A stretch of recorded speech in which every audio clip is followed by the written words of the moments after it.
that we talked about effects compared to things that actually, lifestyle changes, um, just these details, very strict guardrails of what actually has to be specified. And I would make it against the law at family picnics for dogs catching frisbees. So, you mean 95% of the LDSs? I mean, there's something dark and inauthentic about those advertisements, but they see. I mean, I'm sure they're being done because they work for the target audience.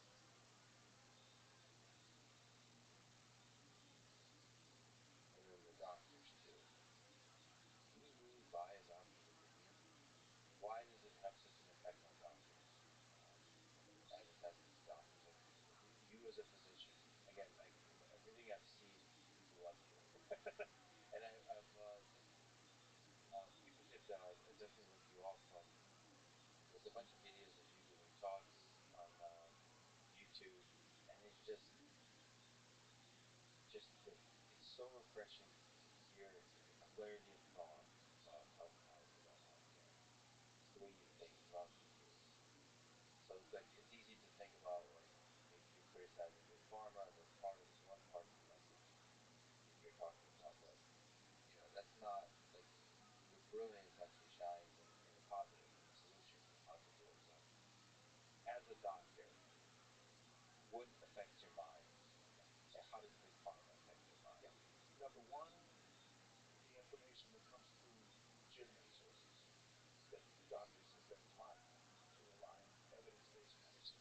The articles in peer-reviewed journals, the guidelines that are issued. Now, those are problematic because when an article is peer-reviewed and published in a respected journal, people and doctors obviously assume that the peer reviewers have had access to the data and they've independently analyzed the data and they corroborate the findings in the manuscript that was submitted, or they give feedback to the authors and say we disagree on this point, would you please check our analysis and review it again. That's what they assume the peer review process is, but it's not. Peer reviewers don't have the data. The peer reviewers have the manuscript that's been submitted by usually in conjunction with or by the drug company that manufactures the drug.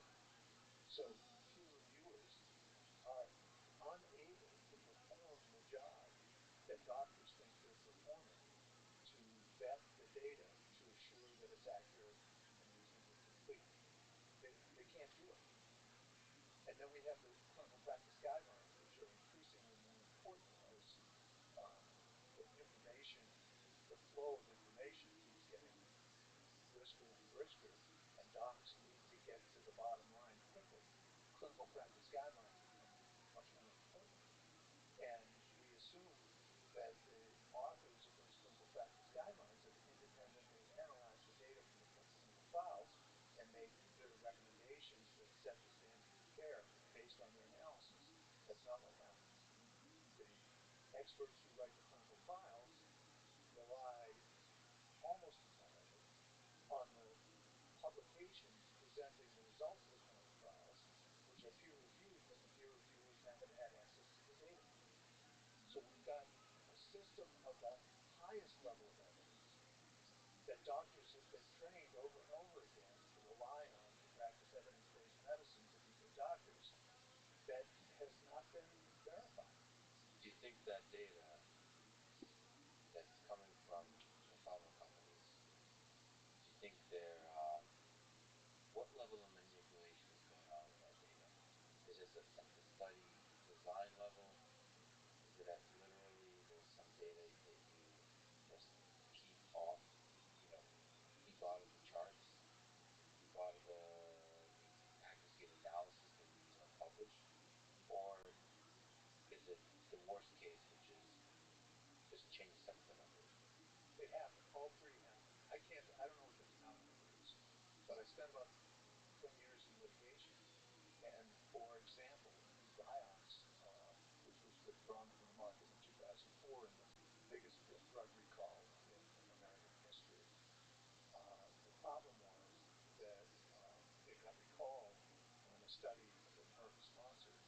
showed that Vioxx doubled the risk, more than doubled the risk of heart attacks, strokes, and blood clots, serious blood clots. It got pulled then. But there was a study, a bigger study, that had been published in 2000 in the New England Journal of Medicine that shows that Vioxx was a better drug for arthritis and pain, not because it was more effective, it's no more effective than Advil, um, but because it was less likely to cause serious GI complications, abrasions and stuff. Um, Now, in that study that was published in the New England Journal, that was never corrected, it was a little bit modified 15 months after the drug was taken off the market, but never corrected. Merck left out three heart attacks. And the FDA knew that Merck left out three heart attacks. And the FDA's analysis of the data from that study said that the FDA wasn't going to do the analysis without the three heart attacks on it. And the important part of this story is that there were 12 authors listed on that study in the New England Journal. Two were Merck employees. They knew about the three heart attacks that were going forward. The other 10 authors, the academic authors, didn't know about it. They hadn't seen that data. So Merck just, they had an excuse, it was complicated, and the FDA didn't accept it, so there's no reason to go into it. Um, but Merck just left out the three heart attacks. And the three heart attacks, it may seem three heart attacks in a 10,000 person study may seem like nothing, except they completely changed the statistics so that had the three heart attacks been included, the only conclusion that Merck could have made was that Vioxx significantly increased the risk of heart attack. And they abbreviated their endpoint from heart attacks, strokes, and blood clots to just heart attacks. So those are maybe in their mind they're also playing by the rules because of some technical excuse that you mentioned. I interjected. How can this? No, Because this is no, possible. let me interrupt. No, that's not true. Um, the study was completed. The blind was broken, meaning they looked at the data in March of 2000. The article was published in the New England Journal of Medicine in 2000. In March of 2000, there was an email by the head scientist that was published in the Wall Street Journal that said the day that the data were unblinded, that it's a shame that the cardiovascular events are there, but the drug worked well and we didn't. But removing the three heart attacks, how does that happen? Like, who has to convince themselves? Is this pure malevolence? You have to be the judge of that. The person who was in charge of the Data Safety Monitoring Board issued a letter that said they'll stop counting cardiovascular events a month before the trial is over, and they'll continue counting GI events. And that person got a contract to consult with Merck for $5,000 a day, I think for 12 days a year, for 1 or 2 years. That was signed, that contract was signed within 2 weeks of the decision to stop counting heart attacks. I want to understand that process. It's I've been reading a lot about Nazi Germany and thinking a lot about different Germans because I want to understand so that we can each encourage each other to take the small heroic actions that prevents that.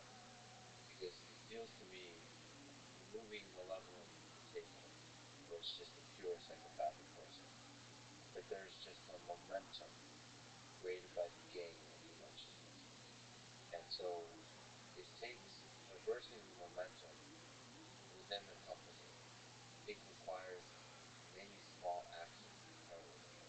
Not gigantic, I'm going to leave and become a whistleblower and publish a book about it. But small, quiet acts of pressuring against this.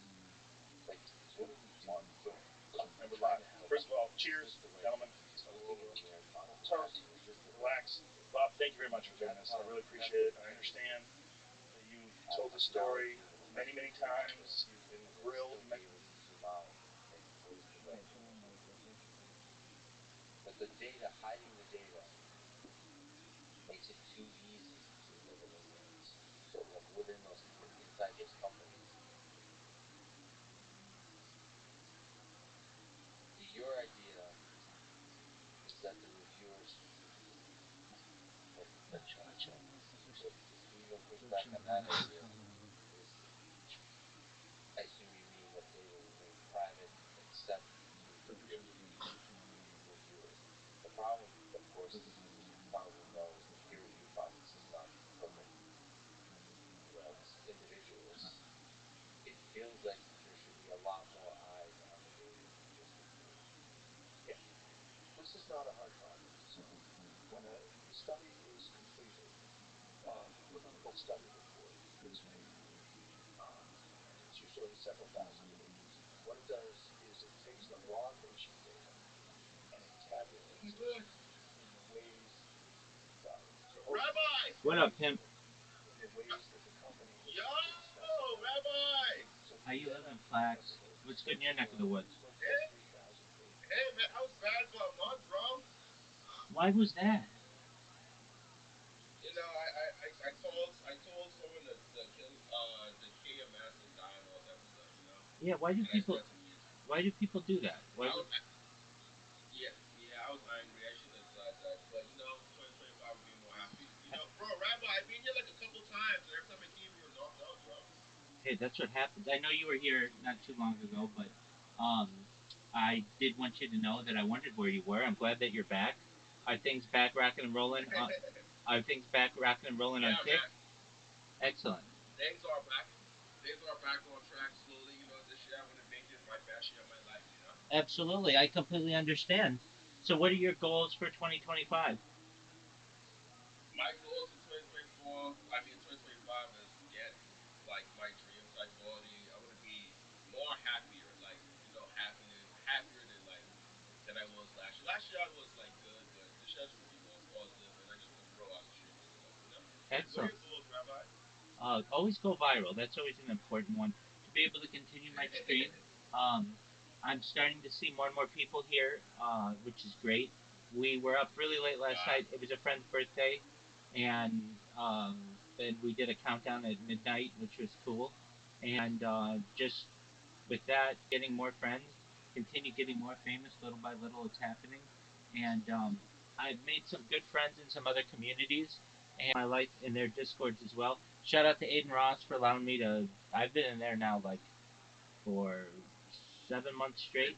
I'm the number one streamer in the history of his Discord. I'm the number one streamer in the history of iShowSpeed's Discord. I'm the number one streamer in the history of KSI's Discord. So, I'm starting to let's network with those go. people. Um, I am also in a bunch of other streams, and I'm in um, I'm in a Wall Street Bets stream. If you're familiar with that community on Reddit, I'm in Maya's Playhouse. I am in a bunch of like Minecraft and Blocks Fruits and just really big ones. Discord with millions of people. So those are always good, and more people find out about me. Wait, I have like, how do you grow a Discord? You know? Yeah, great question. Um, so the first thing I think that I kind of cheat because I've got my kickbots that like literally, spam everybody.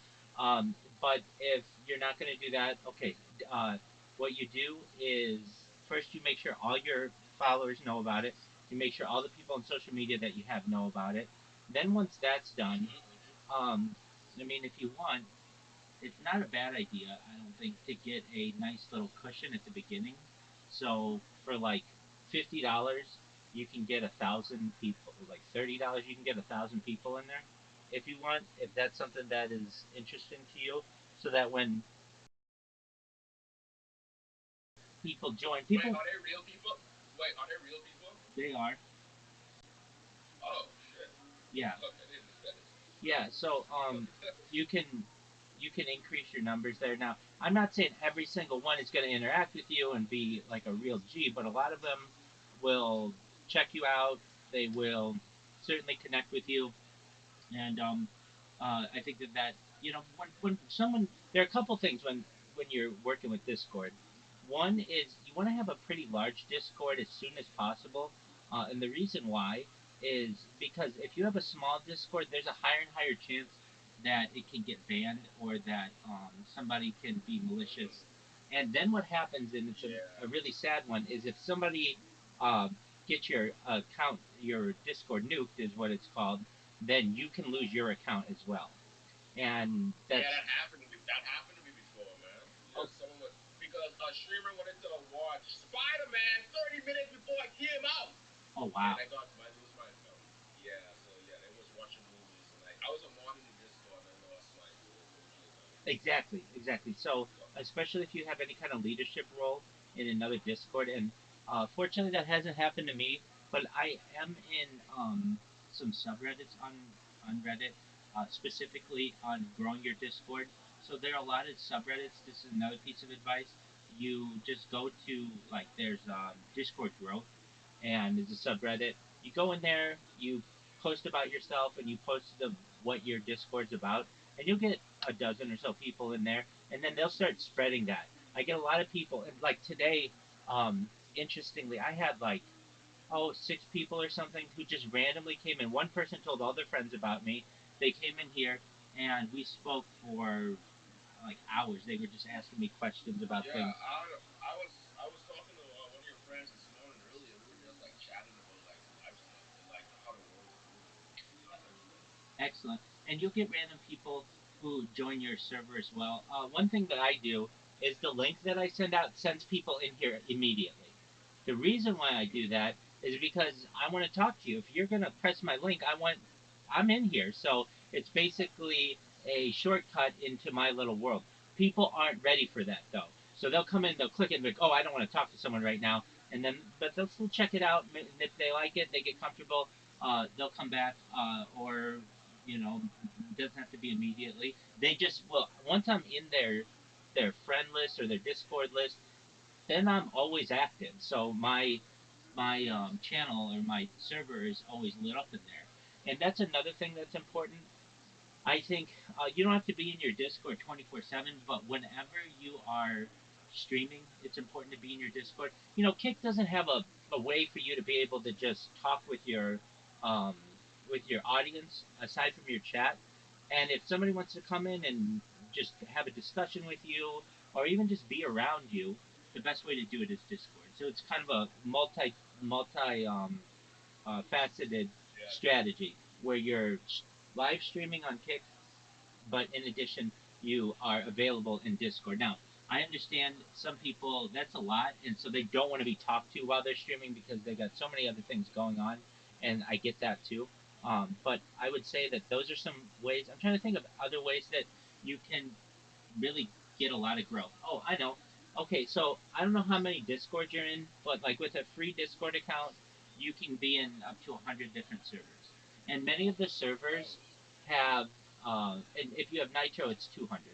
But if just a regular account has 100.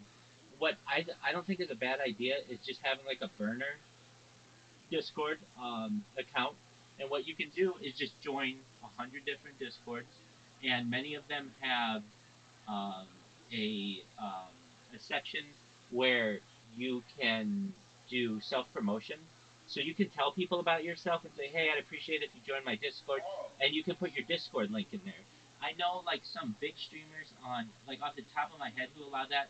Do you know who Cornelius the Cat is? She's on Kick. She's a streamer.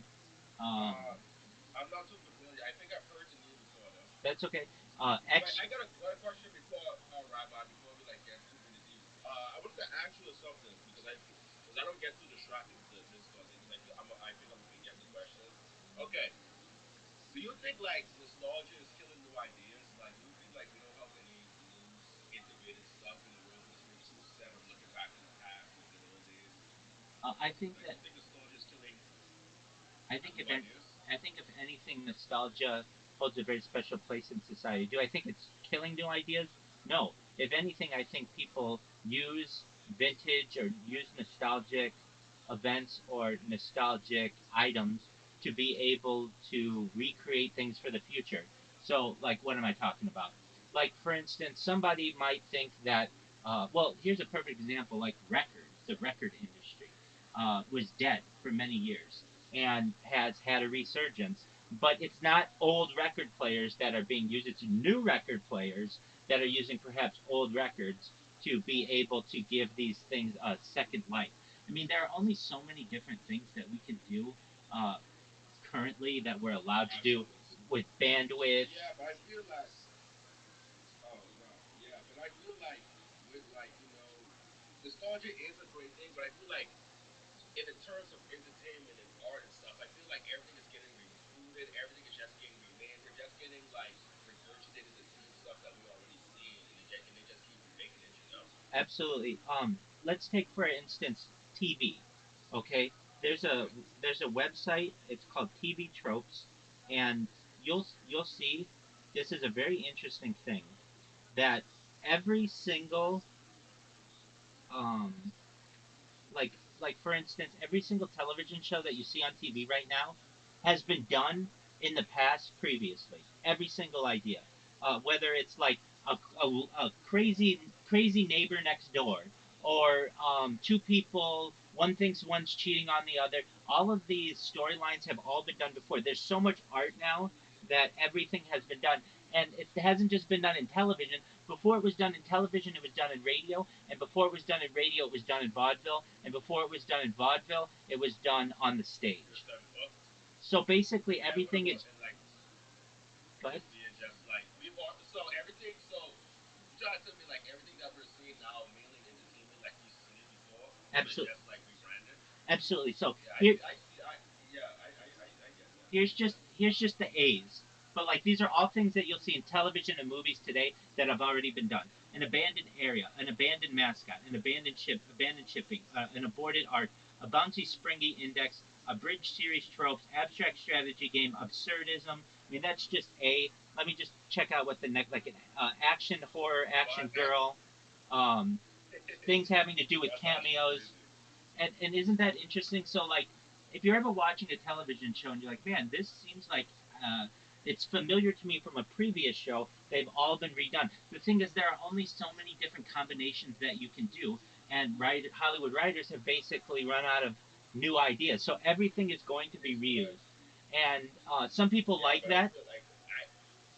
Go I ahead. feel like with that too, right? Because I feel like some people too just hate new things and just that's why like I'm like with the nostalgia stuff because I see like some people be like, man, I can't enjoy this new thing because I like this old thing better. People don't give new things a chance. I feel like, you know. Yeah, no, you're right. You're 100% right there.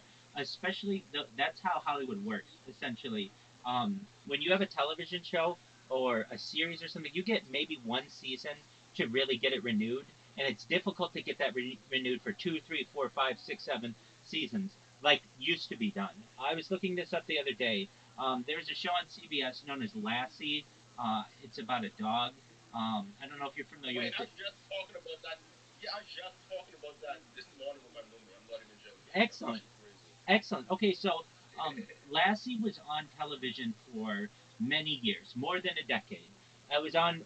It's like the eighth longest running series in the United States ever.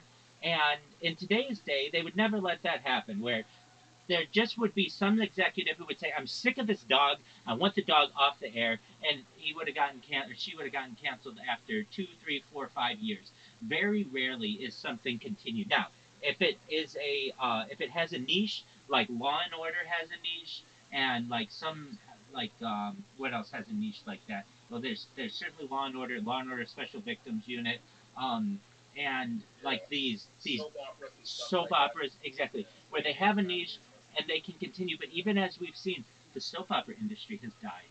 I mean, you remember when Yeah, you would on and it would be soap opera. beautiful days of our lives. All those stuff. 100%. The Matrix Absolutely. and You that know stuff. exactly what it is, but it's no longer that. Now what is it? It's reality television. It's talk shows. Why? Reality They're cheaper TV. they're cheaper to produce. People don't understand that a soap opera generally has to have a new episode every single day. So that's a Yeah, lot of them shit used to have episodes every single weekday, it, like literally. That exactly. shit was probably expensive as hell to like maintain when you think about it. For years, like 30, 40, 50 years they've been doing that. Exactly. And the acting suffers because of it. They can't do as many takes. They don't get a chance to memorize their lines. and the entire industry suffers. Now it's reality television. People, if you are aware, have basically just, especially during the day, aren't the same people who are watching at night. So they can really just put junk on the air. The only thing that they're really selling during the day are things, medical devices, different injury attorneys, because those are the people who are at home during the day. Yeah. And so I mean, TV networks are slowly dying too. That is a bad thing to think of. Cause I know. I agree with you. I had this conversation recently with a friend. Uh, television.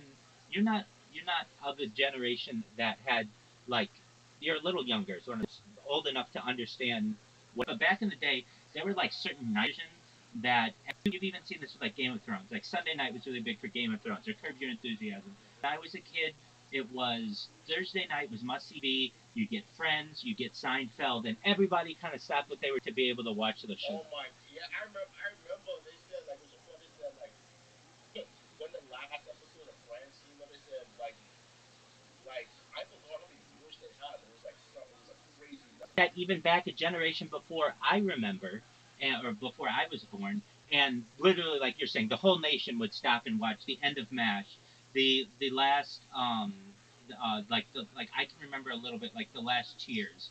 And it also depends on how the show has gone. There are some shows, like there's a show that I really really love. I'm very nostalgic about. It's the Cosby Show. I don't know if you ever saw the Cosby Show, but I love the Cosby Show. But what Yeah, I happened with know. it? Go ahead. You cut out what you said. Oh, I love the Cosby Show. It's a show that I've always been nostalgic about. I watched it when I was a little kid, but what ended up happening with the Yeah, Cosby. that was like one of the favorite. That was one of the first sitcoms that ever like came out, right? Well, it was certainly one of the biggest. It wasn't one of the first. I mean, really, television kind of starts in the 1950s, and this was a show from the 1980s and 1990s. But what made it unique, Uh, it was the first major black sitcom. And I yeah, shouldn't say that. You had the Jeffersons, you had What's Happening, you had Good different stroke. times. Yeah, Good Times. Stafford and Son, Good times. Exactly. Yeah. But no one had ever seen, um, let's say, we had a doctor, a lawyer. They were very successful in Brooklyn, and the storylines were very understandable for mass appeal. But what ended up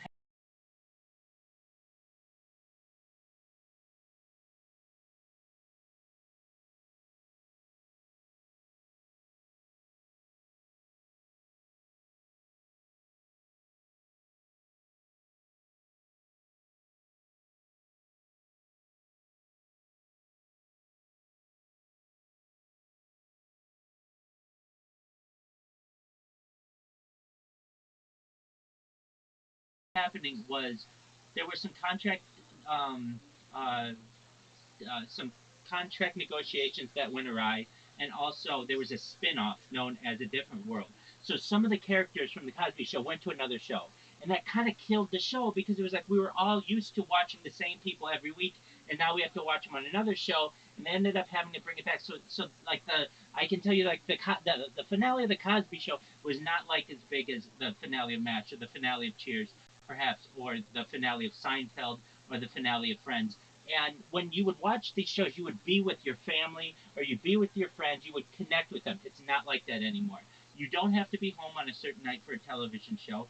You can literally just watch Netflix and stream new things. You get the whole season at once, which is a really interesting aspect. So, let's say a television show like Stranger Things, which is somewhat in its own way a more modern version of a one of these very popular series, you get if Stranger Things comes out on Saturday, let's just say, there are people who will binge it all by Monday. And so when you're at the water cooler on Monday, someone's like, "Hey, did you see Stranger Things?" You're like, "Well, I saw one or two episodes." "Oh, well, I've seen them all. Here's what happened." Nobody's ending on the same day, on this at the same time. When previously you would say, "Hey, did you see the finale of whatever the show was?" And everybody would have seen it because it was on at a certain time. So when it comes to the series, Yeah, that actually is true. absolutely. That Um, is true. when it comes to series, people don't have that connection anymore. It doesn't have as much What's up? mass appeal. What does is sports and live television. So what am I talking about? Like the Jake Paul Mike Tyson fight. Like perhaps some comedy specials that air live. What else? Like sports are really big. Why? Because you can't watch those later and get as much enjoyment out of them because you know what the score is. You know who won. You know the outcome of it. So sports are really the last feature live television, and that's why they're the most popular television shows in the United States. If you look at the rankings every year, the top 20 events, top 20 shows in the United States are generally all football games, all NFL games.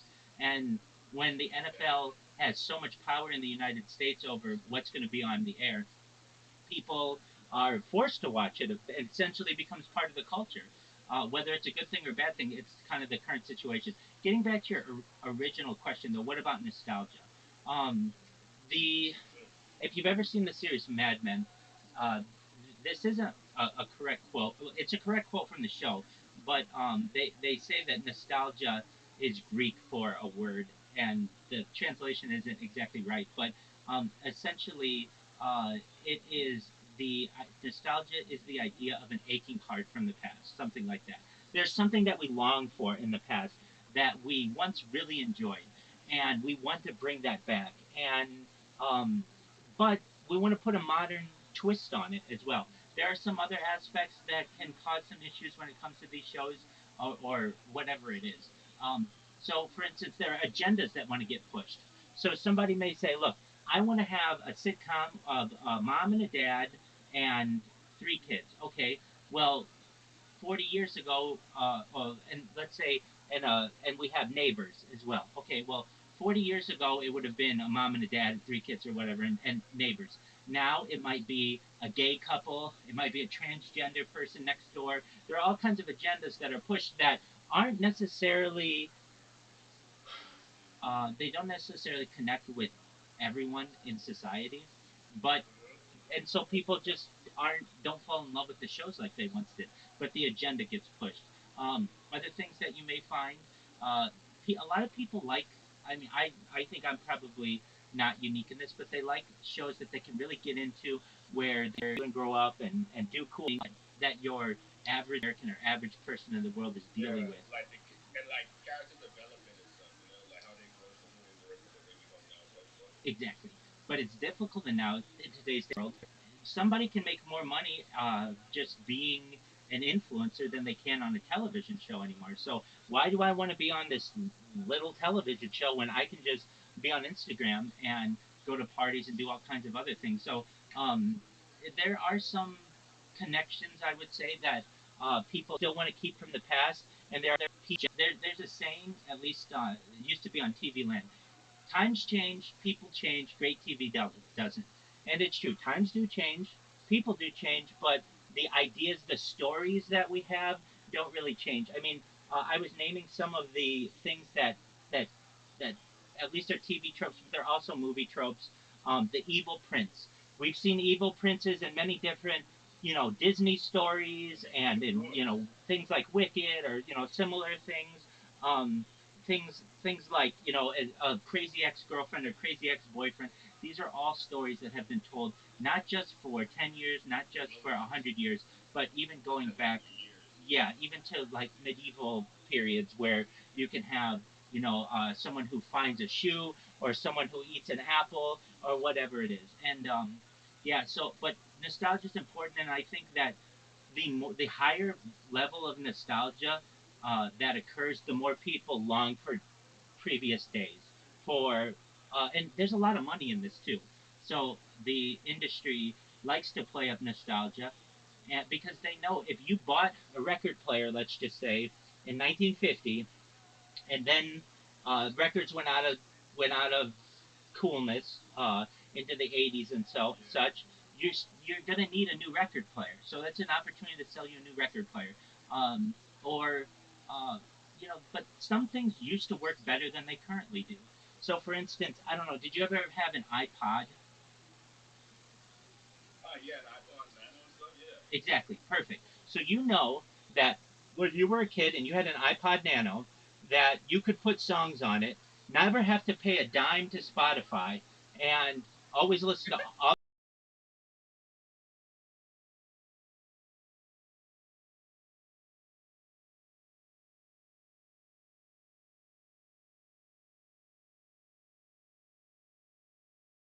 the music that you wanted, and you were That is true. and you were fine with that.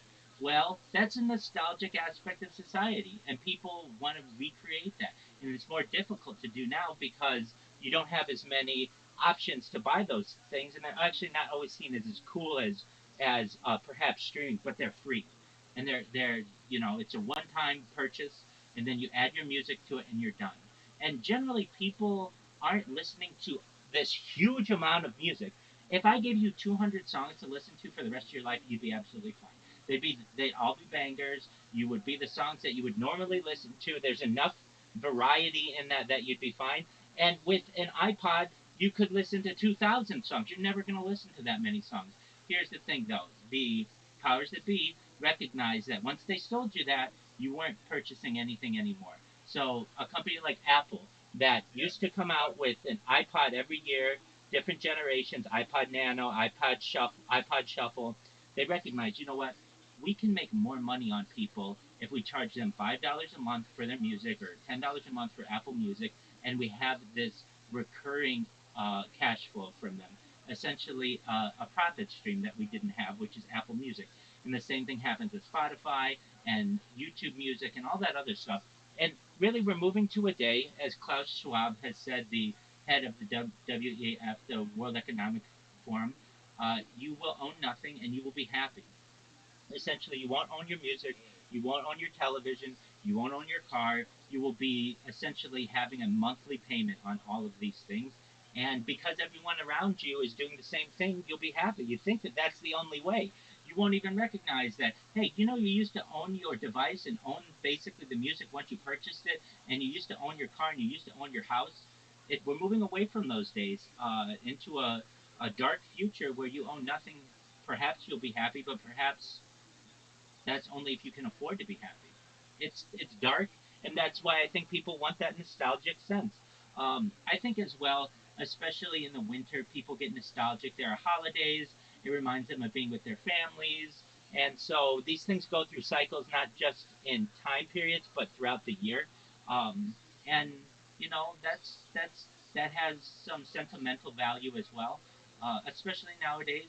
And then we'll get into a new year where, like, once we get a new type of device that revolutionizes things, people become less nostalgic and they start becoming more forward thinking. Go ahead. Wait, so I have a question, right? Because Absolutely. I was talking to one of your parents about this morning. So, do you think the internet is going to be like the peak of human discovery? Like, there's going to be some of the past things because we had the radio, we had television, now we have the internet. Do you think there's something that's going to be like, or you think Well, I think a version of the internet is here forever. It's still but what I think is the next version, we'll have a virtual world with like virtual reality, but there's something known as a neural network, which I really think is the next version of the internet.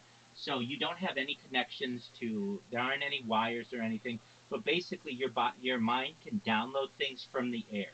And perhaps you need a brain computer interface to be able to do this, but this has already successfully been done. This is what Neuralink is.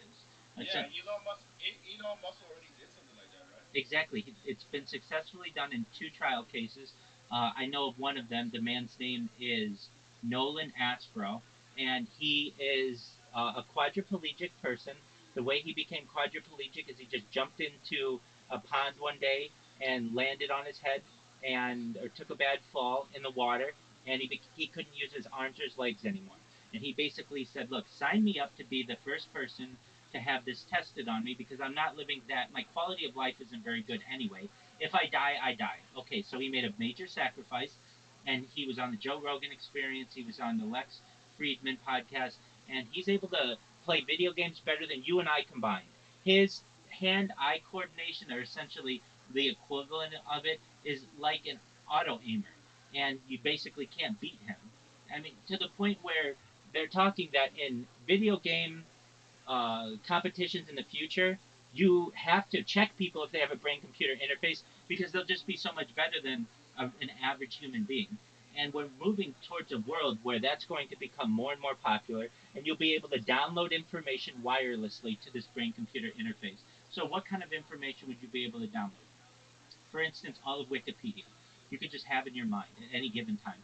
the entire thesaurus, the entire dictionary, the entire encyclopedia, so that you wouldn't have to Wait, go. so would that implant be able to unlock your brain and make you like think about other stuff? It's not like so you put the implant in. What if someone like hacks it or some shit? Because you know, like with computers and stuff, there's always ways people find to put like a virus or something like that in like devices. Yes, so this has been addressed to the best of people's ability currently. It is encrypted. Now, nothing is totally impermeable, so everything can be penetrated in one way or another. But it is in its infant steps, and the security on it will improve. But that is certainly a concern that you can have bad actors who may perhaps want to change someone's behavior or alter the information that they're getting. Another worrisome aspect of this is what about the people who are pushing out the information? What if they aren't giving you the correct information? What if they are altering it so that they're pushing their agenda? There are a lot of concerns when it comes to a neural network, but this is really the next wave. So we have the internet, which is basically at a keyboard. We're going to have augmented reality, which is coming very soon, which you'll have like heads up displays. So basically, like my glasses, I have like old fashioned glasses, but in the future you'll have glasses that will be able to tell you, perhaps you'll be able to like read a teleprompter on your glasses.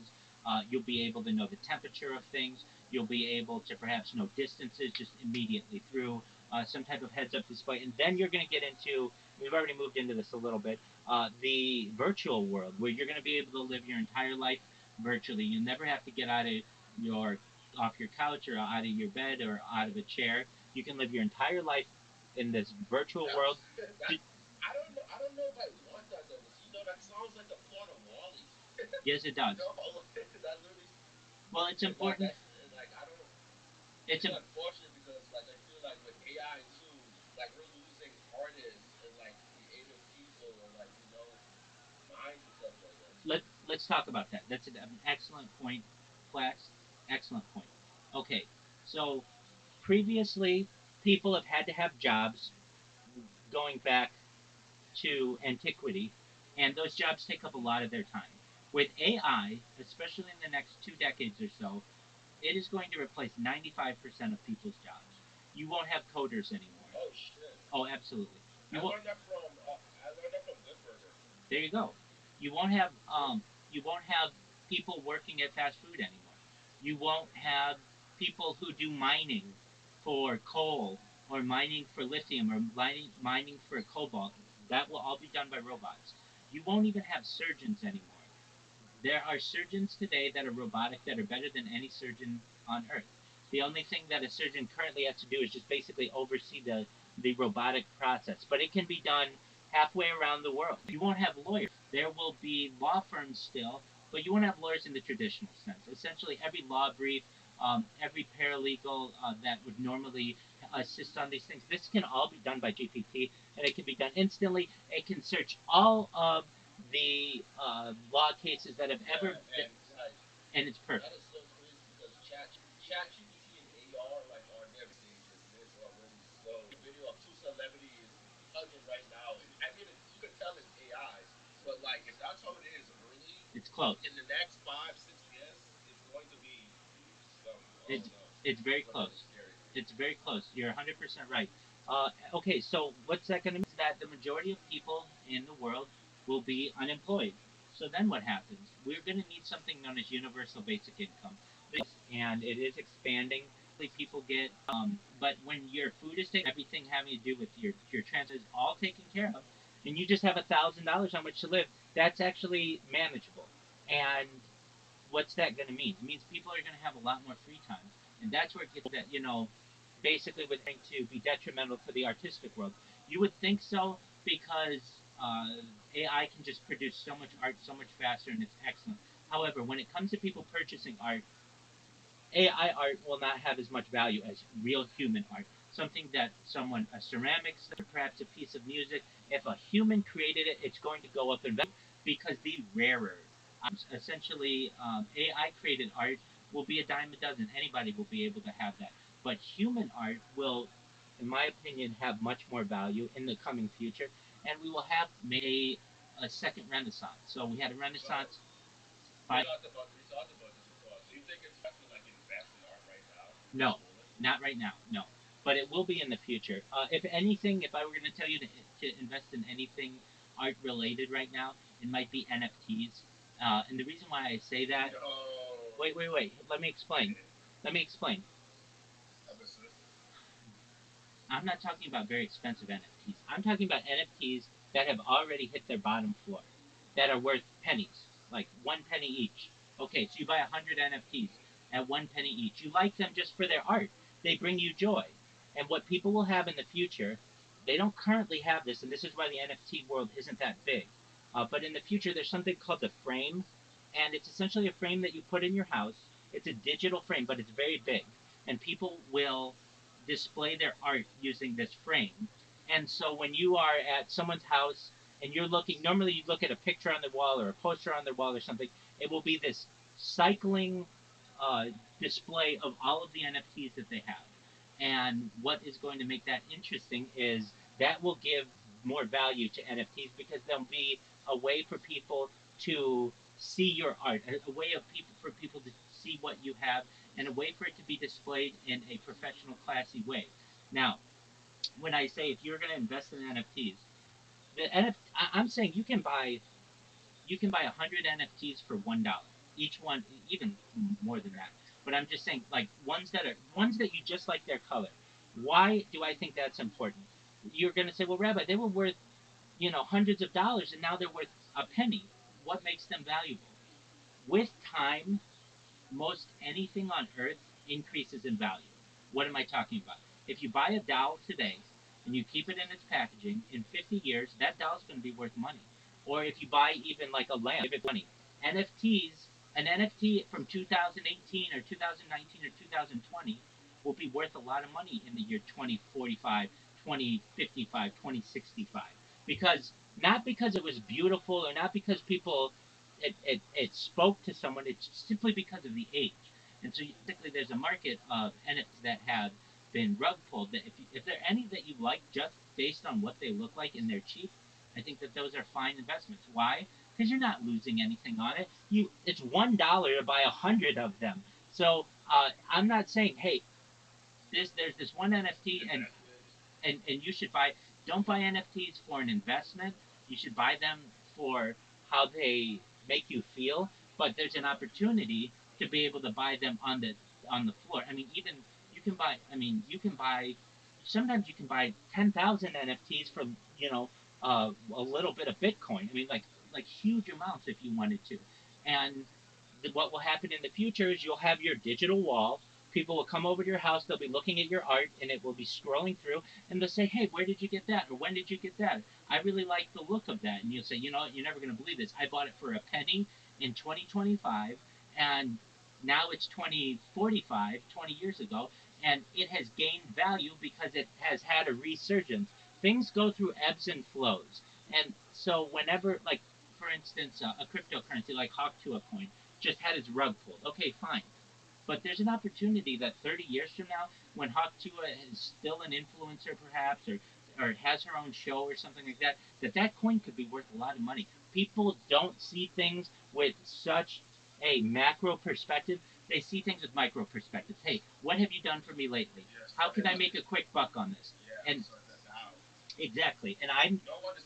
No, everyone's like impatient now, right? Everyone's like to get rich fast now. I mean, exactly. I'm like that too, you know. I understand. Everyone's, if you got, yeah. I understand that, and I get that. But if you're a long-term investor, if you're a diamond-handed investor, and someone who doesn't sell, and someone who buys art because it's important to them, you'll recognize that macro is the way to do this. Especially when you get into some of the technology about which I talk, which are things like life extension technology, stem cells, human growth hormone, things like nutrenics, nootropics, things like ambrosia therapy using the platelets of younger people for the benefit of older people. We're going to get you from your average life expectancy flags of age 80 to age 100, 120, and then we may perhaps be able to move into mind uploading technology where we scan your brain into a computer for later download as an android, an avatar, a cybernetic being, a cyborg,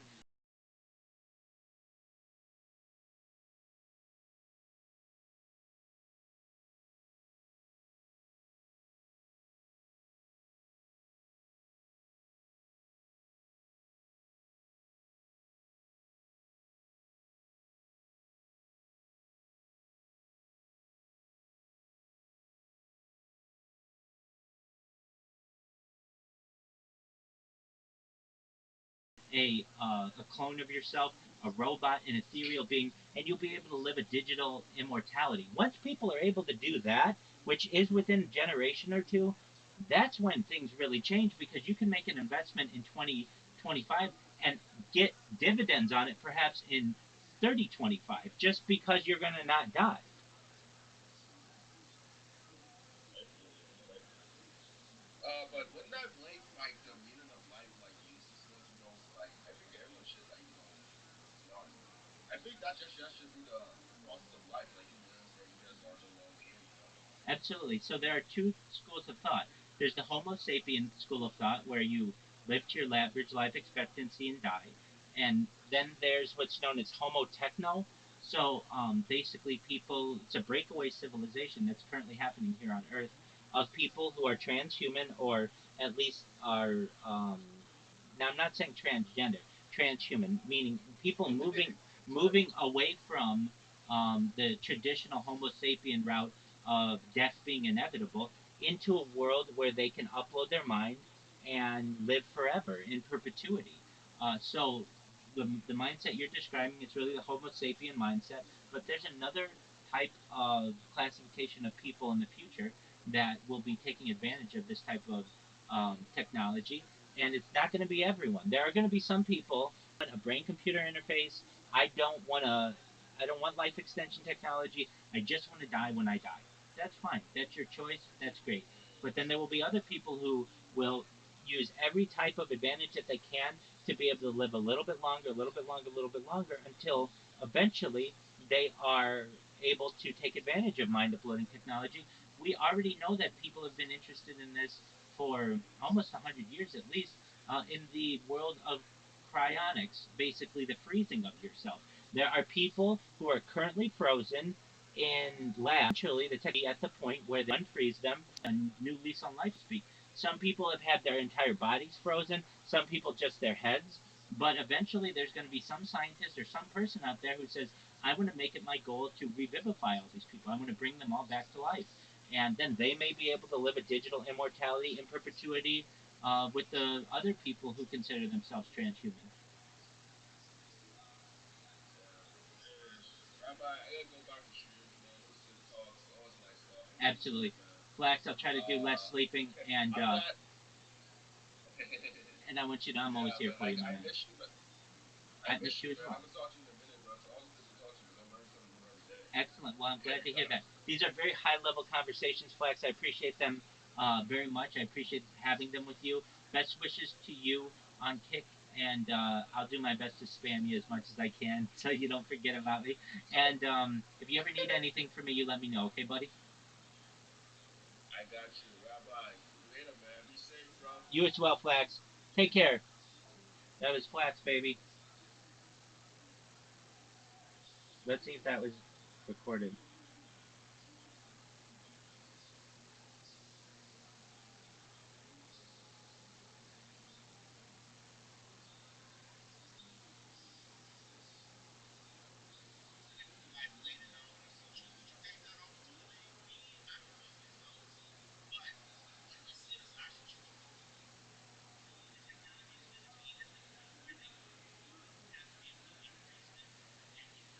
Fuck yeah.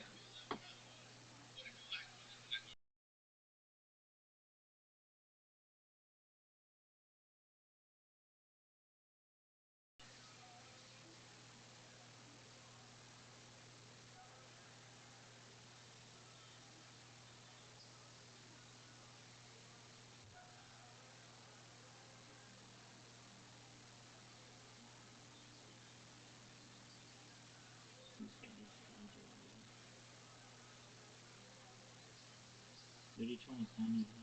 Yeah, that's right.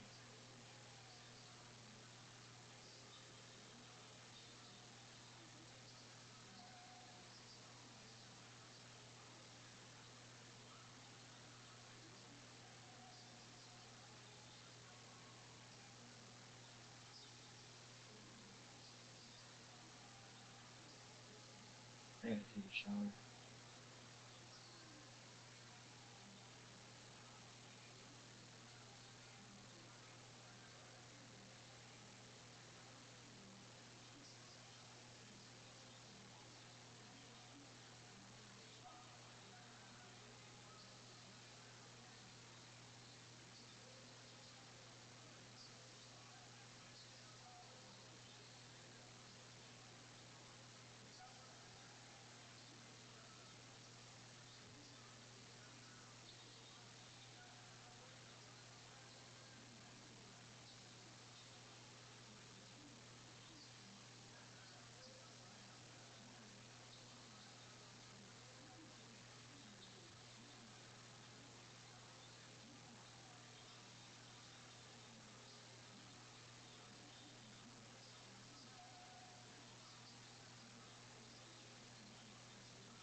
it's not hard.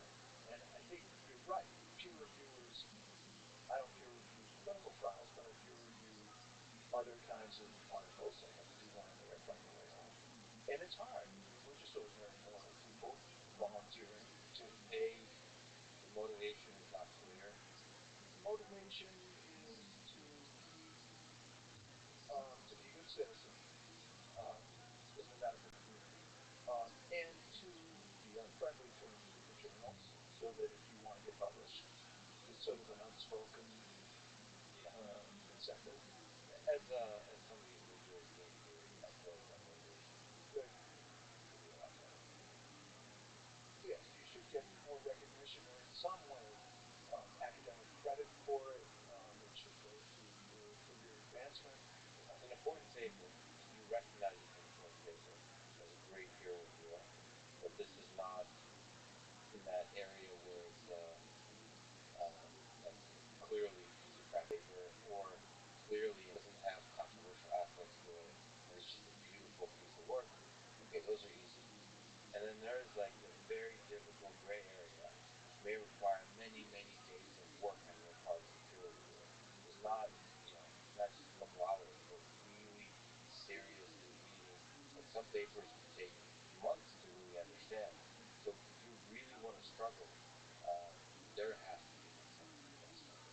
Yes, and billions of dollars ride on some of these studies. And lives.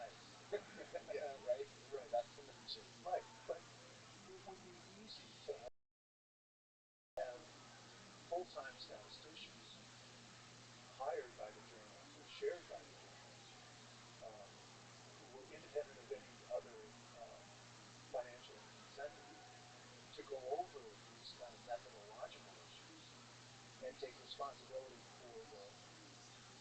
for certifying the analyses that are done, and then pass it on to the volunteer peer reviewers. Yeah, I believe in even in this, in the sort of capitalism or even social capital. After watching Twitter in the time of COVID and just looking at people that investigate themselves, I believe in the citizen movement. People, if you give them access to the data, like these, like citizen scientists arise. A lot of them on the, it's kind of funny. A lot of people that just really used to work in data, they don't know anything about medicine, and they don't have actually the biases of like a lot of doctors and medical, and a lot of the people that lead newspapers. They'll just go raw into the data, look at it with like they're bored almost, and they do incredible analysis.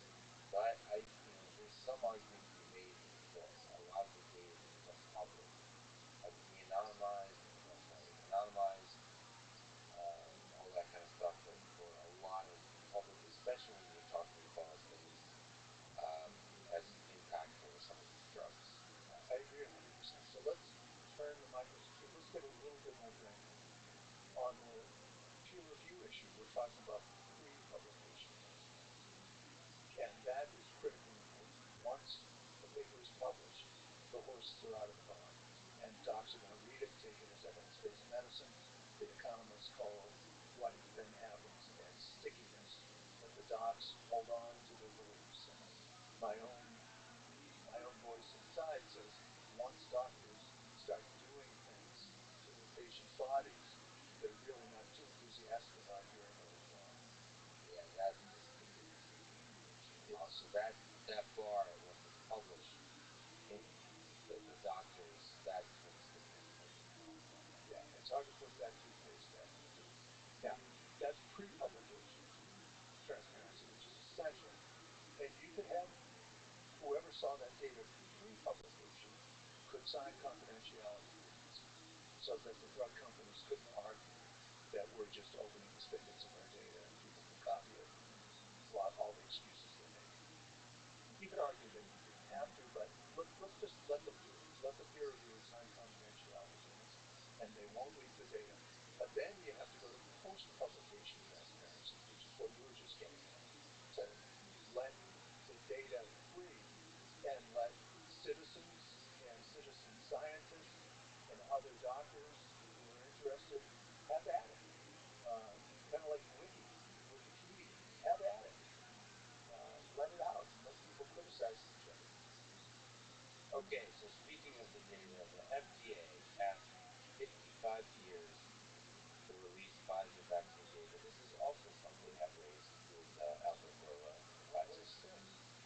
several things they did not know, like you said.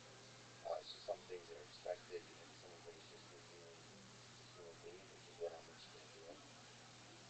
But he said he wasn't aware of the 75 and the 55. I'm sorry, he wasn't aware of how long.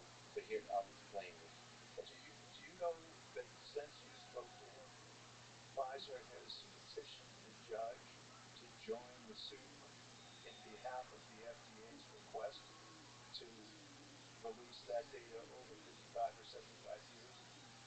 Pfizer's fully aware of what's going on. He's aware. I'm sure he's aware in some formulation. The exact years he might have not been aware.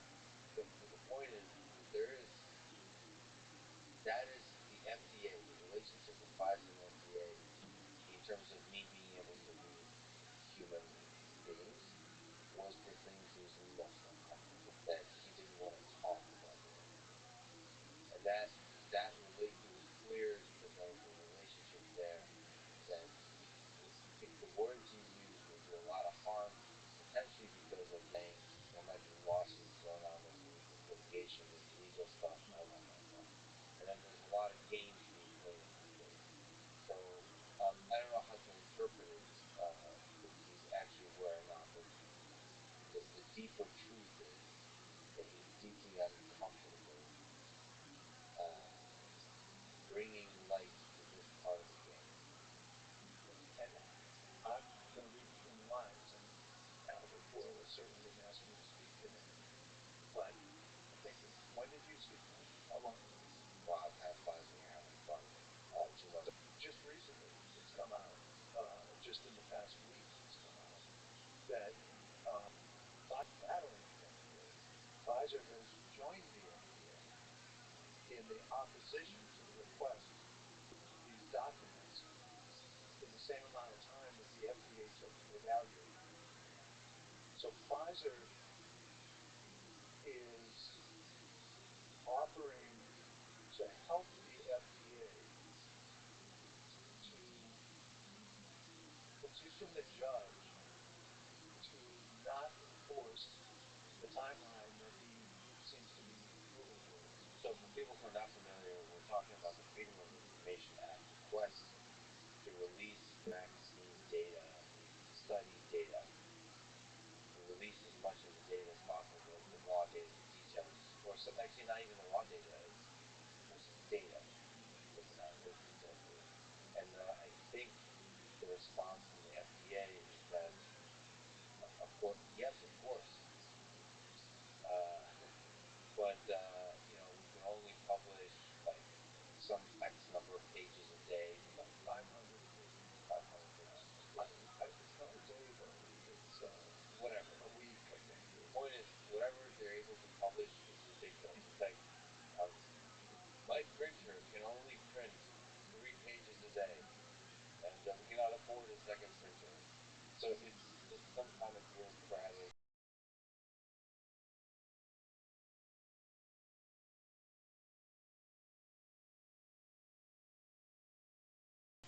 language for, there's a process to this. And now you're saying that Pfizer is obviously more engaged in helping this type of bureaucratic process prosper in its full absurdity, Kafkaesque absurdity. So, what is this? This really bothers me. This is really troublesome. And just to put it in just plain English terms, Pfizer's making the case that it can't. The FDA and Pfizer together are making the case that they can't go through the documents.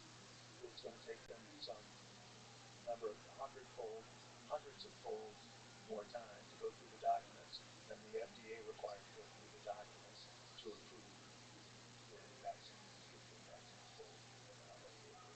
And the FDA's argument, I'll talk about the X, is that to do it more rapidly would cost them $3 million.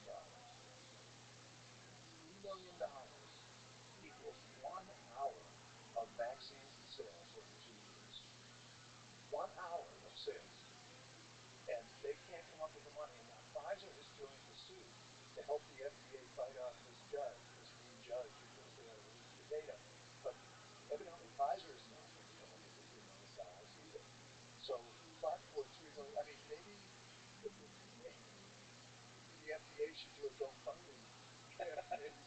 Well, obviously the money thing. I mean, I'm sure if Elon Musk comes along and says, "I'll give you 100 million, publish it now," I think they'll come up with another. So I mean, that's there. It's clear that there's cautiousness. I don't know the source of it with the Well, FDA. there's only one explanation that I can think of, which is that the FDA and Pfizer don't want to release the data. They don't want to release the 300 to 500,000 pages of documents, and I don't know what's in them. I'm clear. I am not an anti-vaxxer. I believe the vaccines work. I believe everybody should get vaccinated.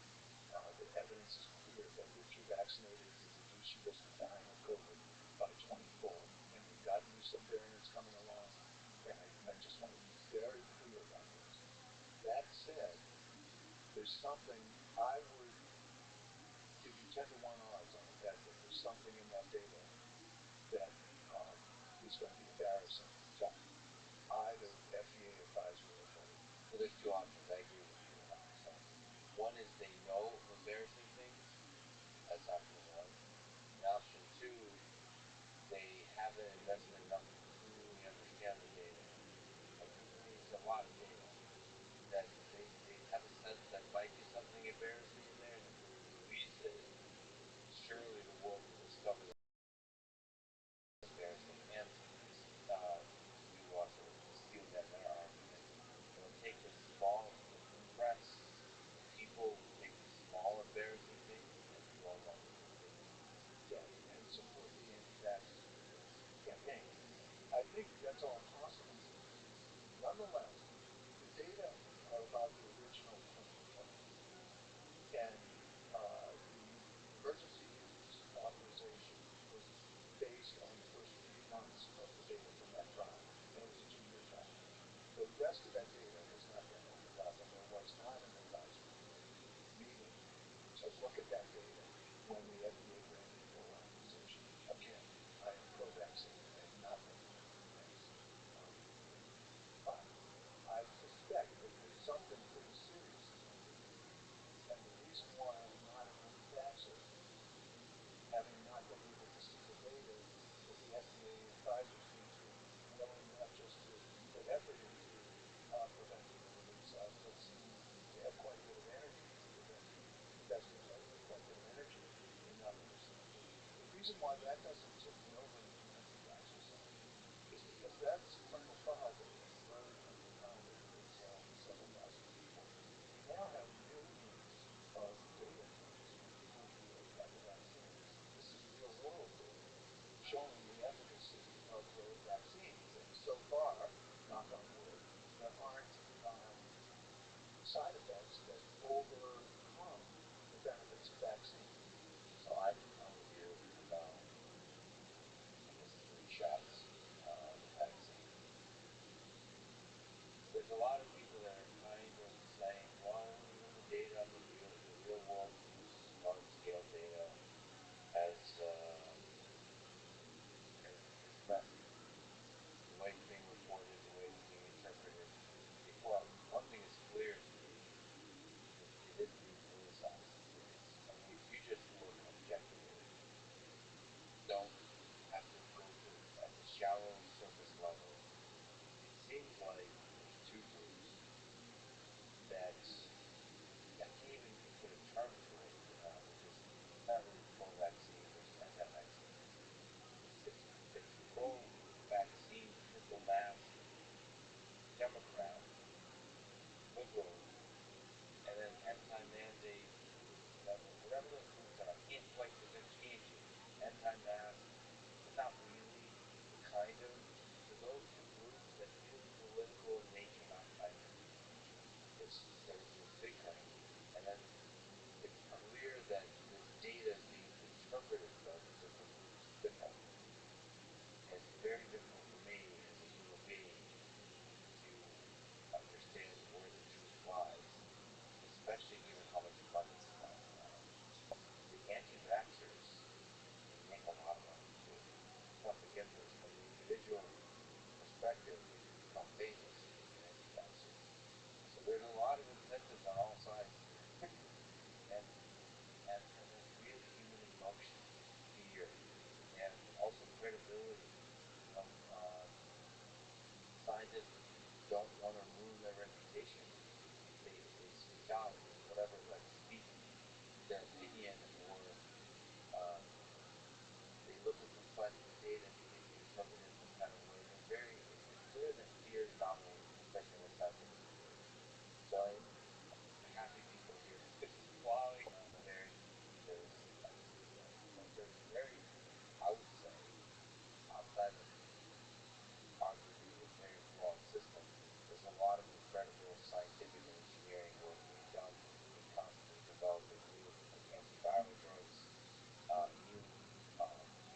best-selling drug in the world has been Humira for a number of years.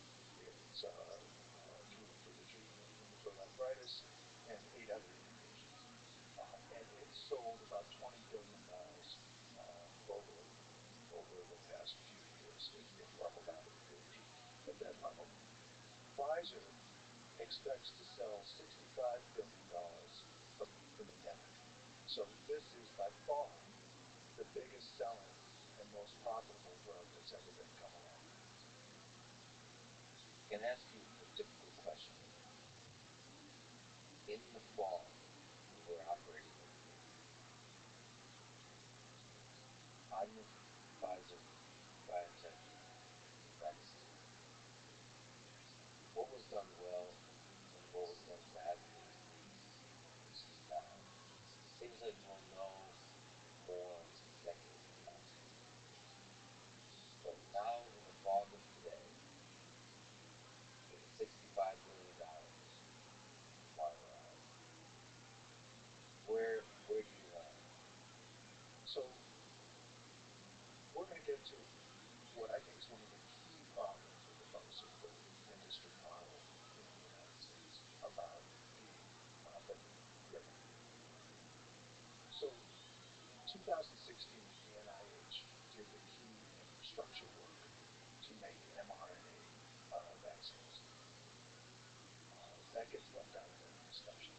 And Pfizer BioNTech actually came into the NIH and a whole lot of money, but I think they wanted to avoid the litigation that Moderna got itself into by just taking that 2016 knowledge and having that be the foundation of the BioNTech. So Pfizer took that and they did their R&D. They paid for their R&D, having received that technology. And when they got the genetic code from China about the vaccine, about the virus, they very quickly made a vaccine, and the vaccine works. And President Trump, to his credit, launched Operation Warp Speed and just threw money at the problem and just said, spend 5 times what people are spending early on. Just pay them whatever they want. Let's just get this going. And Americans were vaccinated more quickly. You pay a lot of money.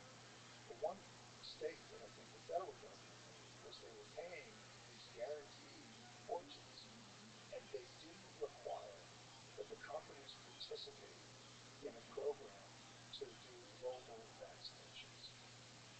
So the companies, doing their business model, distributed the vaccines where they would make the most money. And obviously, they would make the most money in the first world. And almost, I think, 85% of the vaccines rolled out went to the first world, and very, very few vaccinations went to the third world. So what happened is there was such a low vaccination rate. In May of 2021, there was an all hands on deck cry for help from the World Trade Organization, World Health Organization, the IMF, and the World Bank made a plea for $50 billion so that we would get to a 40% vaccination rate in the third world by the end of 2021. And it was unrequited. Nobody answered. And now Africa has got a 8.9% vaccination rate. India's coming up, but is doing really well by us. I believe those mRNA vaccines are excellent vaccines. But if we leave the third world unvaccinated, we're going to have a constant supply of variants of COVIDs that are going to come back into the United States and harm like Delta and Omicron ones. So we've made a great drug. It reduces the risk of mortality in Americans who get it by a lot. But we're not doing what we need to do to protect Americans from Omicron. You don't have to be an idealist and worry about global vaccine equity. If you're just ordinary selfish people like most of us are, and you're worried about the health of Americans, you would ensure global vaccine distribution. Look, let me just make one more point. That $50 billion that was requested by the four organizations back in May of 2021, 32 billionaires gave $50 billion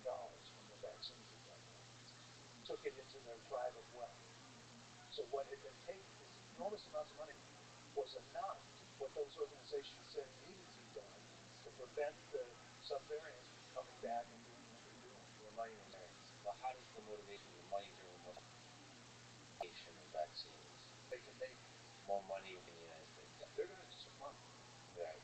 Is there a malevolent aspect to this where, boy, I don't like saying this, but the variants will come back? It's the issue we were talking about earlier on, a different culture. And the culture that their moral obligation as wealthy freedmen would say is to maximize the profits that they return to shareholders. And don't think about the bigger picture. The collateral damage. Don't think about the collateral damage. And also kind of convince yourself that if we give into this capitalist machine and this very narrow sense of capitalism, that in the end, this kind of belief that like if we just maximize profits, we'll do the most good. Yeah, that's an orthodoxy of several decades ago, and I don't think it's a good way to say that. When you're talking about vaccinating the third world so we don't get hurt, it's a little bit hard to make the argument that the world's a better place because the profits of the investors went up. Yeah, but at the same time, I think that the belief you can hold. I mean, I've interacted with a bunch of folks that kind of, I don't want to mischaracterize Ayn Rand, okay? I respect a lot of people, but it can take hold. If I just focus on this particular maximization, will do the most good for the world. The problem is when you choose what is too easy to start, make a mistake, impact on society. So it really matters what you're maximizing. Democracy. And everybody had one vote. Everybody got to information and had one vote. Ayn Rand's position is get the common people. Let me ask you about this very difficult topic of talking to of censorship. I don't know if you've heard, but there's a guy named Robert Malone and Peter McCullough that were removed from many platforms for speaking about the COVID vaccine being risky. They were both on Joe Rogan's program. What do you think about censorship in this space? Meaning as difficult where so much is controlled by, not controlled, but influenced by advertising from big pharma, and science is being influenced by big pharma. Where do you lean on this? Should we lean towards freedom and just allow all the voices, even those that go against the scientific consensus? Is that one way to fight the science that is funded by big pharma, or is that do more harm than good? Having too many voices that are contending here. Should the ultimate battle be fought in the space of scientific publications? And era of COVID, where there are large public health ramifications to this public discourse, the ante is way up. So I think everyone's allowed their own opinion. I don't think everyone's allowed their own scientific facts. And how we develop a mechanism that's other than an open internet where whoever is shouting the loudest gets the most clicks and rage creates value on the internet. I think that's not a good mechanism for working this out. And I don't think we have one. I don't have a solution to this. And ideally, if we had a philosopher king, we could have a panel of people who were not conflicted by rigid opinions decide on what the boundaries of public discourse might be. I don't think it should be fully open. I don't think people who are who are committed to an anti-vaccine position and will tailor their interpretation of complex scientific data to support their opinion, I think that can be harmful. Constraining their speech can be harmful as well. So I don't have an answer here. But I definitely believe that it's more dangerous to censor anti-vax messages, which defeat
scientists, and also give them those expressive scientific ideas, put pressure on them to release data, and to release that data in a way that's easily consumable, not as like very difficult to understand, but to be thought in an open space of ideas versus in a quiet space of journal. No longer have that comfort, especially at the highest of stakes. So this kind of idea that a couple of peer reviewers decide the fate of billions is doesn't seem to be sustainable, especially given a very real observation now that that the reason Robert Malone has a large following is there's a deep distrust of institutions, deep distrust of scientists and science as institutions, of power centers, of companies, of everything. Perhaps rightfully so. But the way to defend against that is not for the powerful to build a bigger wall.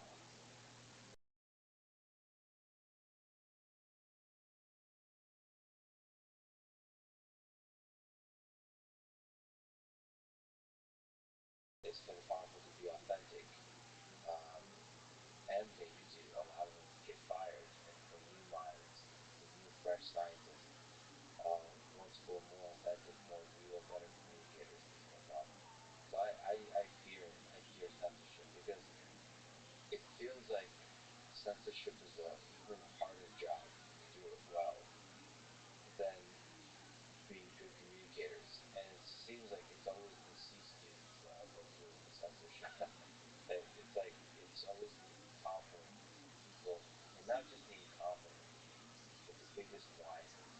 So like what happens is the people that get the most emotional and the most outraged will drive the There censorship, he is. and it doesn't seem like reason. Hey, did you talk with Flax this morning? Yeah, we were chatting with Flex this morning. Oh, excellent. He He said, dropped in to say hey, and then right. we just hung out for a little bit. Were you able to get sleep? Yeah, I got some sleep, and I also took some naps. Oh, that's excellent. I saw you guys were here till very early, so shout out to you. Um, Flax just Yeah, came in. We me just and did a me and little Mel had a really good conversation all night. excellent. Um, Apologies. I'm so tired. I'm still tired. I had such a bad headache, and that's what happens to me when I stay up for more than like one consecutive day. I get just a I really get bad you. headache, and I No gotta worries at sleep. all, man. You don't need to say sorry. You need your rest. Yeah, but We all do. it's kind of like just having to leave your own party early. But it wasn't my party; it was your party. We had No. Flax come in, and he and I just spoke for like an hour, and or I shouldn't say Okay. that long, not that long, but maybe like an hour ago is what I was trying to say. And he and I have some good conversations on just futurology, and he has really good questions, so that's good. I think once his stream is done, I'm gonna go and clip my part of it and then upload that somewhere on YouTube so people can see that, which I think will be cool. Um, let's Nice. let's see here. So, anything new in your neck of the woods? No, nothing. Just chilling. Excellent. We had a lot of random people come in today, and that was interesting. So I awoke and um, just started having people come in from um, another Discord, and some of them spoke English, but uh, others Spanish. They all spoke English, but not that strongly. So there was a lot of translation, but they were nice. They were like six guys who kept coming in all day, just like randomly. I'd be like, I oh wait, actually there's a guy before them. There was a guy from Tunisia who came in, and he came in and he was like, hey, can I ask you some questions? And I really had to go to the, the bathroom at that time, but I was like, yeah, I'll go. He's like, what are you doing? I'm like, I'm watching a podcast, and he's like, well, can I ask you some questions? And I'm like, what are your questions? And he's like, um, he's like, hey, I found you from the Fuzi um, uh, Discord, and I know you're not there anymore, but like, what do you do, et cetera, et cetera. And so I was like, oh, okay, he's not trolling me or anything. He's just being he's being a nice person, and so I spoke to him for like an hour, and he was very engaging. He has great questions. And like by the end of it, I mean, like I knew I had an ally online, and he knew he had an ally online, and he was just really nice. And um, so I spoke to him for an hour, and then these like right when that gets done, it's very interesting how life on this side works basically, and you see it a little bit where. I'll be like talking to somebody for an hour or sometimes longer than that, and I have to go to the bathroom, and somebody else will come in immediately when that person's gone. It's almost like they wait for each other. So then these other guys came in for uh, they spoke Spanish, but they were in here like all day, just in and out, in and out, in and out. And so what they would do, they would ask Oh me, wow. yeah, they would ask me a bunch of questions, and then I would answer them, and I'd be like, "Do you have any other questions?" And they'd be like, "No." They'd leave for 5 minutes and come right back, and so that was interesting. Just getting a lot of not a lot, but like six people in here is more than usual. And then the people in Aiden Ross's Discord started getting my attention, and um, they, they've been seeing me from the same angle for like 6 months or so, and so I changed it up on them a little bit and changed the cameras on them so that they could see, uh, like just other. I gave them basically like a room tour, and um, they they're getting to be better to me. Like before, as I previously said, they would just make fun of me. But now, if like somebody will just be like at Rabbi Rothschild just to get my attention, and another person will be, and they'll be like at Rabbi Rothschild, and they're like, hey, he'll get to you when he has time. All right, calm down. So, and it's just more people who are in my corner, which is definitely good. We've got I love to hear that. excellent. Yeah, I do too. The Wall Street Bets people, they are. I'm growing on them like a weed. Um, so like even that guy who had this was so interesting to me. I could have almost screenshotted it. It was just so bizarre that guy with the swastika, the pink swastika, he's like wishing everybody a happy 2025. And he wishes a bunch of people a happy 2025. And then at the end, he puts a special message out there and a rabbi. And I'm like, wow, to get friendly wishes from this guy who's embracing this type of ideology is it's quite interesting. And Yeah. I appreciate any love that I can get. And I'm starting to morph into that um, group as I don't want to say a leader because I don't want to lead those. I mean, I'll lead people, but I would want to change their behavior before leading them. But like Yeah. they're not making fun of me as much. They like even so um I made this gift and it's like got a lot going on within 8 seconds, and it's like pumped the charts. And whenever anybody posts any chart anywhere, in Discord or anything, I reply with that. Basically, like, hey, I want that to go up as much as possible.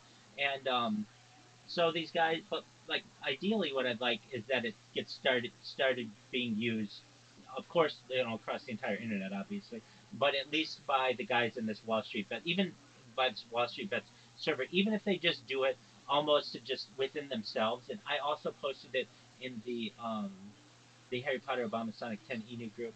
Those guys, I okay, so there are some guys from Nigeria in that group. I think you're aware of that, but if you weren't, the reason why is the cryptocurrency has done some sponsorships with some villages in Nigeria and to build wells. So we've built wells there, and we've also sponsored some soccer teams there.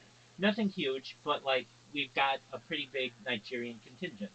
Well, what ends up happening is, I mean, these guys are in Nigeria and they like don't have money, and absolutely everybody understands that. Well, frankly, sometimes they use different accounts of each other, and I get confused on who is who. But one of the guys came to me today, and he was like, um, I don't know, just messaged me on Discord, and I was like, hey, why aren't you in the Harry Potter Obama Sonic 10 new Telegram? And he's like, he wanted to know if there was any news about the coin or anything. I'm like, why don't you just check the Telegram? He's like, I told you I was banned. And I do remember he told me he was banned, and I previously tried to get him unbanned, but it was just follow up on it. Or he wasn't like any updates, and so I was like, oh, maybe he got unbanned. I don't know, but I went to ask them, hey, can you guys please unban this guy? His name's Bitcoin. His name's Real Schiller X. And I asked a couple mods, and they're like, Oh, I know him. Yeah. okay, X, he comes in here. And the thing is, if you're coming in here, I want to help you. You're part of the community, and so um, I'm like, can somebody unban him? And when I thought it would be a really easy, oh yeah, sure, it was just an accident. He posted the link or something like that. They're like, I don't know if we want to let him back in. I'm like, why not? And even like more lights, like yeah, don't let this guy back in. More lights like the head dev, or like one of two head devs. I'm like, come on, why? What did he do that's so wrong? So I'm like, please provide me evidence because he keeps messaging me, and I even said to them, we're never going to have a big community if we ban everybody if they make one mistake, especially a permanent ban. I don't feel that's right. So please tell me what he's done, and then I'll make a determination whether to just say to him, hey, you've done too much, or come on, can't we give him another chance? So they're like, Yeah. well, he DMs everybody for money. And I'm like, okay, I understand. And I can't blame him. Yeah, that makes sense. I truthfully can't blame him. He's in Africa, and they have nothing there. And if you're so hungry, like I don't know his situation, but I know some of these guys who message me, and it's heartbreaking. They're like, I'm hungry. I can't. There's no food. Can you please give me something? It's like, oh, it's heartbreaking. So they're like, he just DMs us for money, and sometimes he wants to shill other coins. And there was something else that they said that was somewhat of a complaint. Um, those are the two big ones, though. And so I'm like, okay, let me have a talk with him, and let me. So normally I don't do this. I really never do this, but I was already in a messaging with him, and so I just hit the voice call, and I'm like, I wonder if he'll pick up, and he did. And I'm like, all right, so you're listening to me, right? He's like, yeah. Like, look, they're going to let you back in under a couple conditions. You can't DM anybody that you need money ever. So just pretend this group doesn't exist if you need something, or else you're just going to get kicked out, and there's nothing I'm going to be able to do to help you. The second thing is you can't shill other projects. So especially in DMs, hey, I've got this great idea, yada yada yada. And the third thing is when someone is like, hey, is there any way you would create content? You can't be like, well, pay me to do it. If you want to create content, that's fine. If you don't want to, that's fine. But don't have everything associated with money. And I understand you're doing something, so you think that you should get money for it. But some people just make content just to help build the community. He's like, I understand. I I won't do that. So I'm like, okay, fine. So I go back to the people at in Telegram, and I'm like, all right. So I've spoken with him. Like, firstly, I'm like, look, guys, I normally wouldn't put my ass on the line for someone, but I was really kind of mad that I'm like, hey, I'm asking for this guy to get unbanned, and I'm getting some pushback on this. Is this going to have to be a situation where I'm like, fine, then I'll stop streaming in your Discord and I'll change my clothes? Because basically, I've done this now for a year and a half, and I don't really ask for anything. The one time I'm asking for something, you're not going to do it because of some mistake that this guy made 4 or 5 months ago, and the reason why he perhaps made the mistake is because he was desperate, and we don't know what kind of circumstances he's in. Um, and so they're like, no, I mean, like we'll let him back in. I mean, he does create content for us, and he can be really funny. So I told him once they let you back in, you thank them, and then I told him just calm down in there. Don't send messages. You can upvote stuff or whatever, but just give it a month before you start really getting things, shaking things up in there. And so I said when you get back in, I want you to thank them and let them know that you will essentially be on your best behavior. So I was able to get him back in, but even all that was just like an unnecessary hour of just bullshit. And I know in the Bitcoin Obama community, I could ask for moderation privileges and maybe get them, but I really don't want them. I don't want to be associated with any cryptocurrency as like a leader or a member of it, just because I like the neutrality that I can have to say like, hey, I'm not even a moderator. This isn't my coin. I have no connection to it except the fact that they've sponsored me in merchandise, and I think that it's a good investment if people are interested. So that was good. Got him back in, and I was really really exhausted. So I took another like I don't even know, maybe a few hour nap. And then I awoke to Flash yelling at me in here, "Wake up! Wake up! Wake up!" And I heard him, and it was kind of just like this thing that like if I react to him, then he's gonna know whenever he comes in here. If he just starts yelling at me, he'll be able to get me. So, um, I let a little time pass, and then he came back in, and then that's when we had the interview.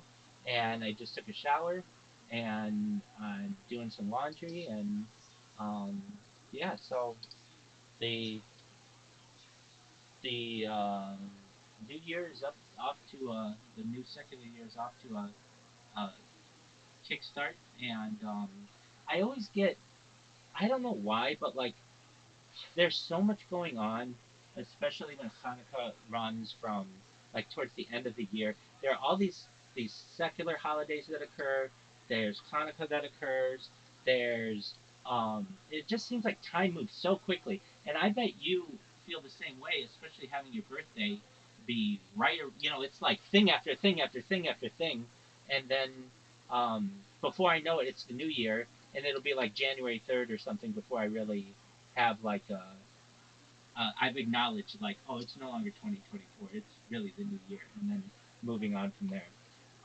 It happens to me basically every year, but I think it also has to do with me being up late, usually on December 31st. Not always. Sometimes I go to bed early, but generally, if I do, then I'm tired the next day, and all that stuff happens. So, Yeah. very long story short, it's been a good day thus far, and I hope for it to Good. continue. Yeah, I've got these people who, all right. So like real Schiller X, he says, "Okay, good morning." Okay, I'm just gonna tell him, "Good morning. Hope you have a great day."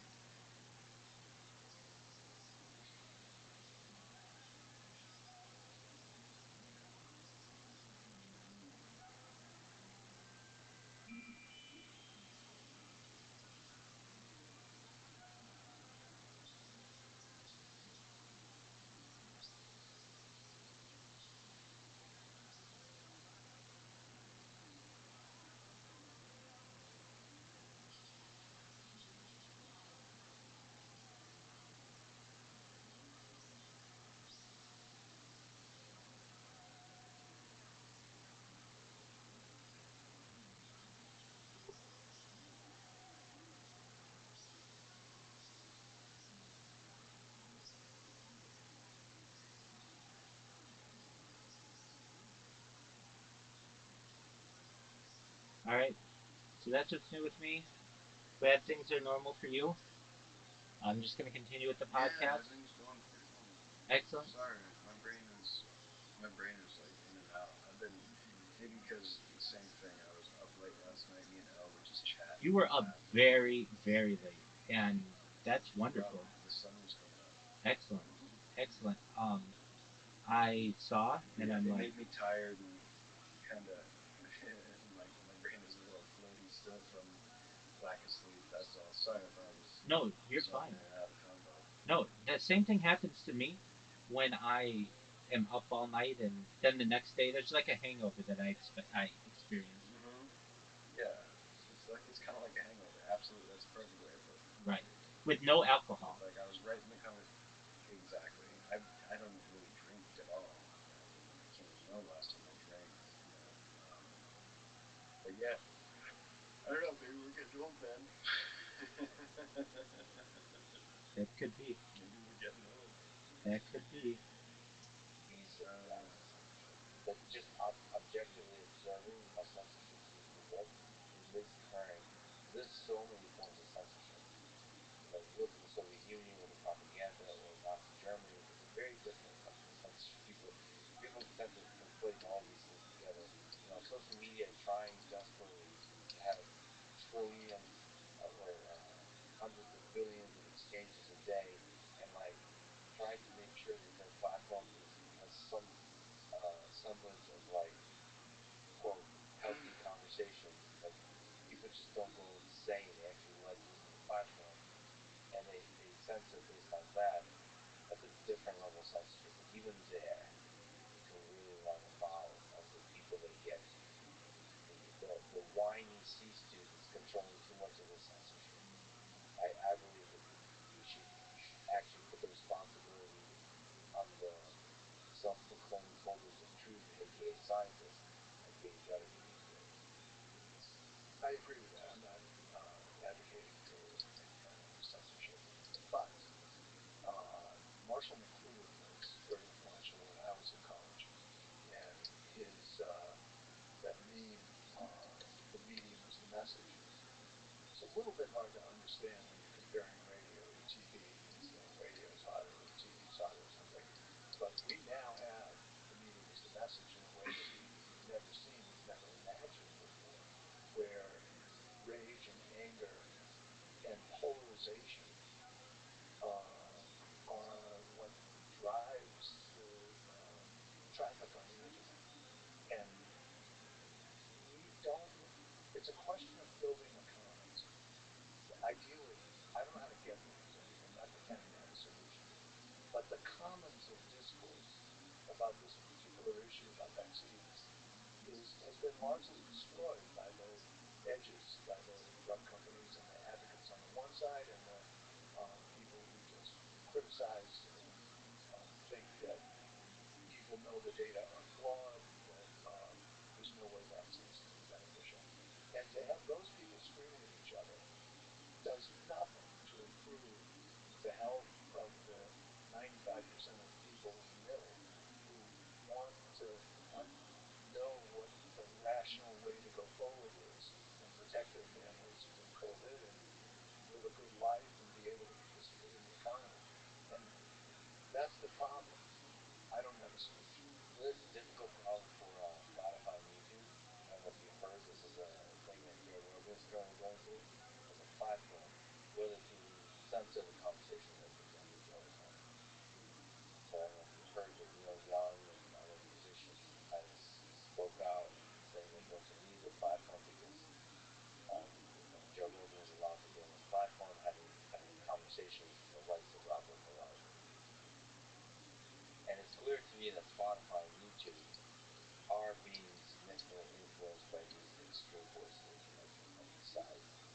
And it's also clear to me that Facebook is the same, and it's going back and forth. In fact, that's why Facebook has been oscillating on the censorship, is that one group gets louder than the other, depending on whether it's an election year. There's several things to say here. So one, it does seem, I think you put it really well, it would be amazing if these platforms could find mechanisms to listen to the center, to the big center that's actually going to be affected by the results of our pursuit of scientific truth, right? And listen to those voices. I also believe that most people are intelligent enough to process information and to make up their own minds. But they're not, in terms of um, there's it's complicated, of course, because we've just been talking about advertising right now, how people can be influenced. But I feel like if you have raw, long form podcasts or programs where people express their mind and express their argument in full, I think people can hear it and make up their own mind. And if those arguments have a platform on which they can live, then other people can provide better arguments when they disagree. So now we as human beings, as rational, as intelligent human beings, can look at both and make up our own minds. And that's where social media can be very good at, like this collective intelligence. We together listen to all of these voices and make up our own minds. Humble ourselves, actually, often. You think you know, like you're an expert, you say you have a PhD in a certain thing, there's this confidence that comes with that. And the collective intelligence that's uncensored allows you to humble yourself eventually. Like as you discover, all it takes is a few times, looking back 5 years later, realizing I was wrong. That really helped me. For scientists, that really helped me frankly intellectually. It's only through having that open discourse can you really have that. That said, Spotify also, just like Pfizer, is a company, which is why this podcast, I don't know if you know what RSS feeds are, but podcasts can't be censored. Joe's in the unfortunate position is the only one on Spotify.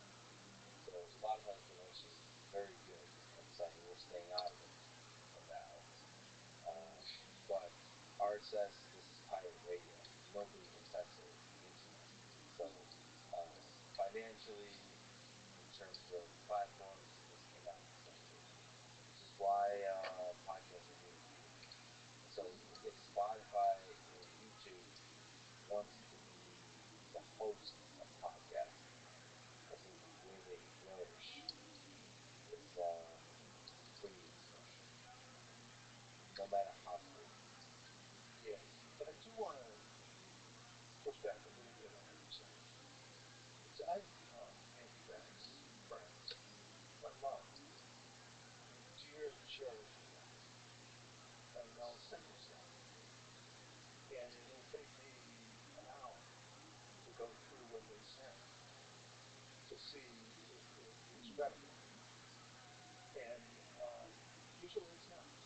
It's not a random sample of the anti-vax argument. I'm not saying I can disprove the anti-vax argument.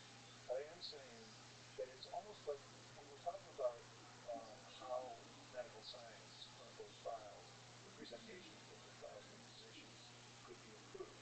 And the first thing we came up with is to have pre-publication transparency in the peer review process.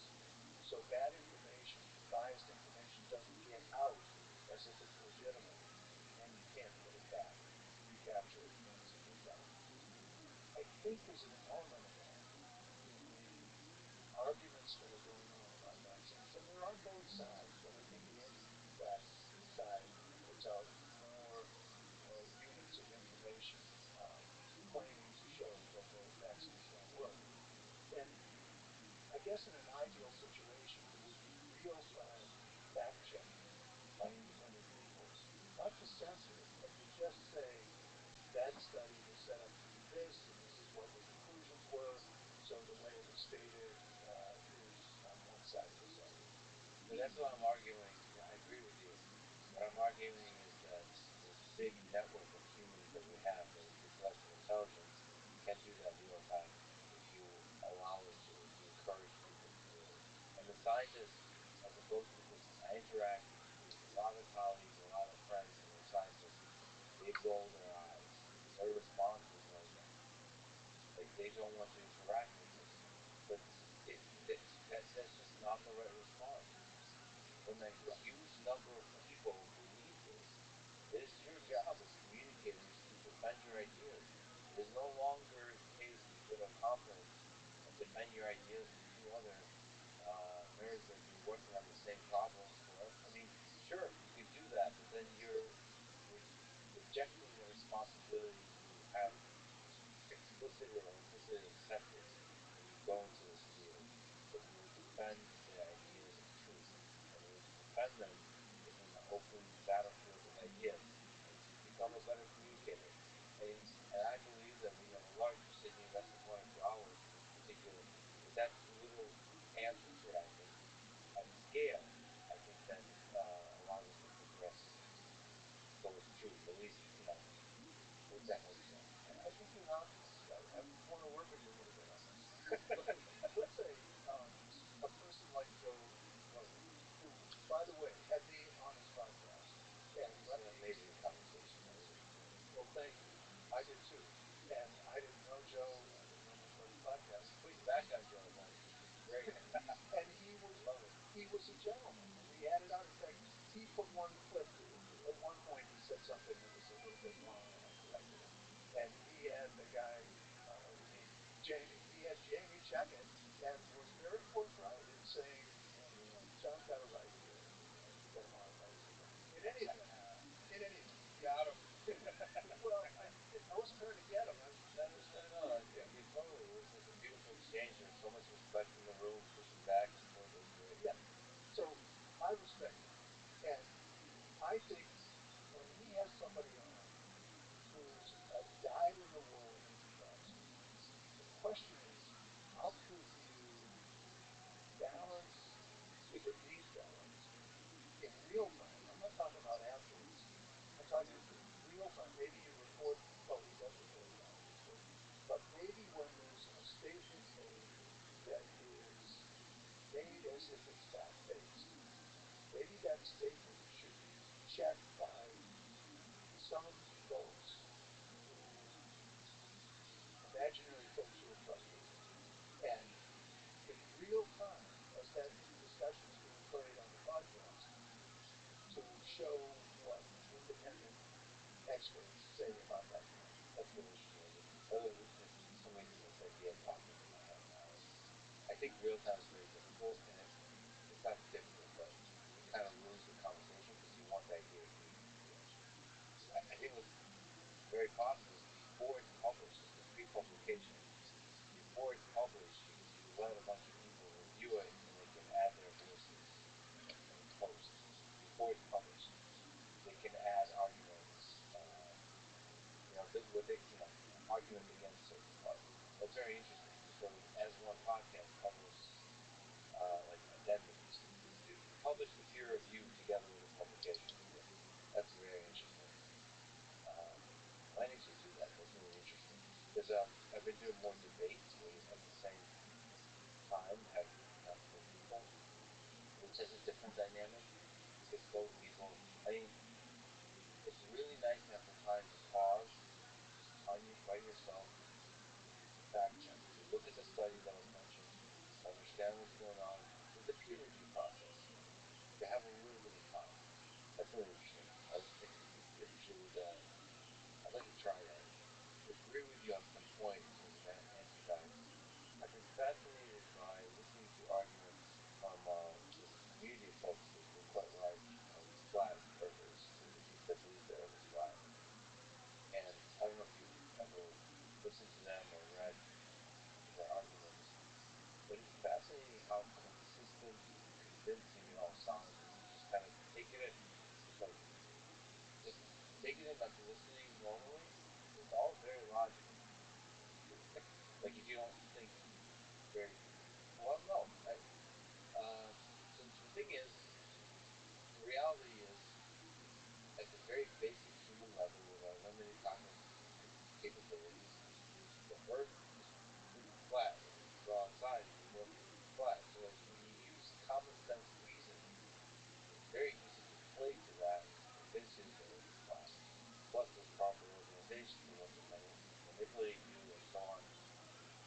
But then there's the slow progress of science and physics of the past that that's difficult to integrate into your thought process. So it's very true that people should listen to Flat Earthers because it was very revealing to me how easy it is to be convinced that space is invisible by charismatic arguments. And if we're arguing about whether the Earth is flat or not, as long as you're not navigating airplanes and doing other kinds of things, trying to get satellites to do transmission, it's not that important in what I believe. But if we're arguing about how we approach the worst public health crisis in I don't know how long, I think we're getting worse than the Spanish flu now.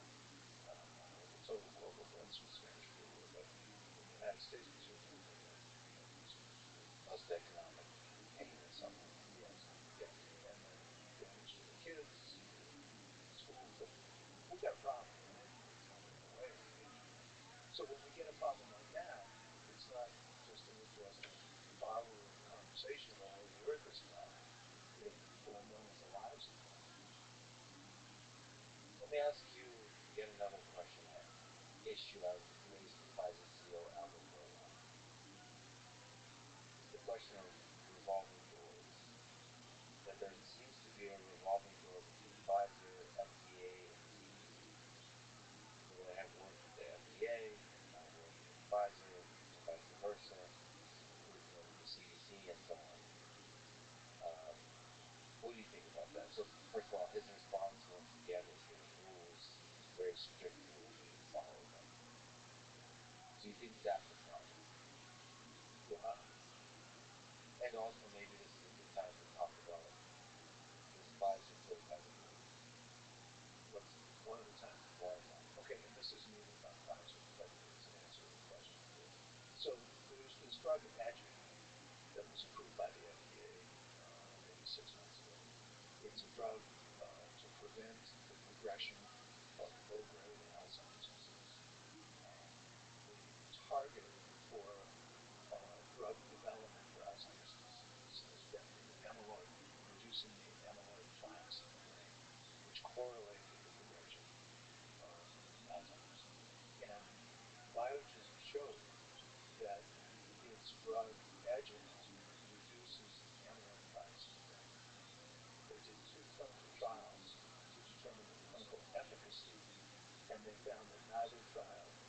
showed a meaningful benefit. And in those two trials, 33% more people in the adjuvant group developed symptomatic brain swelling and bleeding than people in the placebo group. There was an advisory committee convened to debate and determine how they felt about the approvability of adjuvant for the most values. Those facts aren't in the Stanford Biogen slides, as well as FDA. The advisory committee voted 10 against approval and one abstained. So that's essentially universal, unanimous vote against approving adjuvant. Now, the advisory committees have been pretty much friends of financial conflicts of interest. So this advisory committee votes 10 no, one abstention, and the FDA overrules the unanimous opinion of its advisory committee and approves the drug. 3 of the members of the advisory committee resigned. They said, we're not going to be part of it. If the FDA is not going to listen to a unanimous vote against approving this drug, which shows more harm than benefit, I'll just mute it. We're not going to proceed.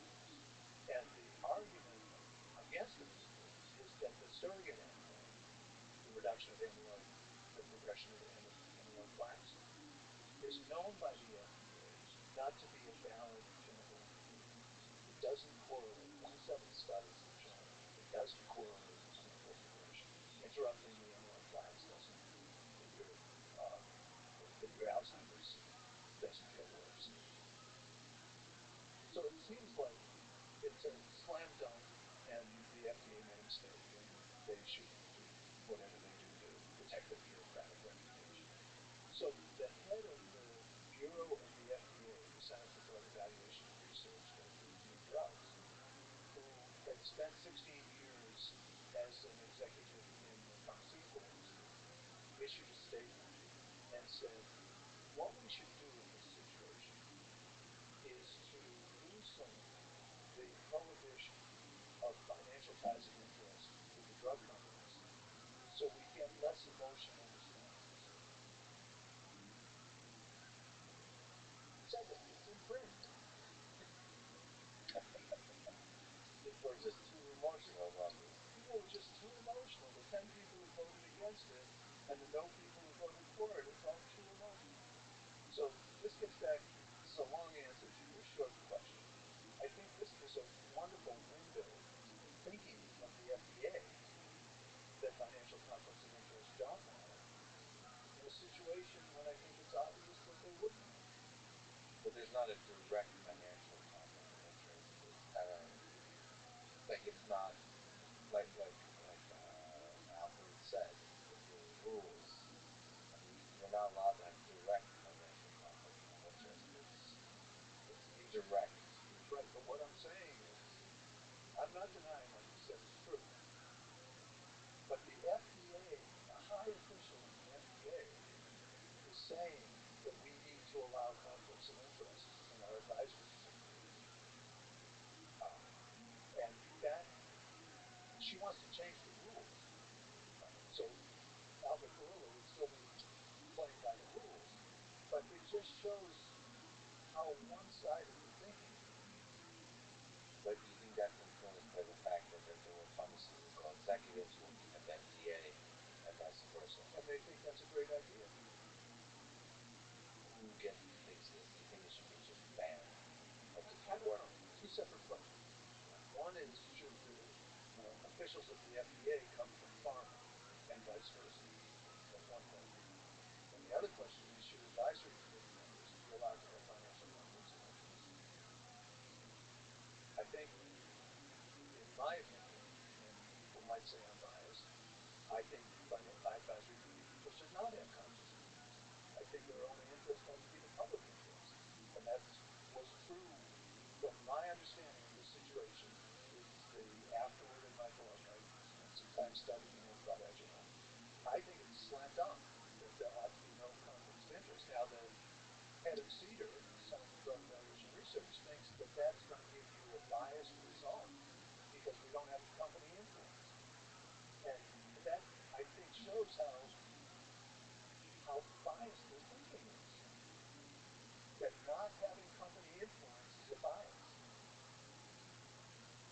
try to word that in. I'm trying to empathize with the belief that companies should have a voice at the table. I mean, yeah, it's part of the game, but you have to delegate the power, right? But they have a voice at this table. They've designed the studies. Right. They've That's their voice. they've That's the analyzed whole the point. data. I mean, what bigger voice do you deserve? But I do also think, on the more challenging question, I do think that there should be a ban. If you work at a pharmaceutical company, you should not be allowed to work in any uh, regulatory agencies. Yeah, You should not. I mean, that going back and forth, it just, even if it's 30 years later. I agree. And I have another nomination for you. We're in this crazy situation where Medicare is not allowed to negotiate the price of drugs with the drug companies. So the drug companies get a patent on every drug. Unlike every other developed country, they can charge whatever they want. So they have a monopoly on a utility because no one else can make the drug. And they can charge whatever they want, and Medicare has to pay for it. And you say, how did we get in this crazy situation? So how we got here is that in 2003, when Medicare Part D was passed, Billy Tausend was head of the Ways and Means Committee in the House, played a key role in ushering this through with the non-negotiation clause of it. And after it was passed, Billy Tausend did not finish out his term in Congress. He went to pharma for a $2 million a year job. This is this is incredible. You might think that a ban would be, easy. I spoke with Francis Collins, head of the NIH, on this podcast. He and NIH have a lot of power over funding science. What are they doing right? What are they doing wrong in this interplay with big pharma? How connected are they? Again, returning to the question, what are they doing right? What are they doing wrong? So my knowledge of the NIH is not great. I just spent a bunch of time there. That said, in broad brushstrokes, the NIH is doing the infrastructure work for all drug development. I think they've participated in 100% of the drugs that have been approved by the FDA over the past 10 years or so. They've done infrastructure work. And what they do is not work on particular drugs, but they develop work on drug targets, on targets in the human body that can be affected by drugs and might be beneficial to turn on or off. And then the drug companies, when they find a target that is mutable and potentially beneficial, then the drug companies can take the research and choose to invest in the development of the drug, specifically. That's our model. Now, 96% of the research that's done in clinical trials in the United States is on drugs and devices. And only a fraction of the 4% that's left over is about preventive medicine and how to make a healthy cell. I think, again, from the satellite view, the NIH is investing more in science that can lead to commercial development rather than, as you said at the beginning of the podcast, this no big fitness and lifestyle industry that can counter pharma. So I think at the NIH level, that countering can be done. And the diabetes prevention program study that we talked about before, where lifestyle was part of a randomized trial and was shown to be more effective in metformin at preventing diabetes, that is absolute proof positive that investing in that kind of science can produce good results. So I think that we're aimed at drug development, and what we ought to be aimed at is an epidemiological approach to improving the health of all Americans. We rank 68th in the world in public health expenditures, despite spending an extra $1.5 trillion in oxygen. And I believe strongly that the reason why we've gotten into this crazy position is because the knowledge that we're producing is about new drugs and devices, and it's not about improving population health. In this problem, the NIH is the perfect institution play a role in rebalancing our research addresses? And some of that is on the leadership side with Francis Collins and Anthony Fauci, not just speaking about basically everything that just leads to drug development, vaccine development, but also speaking about healthy lifestyles, speaking about health, not just sickness. Yes, and investing. Investing. I mean, it's like one feeds the other. One, you have to communicate to the public the importance of investing in health. That leads to you getting props for investing in health and leading to invest in health more and more. And then that communicates, I mean, everything that Anthony Fauci says and Francis Collins says has an impact on scientists. I mean, it sets the priorities. I don't think the sad thing about leaders, uh, forgive me for saying the word, but mediocre leaders, is they don't see themselves as part of a gang. They uh, they don't see the momentum. It's like a fish in the water. They don't see the water. Great leaders stand up and reverse the direction a company's been going. I actually put a lot of responsibility. Some people say too much, but whatever. I think leaders carry the responsibility. I put a lot of responsibility on Anthony Fauci and Francis Collins for not actually speaking a lot more about health, not in big inspiring people with the power and the trustworthiness of science. Um, that's on the shoulders of Anthony Fauci. I'm going to abstain from that because I'm not expert. But neither am I, but I'm trying. I have two, but not on camera. Yes. No, but seriously, the problem is pretty simple. That we're investing 96% of our funding of clinical research in drugs and devices, and 80% of our health is determined by how we live our lives. And this is ridiculous. The United States is going further and further behind the other wealthy countries in terms of our health. We ranked 38th in health expectancy in 2000, and now we're spending $1.5 trillion on spending, and we rank 68th. We've gone down. You have this excellent. There's a few charts that I'll overlay that tell the story in really powerful ways. So one is the healthcare spending as percentage of GDP. That on the x-axis is years and the y-axis is the percentage. And the United States, as compared to other countries on average, has been much larger and growing. Right. We are now spending 7% more of our GDP, 17.7% versus 10.7% on healthcare. 7%. And I think GDP is the fairest way to compare healthcare expenditures per person. In dollars, we're spending the difference is even greater, but other costs vary with GDP. So let's stick with the conservative way to do it. 17.7 or 18% of GDP. 18% of GDP is spent on healthcare. 7% higher than the comparable country average.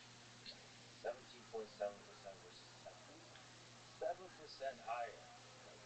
And 7% of $23 trillion GDP is more than $1.5 trillion a year in excess. And then you have another chart that shows healthcare system performance compared to spending.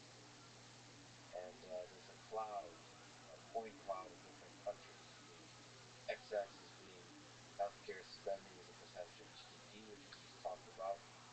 That U.S. is 7% higher than everyone, the average. And then on the y-axis is performance. So x-axis spending, y-axis performance. And there's a point cloud, you can overlay this if you're watching on YouTube, of a bunch of countries that have high performance for what they're spending. And the U.S. is all alone on the right bottom side of the chart with low performance and high spending. Yeah. So this is a system that is abiding by spending that is directed by you put that in the hands of big pharma, is you maximize profit, you go to decrease performance, and increase spending. Yes, but I want to qualify that and say it's not all big pharmaceutical. They're not responsible for all the problems in our healthcare system. At least they're not responsible for the administrative costs, for example. But they are the largest component of the rising, our rising healthcare costs. And it has to do with this knowledge issue. Controlling the knowledge that doctors have makes it so that doctors can live with this situation, believing that it's optimal when it's a wreck. Let me ask you the big, so as a physician, for everything you've seen, you talk about 80% of the impact on health is lifestyle. Um, how do we live longer? What advice would you give for generally? What space of ideas result in living longer and higher quality lives? This is a very simple question to answer. Exercise for at least a half hour, at least 5 minutes a week. Two, don't smoke. Three, maintain a reasonably healthy body weight. Some people argue that being lower than a BMI of 25 is healthy. I think that may be true, but I think getting above 30 is unhealthy at that point. Now, that's largely impacted by socioeconomic status, and we don't want to blame the victims here. So we've got to understand that when we talk about all of these things, not cigarettes, but exercise and a good diet and maintaining a healthy body weight, um, we have to include in doing those things the impediments to people with lower socioeconomic status being able to make those changes. We've got to understand that personal responsibility counts for some of this, but also social circumstances accounts for some of it. And back to your fishbowl analogy, if you're swimming in a fishbowl, if you live in a fish tank with nothing properly maintained, the approach wouldn't be to treat individual sick fish. It would be to fix your fish tank, to get the bacteria out of it, whatever bad stuff is in there, and make your fish tank healthy. Well, we invest far less than the other wealthy countries do. We're flipped. We have the mirror image in the spending on social determinants of health and medical determinants of health. We have exactly the wrong order. And not only does that choke off social determinants of health, which are very important, but actually just the ratio, even if you were spending, if we raised the social spending and raised our medical spending in proportion, the ratio of social spending to medical spending so, and why do we do that? Well, the answer is perfectly obvious. The way to transfer money from working Americans to investors is through the biomedical model, not through the social health model. And that's the problem. And I'd like to discuss this because the market isn't going to get us to a reasonable allocation. All the other wealthy countries that are so much healthier than we are and spending so much less than we are have some form of government intervention in the quality of the health data that's available, in the budgeting of health and social um, factors. And we don't. We're kind of the Wild West, and we let the market determine those allocations. And it's an awful failure. It's a horrendous failure. So one argument against government, or sorry, an alternative to the government intervention is the market work better if citizenry has better information. So one argument is that uh, communicators and podcasting so on, and other channels of communication will be the way to fight big pharma. They both will be the way to do it. So by providing information, the alternative to the government intervention on every aspect of this, including communication with the doctors, is to provide them other information and not allow the market to provide that information by basically making it exciting to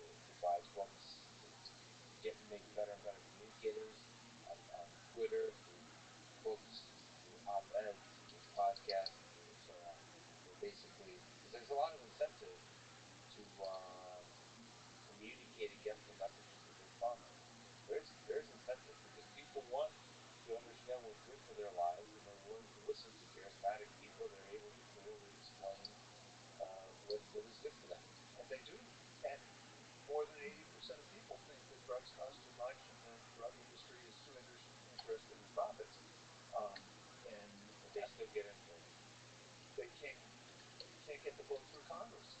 You know, Democrats and Republicans alike are taking money from Congress, and somehow it just doesn't work out that these even small changes.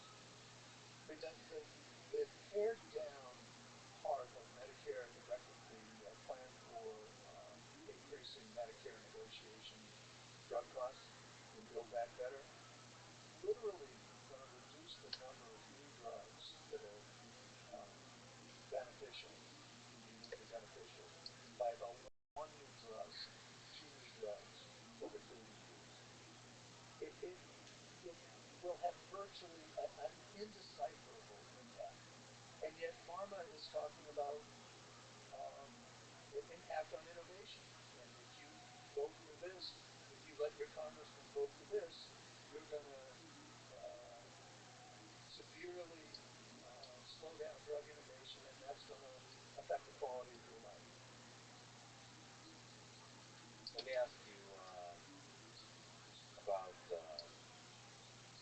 over medication that we've been talking about from different angles, but one difficult question for me, I'll pick one of the difficult topics: depression.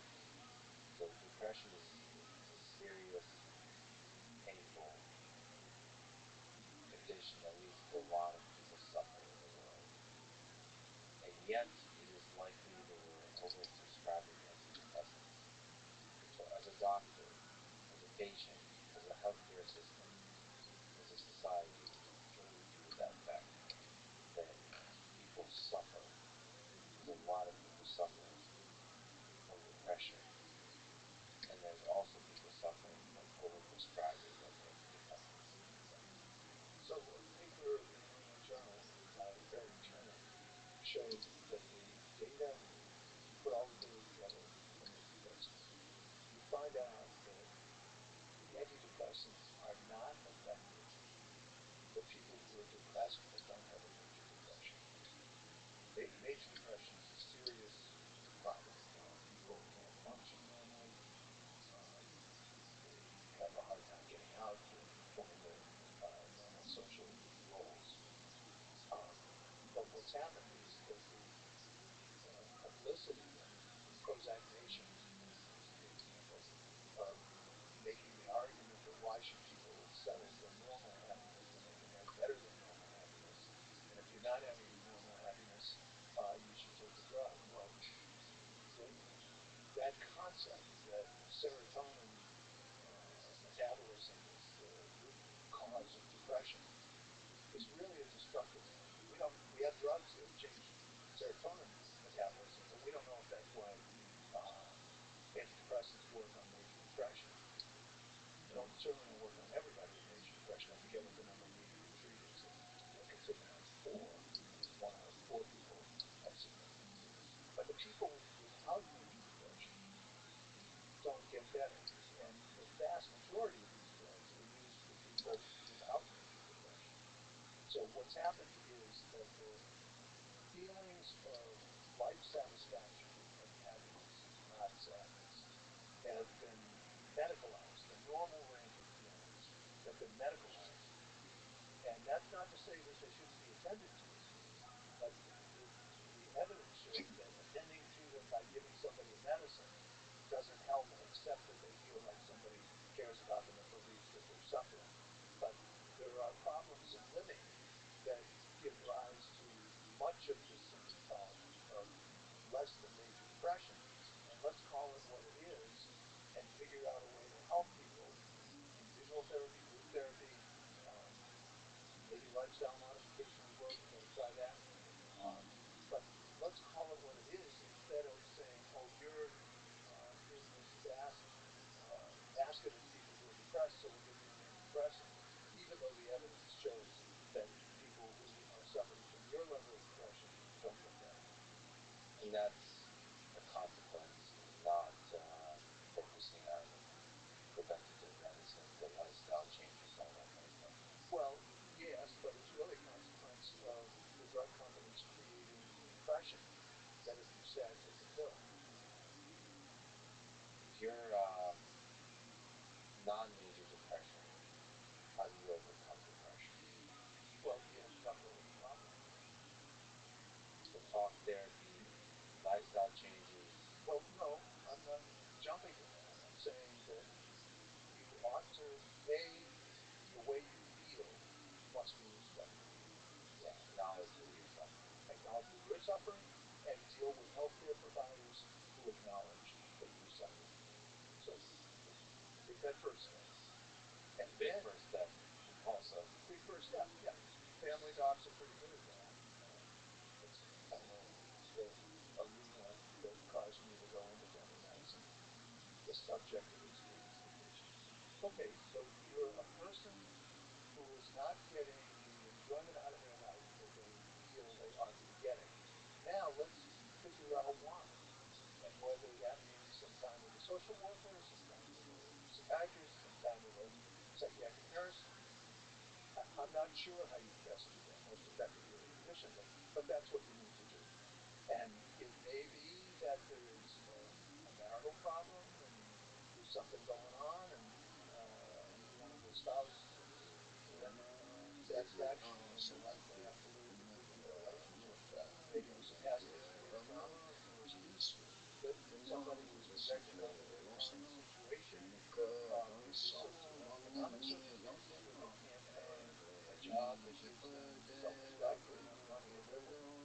All of these infinite ranges. But let's figure out, make a diagnosis first. The diagnosis would be that the person feels sadder than they feel than they want to feel. The diagnosis is why the person feels sadder.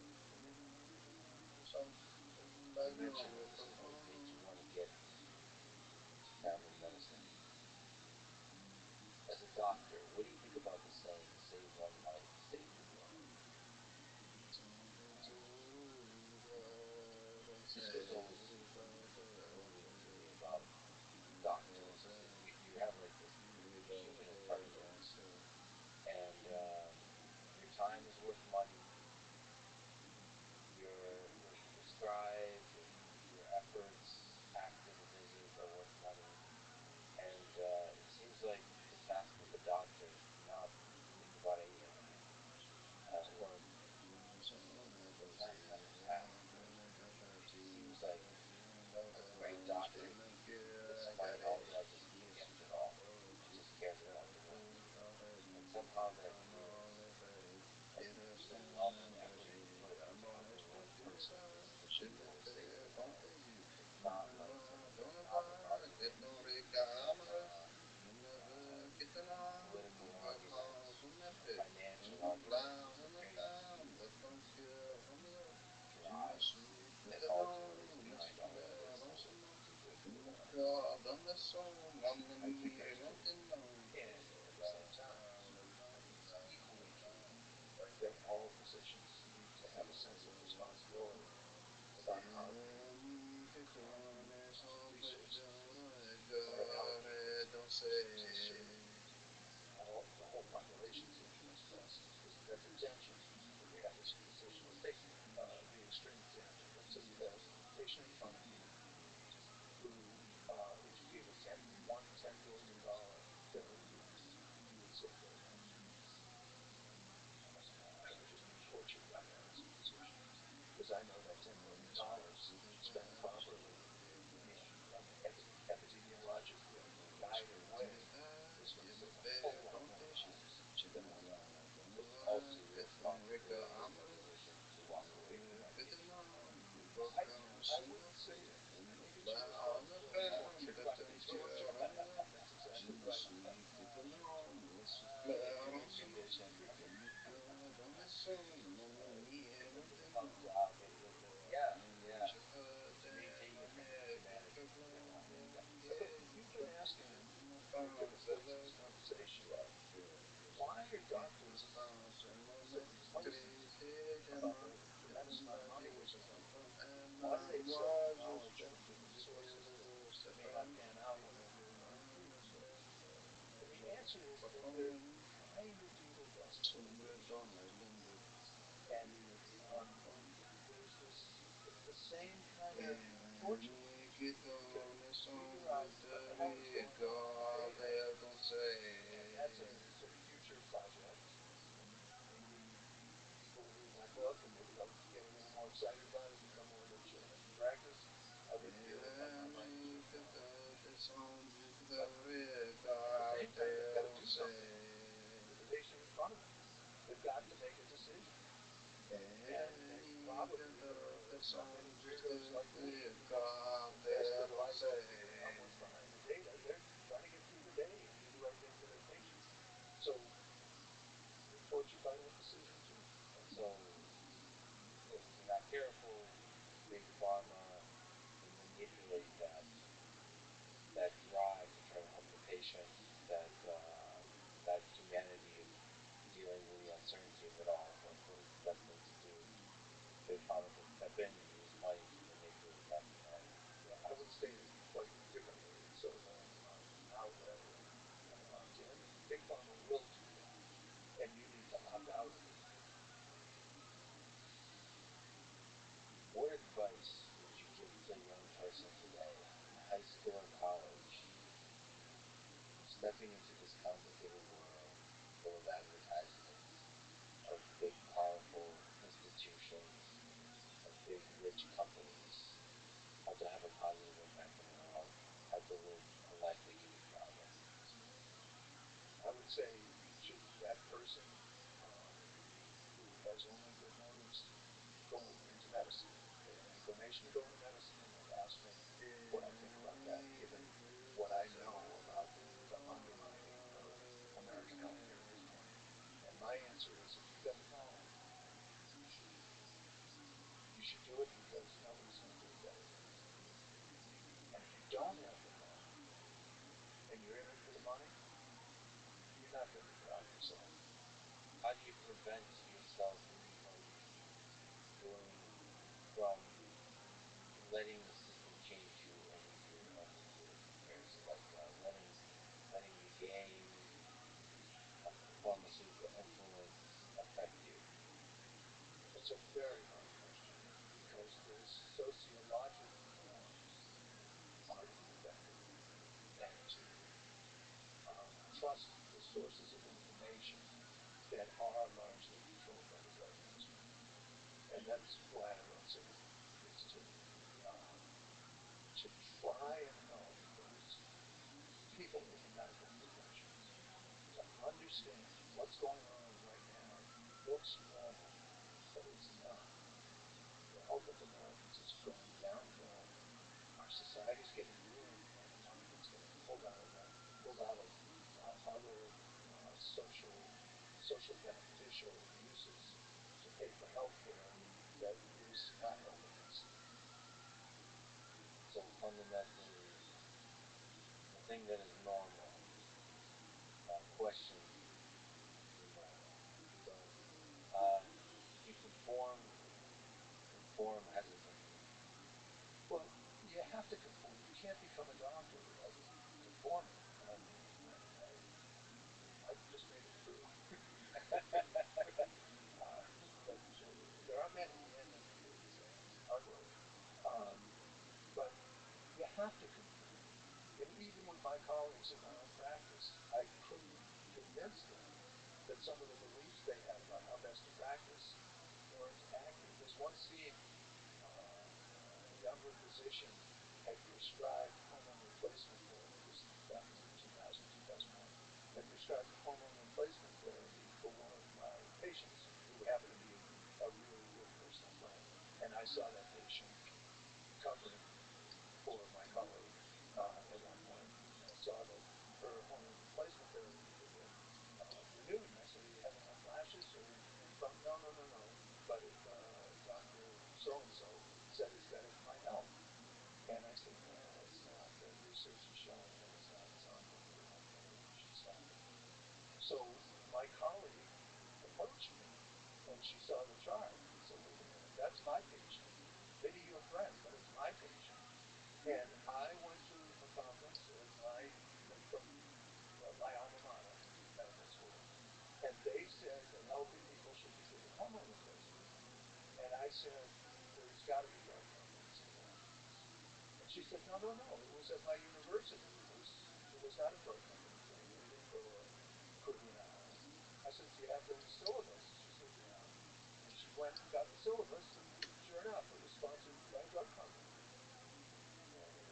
They're everywhere. And it's back to Kuhn. Groups of experts share unspoken assumptions, and in order to be included in that group of experts, you have to share those unspoken assumptions.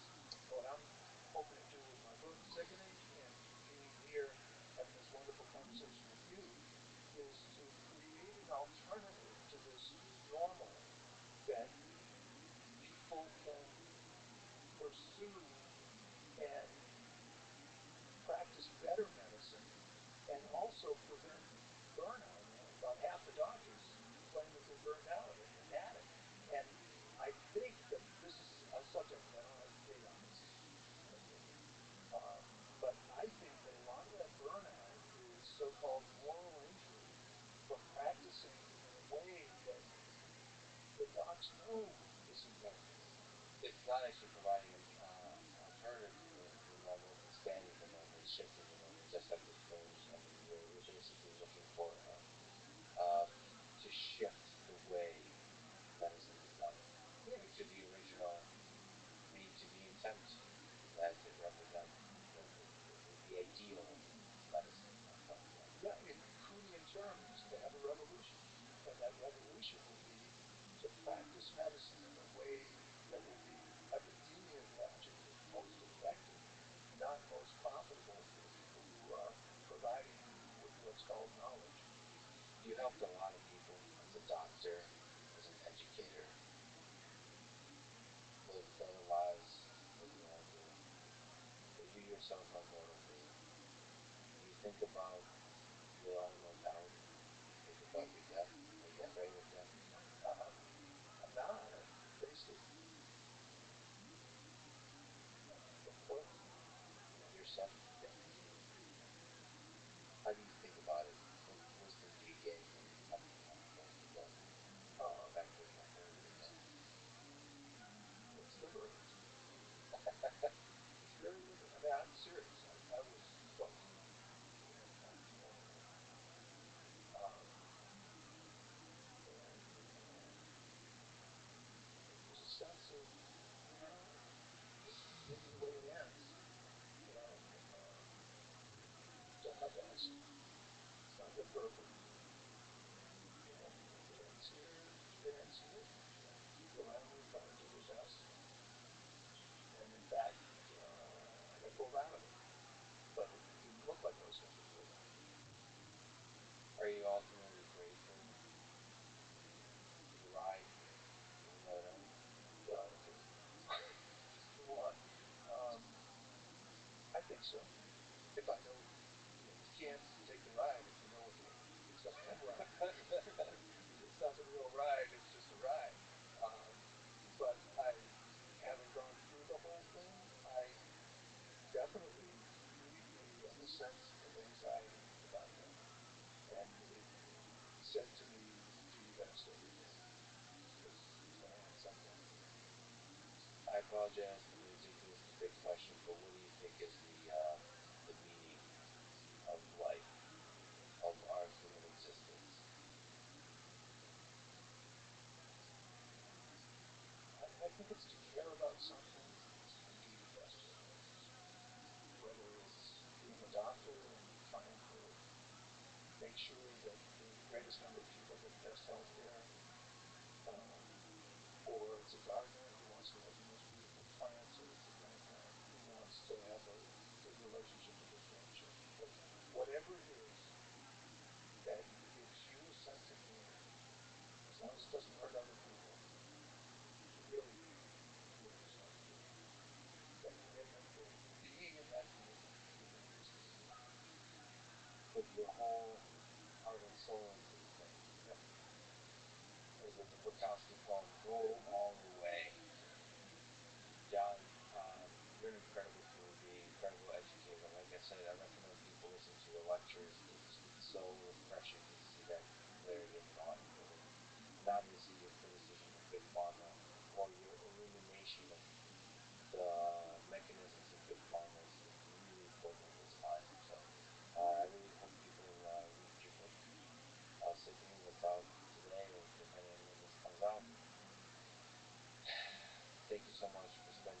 extremely valuable time with you today. It was amazing. Well, Lex, I'll just hand it back to you. Thanks for engaging in this conversation, for creating this space to have it, and creating a listenership that is interested in understanding stories like this. I really appreciate the conversation. And I should mention that offline you told me this is the Gilbert Strang episode. So for anyone who don't know Gilbert Strang, another epic human being you should check out. If you don't know anything about mathematics or linear algebra, go look him up. He's one of the great mathematical educators of all time. So of all the people you mentioned to me, I appreciate that you mentioned him. He is a rock star of mathematics. John, thank you so much for talking to us, John. Thanks for listening to this conversation with John Abramson. To support this podcast, please check out our sponsors in the description. And now, let me leave you some words of Marcus Aurelius. Waste no time arguing about what a good man should be. Be one. Thank you for listening. Hope to see you next time.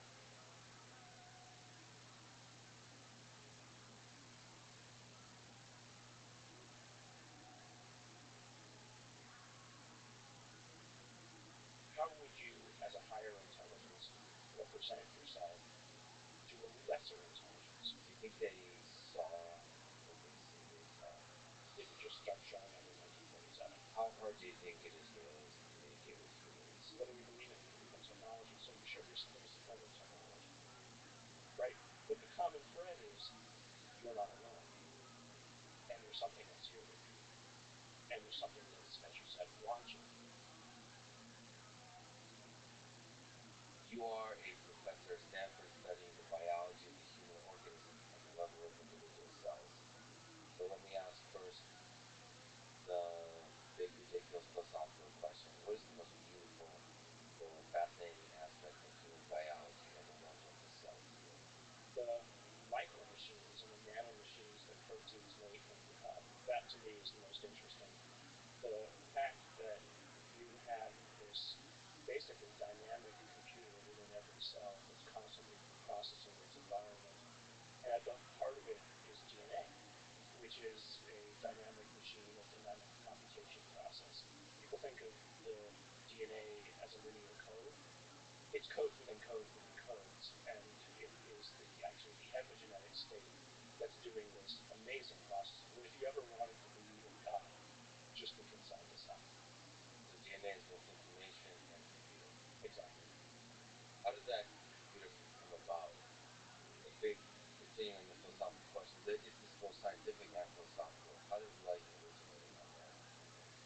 How does this, at every level, so the very first step and the fascinating complex computer that is DNA, that is multicellular organism, and then maybe the fascinating complex computer that is the human mind? Well, I think you have to take just one more step back to the complex computer that is the universe, right? All of the so-called particles or the waves that people think the universe is made up of appears, to me at least, to be a computational process. And embedded in that is biology, right? So all the atoms of a protein, et cetera, sit in that computational matrix. From my point of view, it's computing something. It's computing towards something. It was created in some ways, if you want to believe in God, and I don't know that I do, but if you want to believe in something, the universe was created or at least enabled to allow for life to form. And so the DNA, if you ask where does DNA come from, and you can go all the way back to Richard Dawkins and the selfish gene hypothesis. The way I look at DNA, though, is it is not a moment in time.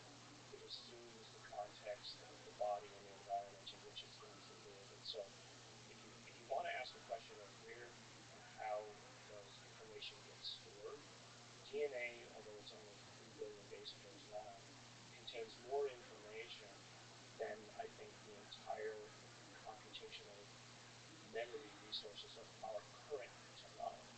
Because who and what you are is both what you were as an egg all the way through to the day you die, and it embodies all the different cell types and organs in your body. And so it's a computational reservoir of information and expectation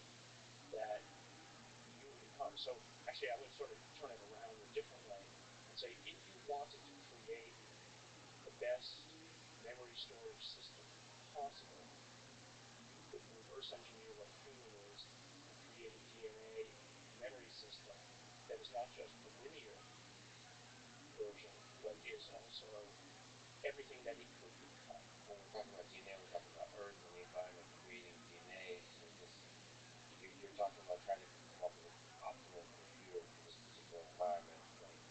Um, so if you reverse engineer that computer, what do you mean by doing all the possible things that could happen? So who you are today, right? So 3 billion bits of information does not explain last week. Yeah. Doesn't explain this, right? But the DNA embodies the expectation of the environment in which you will live and grow and become.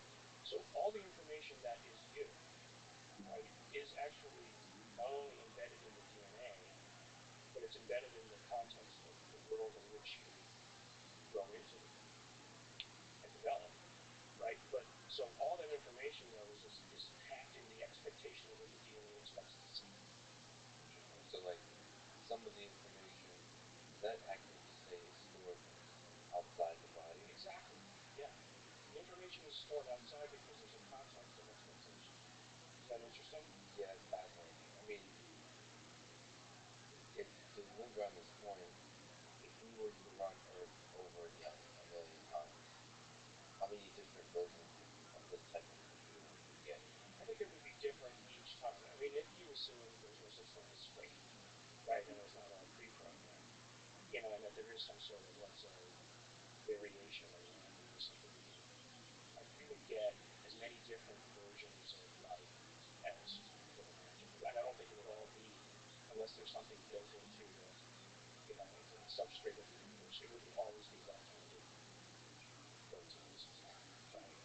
But I wonder with the classical butterfly wing, what uh, effects it has, because it's possible that if the system is really good at finding the efficient answer, and maybe the efficient answer is there's only a small finite set of them for this particular environment. Exactly, exactly. That's the kind of, in a way, the entropy of the universe, of the multiverse expectations, right? That there's probably a zillion other kinds of universes out there if you believe in multiverse theory. We only live in the ones where the rules are such that life like ours exist. So using that logic, how many alien civilizations do you think are out there? There's trillions of environments, aka planets, or maybe even how many lifelike organisms do you think are out there thriving, and maybe how many do you think are long gone before we know it? I think, well, innumerable. I think in terms of the Greater ways that than zero. much greater than zero. I mean, I would just be surprised by the waste, right, of that space just for us, if we're ever going to get there. Um, that would be my first way to think about it. But second, I mean, I remember when I was about 7 or 8 years old, and I would go to Benny University to find this National Geographic. I remember opening the page of the National Geographic. I was about again 7 or 10 years old, and it was sort of a current picture of the universe. It was about probably 1968, 1969. And I just remember looking at it and thinking, what kinds of empires have risen and fallen across that space that we'll never know about? And isn't that sad that we know nothing about something so grand? And so I've always been a reader of science fiction because I like the creative ideas of what people come up with. And I especially like science fiction writers that base it in good science, but base it also in evolution. That if you evolve a civilization from something lifelike, right, some sort of biology, its assumptions about the universe will come from the environment in which it grew up. So, for instance, Larry Niven is a great writer. civilizations, in some cases, uh, what happens if intelligence evolved from a herd of animals, right? Would you lead from behind, right? Would you be, in his case, one of them were the so-called Montees, and to them, the moral imperative is kindness. You put other people forward to run the risk for you, right? And so he writes entire books around that premise. There's another guy, David Brin is his name. He writes the so-called Uplift Universe books, and in those he takes different uh, intelligences, each from a different evolutionary background, and then he posits a civilization based around where and what they came from. And so, to me, I mean that's just fun. But I mean, back to your original question: is how many are there? I think as many stars as you can see. Now, how many are currently there? I don't know. I mean, that's the whole question of how long can a civilization last before it runs out of steam. In you, for instance, does it just get bored, or does it transcend to something else, or does it say I've seen enough and I'm done? What does running out of steam mean? Like, the story itself means you're bored. It's we've done everything we can, and they just decide to stop. I don't know. I just don't know. Is the Elon Musk worry that we stop reproducing, or we slow down the reproduction rate to where our population can go to zero? Can go to zero, and we can't, and we collapse. And so the only way to get around that is perhaps we need enough machines with AI to take care of us. What could possibly go wrong? You talk to people that told stories of UFO encounters. What is the most fascinating to you about the stories of these UFO encounters that people have told you? The similarity of them, the uniformity of the stories. Now, I just want to say up front, a lot of people think that when I speculate, I believe something. That's not true, right? Speculation is just creativity. Speculation is the beginning of hypothesis. None of what I hear in terms of the anecdotes do I necessarily believe are the true. But I still find them fascinating to listen to because at some level they're still raw data, and you have to listen. Once you start to hear the same story again and again, then you have to say, well, there must be something to it. I mean, maybe it's some kind of a Jungian background in the human mind, the human consciousness that creates these stories again and again. Coming out of the DNA, it's coming out of that pre-programming something. And Jung talked quite a bit about this kind of thing, the collective unconscious. But actually, one of the most interesting ones I find is this constant message that you're not taking care of your brain. This came long before climate change. It came long before many kinds of, let's say, current day news around, taking care of our planet, pollution, etc. And so, for instance, perhaps the best example of this, the one that I find the most fascinating, is a story out of Zimbabwe. 50 or 60 children one afternoon in Zimbabwe. It was a well-educated group of white and black children who at lunchtime in the playground saw a crack, and they saw little men, and they all ran into the teachers and they told the same story and they drew the same pictures, and the message several of them got was, "You are not taking care of your planet." And it got there's actually a movie coming out on this episode, and 30 years later now, the people who were there, the children who've not grown up, say it happened to us. Now, if it happened, was it some sort of hallucination? Was it an imposed hallucination by something? Was it material? I don't know. But these kids were 7 to 10 years old. You see them on video. 7 to 10-year-olds. Hey, Rabbi, Yo, big dog. And so, would whether you it's real want to watch or the not, I don't know. movie? But I find that Uh, I got fascinating like data. And again, I don't know if you would. If not, no worries. Just I Yeah, didn't realize if that. you stream it, yeah. All right, cool. I was gonna put on the Adventures of Baron Munchausen in Brazil, Is Terry it, Gilliam movie. I don't know if you know that. I'm down for it. Cool. Yeah, the first one. Yeah, they're pretty cool. All right, let me see. Just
you got it. Yes, sir. I'm gonna mute my one of my YouTube streams so I don't get nailed for copyright. I've done that. All right. Ready? You see it? Yep. Thank you. All right, cool.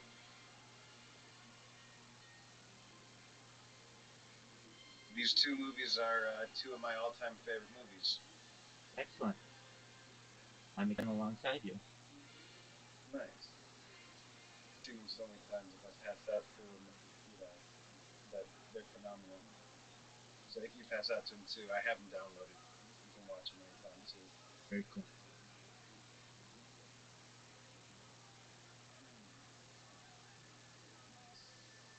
This is the first movie Uma Thurman was ever in. No shit. Yeah, for real. So it's from the 80s? Well, maybe she. Yeah, maybe. All right, maybe she was in Johnny Be Good first. Okay. I can't remember actually off the top of my head. I'll look it up.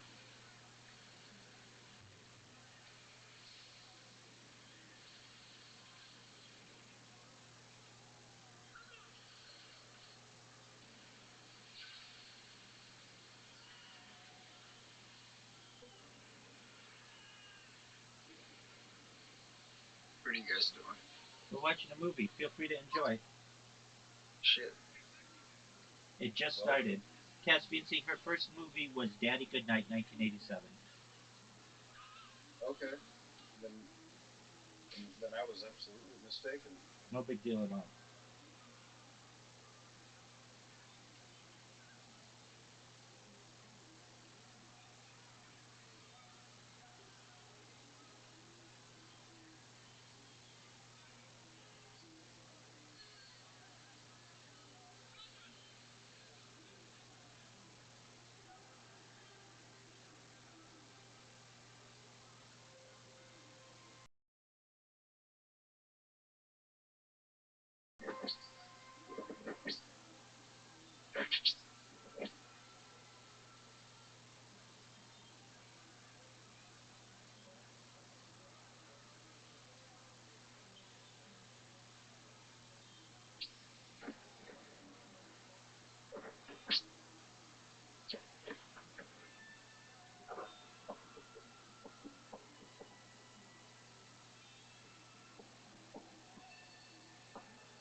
based on a real guy who served in the Prussian army, Hieronymus Munchausen.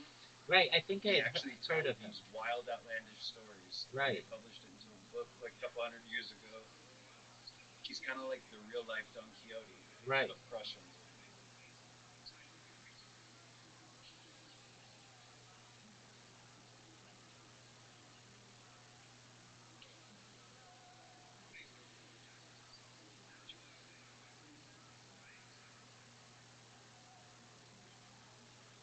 That's Sting. Right. Okay. Yeah. Now I remember that he's in this movie.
stunning.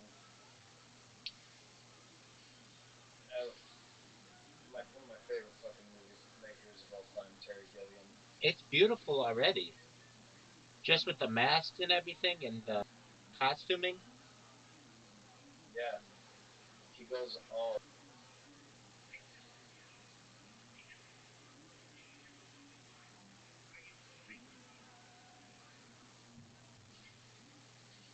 Unarches his legs.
This is great. I love this.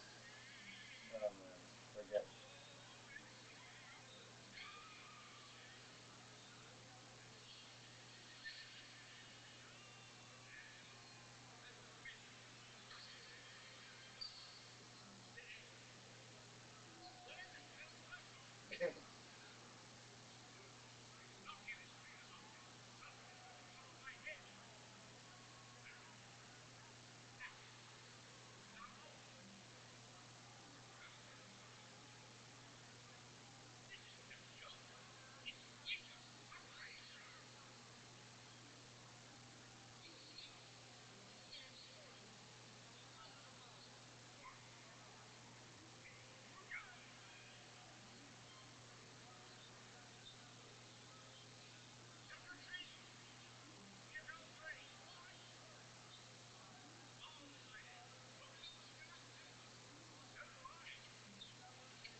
Hey, welcome, Riser. We're watching a movie, big dog.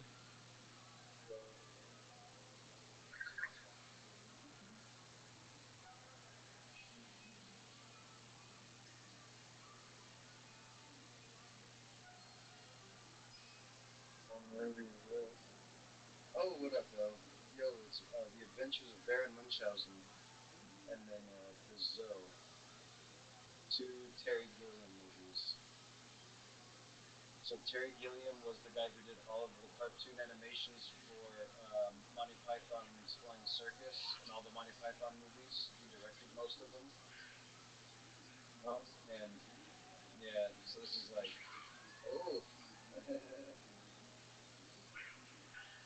and this is a story about Baron Hieronymus Munchausen, and he told such outlandish stories that nobody believed when he was alive. He was a real person in history. But today, if you go to the doctor and tell them, "Oh, I'm pretty sure I'm sick," they call it Munchausen syndrome. If you keep telling the doctor like that you're making up stories at the doctor, and so yeah, so this guy is the reason for that. Today, though, it's only Munchausen by proxy, which is like pretending your kids are sick. But phenomenal. I don't know. Great story. visually, it's very stimulating. That's what I Hang on a said. second. What'd you say? I think Visually, it's very. visually, it's pretty stimulating for me. Very enjoyable. Nice.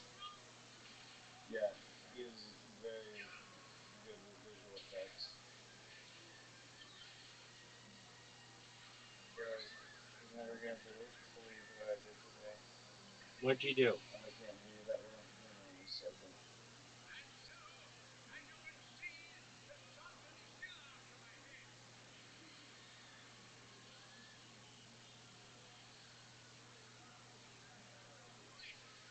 What'd you say, bud? You'll never guess what I did today. What was that? Um, I'm 27 years old, so today, for the very first time, I tried a kiwi. I had never eaten a kiwi in my entire life. What did you think? It's pretty amazing. Yeah, I like kiwis. They're good.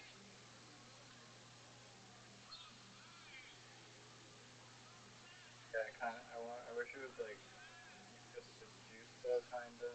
Like the texture is fine and it tastes amazing, but I'm like shocked that there isn't kiwi juice like that Right? does. Just by itself, kiwi juice. Yeah. No, I know what you mean. I eat the skin of kiwis. dissolves like apple skin.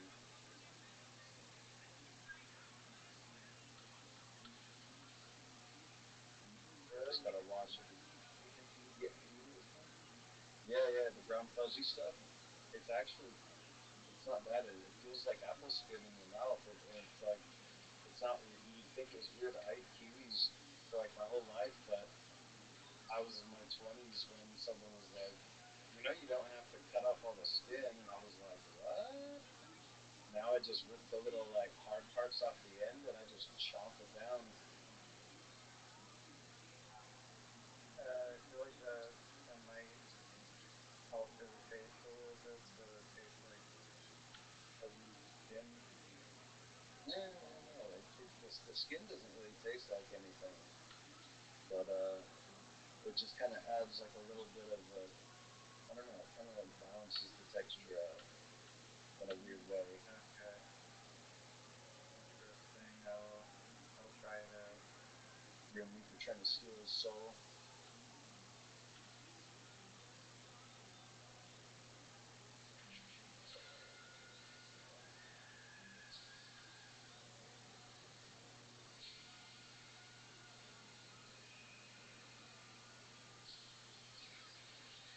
Yeah, just throw a lamp on it.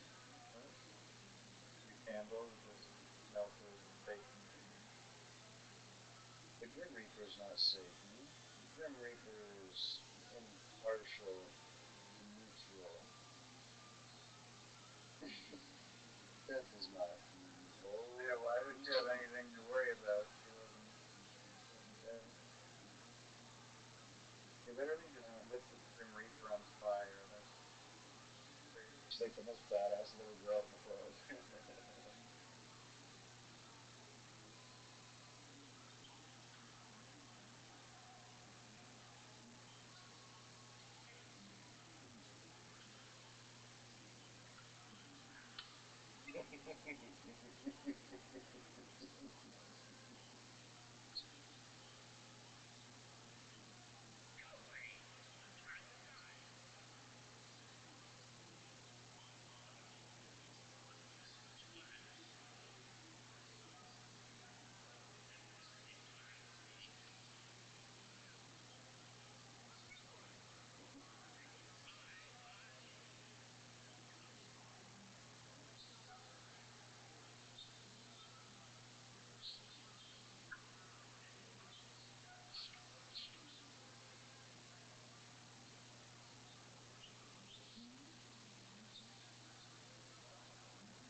The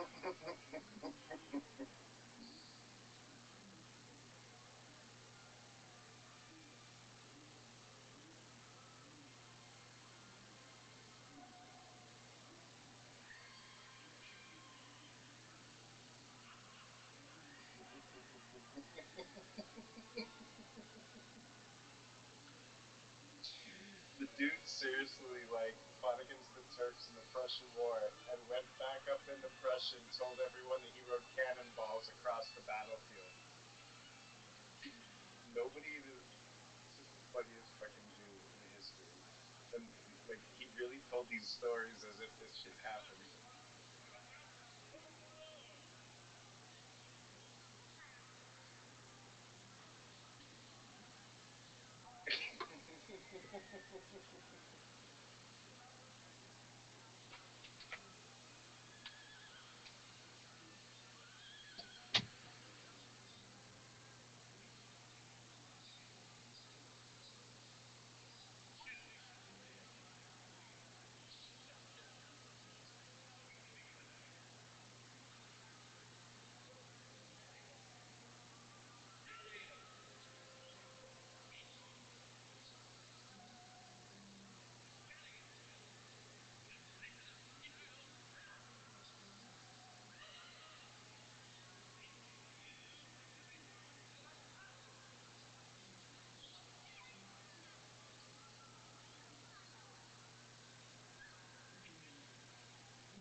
Looking pretty young Uma Thurman.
It should be. It says it is. Uh, it, show, it shows it's working on my side. Do you need to turn the volume up? No, it's working. Okay, cool. I just so I had an idea, and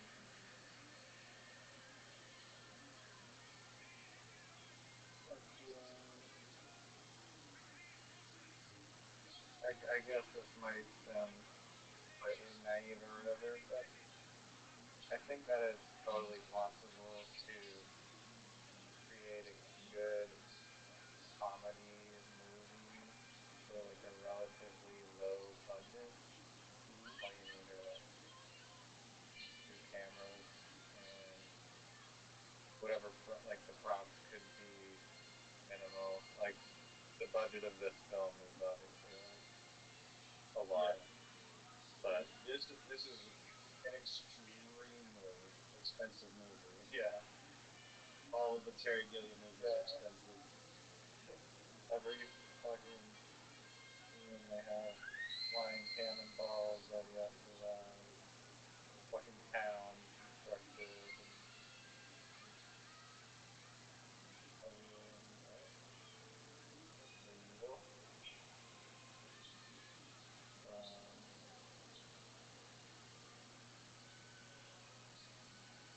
so like, I mean, maybe it's possible to produce a comedy and then have it actually be good enough to get to go wherever. I mean, it doesn't have to be successful, Yeah. but whatever. It could be. I just don't think like it would be that hard to write one that is like really hilarious and Yeah. um, Yeah, man. I have one idea for one that is just like a random idea in my head, um, and it was originally just to be like a 5 minute skit, but you could turn it into a whole movie. Um, I thought funny. I mean the I guess I wanted like the plot to be like, or not like the plot, but just like the overall direction of the film. Like normally it would be like, okay, the guy, the main character is in like a rut in life and things aren't going the best or whatever, and then he has some goal that he wants to get to, and there's obstacles in the way, but he eventually reaches the goal. Yeah. But I think since it's a comedy, it can be like the subject is just kind of like has like this crappy life, and just his life just like there's no happy ending. It's just like a series of just like crappy events that happen to his life. They're funny Oh, along the way, but yeah. you as the viewer are laughing at his crummy life His unfold. misfortunes and stuff. Yeah. Yeah, but there's no like he has a goal and he wants to get there or whatever, but it just never quite pans out. Yeah. That's pretty funny. Yeah. Like And a funny that's not that's just series of like events. that's just kind of like the overarching like style that make up the film. Yeah, for Um, sure. I was just yeah, I was gonna message you like when we were messaging today. I was like, oh, should I let Cassian know that I'm gonna take a shower and then go eat food? Like, is he just gonna be like, where the fuck did this guy go? I haven't talked to him. And then I thought about it, and then I fucking computer crashed, and then I was like, I'm too lazy to type that in my phone, so it'll be fine. Yeah, I think you're allowed to live a life. I always have my phone near me. You know what I mean? Yeah, and my other friend, like, ironically, did like the same exact thing that I was gonna do to you to me.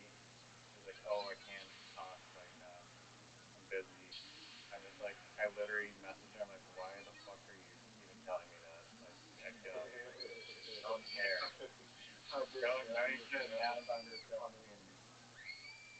Yeah. It's not an Yeah, airport, so I get to announce your departure. right. Yeah, but unless you come at me directly and tell me that you don't like me anymore, I'm just gonna assume that you'll get back from me. Yeah. And I used to feel like very like kind of like, oh, I need to like respond urgently. Like they've seen that I've seen the message. Now they know that I've seen it. And then, Yeah, but I love how Discord's like, yeah, we're not gonna tell the person if you've seen the message or not, because once you get like that red like notification, it's like, okay, game on. that's I know yeah, that you exactly. know that we We all both know. know, the second Heed you my fucking fucking respond, letter. motherfucker, you know it's time to goddamn respond. So do it. Yeah, but that that was my brain. It was like, oh, priority, urgent, respond ASAP. But now I just go my own way, and I'm like, I'll ponder it if I want to think about it for 5 hours or a day or 2 weeks. I don't care. I'm not attaching. Like everything in my life is for me, and I'm selfish. Like That's unless it's weird like too. something important, like yo, pick me up at the hospital or whatever. But that never Exactly. happened any time in my life. So Yeah, yeah. But I know what you mean. Like, it's like, you don't owe everyone in the world that's in your life constant explanations about yourself. But most people, dude, I'm telling you, like, this world makes you, it like trains us. Me too. It's like we get trained to like feel like we owe everyone an explanation about every little thing that we do. It's like it starts off by having to ask your teacher, "Can I use the bathroom?" Fuck all that shit. I'm using the shit. do I have your permission to go take a shit That's what I'm in the saying. fucking urinal? And that starts. That's the most evil thing that they do to children, because it starts off the whole like you're just gonna be a cog in a machine. You're a fucking slave mentality. You know, it's like if a kid asks you to use the bathroom, they shouldn't have to ask either. But it trains you to feel like you owe everyone a constant explanation. Calling people and just like, I'm sick, I can't come in today. Oh, what do you got? What are the symptoms? It's like, fuck you, I'm sick, I quit now because you're an asshole. Yeah, no, be selfish. It's a good thing to do. You know what I mean? Sometimes, you know what I mean? You have friends, I have friends that are like you, like Rabbi, always respond. But yeah, it's like bodily functions or I need a shower vibe supersedes a response. It's hard though because most people they're like, why did it take so long for you to respond? Because I'm just a fucking idiot. Yeah, I just like going on my own pace. I don't want to feel rushed, and I come up with a Exactly. better response if I think about it more. Um, Yeah. Yeah. Exactly. Make sure you like what you're responding with first. maybe I just haven't eaten. I think it's because there's a salmon out on the counter that I missed. Um,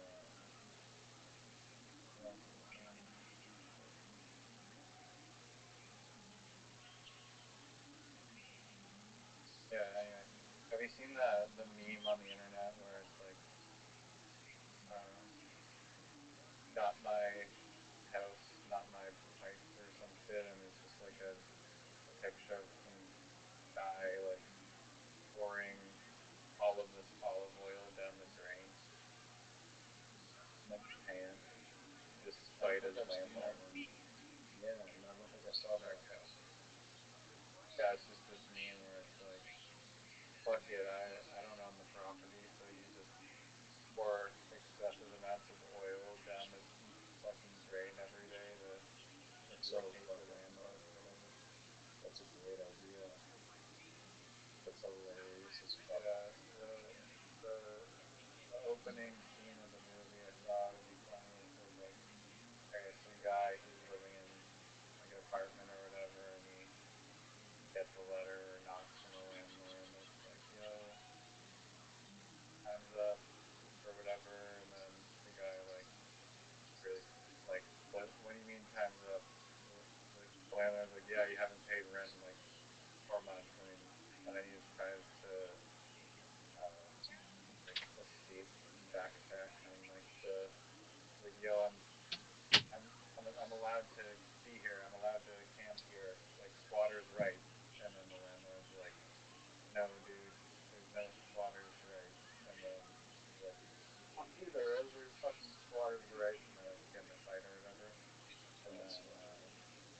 and then he just like, all right, well, we'll have it your way. And then he just fucking grabs 2 bottles of like giant olive oil and puts them both into like his sink, and it's just like, fuck you, fuck your pipes. Like, fuck you, fuck your fucking pipes. That he fucking, yeah, he pours olive oil down the drain and runs over, excited about that.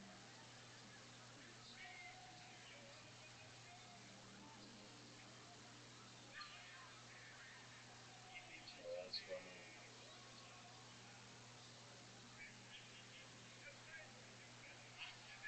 Are they in like a giant sundial thing? Yeah, they're like in a weird world. They're the king and queen of the moon. Robin Williams. That's him? Yeah, that's Robin Williams. Oh man.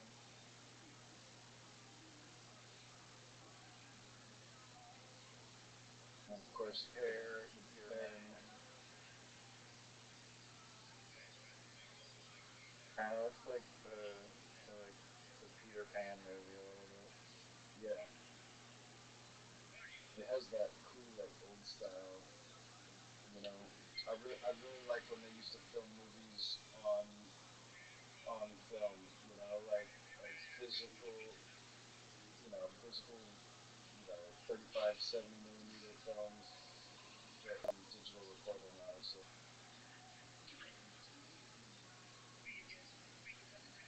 Is that why you can tell instantly that the movie's old? It's just, I mean, like this one, sometimes, yeah. I guess, I guess Also, maybe. they use a lot of practical effects too. They don't use a lot of like compute. It's not like computer. It's all practical effects. That's the other reason why it's so expensive. Um, Personally, I think that it's night and day. Movies recorded digitally or any film recorded digitally versus like film, actual film.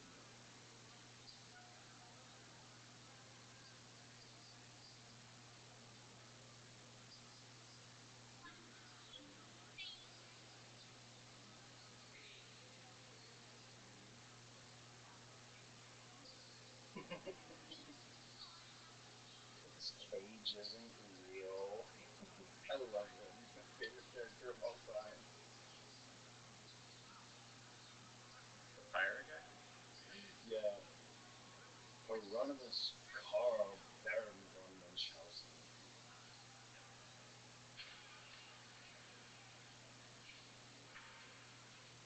No budget for this thing? Must have been really high.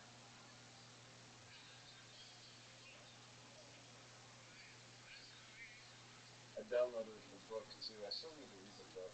It's like it was written in like the 17 or 1800s. This was a real guy. He was a real guy who, you know, told some crazy ass stories no one believed.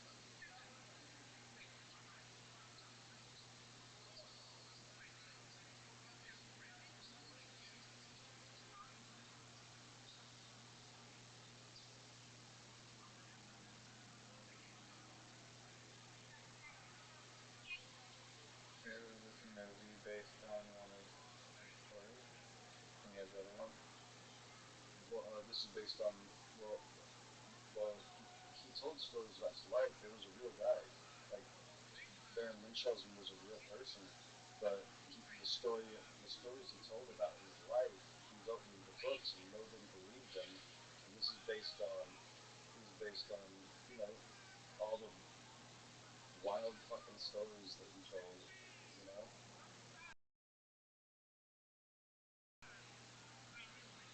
Okay.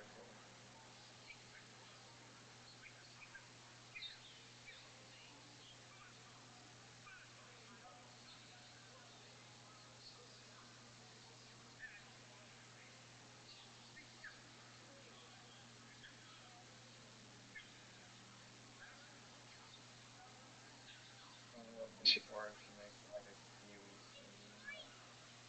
What was that? Looking forward to making a kiwi smoothie now. Fuck yeah, dude. Fucking ice and kiwi all mixed together. Fuck yeah.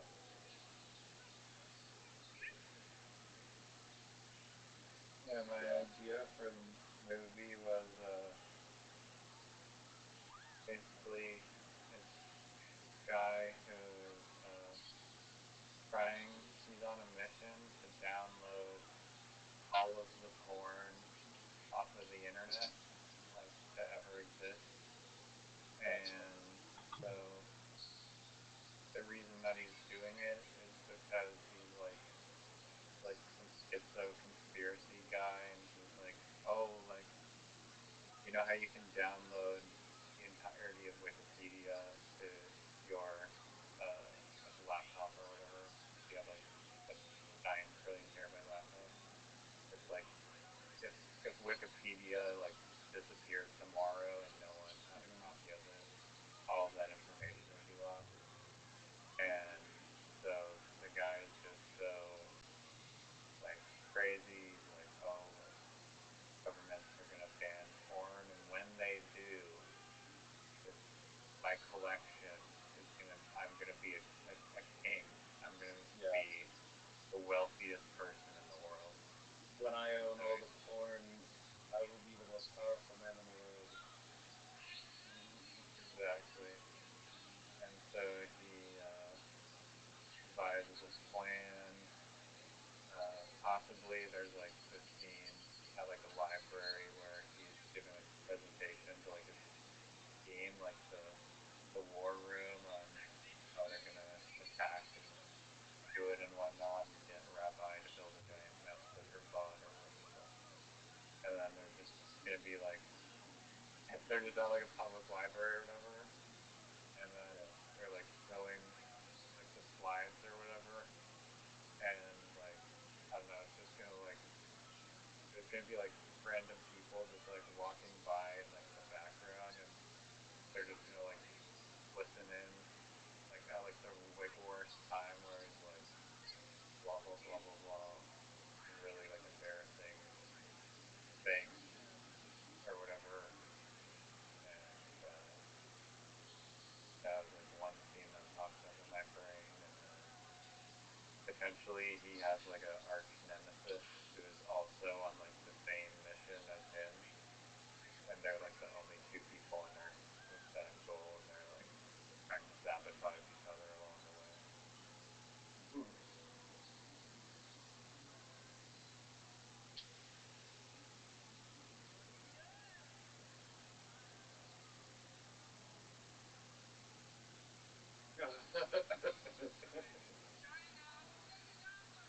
Sorry.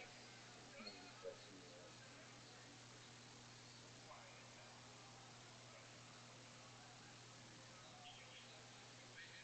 I would not have guessed that's Robin Williams. The costumes are really, really weird in this one. They're fucking insane. You just wait till the next movie I have queued up. He's got like fucking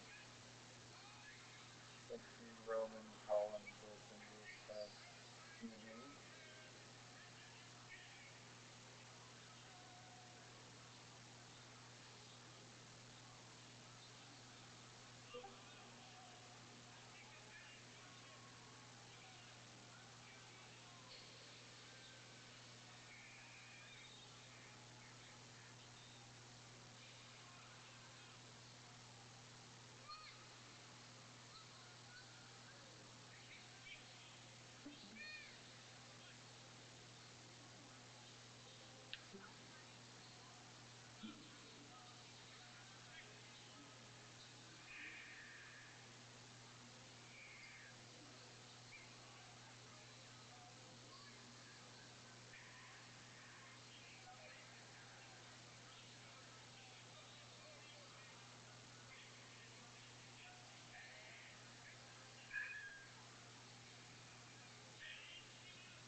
so big when he threw it in his hand? Did he not? Was he a giant or something? Yeah, they're giants.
Sorry, I'm like getting all asleep. I think.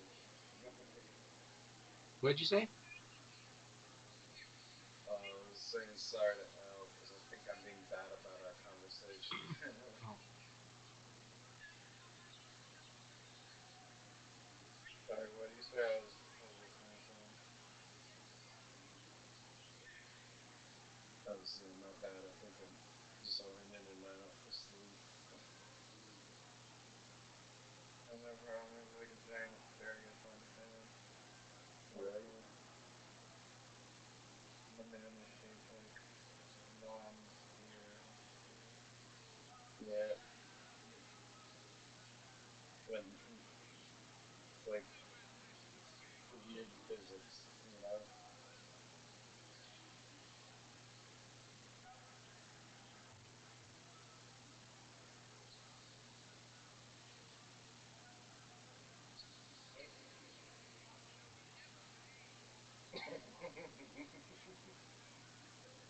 This is precisely the sort of thing no one ever believes. The dialogue in this movie is something else. He's like frustrated. He's like, fuck, no one's gonna believe when I tell him about this.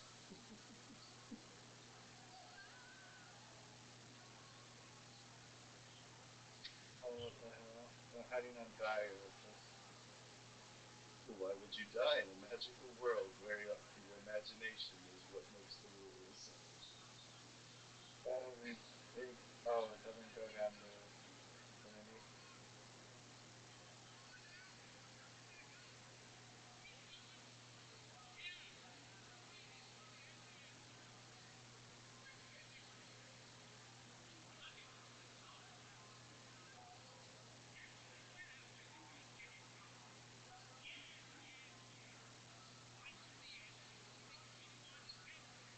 Stop asking me questions.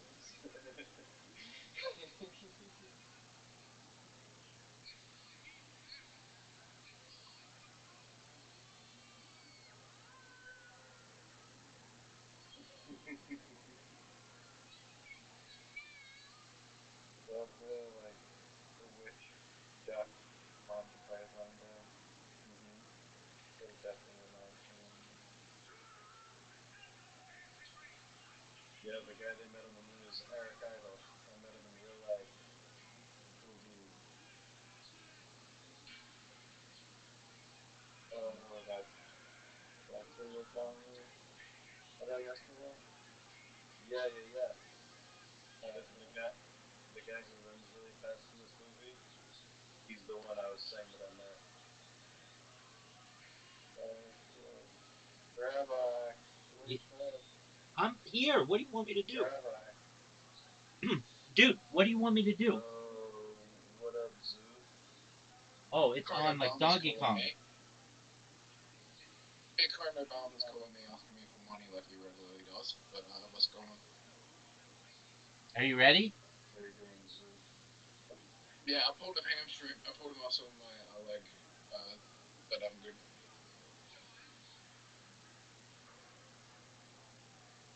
You talked to Bitcoin Obama a lot? Yep. And he asked you for money all the time? I am very invested in a Bitcoin Obama documentary, and I have given a lot of money into that investment, and I should get back my money when that documentary comes out. Are That's you that, hearing you? Well, Caspian Sea, You're an Zoot, investor in accept. Oh, the Zoot's Obama accepted. documentary. Caspian Sea and Riser, accept. I'm probably yeah. gonna pass out soon. All right, then forget that game. I'll send another invite. It's alright. Who's Um. making that? Who's making the documentary? Yeah. I have a bunch of random people on Twitter that I'm in a group chat with, and it's going to be uh, a very good documentary. Is part of the documentary Riser accepting the invitation? Are they flying to Africa to hang with Bitcoin Obama? No, we got. You know how much daily content Bitcoin Obama produces? It's like it's insane. We don't need to interview him. Is any of his It's is any of his content include Riser accepting the invitation? no. Riser, what are you doing? Can I make a controversial take? If Riser accepts, yeah, go ahead. Oh yeah, one sec, sorry. He's getting his iPad. It's kind of He's getting his iPad. it's this is this game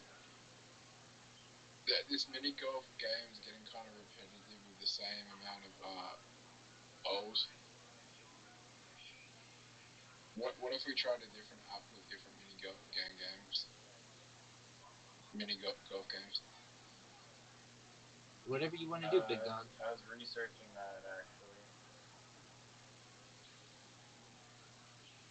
You know what this There hole is are called? a bunch Do of you know what this hole is called? people. Do you know what this hole is called? The F hole. Perfect. Shithole. Yeah, there's Because pretty of the mini cloud. golf.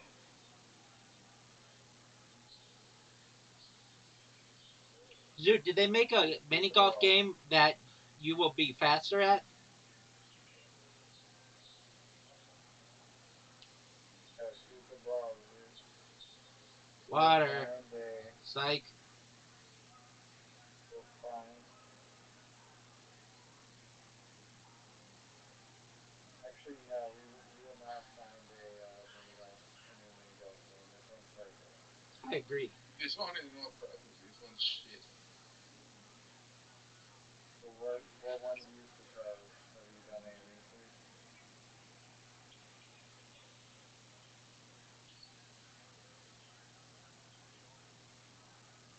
Uh-oh. Fuck. Yeah, it's real shit. It's difficult as fuck. No, I just made your life so much easier. Thank you, and we all appreciate it. Razak has the easiest shot in the world.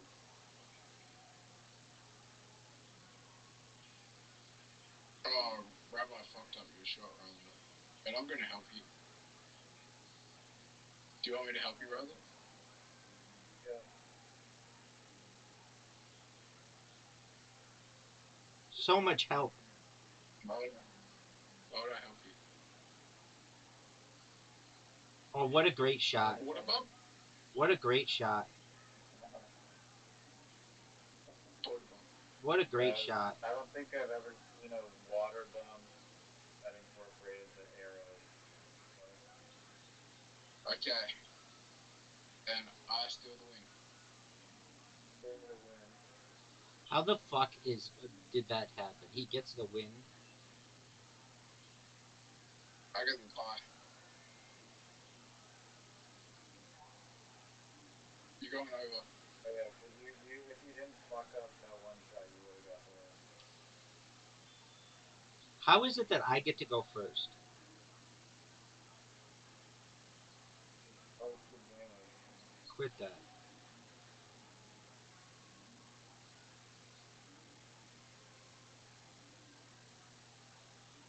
Short. Not a good shot. You didn't memorize the percentage. What's the percent? Hook me up. Zoot. Attaboy. 55. Bitcoin Obama is cool.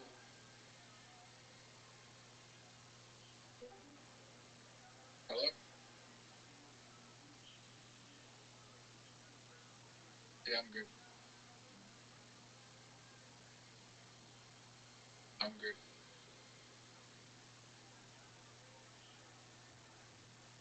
Can you hear me?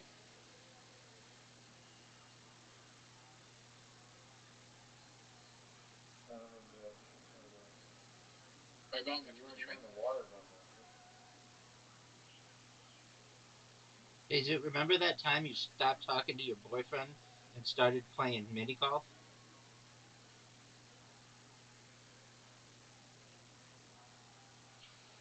That was a good shot. How's the whip there? Excellent shot. In the hole. Dead in the hole.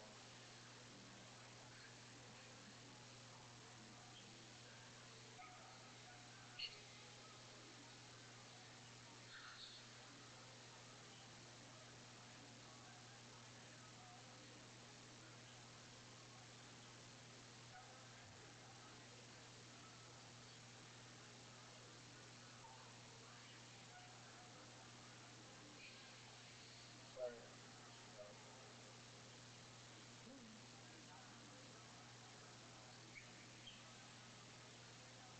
oh yeah, Rabbi. Did you hear the news?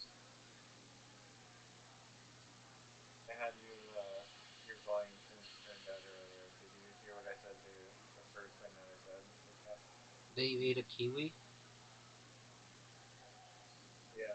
Usually means that you had cunnilingus with a New Zealand chick, but I get what you're saying. What a great shot. Get in. Hole in one. Yeah.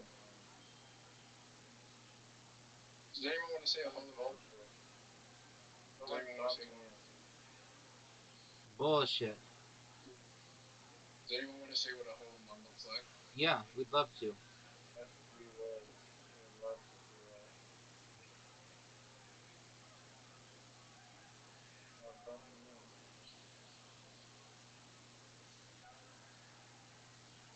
What did Obama say? He said, "I am broke. I need a job."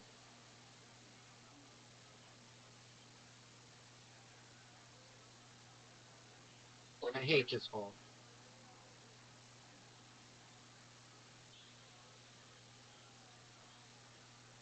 Good shot. I've tried to. Are you gonna steal my password? Oh, sorry. Still fucks it up. It's a little baby fuck.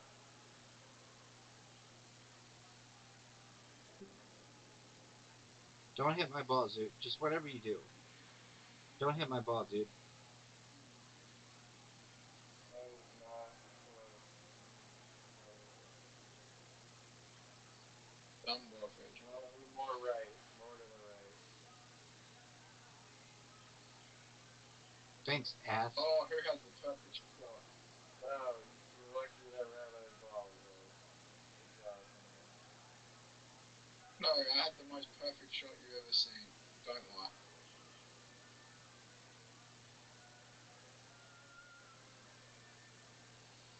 Rabbi, that was a clean shot. Oh, you Thanks, got big dog. No, I didn't. I fucked brother. Fuck, Rabbi. Yo, big dog.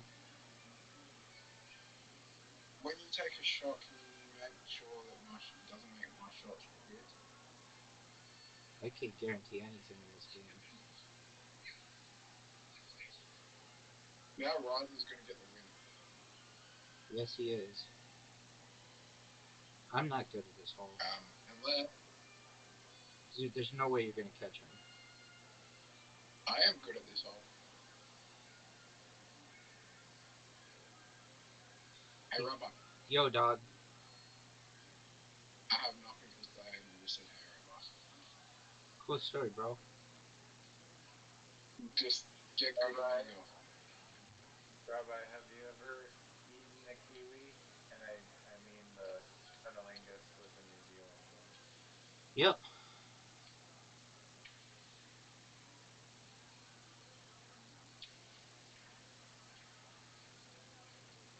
She did not have fur, though.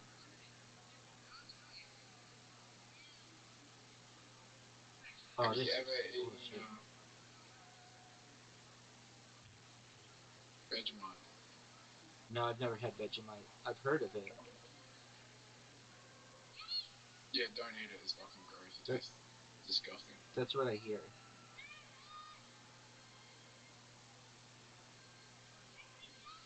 Put me out of my misery, Zoot. Hate this hole. That's like my least favorite hole. What? What do Americans What? eat? You want to know what stereotypical meals are had in the United States?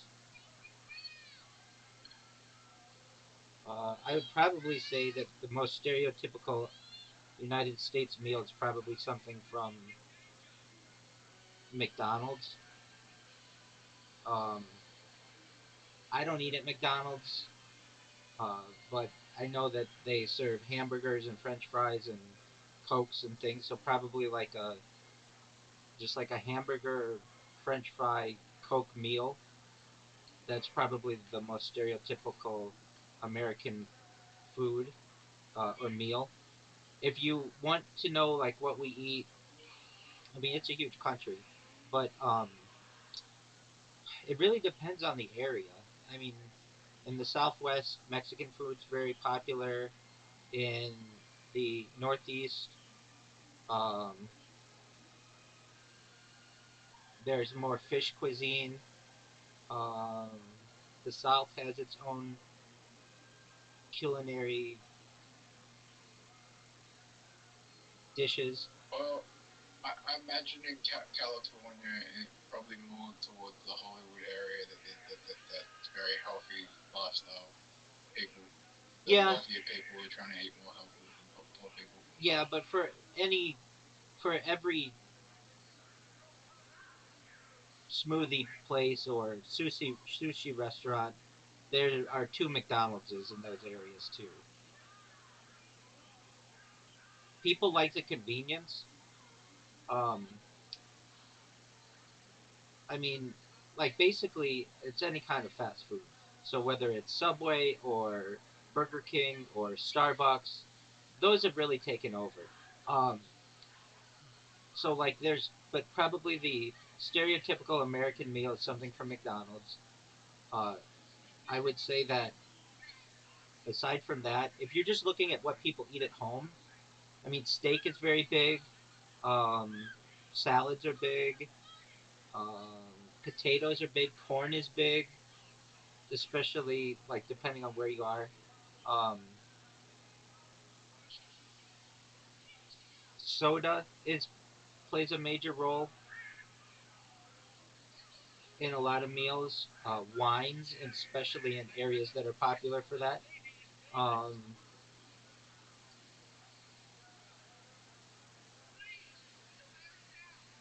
I mean, I could just really name like Chinese is big, even amongst non-Asian Americans. Chinese is very popular. Um, Mexican food is very popular and quickly becoming probably one of the most popular American foods. Italian food is very popular.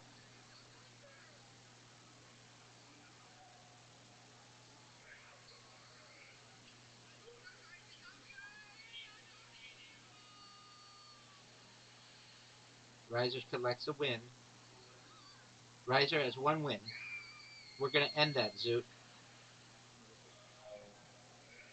I'm gonna get three in a row here. You're not getting shit. We let you win. Zoot, show Riser, show him how it's done. Is that the shot you want? Are you sure you want that shot? Look at you even turning down the power. Zoot, show him how it's done, dog. Show him that there's a secret hole near the tent.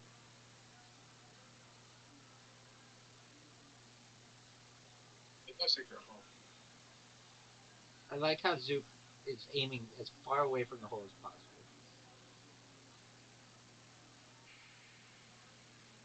A very I like good how shot. Zoot doesn't know what the hole. How could I know what other people eat in another country? Oh, Oh, hole in what? What the fuck Zoot, is that? what is that on a scale of 1 to 10? Uh, nine, low nine. Riser, were you here? It is. Yes. Were you here yesterday when I was giving that guy advice about dating? I didn't pay attention to that. I was way, Oh fuck, way too, fuck, fuck. way too out of it. All right. I heard like a little bit of it. Why? I'm, Rosa, I'm, whatever you I'm do, wondering if do he's not getting laid tomorrow. hit that chicken. I win. Zoot, shut him out. Hit the tree. Or hit the truck. Truck. No, truck. You're still going to hit the chicken, probably. That's a good shot, maybe. Oh, what a great shot. What a great shot, Zoot. Wow. That was a really good shot. Fuck everyone ever. Yeah, I've learned how to use the obstacles on these angles, like especially the gnomes. That's what I'm talking about. Okay, that's an 8.5. I'll show you why it's an 8.5. Okay, because that was a fucking 6. 4. Oh, it wasn't terrible. He's going to fuck you. And he's going to ride the rails. Oh no. Hey, rather, that was the dumbest thing we could have done. Oh, Yeah, no, shit. I was kind of getting both you in the black and final. Get him. No, no, no, no. Just straight up smack him. Thank you. Thank you. Save me. Thank you. Come on.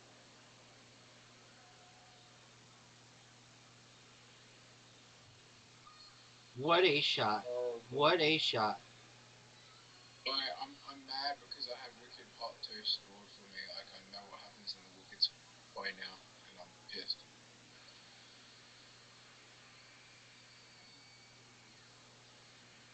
Well, I know part of what happens.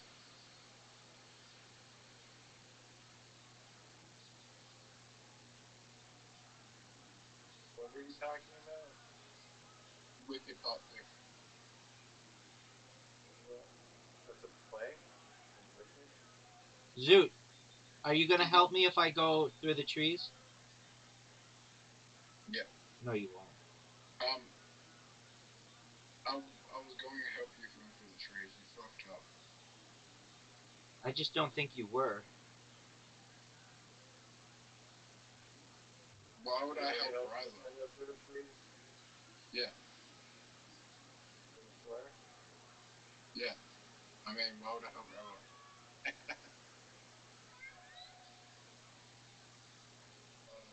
Drop some listeners. Dude, you got a lot of trees out of the way. Hit only one tree. One tree. Good job, Yeah, Zoot. selfishly place your ball in the fucking middle.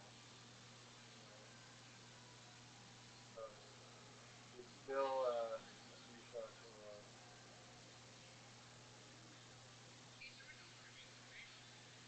Fuck. Oh, dude. That's fucked. We fucked it.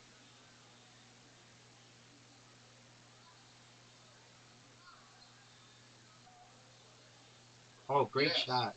But you can make it. Make it. Alright. Raza, you ready? Pump it in. Pump it into the hole. Fuck. You might miss it.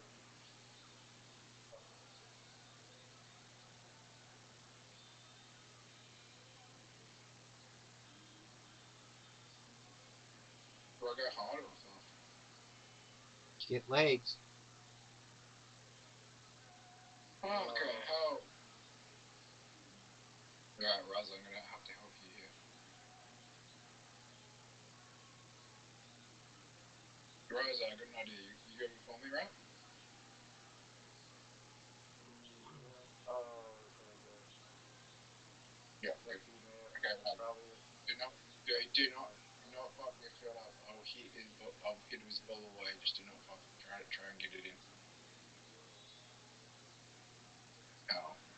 You did the one thing I told you not to do. Oh, you said don't hit his ball.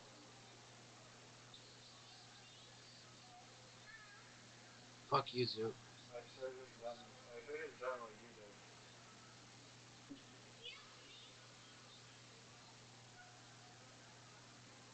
That's not gonna work.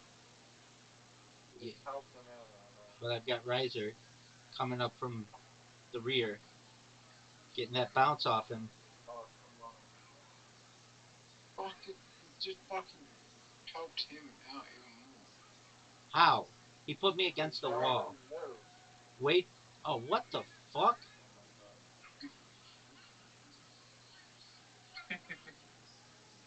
We're gonna play this game where no one scores. No one's scoring. I like this game. Don't hit him like that. Oh.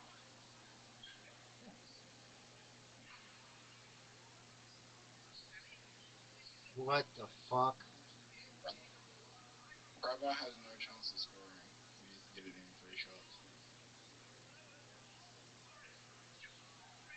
I'd be very impressed if you got it in. Yeah, man. It's in the hole's in a good Razzie, position. Oh, that Oh. that was a major fuck up. Razzie, you fucked up. Fucked up, Razzie. I did not ask What are you anything doing, to get Zoot? in. It's impossible for you to get it in there.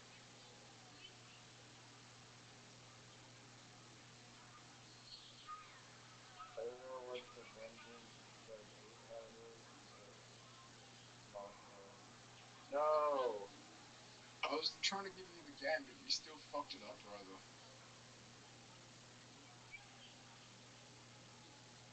Collusion. I can still get it in. I only have to get it in here. It's actually possible. That's impossible. Rabbi has that and ruined my life.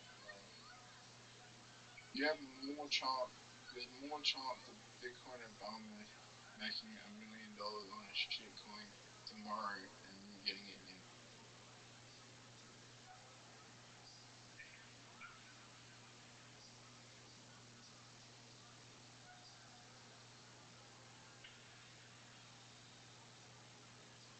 What is the documentary just going to be? Like a compilation of all of his crazy Twitter videos in public?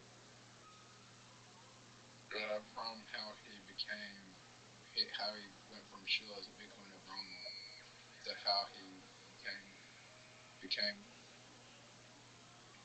became the one with the everywhere, and how he gambled away millions of dollars. not lose millions of dollars. Oh yeah, you did. Is that what he said? No, it's on the blockchain. How did he You lose can $1 million? go check all the donations he was given and sold early. It adds up to over $1 million.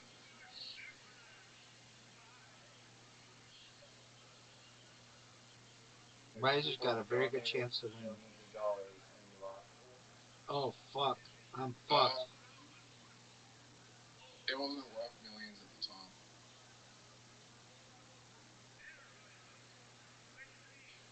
It would have been if he just held.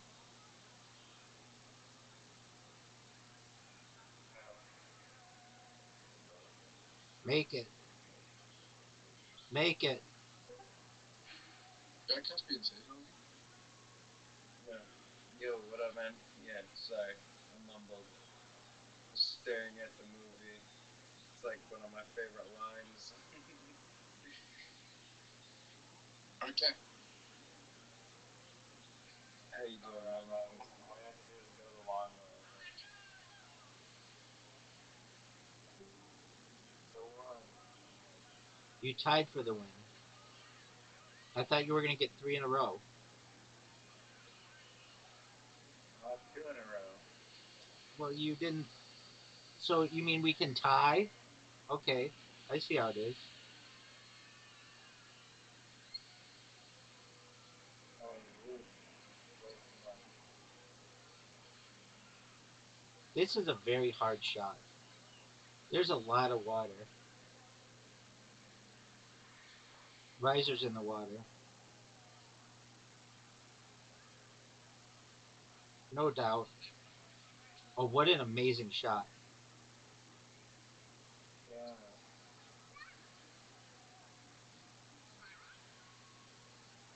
Like if you bounce it off the chicken and in. Alright, dude. We all have difficult shots. No, no, dude. Why would you do that? Why would you do that? Make it off the tree and then to the water.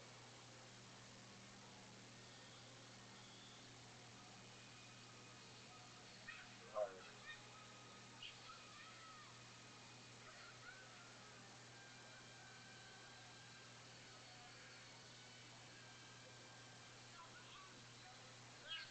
Riser, are you going off the In? chicken?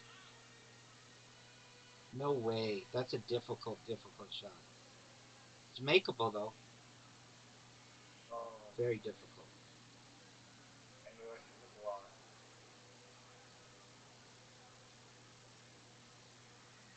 Oh, I'm Come actually on, gonna Zoot. score on this. Hold on. Don't fuck it up.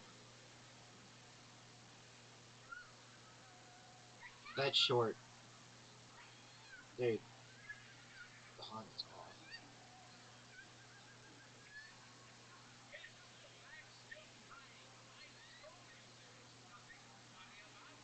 Zoot, you're getting another shot at it, dude. You're getting another shot at it. Just no. You nearly fucked it up again. Riser, going for the bounce. Got to play some angles. Ryan, if you miss, you lose. Oh, there you go. Okay. I know how to get this in one shot.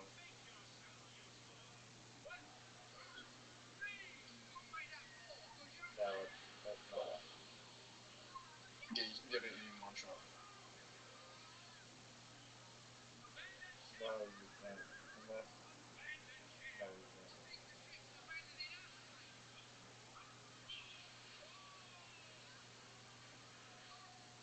Oh, you No. are the shit.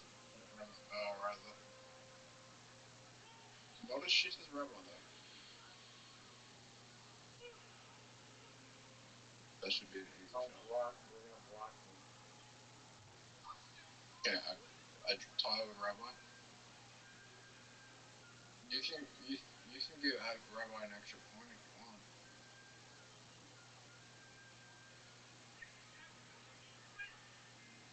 I'm like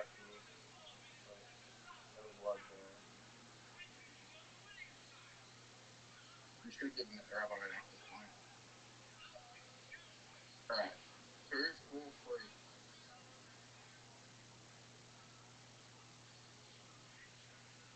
I don't like this hole. Hey, Rabbi, Yo, big dog. you can go.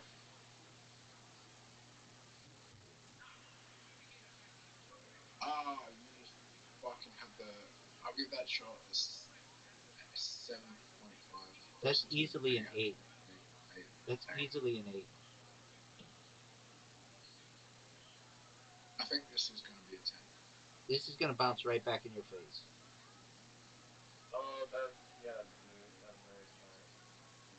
That was the right idea because I think I think that's why the arrows are there. That you can right if you get it through here, the arrow. There you go. Maybe.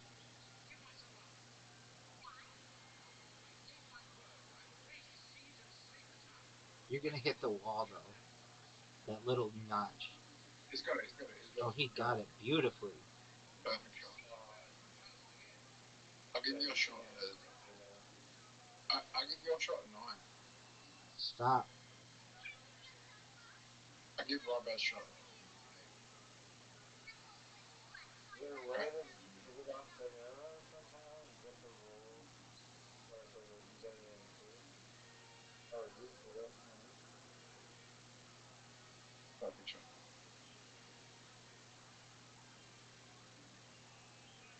I'll give my shot a 6. He's gonna try to water bump me.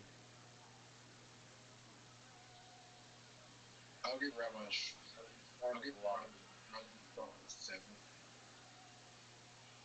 And Rabbi's shot, that's a 10 out of 10. Blocks you down. That's a 0. And Raz's shot is It's a also pretty easy shot. Oh, if you don't No. fuck it up. 9 out of 10. 9 out of 10. Ready for a 10 out of 10 shot? That's not gonna make it up the hill.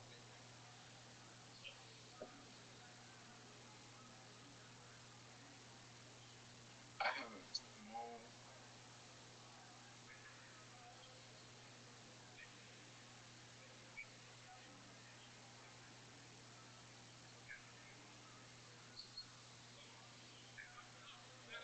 I need a water bump here from the street.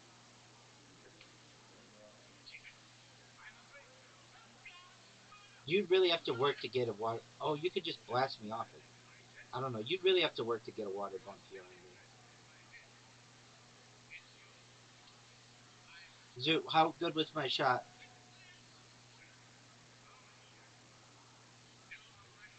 If you push me a little bit, that would help me a lot.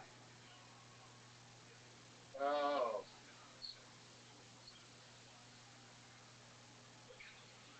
Oh, perfect. Get there. What amazing shot. I've never Oh, seen what did anybody get it in 2. I've never seen anybody get it in 2. that, that cheat really did some work there, buddy. Wow, yeah, it did. Did, if you can go straight across, you like hit the boost. Oh no.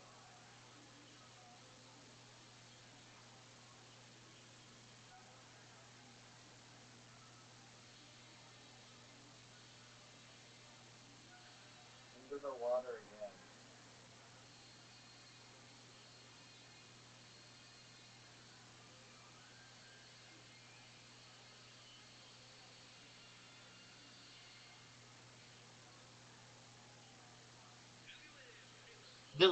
The edge of the water there, you wouldn't think it would play a role, but it absolutely does. It's a little bitch.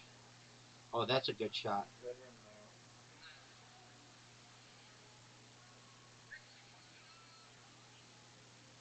No, Zoot. No. No.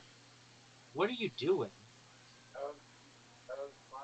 What else could he do there? I think he could have played it full speed. Looks like your title run is over. How do you feel? How do you feel with your championships down the drain? Does he feel fitful? Yeah, it is. And I've got a perfect game going, and I'm about to tie you. We'll be 2 games to 2 games. What do you think of that? How does that settle in your stomach? This is your first. You're not tied. We. Oh wait, no, we did tie. Yeah, Yeah. yeah. How do you like that, big dog?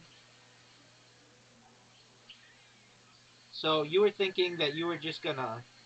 Oh, this is bullshit.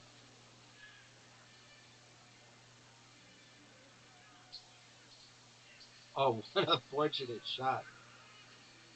Wow. I need to get good at making this one come off If you well. can make it in one shot, that's talent. Yeah.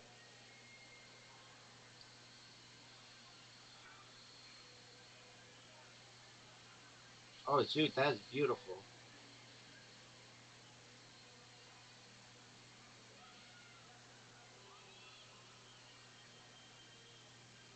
Either shot.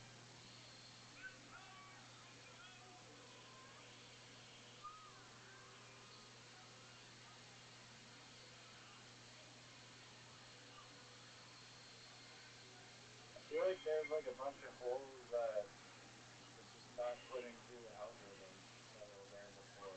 I agree. Well, there are just some that it shows more often than others, and I don't understand it. We have yet to play an orange bowl with zero. I think that it's possible for where our balls were, if you hit it off the trees, but you just never know what's going to happen if it hits the trees. Short. Riser's short. Looks like I've got a perfect game today, boys. So not only am I tied with Riser, but I also have a perfect game. So block them. Block those balls.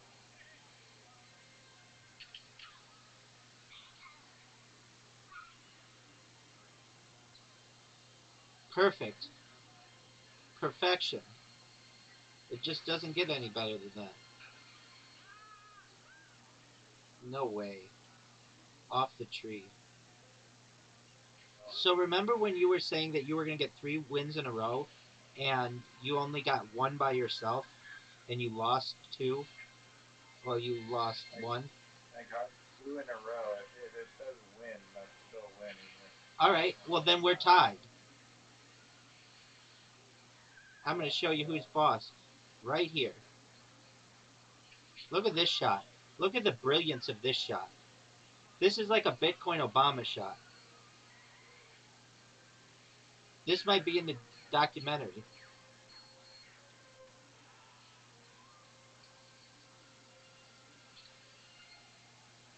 Oh, what an interesting shot.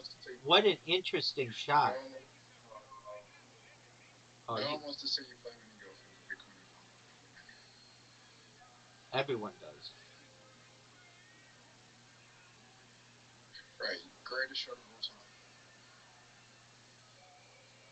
Hit my ball. bump my Hit my ball. ball.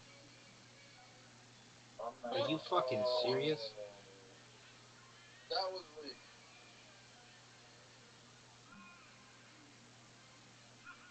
Oh, come on. Did you like that? Riser, come on. You know you liked it. Fucked up. Oh, Oh, fuck shit. up.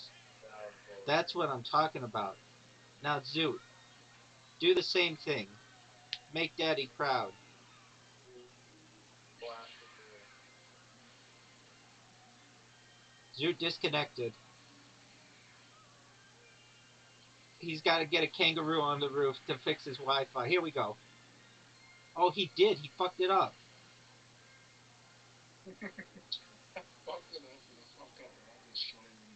Oh, you just ruined my entire game again, dude. Way to go. Yes, you did. Zoot, bravo. Get there. Just be through. That was gonna win. I'm ready, big dog. Yep, that Block. was really good. Block his ball.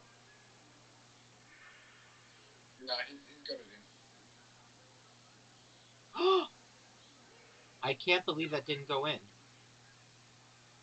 Riser's got a chance. Does that mean I get a win? Yeah.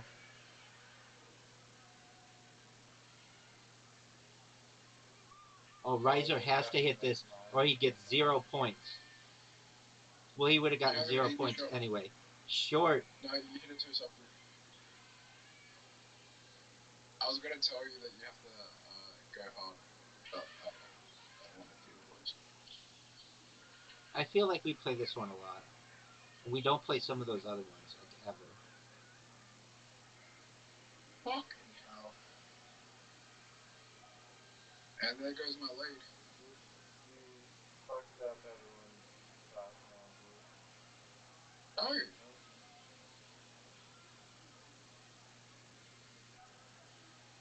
Nope. Riser is a good man. That's the shot. Like That's what we wanted. That's a perfect shot. Bitcoin Obama says that. Bitcoin Obama says he loves white people. He wants us, like, to own? Bitcoin Obama said he loves white people. Oh, he loves white people. Well, yeah. Many of us love him.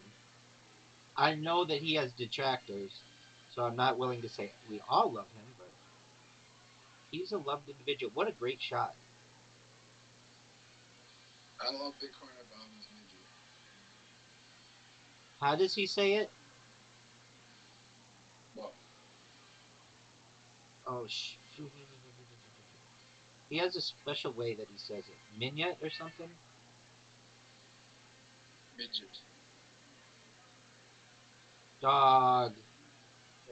Yeah. WTF, man.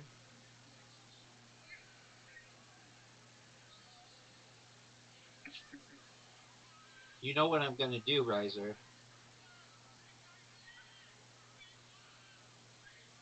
Go around to the bottom and then do the bottom.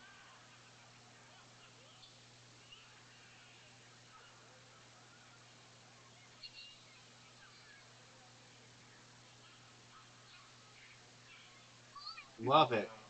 I love it. Zoot. Be the turtle that wins the race. That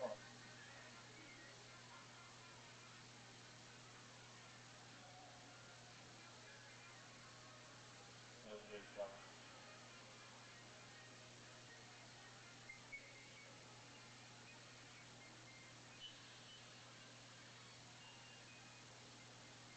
You have a chance to make this.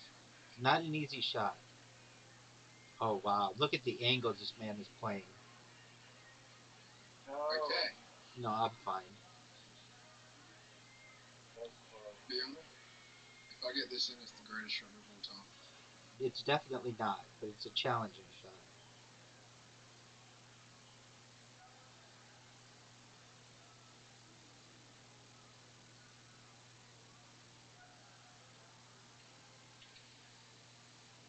Well, there goes your lead.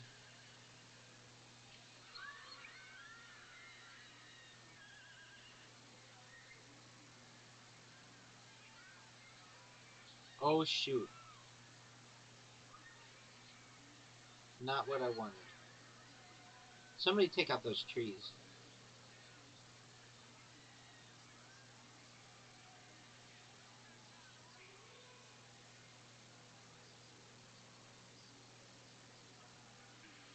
Riser, that's a good shot. Do not hit the tree. Zoot, hit the tree, dude. Zoot. Zoot disconnected. Zoot's got the kangaroo out there. He's got to fix the koala. I can see the hole. I can see a hole. I can see a hole.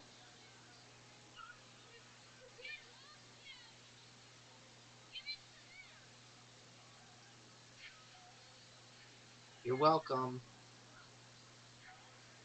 Rabbi, I can see a hole that's hidden. That kind of fucked you, though, where my ball is. Riser, there's a hole. Dog. There's a hole. There's a hole underneath one of those two trees that you're at. Bro, shoot it or something.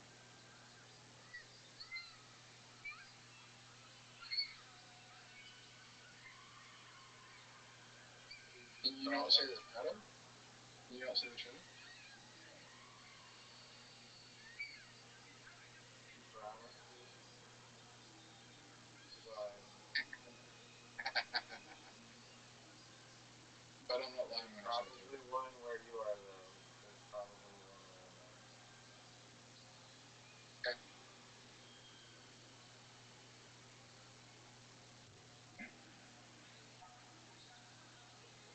Why would you do that? I was trying to take out the barn.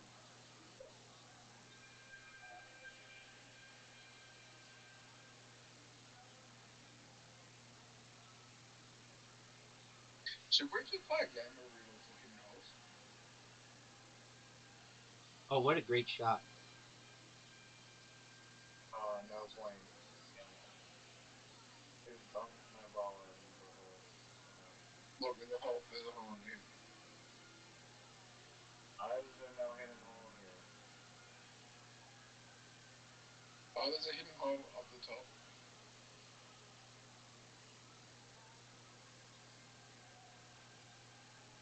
Rabbi, there's a hidden hole at the top. Somebody take out those gnomes. Take out the nut. There's a hidden hole underneath all those gnomes. Oh my god. You ready for the greatest shot you've ever seen? How did you even think of this? Take out the gnome. Not that one.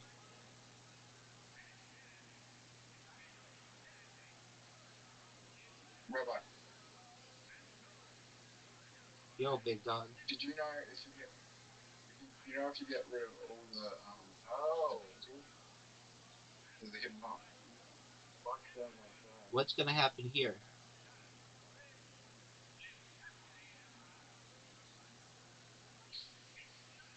Get rid of the trees.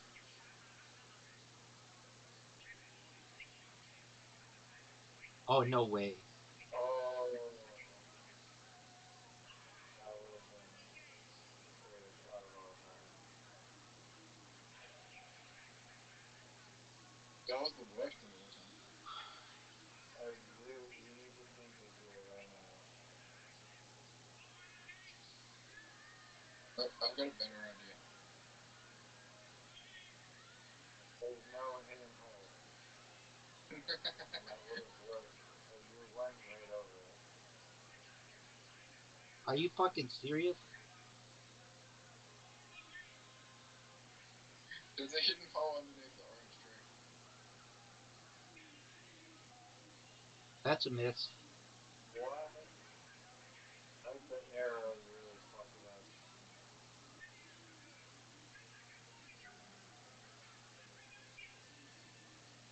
Are you fucking serious? Turns out my mucking around did nothing. Oh, And what I a great did still shot. get it in.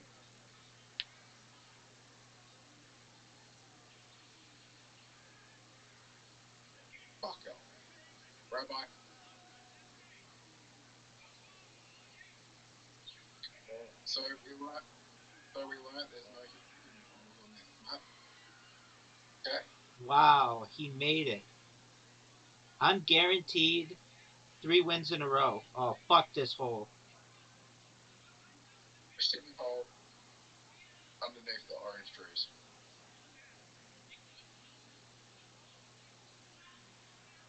Terrible shot. Terrible shot. Underneath the orange trees is a hidden hole.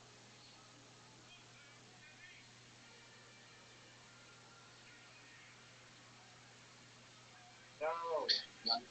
Hit my I ball. actually see there's actually is a hidden hole right in front of you, but you guys are not going to catch it.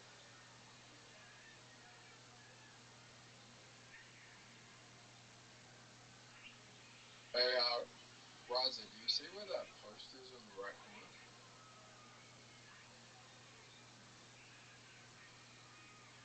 Raza, do you see that? You want me to prove to you that there's not a secret hole there? Why'd you waste your time? Zoot, still on the tee box. What else is new? Wow. Oh. Perfect. Oh, no way. Perfect kill. No way. There might be a hidden hole underneath the chicken, black chicken. Fuck off.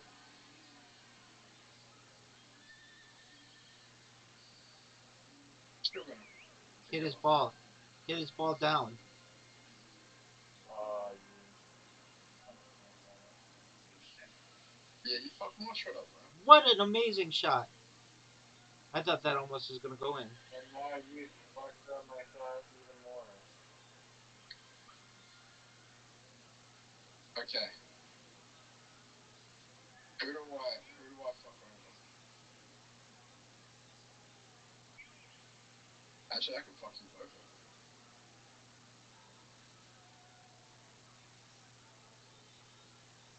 Oh my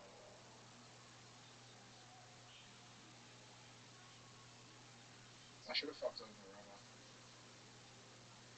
Oh. Zoot still could fuck You me guys over ready if for he the gets greatest? in the way. If Zoot gets in the way, he fucks me over because I won't get points. I am not Zoo.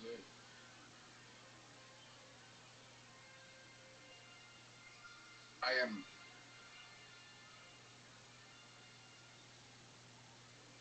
Riser, even with all your advantages, you still lost. You've lost 3 games in a row.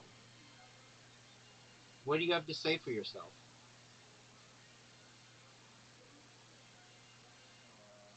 I wasn't wearing my Oculus goggles, so Your Ray-Ban metas? yeah, I need my AR goggles. Look at this shot.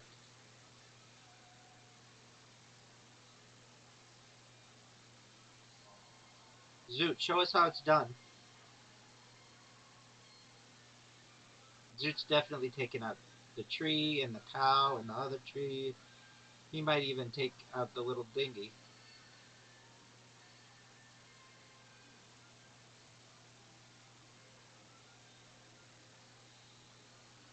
Be the shot. Block his ball. Oh shit. What is going on with that?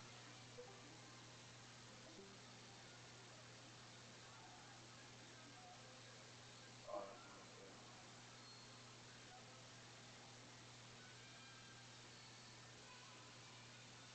that's not good. This is my last game. I'm way too tired. I don't care about.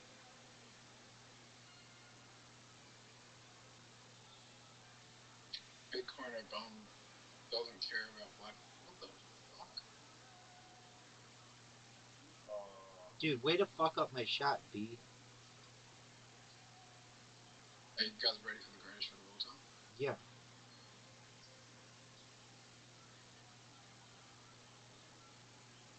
It's okay. I'll give it a. Too much sand. Rabbi, you can get it in from there. oh. Thanks for the win, brother. Real tight. No, I don't. Damn, dude. I Real forgot tight. I Oh, lost we this. did all time. Oh, wow.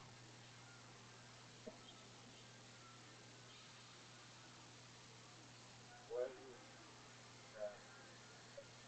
Be the shot. No. It is not the shot. Zoot, show me how it's done.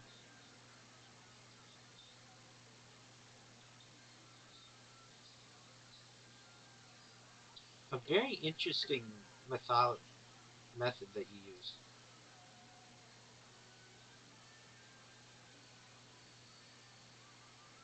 Zoot, just don't get in my way and that would be tight.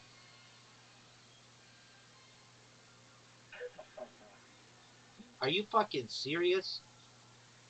Zoot, what the fuck, man?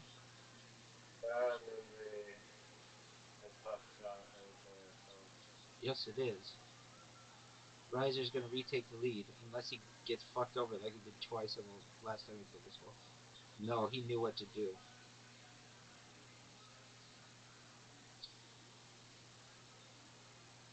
So you shoot it through the hole. What are you doing, Zoot? Just shoot it through the hole, dude. Why Hit would my you ball. not Hit my ball. do that? No, Dude, that was a trick shot. well, God damn. Stay in his way. Go after. Stay in his way.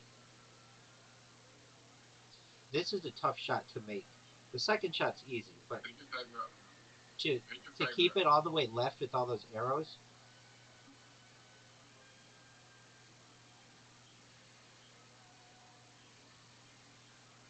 Better. it's actually difficult for me to even get the ball to like get in the middle. Oh wow, what a shot. What a shot. Oh, I didn't know that the left side there didn't affect the ball path. Short. no. No. He's just leaving points on the table.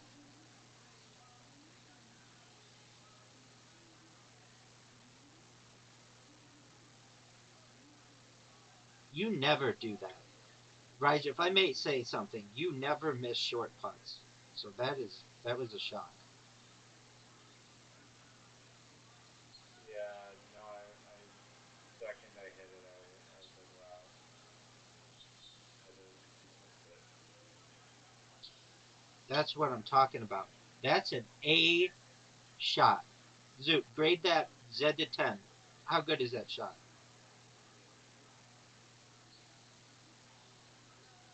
Okay. Hit my ball. A little higher. I'll take it.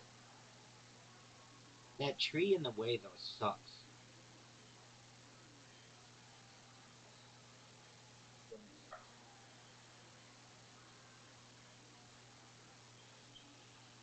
It's like it's possible to make it around it, but I almost just want to go like that. What the fuck was that? How do you like that shot? It was very helpful to me. Off the tree. Off the tree and hit my ball. Oh.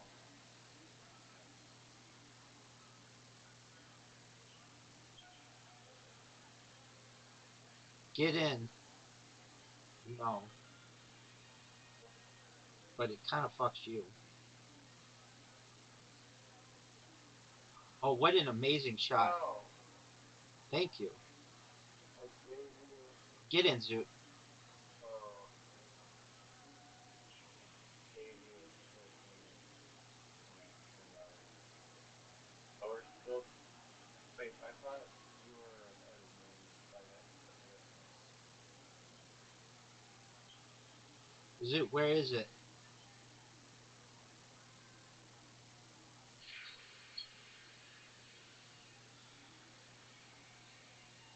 Top right. Behind the tree. Don't you see the shadow? Yeah, top right. Can't you see the fucking shadow here? Top right. See that shadow in the orange tree? Yep.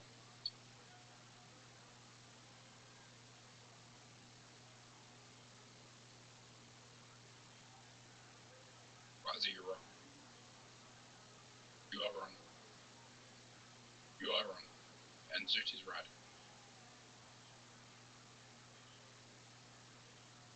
You're wrong. It's in the No, middle. no, it's not. Rabbi, why are you being? Rabbi. Why are you It's doing that? strategic.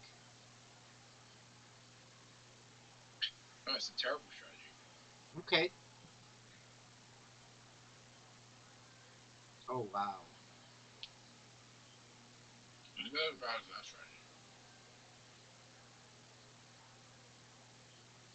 Hit it. Very interesting here. Yeah.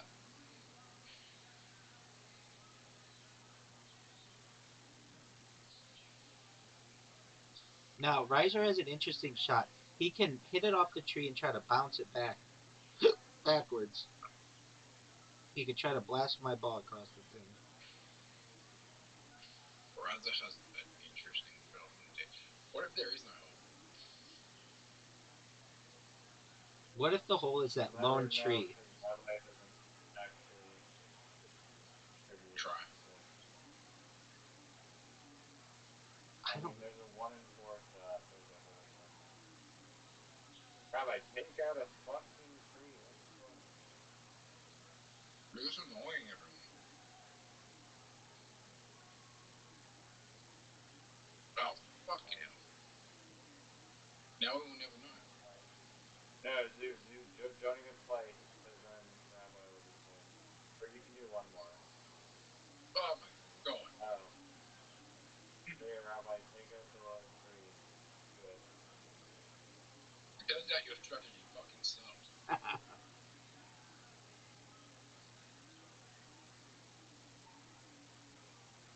No. What if there is Just no hit it hole as underneath it? slowly. Zoot, take out the Hit tree. it as slowly as you can on the tree. Wow. I told you it was there, and It then you was said, "Oh lone. fuck." It was there. It all comes down to this.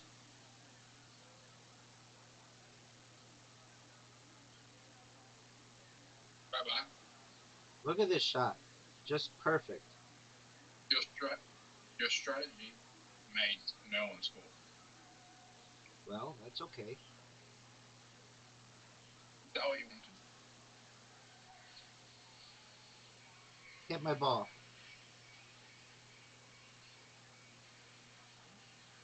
This is my strategy. Hit my ball. Too hard.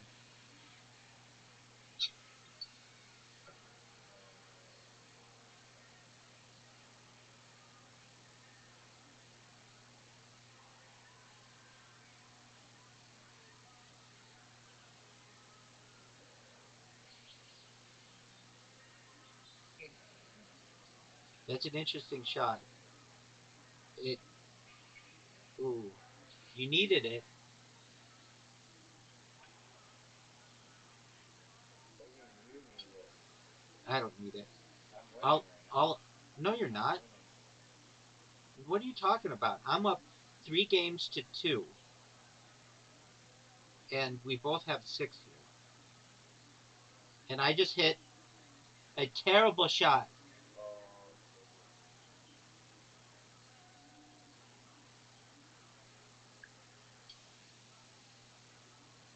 good. and you did too. Hey, I can't believe we both fucked that up.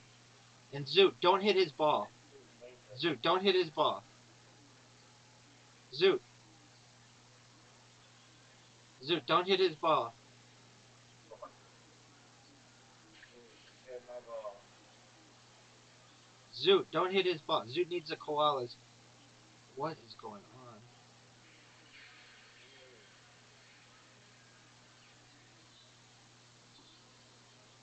There you go.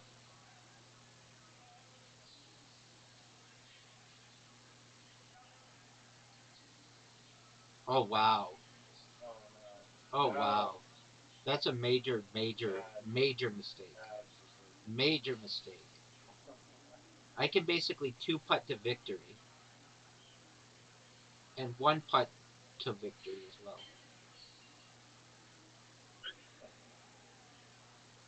Thank you for the win. Champion. Oh. Even without performance enhancements. Go, No go, fucking way. go. Oh. Even without performance enhancement, I end up winning this bitch. You heard it here first, folks. Rabbi is undefeated on the night in 2025. Winner You're not undefeated. on the night in 2025. Yeah. What? You lost the 2 games. On the night, I mean, I win all. I won the whole night. I won 4 games to 2. Oh. No, you said undefeated. Do you know what the word undefeated means? Yeah, on the night. I'm saying like tonight, I'm undefeated. I made Dogecoin's up 8%. what coin is Dogecoin? Dogecoin. Dogecoin is going to the moon, kids. You heard it here first. Remember that I said this on January 1st or wherever the fuck it is, January 2nd. Dogecoin would have been the one to buy. Virtual.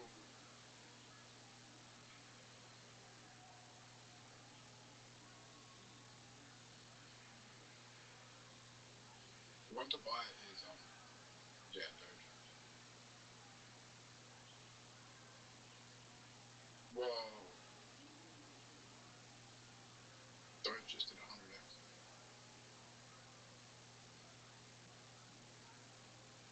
It is? Yes. I don't think it did.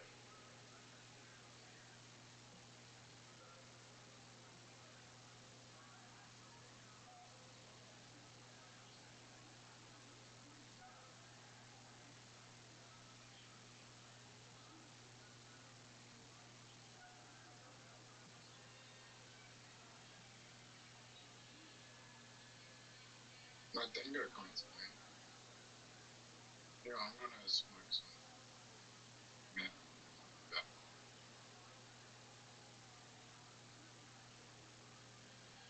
Alright, have a good night, Take Rabbi care, Pimp. and Bruce Go smoke some. and Cassie and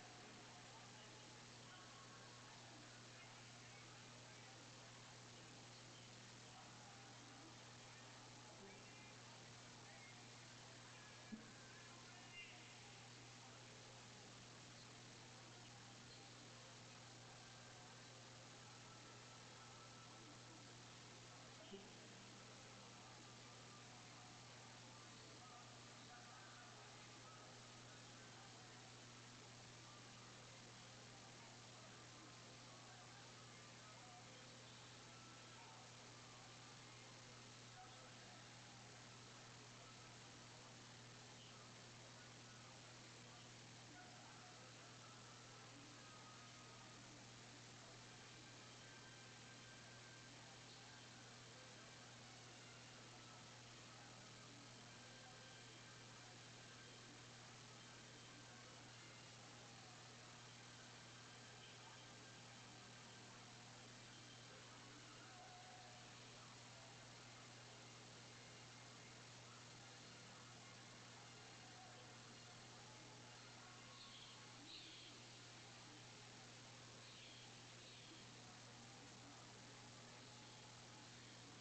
so how to interpret it. If you think from an alien perspective, how would you communicate with other life organisms? You perhaps have to find endpoints on this interaction between the DNA and its manifestations in terms of the human mind and the how it interacts with the environment, and get some kind of, all right, what is this DNA? What is this environment? And how can you get into that? Right. To like interact with it, to perturb the system where these little ants, human like ants, get like excited to figure And see stuff something. out. Yeah, yeah, and then somehow steer them. First of all, for investigative purposes, to understand, like, oftentimes to understand a system, you have to perturb it. Exactly. To like poke at it, do they get excited or not? And then the other way is you want to, if you worry about them, you can steer in one direction or another. And this kind of idea that we're not taking care of our world, um, that's interesting. I mean, that's comforting. That's hopeful, because that means that greater intelligence is what I would hope. We want to take care of us. We want to take care of the gorillas and the national parks in Africa.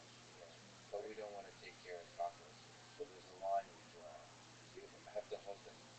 Right now, we're a bunch of angry monkeys, and maybe whatever these intelligences are also keeping an eye on us. That you don't want a bunch of you don't want the angry monkey troop stomping around the local galactic island. Do you think these folks who tell me the truth, do you think they saw what they say they saw? I think they saw what they said they saw, but I also think they saw what they were shown. I mean, if you go back to the whole notion of, okay, how long has this been around? It didn't just start showing up in 1947. There are stories going back, into the 1800s of people who saw things in their farm fields in the U.S. It's in local newspapers from the 1800s. It's fascinating. But if you go even further back, so to your point of how would you, as a higher intelligence, represent yourself to a lesser intelligence? Well, let's go back to pre-civilization. Maybe you show yourself as the spirits in the forest, and you give messages through that. Once you get a little bit more civilized, then you show yourself as the gods. Okay, you're God. Well, we don't believe in God anymore necessarily, like everybody does. So what do we believe in? We believe in technology. So you show yourself as the form of technology, right? But the common thread is you're not alone, and there's something that's here with you, and there's something that's, as you said, watching, and at least watching over your shoulder. But I think that, like any good parent, you don't tell your student everything. You make them learn. And learning requires mistakes, because if you tell them everything, then they get lazy.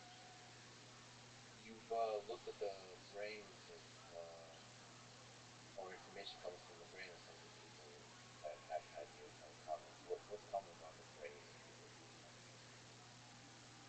So the study started with a group of, let's say, a cohort of individuals that were brought to me and their MRIs, to ask about the damage that had been seen in these individuals.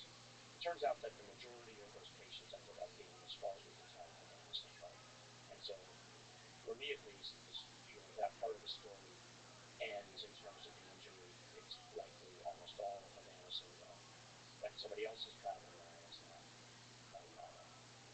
Um, but when we were looking at the brains of these individuals, we noticed something right in the center of the basal ganglia, in many of these individuals that at first we thought was damage. It was basically an enriched patch of MRI dense neurons that we thought was damage, but then it was showing up in everybody, and then we worked through and said, no, it's actually not. The other readings on these MRIs showed them actually having living tissue. That's actually the head of the polyneurotome. And at the time, and I remember even asking a good friend of mine at Stanford, who's a psychiatrist, what does the basal ganglia do? He said, oh, the basal ganglia is just about movement and nerve and motor control. I said, well, that's odd, because suggest that it was involved with uh, higher intelligence. It was actually downstream of the executive function and involved with intuition and planning. I mean, if you think about it, if you're going to have motor control that is centralized in one place, motor control requires knowledge of the environment. You know, you don't want to move something, and you know, if you're walking across a room, you want to be aware and cognizant of what you might bump into. So obviously, all of that planning is requires access to all the senses. It requires access to your desires, your memory, knowledge of where and what you want, and desire to walk near or by. Like we use the example of you're at a party, you want to avoid that person, you like that person, the waiter's about to drop something. All without thinking, you leave. So that actually, all that planning is done in the basal ganglia, uh, and it's actually now called the brain within the brain. It's a full processing system subservient to executive function. So what we think we found there was not something which allows people to talk to UFOs. I mean, I think the UFO community took it a step too far. What I think we found was a form of higher functioning and processing. So what we then looked at, and this was the most fascinating part of it, we looked then at individuals in the families of those, let's say, the index case individuals, and we found that it was actually in families. And more so, this is the most fascinating part, we've probably looked now at about 200 just random cases that people download off of databases online. You don't see this higher connectivity. You only find it in what a green group have called, or has called, higher functioning individuals, people who are, I don't know, he called them savants. I don't have the means to, we haven't done the testing, but it turns out my family has it, right? We found it in me, my brother, my sister, my mother. We found it as well in other individuals, husband and wife pairs. So statistically, if you had a group of 20 individuals and you found two husband and wife pairs, both of whom had it, and yet it's only found in about, say, 200 individuals. The fact that two individuals came together, two sets of individuals came together, both of them had it, implied either a restricted breeding group or attraction. The reason why it seems to be in, let's say, so-called experimenters or people who think intuition is the ability to see something that other people don't. I don't mean that in a paranormal sense, but being able to see something just in front of you that other people might just dismiss. Well, maybe that's a function of a higher kind of intelligence to say, well, I'm not looking at an artifact. I'm not looking at something that I'm supposed to ignore. I'm seeing something and I recognize it for not what it is, but where there is something different than is normally found in my environment. Yeah, I have a little bit of that. I seem to see the magic in a lot of it. Whatever these, it's obviously not. It seems to be chemical in nature, but I'm excited about life. I love life. I love like it feels like I'm high a lot. Unlike mushrooms or something like that, where you really appreciate the fact that I'm able to detect something about the environment that maybe others don't. I don't know, but like I seem to be over the top grateful to be alive on for a lot of stupid reasons, and that's in there somewhere. It's kind of interesting because it really is true that our brains, the way we're brought up, but also the genetics, enables us to see certain slices of the world. And some people are probably more receptive to anomalous information. They see they see the magic, the possibility in novel things, right? As opposed to kind of finding the pattern of the common, of the regular. Some people are more, wait a minute, this is kind of weird. I mean, a lot of those people would probably become scientists.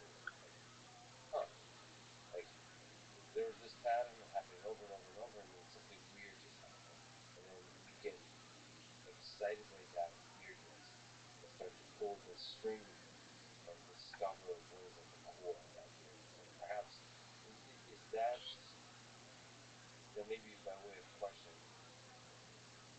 how does the human perception system deal with anomalous information? Well, it first tries to classify it and get it out of the way. If it's not food, if it's not sex, right? If it's not in the way of my desires, or if it is in the way of my desires, then you focus on it. And so I think the question is how much spare processing power, how much CPU cycles do we spend on things that are not those core desires? What is the most kind of memorable, powerful UFO encounter that you ever heard? Just to you on a personal level, and something that blew your mind. Well, I mentioned the Zimbabwe one. That's particularly interesting. And one that actually most people don't know about, but family driving down the highway, two little girls in the back, open glass top car, and the little girls see a craft right over them. This is the middle of the day on a busy highway. The mother sees it. Nobody can. They look around. Nobody else seems to see it.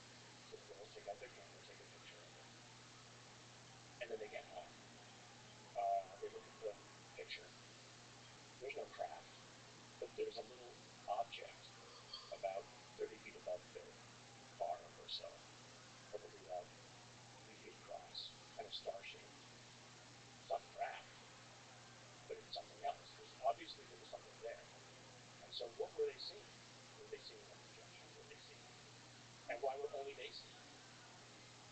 And the photograph was capturing something very different than what we're seeing. They're showing objects.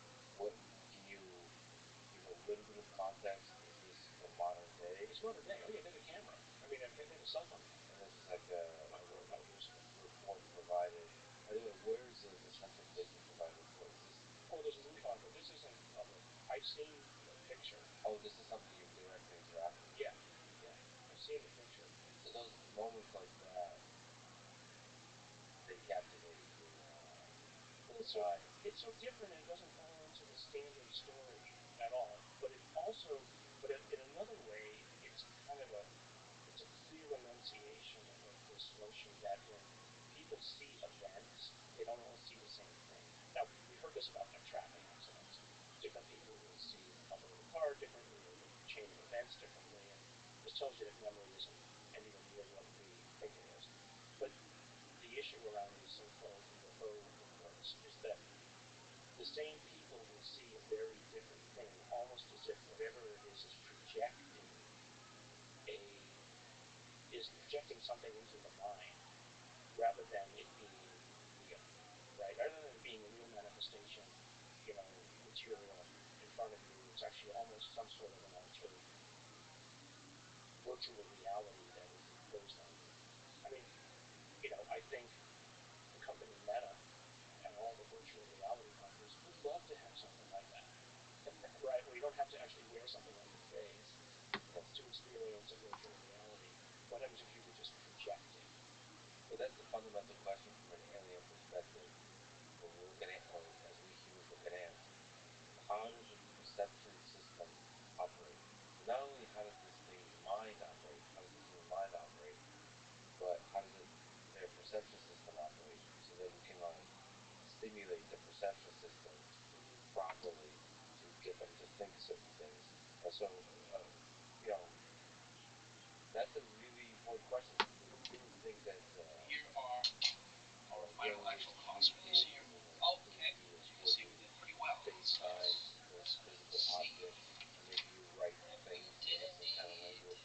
But there could be Well, can you explain this to me?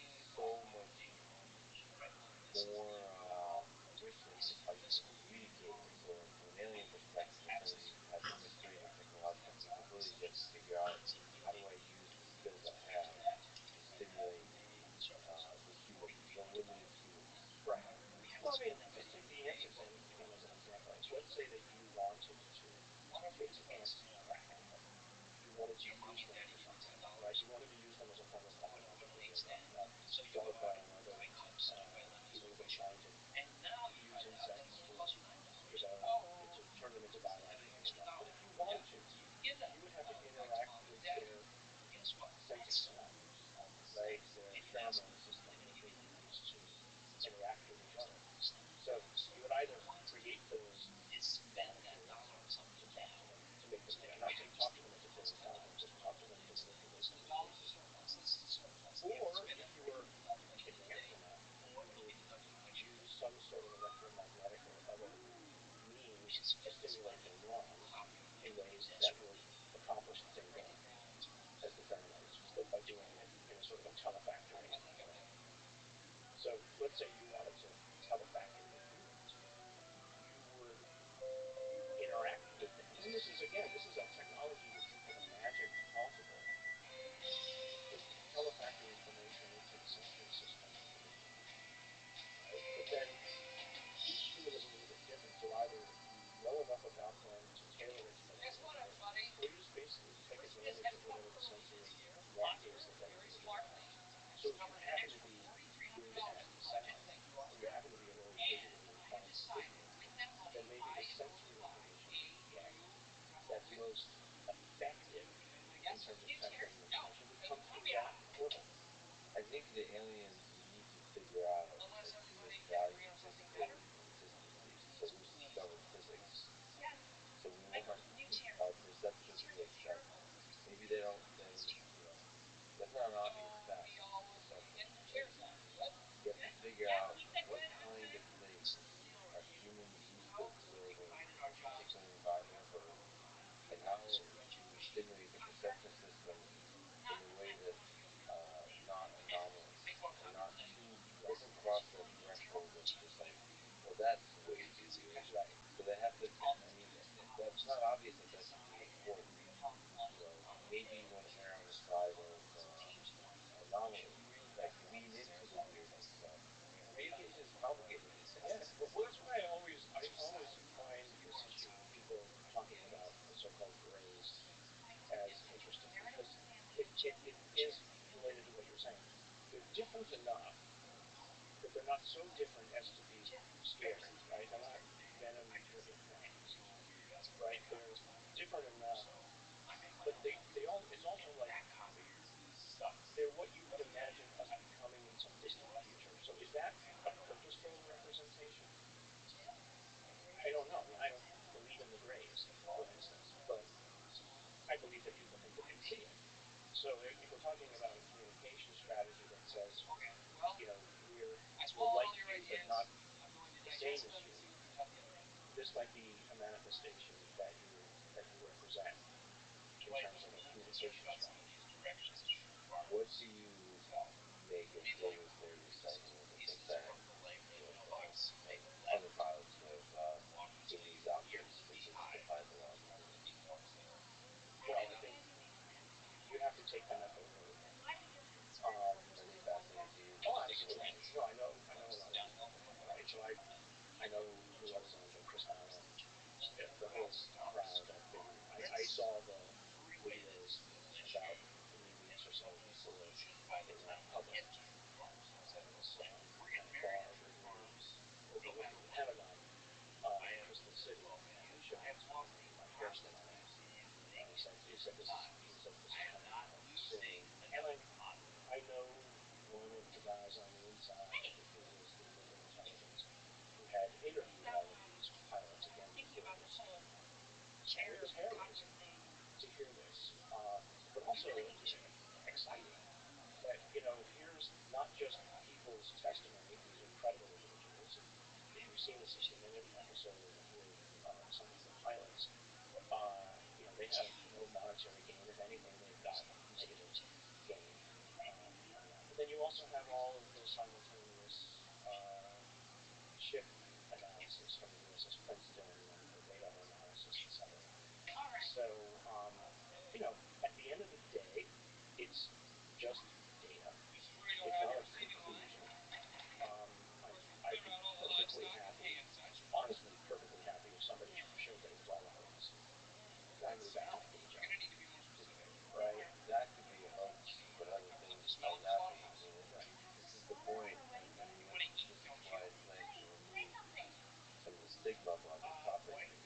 intelligence data, and anomalous events are such that they're going to be rare no matter how much data they represent. So we have to configure the full range of data to discover the things that actually represent something that's if you pull at it, you'll discover something that's extraterrestrial. There's something deep above the phenomena on Earth that we yet understand.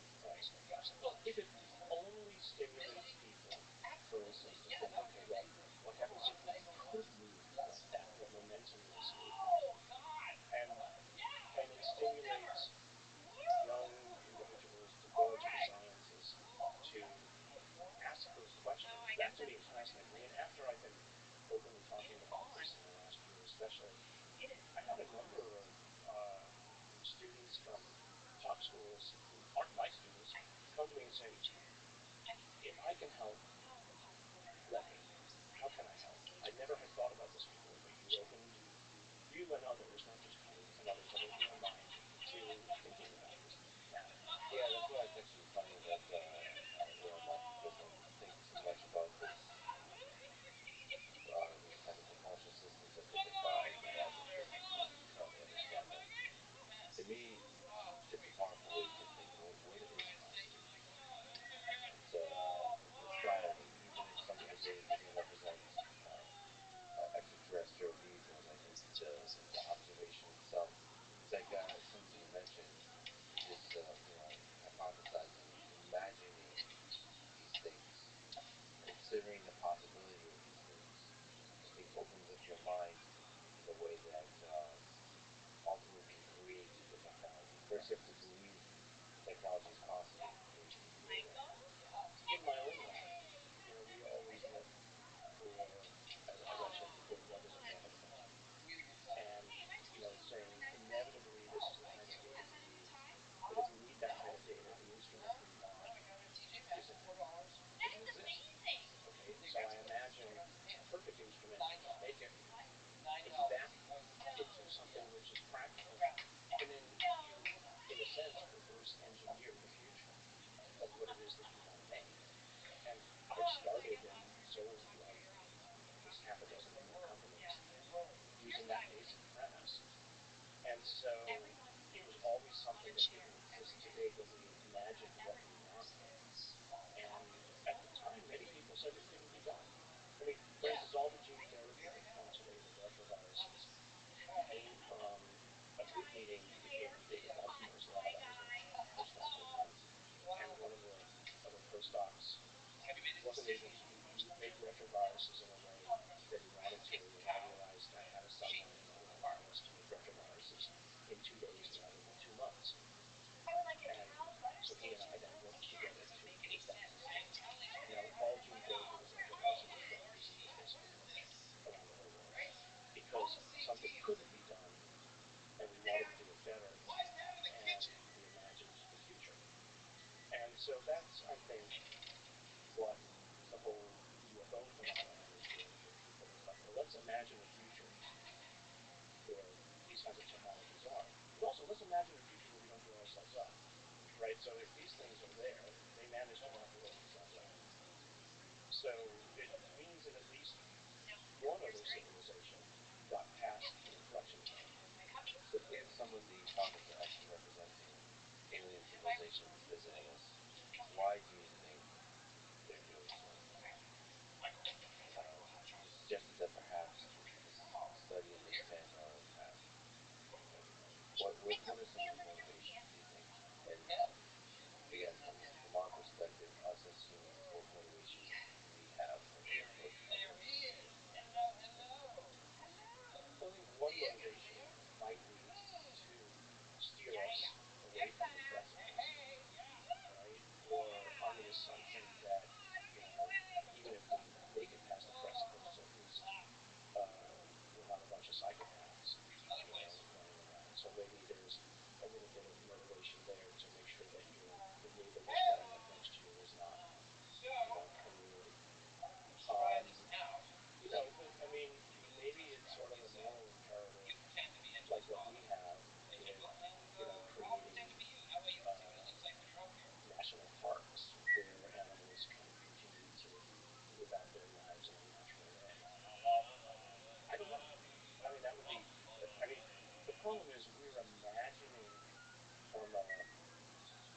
anthropomorphic viewpoint what an alien might think. And as I've said before, alien means alien, right? I mean, not Hollywood aliens, but a whole different way of thinking and a whole different set of experience and, let's say, wisdom, even, that we could only hope to understand. Now, but if we ever get out there, if we ever make it past our current problems, and even if we don't have fast internet travel, and even if we're only using landscapes or light sails to get where we want to go, and it takes us 10,000 years to get somewhere or to spread out, we might encounter some things where we just got to stop all that work, like we did in colonial South America or Africa or out the West. Current time, right? And so what are we going to learn? Well, we're getting better and better at understanding what it was like, and I think we're getting better and better at being careful not to step on it when we see it. I this is one of the nice things about talking about UFOs is it expands our thinking window. It expands our understanding of what possibly could be like. It gets us to think. It gets us how different we like when we go to Mars and when we go to these different moons that could possibly have life. We're not looking at Legos and organisms. We're looking at some kind of complexity that arises in resistance to the natural world. And there's a lot of interest in that. Resistance to the natural order. Somehow there's a rebellious process, a complex system going on here. And I don't know, just in many ways it takes more. Well, there's a sense, for aliens that as the technology develops, they take more and more and more as information, as something that can influence the space of ideas and the processing of data itself.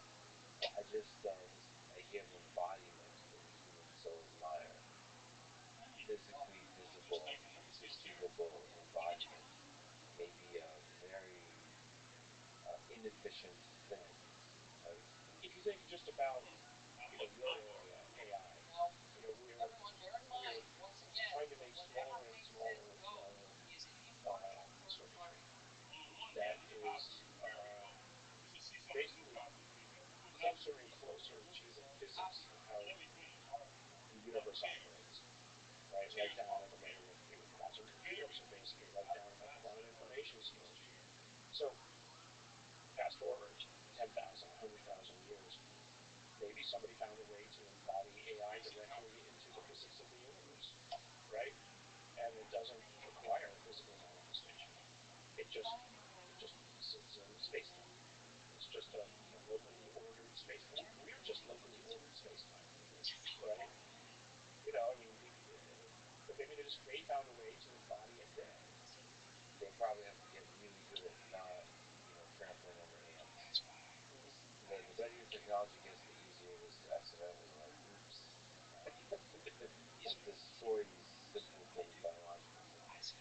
We constantly think about whatever these things might be. We think that they are some sort of a unified force. But maybe they're not unified. Maybe they are as disparate as you and I are. And maybe what keeps them from stomping all over the ants is each other. Right? That they are in a self-tension to prevent one or more of them from running amok. Oh, well, yeah, I mean, that's kind of the anarchy of nature being on Earth. So there's always there's always going to be this hierarchy that's of greater and greater intelligence, and they're all probably also wondering, wait, what's bigger than me? Exactly. That's what I always wonder is that maybe that keeps them in line is something that is beyond them. Like, what created the universe? I mean, that's probably a question that bothers them too. um, what about the communication side of it? So, how hard do you think it is to communicate with them? Is this something you think about the failure of communication with the biological system or something else? How still demystified in common language. Well, I think if you're smart enough or technologically enabled enough, it's relatively straightforward. Um, Now, whether your concepts can ever be dumbed down to us, that might be hard. I mean, Again, talking to the ant. talking to the ants. I mean, they On don't. Instagram. So You want to look good in this picture? Let me explain let me how you explain look to in you real why. life. So that's the essential problem. Is you know perhaps they realize who it is that they're talking to, and they say we're rather than muddy the picture, we're only going to give them limited information, right? And yeah, maybe we could sit down like you and I and have a conversation, but then they would make assumptions. Humans would then make assumptions about us that aren't true because we're not human, right? So let's stay at arm's length. Let's just let them know that we're here, right? And here's a limited amount of communication. Again, this notion that if you give somebody everything, they'll take it. And you know, if they've been around as long as they have, they've seen every kind of thing that can go wrong. And so they know as much as they might want to step in, that would be a wrong thing. Yeah, you have to open yourself up to the amount of wisdom they get. Yeah, and so it's very easy as well for religions to. I don't want to get into a whole religious conversation, but it's very easy for you can see how religions could call them angels or devils or what have you, because again, if you're trying to fit it into a framework of cultural understanding, the first thing you reach for is God. And so it when you look at what these things are, and again, with the angels and the devils, in a similar sort of way, their communication is limited. They just kind of give little, what's the Oracle of Delphi? It kind of gives these Delphic announcements, and then it's up to you to figure out what it is that they really mean. Henry Greer claimed that skeleton discovered when after Palmer reached him in Chile might be an alien. He reached out to him and took on the task of proving or disproving that what Greer was saying. The result was a paper titled Whole Genome Sequencing of Atacama Skeletons Showing Prominent Mutations Linked with Dysplasia. And he tells this full story. The story was, as you put it right there, correct. Reached out, got a sample of the body, did the DNA sequencing, then worked with a team of two other Stanford scientists and Roche sequencing group, Roche Diagnostics, and probably total team of about 11 or so people. And as is standard in these kinds of things, the professors actually do the work, the students do the work and figured out the answer, and then we helped them put together the story. And the story was simply that it was human, 100%. I went into it thinking it was original life of some sort. I got kind of excited a few months into the process, thinking, well, wow, this is an alien, right? Can you describe some of the characteristics of the skeleton that make it unique and interesting? Primarily, it had dysmorphias of the front. And so the first thing I did actually when I got pictures of it, I took it to a local expert at Stanford, and he was on the paper, and he was the world expert in pediatric bone disability. He literally wrote the book on this because that's what you do. You go to an expert when it's outside of your field, and you said, "Well, I haven't seen this particular collection of mutations before, or this physiology before, but here's what I think it might be." Um, and he said, but based on the size of the thing and the bone density, it would appear to be like 6 or 7 years old. Now, again, that's that's the thing where I think the lay public doesn't understand or takes a speculation like that and turns it into a fact. No one ever said that it was that age. We only said that the bones made it look like it was that age. But then we went back and looked for genetic explanations of what things might look the way they did. And if you again read the paper, it's very carefully caveated to say that these mutations might result from this. But what we did find was an unexpectedly large number of mutations associated with bone growth in this individual. And it was just a bad roll with the dice, right? You roll the dice enough times with enough people born every year, and someone will roll the wrong dice all at once. So the sad part about it was individuals in the UFO community who wanted to think that there was some sort of conspiracy around it, right? That somebody had somehow convinced all of my students to lie. I mean, come on, you know, I would lose my job, you know, and they would all be, you know, in trouble forever. Yeah, but also it's just projection on the level of skepticism that doesn't, I don't think exists in the normal populace, and especially doesn't exist in the scientific community. The kind of people that go into science, I mean, this is what bothers me with science, is they might be naive. They might they might not, especially modern science, look at the big picture, philosophical, ethical questions, all that kind of stuff. But ultimately, they're people with integrity and just a deep curiosity for the discovery of certain things. There's no uh, there's no malevolence, broadly speaking, in the scientific community. And so, I mean, there's a bigger story here. There's a hunger in the populace to discover something anomalous, something new, and science has to be both open to the anomalous, but also to reject the anomalous when the data doesn't support it. What do you make of that? Walking that line for you, because you're dealing with a UFO encounter, you're dealing with the anomalous. People have said, let's go back to the Montana case, that is debunking the past. Well, debunking is a loaded term. It sort of assumes that you were going in purposefully to prove something was wrong. I wasn't. I was just going in to collect the data. And, I showed that this one was human. There was another skull that somebody had at one point called the star child. They called it the star child skull. I said, I looked at it. I looked at the DNA sequencing that they had done. I said, this is human. End of story. Um, the people who owned the thing at the time disagreed with me, and then eventually another group came in and proved that I was right. And it's not about debunking.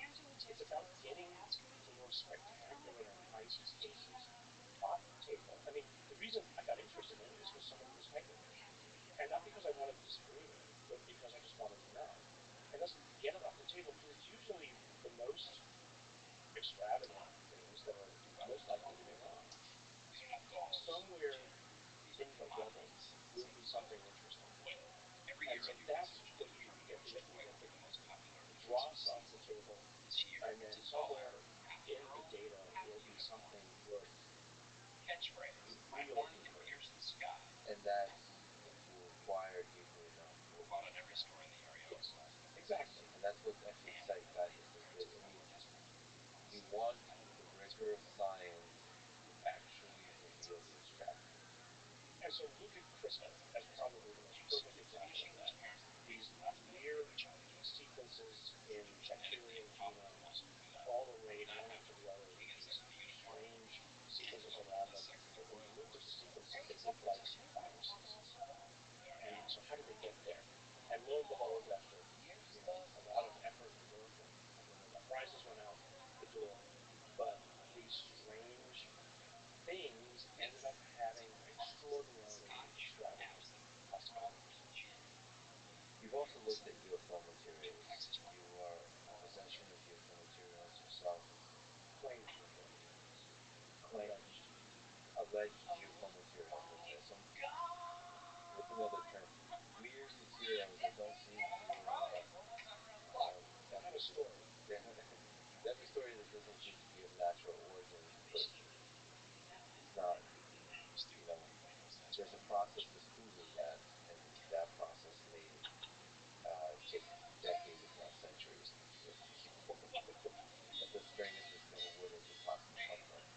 But anyway, you're in possession of some materials of this kind. Can you describe some of them? Maybe also talk to the process of how you investigate them. Right. So let's say that there's two classes of materials that I've been given by people, and it's not given by like the government or anything, just given people who collected them, and there's a reasonable chain of evidence associated with them. Right? It's not just pebbles that we picked up off a road.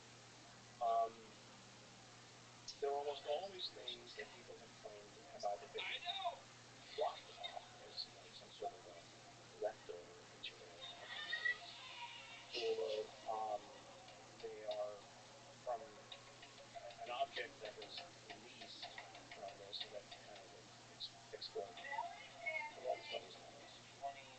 Some couple of things that might be biological that are interesting that I haven't really spent much on my own. When you look at a metal, you basically go, okay, what are the elements of it, and what's it made of? And so there's pretty standard approaches to doing that. Most of them involve a technology called mass spectrometry. And there's probably about 5 or 6 different kinds of mass spectrometry that you can bring to bear on that task. And they either tell you, depending upon the limit of the resolution of the instrument, they either tell you the elements that are there, or they tell you the isotope. And you're interested not just in knowing whether something is there or not, you're interested in knowing whether they're, the amounts of it. And in the case of elements, how many different isotopes are there? And that's kind of where, in some of these cases, it gets interesting, right? Because in at least one of the materials, as we first studied it, the isotope ratios, like in this case, it was magnesium, way off by a lot.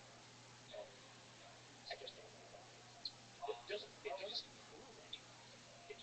All it proves is that it was probably accomplished by some kind of an industrial process. Whether it's the result of a process, or whether, and this is sort of the leftover, or whether it was made that way for a particular purpose, I don't know. All I know is that it was engineered.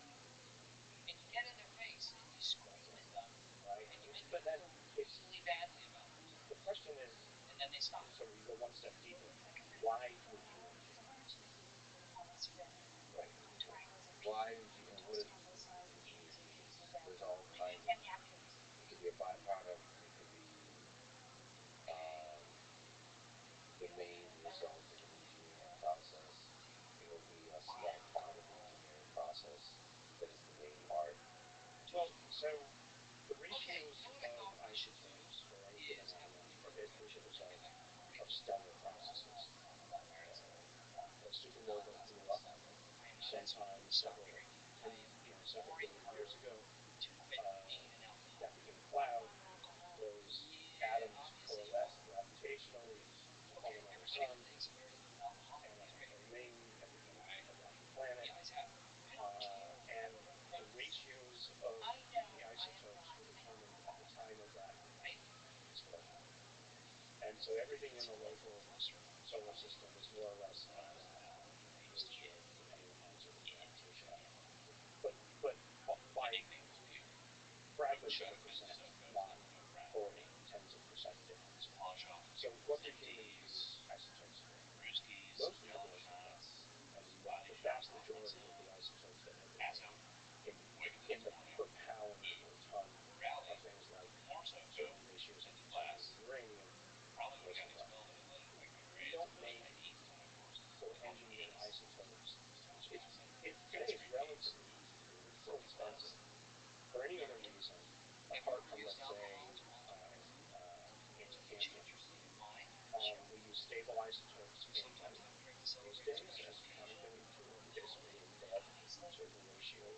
So it's sort of open-ended, not too polished. Um, and so, but other than that, we don't do anything with them. So why would you load grams of such material into the cement paste and drop it around on a beach in Brazil? So which case are we talking about? This Can is you the describe that business this is case? the moving people one. Can you describe this case a little bit further, like what material we're talking about within this very case? So It's an interesting one. it's an interesting one. So a fisherman saw an object that released something, or it exploded, and it was this I've got chunks of it, uh, relatively pure magnesium, with obviously something else in it because magnesium burns. So it had something in it that would, other metals, simple alloy, that would prevent it from basically burning up. Um, and so the question is, and so then we had two pieces that came from two different chains of custody, both claimed to be from the same object. At least physically, when you looked at the two things, they looked the same. So we took small fragments of each of them. We put them in an instrument called a secondary line mass spec. It's an extremely sensitive instrument, and it can see down to photoarray 1 nanometers, which is important for, let's say, arcane reasons. But it's a sensitive instrument, and so one of the chains of custody, with two pieces from the same chain of custody, and then two pieces from the other chain of custody, one of them had completely normal magnesium isotope ratios, magnesium 25.5 constants, and the other was off. Not just like slightly off, way off, and they were both off to the same extent. So, uh, I mean, it was sort of like you had an internal control of what was normal, and you had this other one which was fine. And so you're left with a kind of an open question: Was this a hoax? Was these two chains of custody, one of them a hoax that somebody purposefully introduced those things? Because you could do it. It would cost a lot. I mean, at the time that this was found, I guess the 1970s or so, might have been earlier, I forget. Uh, the amount that I had would have cost several tens of thousands of dollars today. And again, it's not something you would just throw around. And why would you do it in the hope that some guy 30 years from then would pick it up and study it? It's a very subtle, troll. It's a long-term plan. So I just don't know. I just don't know what to make of it, except that it's interesting. But it's but so a different kind of question that you're asking is, what constitutes evidence, right? So is this sufficient evidence? Absolutely not. But somebody's put it forward. I have the time. It's my time. I'll study it, and my objective is to sort of take those that I think are credible enough and do a reasonable analysis, put it out there. Maybe somebody else will come up with an idea as to what it is. Now, what would be better is some sort of true technology, right? Something that is obviously, we don't have it, and people like Neil deGrasse Tyson and Seth Shostak have come out rightfully and have said, when you show up with, something really obviously technology that we don't understand, then we'll pay attention, right? Not just material. Not just material. A piece of metal is interesting, but and several of the things that I've looked at and other things that people have come to me with, we found to be completely banal, or were actually pieces of aircraft that were invented back in the 1940s. And so, take them off the table. But I think, again, I think showing up with technology that we humans would find completely novel is actually a really difficult task, because it obviously can't be so novel that we don't recognize it for what it is. And I would say most of the technology areas like we have would be something we don't recognize. So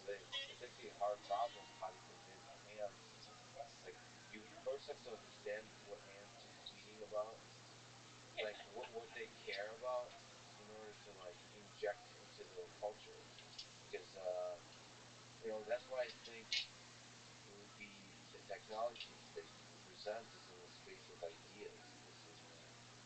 It's trying to influence individual humans in the encounters, and try to do this kind of thing that you mentioned about us not taking messages about us not taking care of the world. It's difficult because I mean, for them to understand, you have to come up with trinkets that impress us. I mean, maybe the very technology, the fascination with the development of technology and the development of technology, the actual act of innovation itself is the thing that influences us. I mean, this is kind of what Jacques Vallée thinks about. It's the whole the process. Well, let me ask about Jacques then. Who is he? You know him. Who's Jacques Vallée? What have you learned about life? About about about you've learned about technology, about how it influences humans. Well, I met Jacques actually soon after the whole Atacama thing happened. Um, I was visited by those people associated with the government and the whatever around the Havanas, what ended up mostly being Havana social intentions, but also Jacques at the same time. They were actually working behind the scenes with each other. That, oh, here's this Stanford professor who is willing to talk about this stuff and investigate things. Maybe we should go talk to him. And he reached out through a colleague, and he and I had lunch actually at the Rosewood Inn up on Los Santos. So Jacques is one of the first openly active scientists, really a scientist in this area, going back to the 1960s. And, he's put forward a number of ideas, speculations about what it might be that people are interacting with. And the first thing that I learned from him is this notion of movie theater. That many of the things that people have seen are. I remember reading his books and thinking, he's just this little servo. Um, the things that people claim they see are absurd, right? A ship doesn't land in a farmer's field and then come up and knock on the door and say, "Can I have a glass of water?" These are stories literally out of newspapers from the 1930s. It's absurd. And the other thing that people say, ships don't crash. If you're so technologically advanced, you don't crash. It's absurd that they crash. So he said, this is put on as a show. It's an influence campaign, right? It's not meant to influence individuals. It's meant to influence culture as a whole. Maybe they don't think of us as individuals. Maybe they think of us as an organism that lives on a planet, right? Right. And so that's how you interact with them. That's how you get them.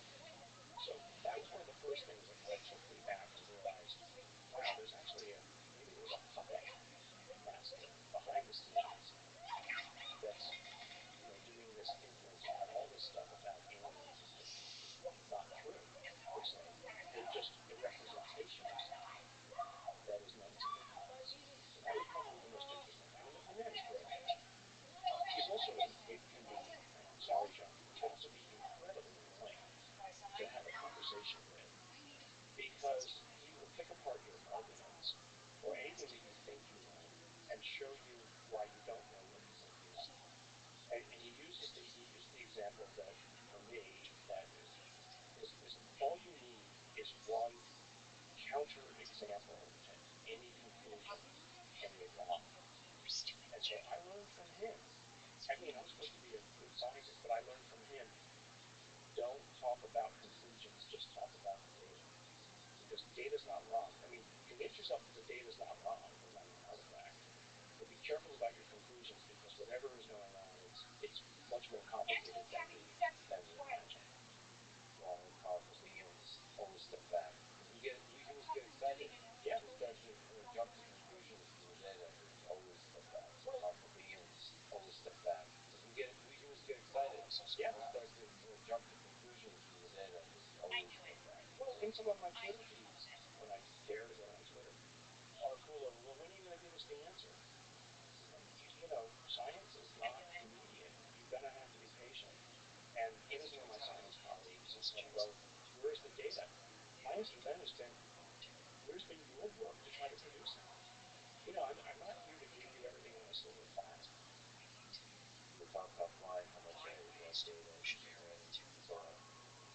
And been really disheartening to see that the U.S. government not invest as much as it possibly could into this whole process. So let's jump to the most recent findings. What do you make of the report titled Preliminary Assessment, Unidentified Aerial Phenomenon that was released by the Office of the Director of National Intelligence in June 2021?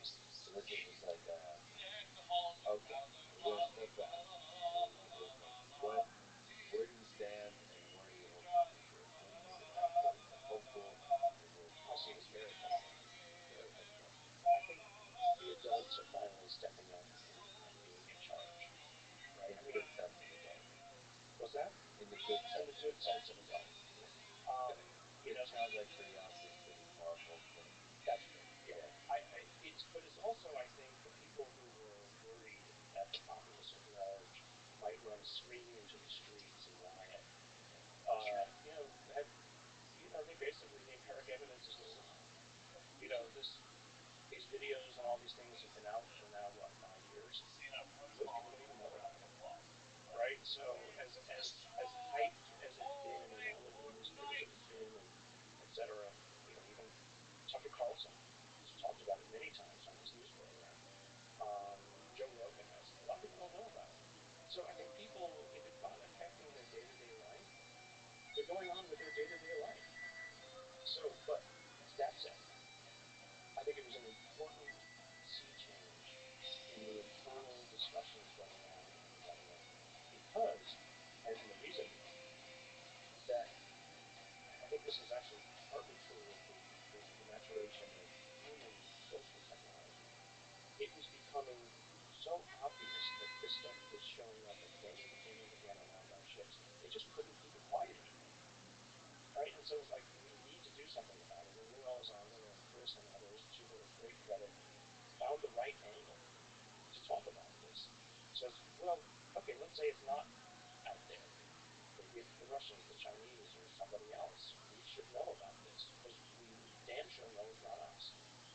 So that to me is an important thing to finally be a little bit more open about the matter.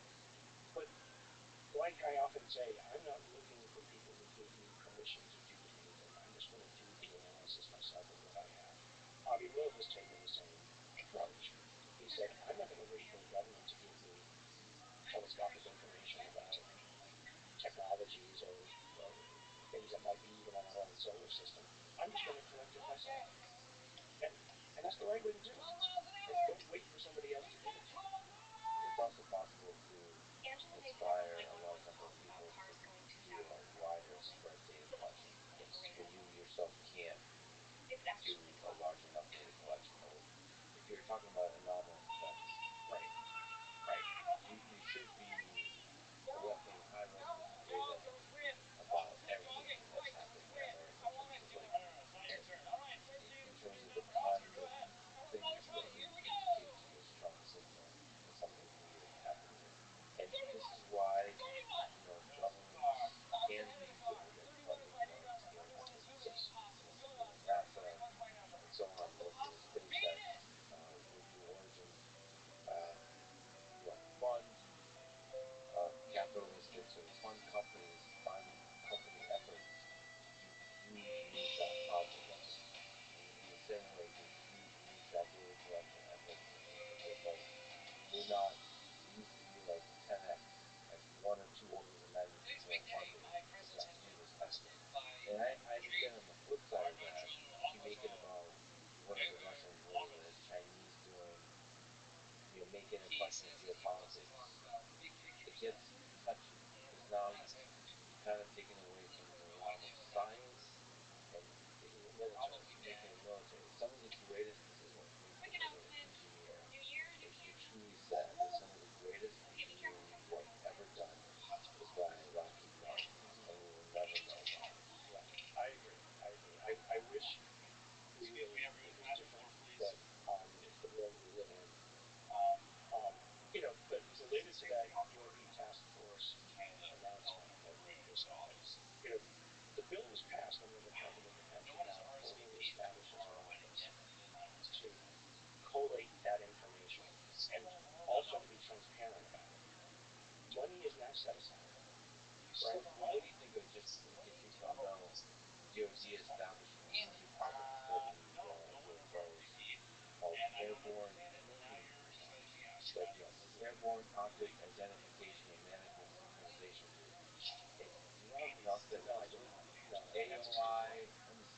It's stupid and needs to be MSG. reinstated. So it's AYMSG.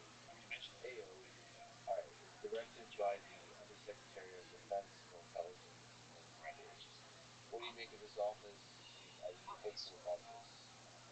I think there's still a tug of war going on behind the scenes as to who's going to control this. But I do know, though, that money has been set aside that will be used to make things more public, right? To start to get others involved in it.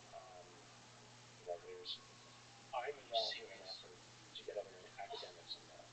So you think there might be some of that money could be directed towards funding maybe like groups like yours to do some research? So they would be open to that, you think? I hope so. I mean, nothing is set in stone yet, so and I'm not hiding anything because I just don't know anything, right? But I do think that there will be public efforts. Now, there are being set up other private efforts to bring monies involved and to use that to leverage and get access to some of the internal sources as well. So what you're seeing is kind of an ecosystem building up in a positive sense of people who are willing to do the research. So before it would be you couldn't even go to a scientist and ask them for help. Now, if there's money, as I said before, scientists are essentially capitalists, whatever the money is. And the work that I've done, I did out of my own pocket. About 50, 60, $70,000 of money went into the paper we published out of my own pocket. Um, and but the amount of money that needs to go in is in at least a few millions to do a proper analysis of these materials. The work I know that the Galileo project is involved with, it's probably in the 5 to 10 million range to get stuff done. But that's actually a relatively modest amount of money to accomplish something that has been in the zeitgeist for decades. I should also push back a little bit on something you probably will agree with. You said scientists are essentially capitalists. What I've noticed is there's certainly an influence of money, but oftentimes when you're talking about basic research and basic science, the money is a little bit ambiguous to what direction you're doing the research in, and the scientists get really good at telling a narrative of like, yeah, yeah, yeah, we're fulfilling the purpose of this funding, but we're actually they end up doing really nefarious about it. Yes. And of course, you cannot deviate. Like if you're getting funded to study penguins in Antarctica, you can't start building rockets. But probably you can because you will convince sometimes you'll concoct a narrative saying rockets are really important for studying penguins in the Atlantic. I I I think that's actually this is one thing I think people don't generally understand about the scientific mind. I don't know if that's not really true because if it was, it would start a actually competition. No. I mean, when I meant capitalist, I didn't mean in the that they'll start companies per se. I mean, we can only do the research so much money, and so from maybe it's a bad use of the term capitalist. So, but the we'll only do the research where there's money. I mean, why do most people work? Many biologists work in cancer research because there's a lot of money there. It's an important problem, but I might not have ever gotten involved in it if there wasn't money. I might have gone and I was going to be a botanist when I was a kid. That's what I wanted to do. Um, so having money available will bring people to bear. Now, another mistake that's often actually made, I think, by the lay public about science is that people think that we're paid to do things. Just as you said, I get a research grant, and luckily from the NIH, they give me a fair amount of latitude. I will go my own way, and I'll find something. I might have proposed something, but I'll end up somewhere entirely different by the end of the project. And that's how good science is done. You follow the data, you follow the results.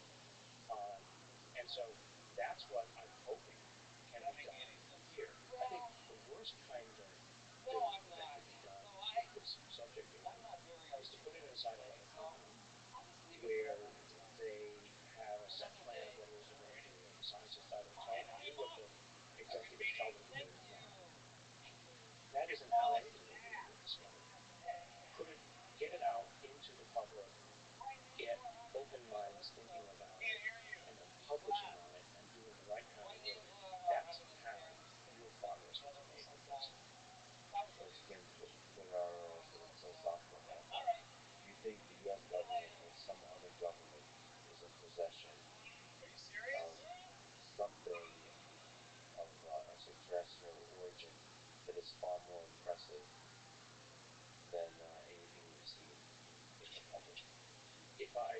not seen anything personally, but if I believe the people who I don't think can lie, yes.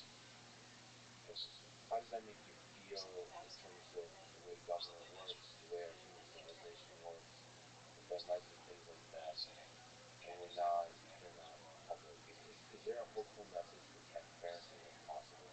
Like if you were in power, and I'm not saying president because maybe the president is not the source of power here, would you release this information in some way? Yeah, if I were, I think it would. I think it's something that can bring humanity together.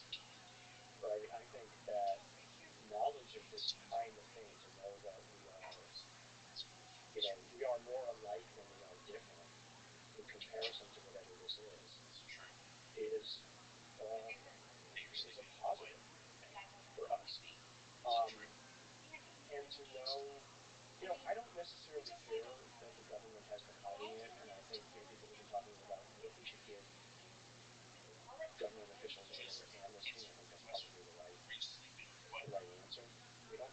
This isn't a time to look back and say you did something wrong. You did whatever you did because that was the data you had available to you at the time, and you had good reasons for doing it.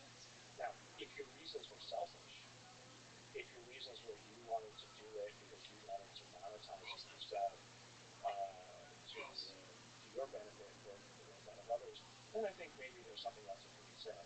But you know, an opportunity to get all this information out if I were in charge, I would try to do it. Now, I might be shown something though that says, oh, there's a reason why you don't want everybody to know this. Maybe you don't want everybody having access to unlimited energy because maybe you might turn it into a bomb. Or something that gives you hints that something like unlimited energy is possible, but you haven't figured it out yet. And if you make it public, maybe some of the other governments get attention to it to figure it out first. Right. I mean, it's kind of an arms race thing. All forms of this. It makes me truly sad because it's obvious that, for example, the origins of the COVID virus, it's obvious to me that the Chinese government, whatever the origins are, is interested in not releasing information about it because it can only be bad for the Chinese government. And every government thinks like this.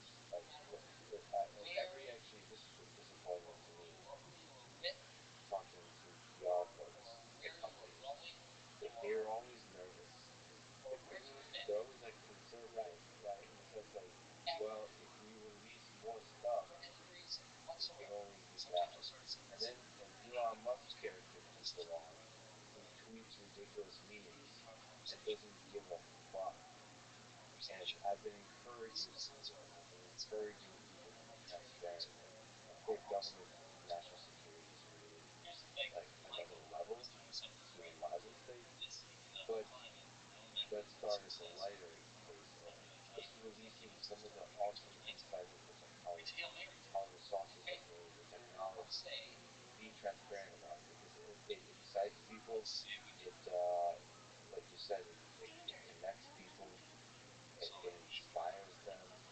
It's good for the brand and good for everybody. I honestly think this kind of idea that people will steal information and will use it against you is an idea that's not truly an idea of the 20th century. I think some of the benefits of social media and our social world is that transparency is beneficial, and I hope governments will learn that lesson. Of course, they're usually the last to learn such lessons. What do you make of Father's argument in terms of possession of aircraft? Do you believe in that? Believe in the doctor's story? To be quite honest, Jody Lombardo has done a great job interviewing and has done some beautiful documentaries. Um, I just don't. I don't know how to interpret it. And again, some of the people who fraternize with think it's all rubbish. But maybe he's right, but I don't know. I mean, the problem is, and this is a little bit different about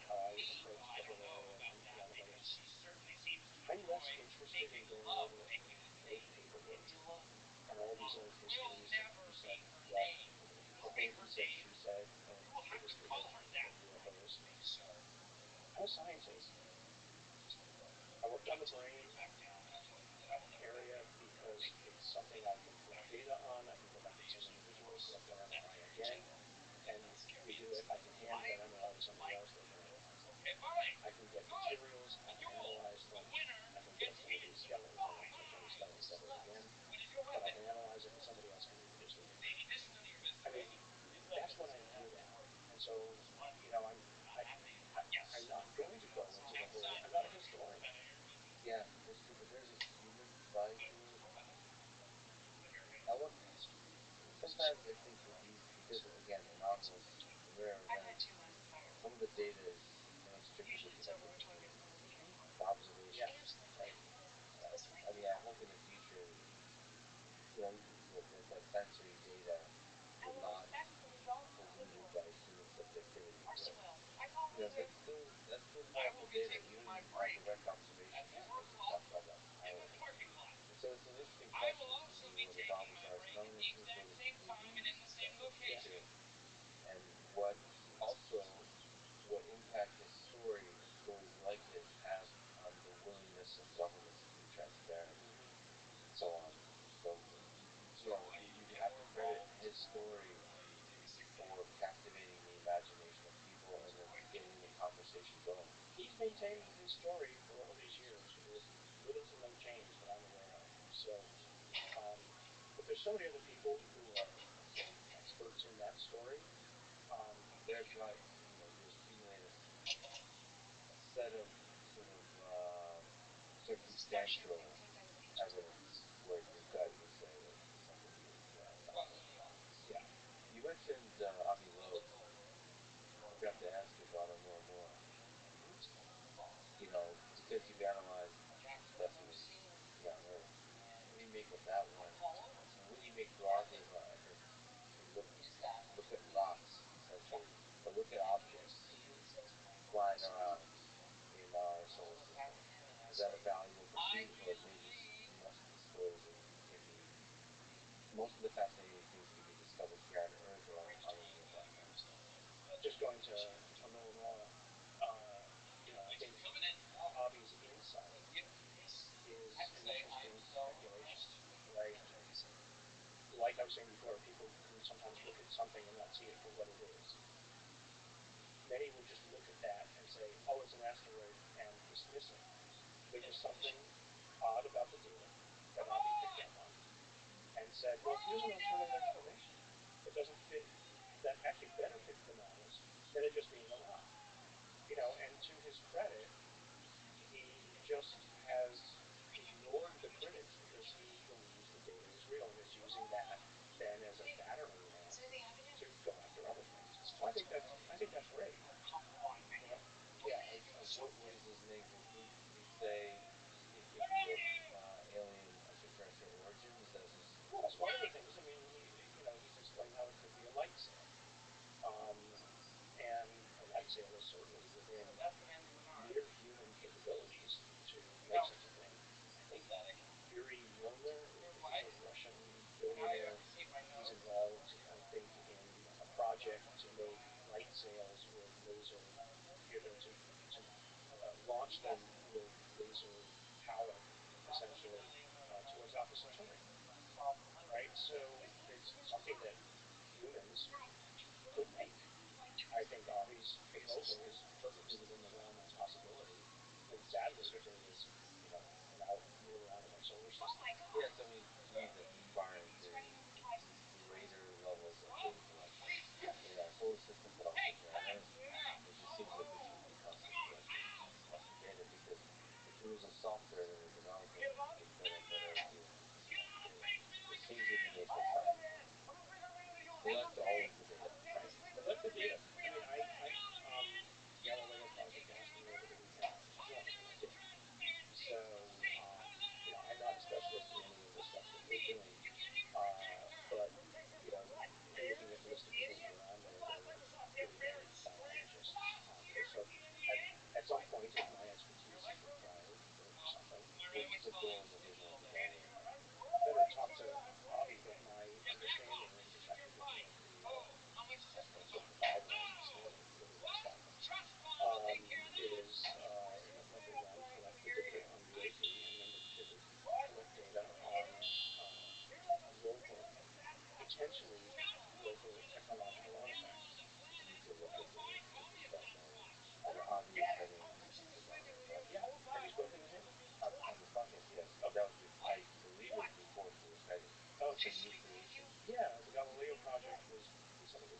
old man. Yeah. You know, And he's giving you business cards that you get oh from yeah, the about church. 100. Oh, That's awesome. actually, I was looking at some of the stuff over the weekend. I'm shocked at the level of organization that they've already gotten put together. It looks like a moonshot project. I mean, I've been involved with a lot of NIH. I love NIH projects, which involve a lot of people and coordination, and they're putting it together. So you're extremely well published in a lot of the fields we began this conversation with. So you're a legit scientist, but yet you're keeping open minds in a lot of ideas that maybe require you to take a leap outside of the conventional. So, what advice would you give to young people today that are, in high school or in college that are dreaming of having impact in science or maybe in whatever career path that goes outside of really special? If you believe in something, believe that an idea is valuable, or you have an approach to something, don't let others shame you into not doing it. As I've said, shame is a societally controlled device to get other people to do what they want you to do rather than what you want to do. So shame sometimes is good to stop you from doing something unethical or bad. But shame also is something that is circumscribing your environment. I've never let people who've told me, you shouldn't do that. Line of science, you should be ashamed of yourself for even thinking that. Give me a break. I'm, you know, why is it wrong to ask questions about this area? What's wrong with asking the question? Frankly, you're the person who's wrong for trying to stop these questions. You're the person who's almost acting like a cultist. Basically, have closed your mind, possibilities are, and if I'm not hurting anybody, and if it could lead to anything else, and if it's my time, why does it bother you? I mean, I had a very well-known scientist once tell me that I was going to hurt my career talking about this. If anything, it's enhanced my career. I have a couple questions on this. So, first of all, just a small comment on that. I've realized that it feels like a lot of the progress in science is done by people pursuing an idea that another senior faculty probably says this is going to hurt your career. I think it's actually a pretty good indicator that there's something interesting when a senior wise person tells you this is going to hurt your career. I think that's just the one. That's a small. If I were to give advice to young people, if somebody senior tells you this is going to hurt your career, think twice about taking that advice. Yeah. No, I mean, I think that's the primary thing. And the other, I tell my own students, I have a lab of about 20, 30 people, and it's been that big since 1992. People come and go. Is it's not the data that falls in line that's so interesting. It's the it's the spot off the graph that you want to understand. You want to when something is way off the graph. That's the interesting thing because that's usually where discovery is. And the number of times that I've stopped people in my lab and said, "Wait a second, go back a few slides. What was that?" And then it ended up being something interesting that made their careers. I could count on a few hands. Yeah, get excited by the extraordinary that's outside of the thing that you've done in the past.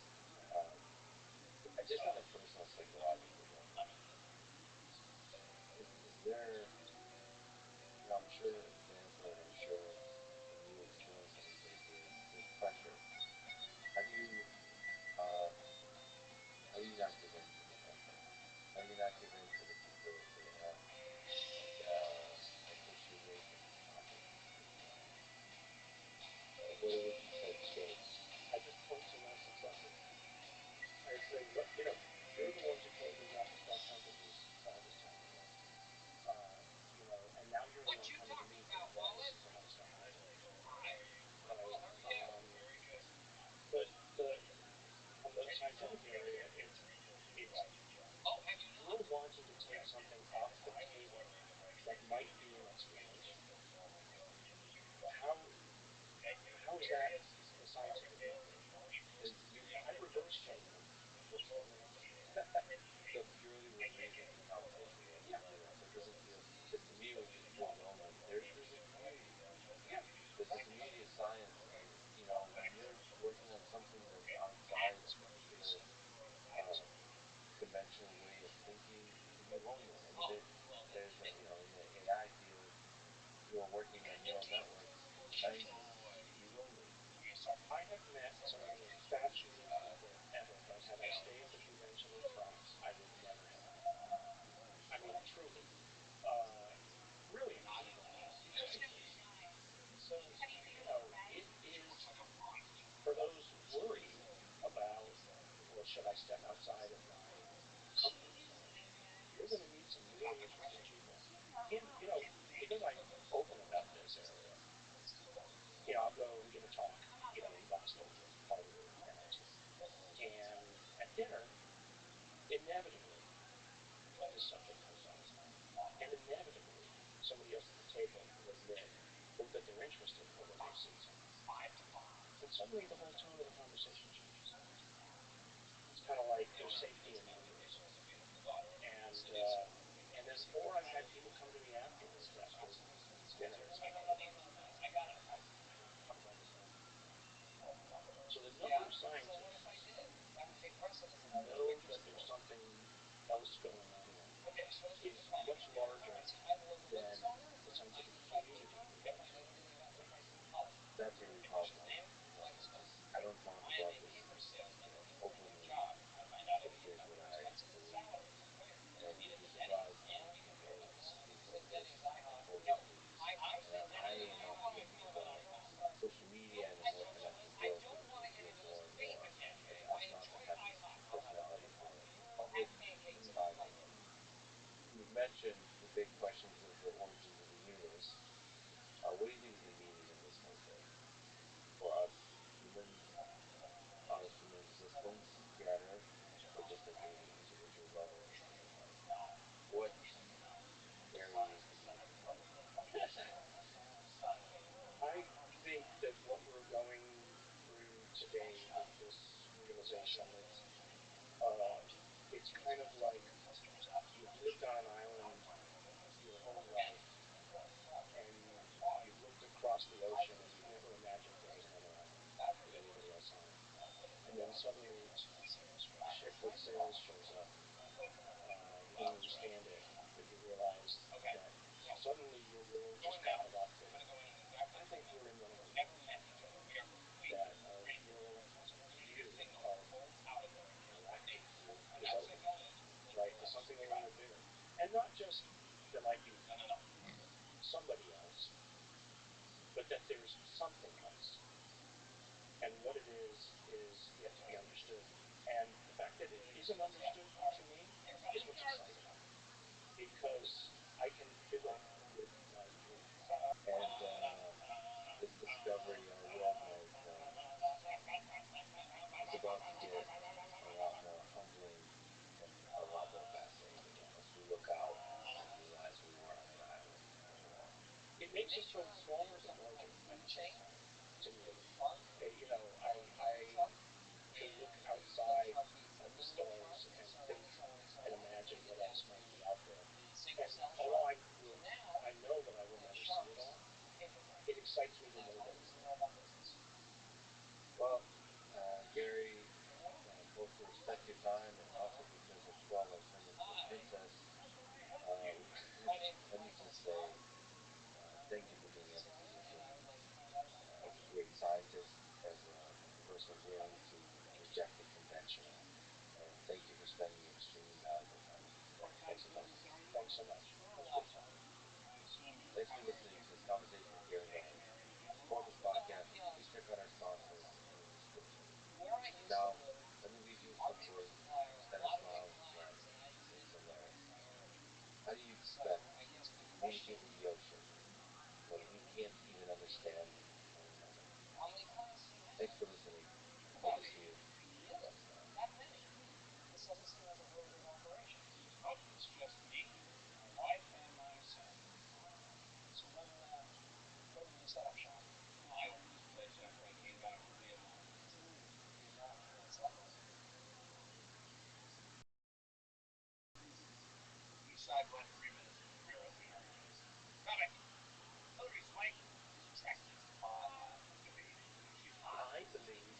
official scientific worldview, is incompatible with the reality of consciousness. Do you think we're living in a simulation? We could be in the Matrix, it could be a very vivid dream. There's going to be a few people that are not visualizing the totality. Hamster has consciousness except for cat. Who are evil automatons who are void of consciousness. Consciousness is the basis of moral value, moral concern. We think There'll be a time in the next 20, 30, 50 years when we're not morally okay turning off the power to a robot. The following is a conversation with philosophers specializing in the philosophy of mind and consciousness. He is a panpsychist, which means he believes that consciousness is a fundamental and ubiquitous feature of physical reality, of all matter in the universe. He is the author of Galileo's Error, Foundation for a New Science of Consciousness, and is the host of an excellent podcast called Mind Jam. This is a live streaming podcast recorded. Please check out our sponsors in the description. And now, here's my conversation with Philip Ball. I opened my second podcast conversation with Elon Musk with a question about consciousness and panpsychism. The question was, quote, does consciousness permeate all of matter? I don't know why I opened the conversation this way. He looked at me like, what the hell is this guy talking about? So he said no, because we wouldn't be able to tell if it did or not.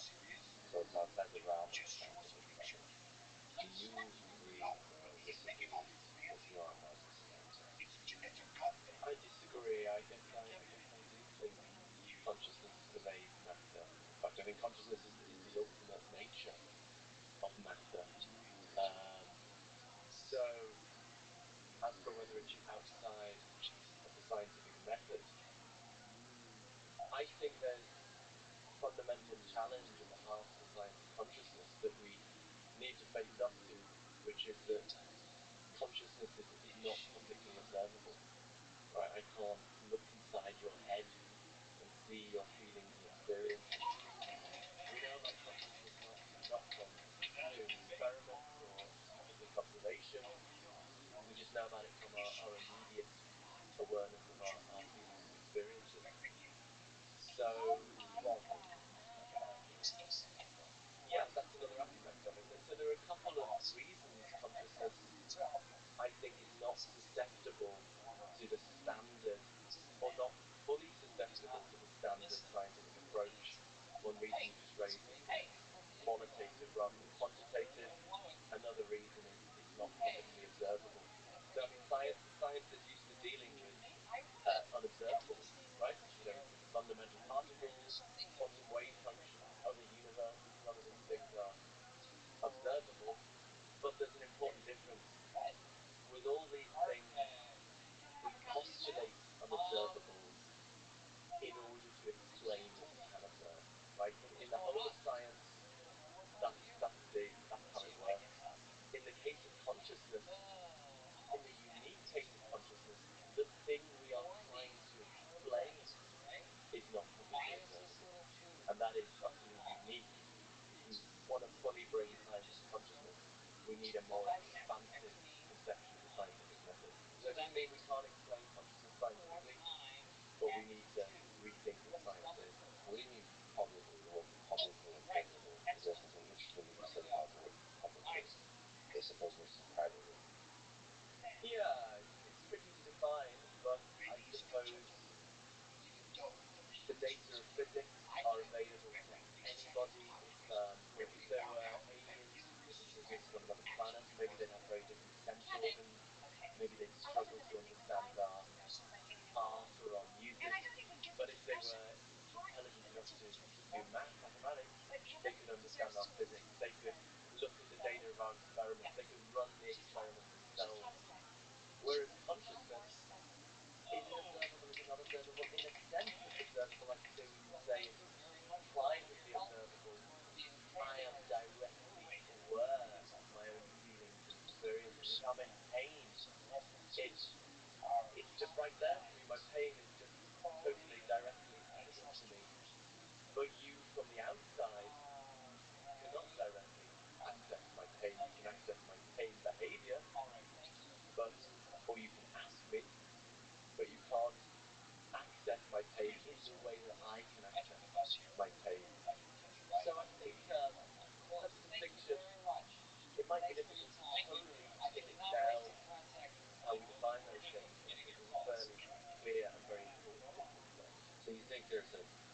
kind of direct observation that you're able to do of your pain that I'm not. So my observation, all the ways in which I can sneak up to observing your pain is indirect versus yours is direct. Can you play devil's advocate? Is it possible for me to get closer and closer and closer to being able to observe your pain, like all of the subjective experiences, your yours in the way that you do it?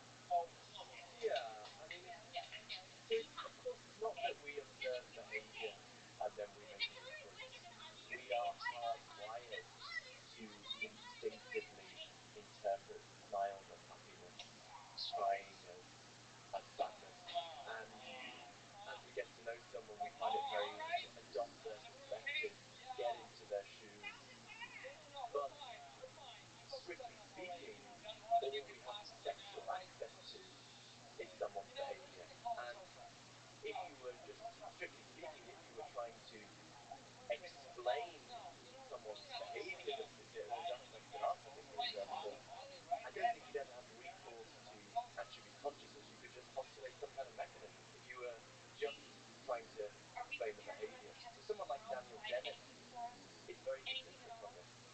And I think for most people, what science is in the business of is explaining the data of public observation experiments. If you literally followed that, you would not postulate consciousness because it's not a data that's known about in that way. And Daniel Dennett is really consistent on this. He thinks my consciousness cannot be empirically verified, and therefore it doesn't exist.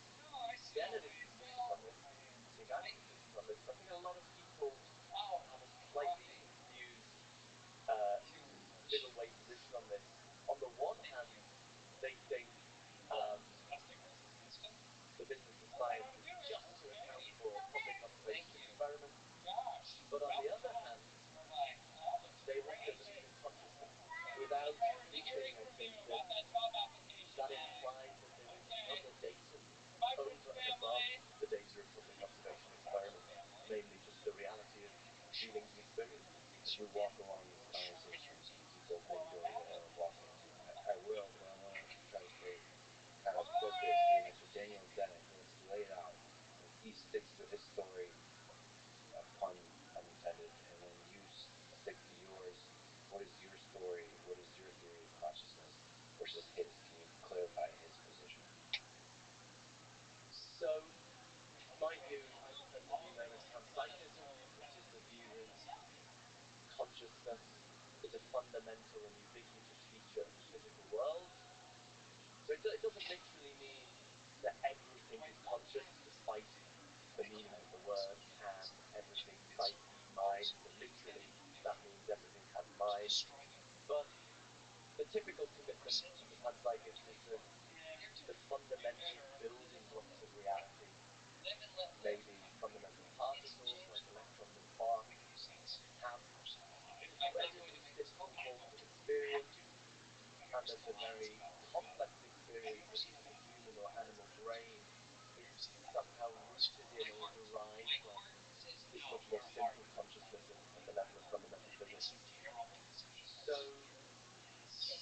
I mean, that's the theory that I would justify on the grounds that it can account for this datum of consciousness that we are immediately aware of in our experience in a way that I don't think other theories can. If you ask me to contrast that to Daniel Dennett, I think he would just say there is no such datum.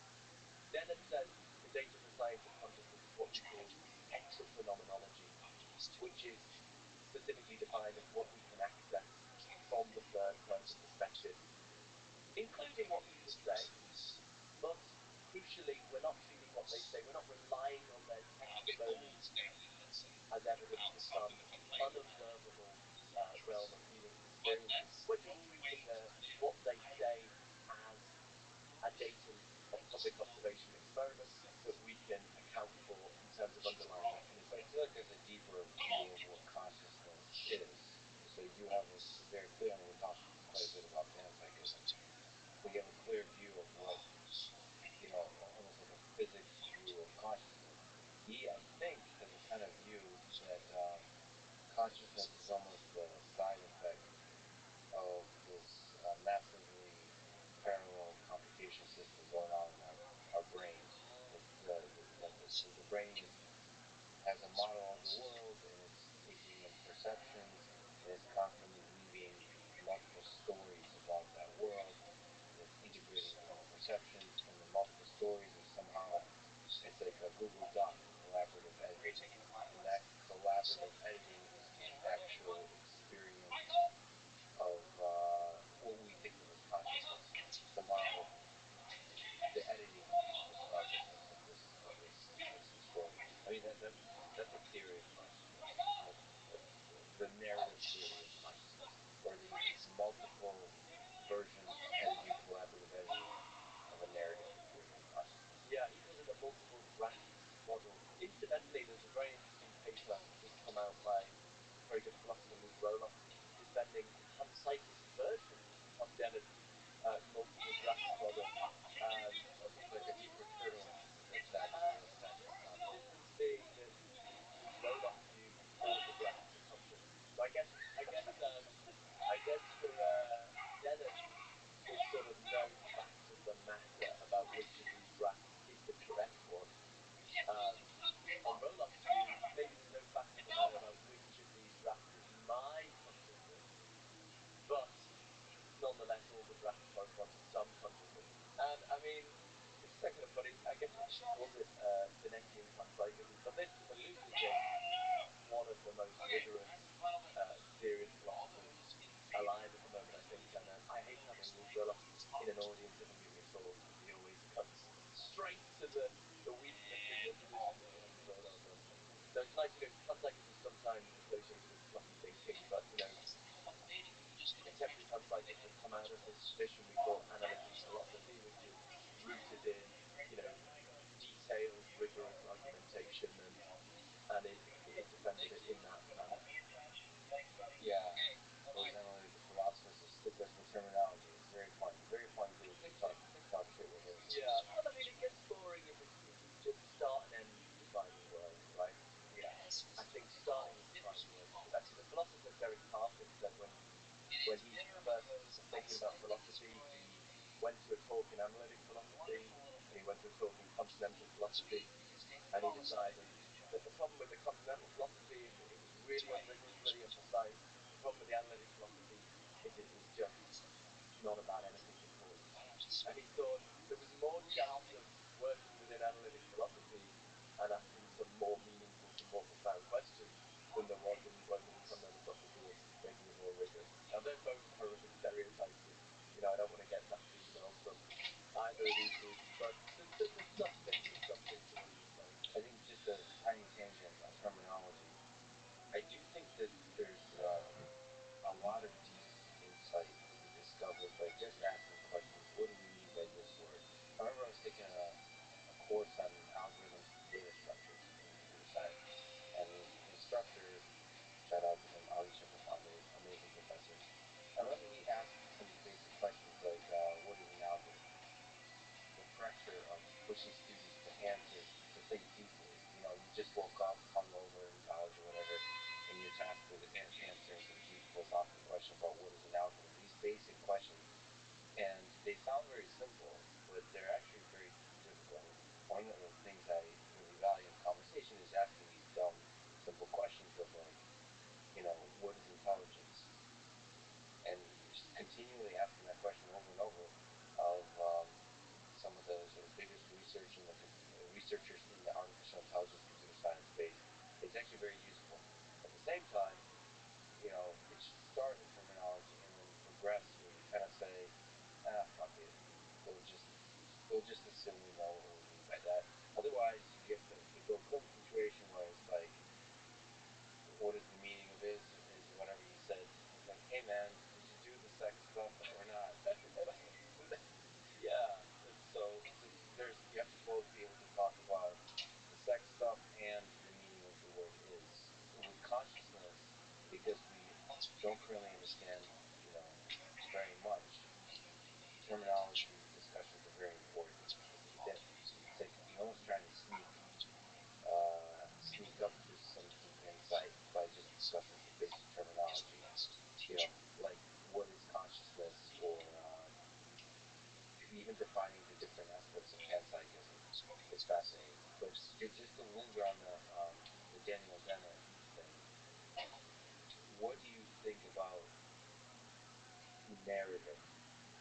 mind constructing narratives for ourselves. So there's nothing special about consciousness deeply. It is some property of the human mind that's just is able to tell these pretty stories that we experience as consciousness, and that's unique perhaps to the human mind, which is, I suppose, what Dan Dennett would argue is either deeply unique or mostly unique to the human mind.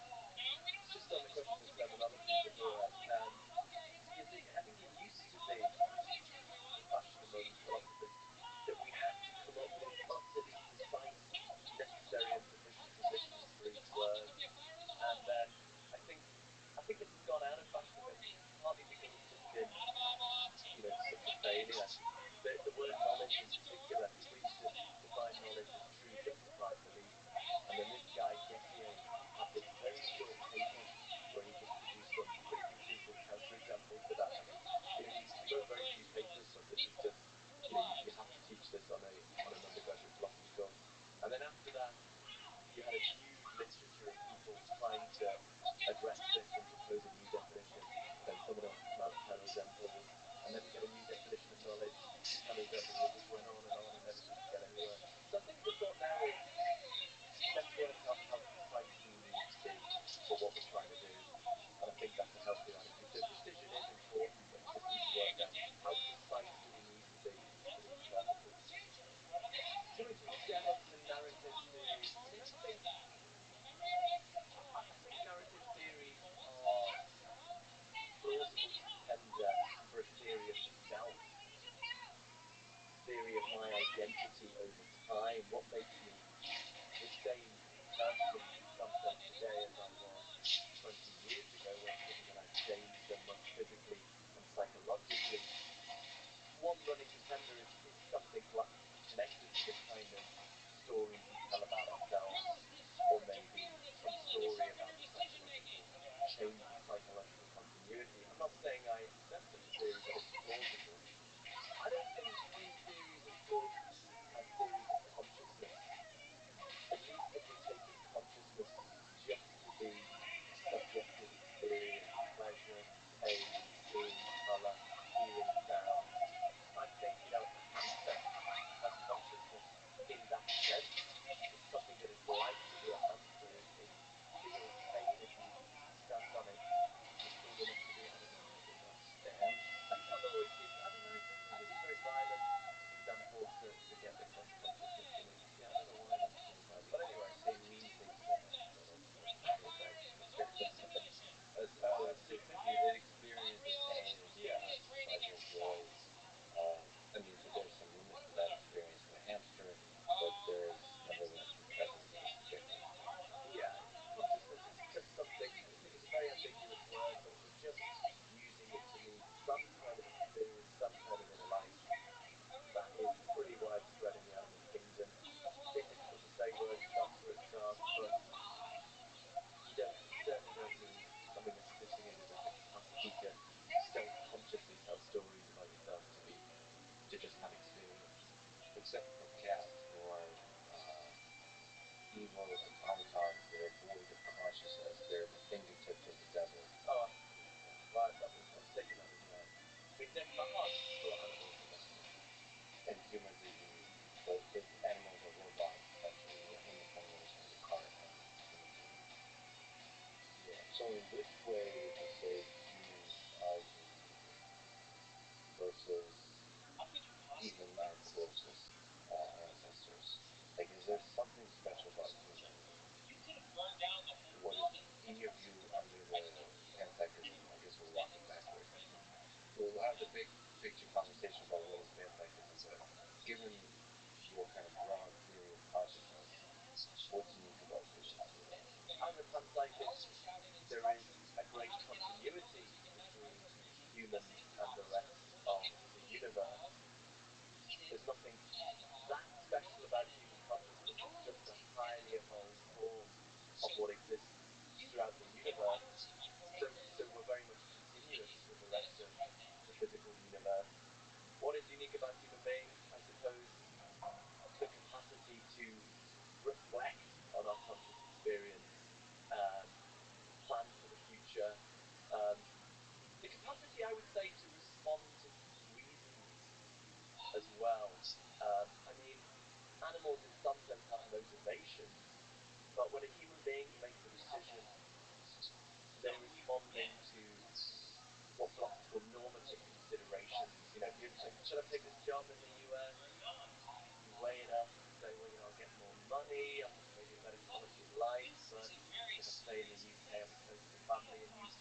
I'm not sure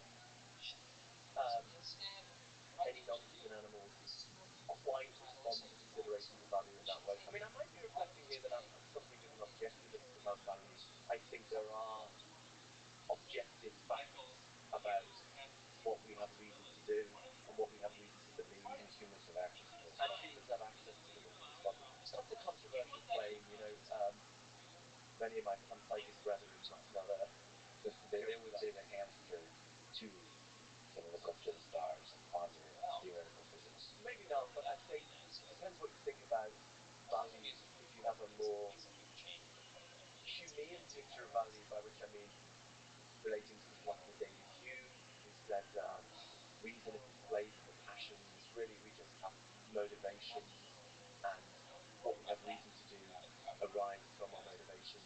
I'm not a Humean. I think there are objective facts about what we have reason to do, and I think we have access to them. I don't think any non-human animal has access to objective facts about what they have reason to do, what they have reason to believe. They don't weigh up evidence. Reason is a slave to passions. That was David Hume's view. I mean, yeah. Do you want to know my problem with Hume's? I had a radical conversion. This might not be connected. It's not connected to panpsychism, but I had a radical conversion. I used to have a more Humean view when I was a graduate student, but I was persuaded by some professors at the University of Reading, where I was, that if you have a Humean view, you have to say any basic life goals are equally valid. So, for example, let's take someone whose basic goal in life is counting blades of grass, right? And crucially, their basic goal is to spend as many blades of grass as possible, not for some greater goal, just their basic. I want to say that is objectively stupid. That is objectively pointless. It's objectively pointless in a way that pursuing pleasure or pursuing someone else's pleasure or pursuing scientific inquiry is not pointless. As soon as you make that admission, you're not a follower of David Hume anymore. You think there are about what goals are worth pursuing. Is it possible to have a goal without kind of idea that you just joined the two? So David Pasquale's idea of the key to life is to be unborable. Isn't it possible to discover the pleasure in everything in life? The counting of the blades of grass. Once you see the mastery of the skill, that you can discover the pleasure. Therefore, you know, um, I guess what I'm asking is why and when and how did you meet the romance in grad school of life? Is that where you're at? I think it may or may not be true that it's possible to find pleasure in everything, but I think it's also true that people don't act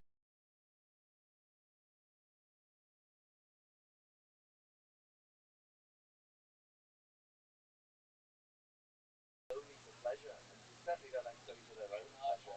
People will suffer for things they think are worthwhile. I might suffer for some scientific cause, for finding out a cure for the pandemic, or and in terms of my own pleasure, I might have less pleasure in doing that, but I think it's worthwhile. It's a worthwhile thing to do. I just don't think it's the case that everything we do is rooted in maximizing our own pleasure. I don't think that's even psychologically true. Well, pleasure is a narrow kind of view of it. That's like a short-term pleasure. We see pleasure as a kind of ability to hear the music in the distance. It's like, yes, it's difficult now, it's suffering now. There's some greater thing beyond the mountain that we enjoy. I mean, that's kind of, even if it's not in this life, but the warriors were meeting in mountain life, right? The feeling that gives meaning and fulfillment to life is not necessarily grounded in pleasure of like the counting of the grass. It's something else. I don't know. The struggle is a source of deep fulfillment. So I think pleasure needs to be kind of thought of as a little bit more broadly. It just kind of gives you this sense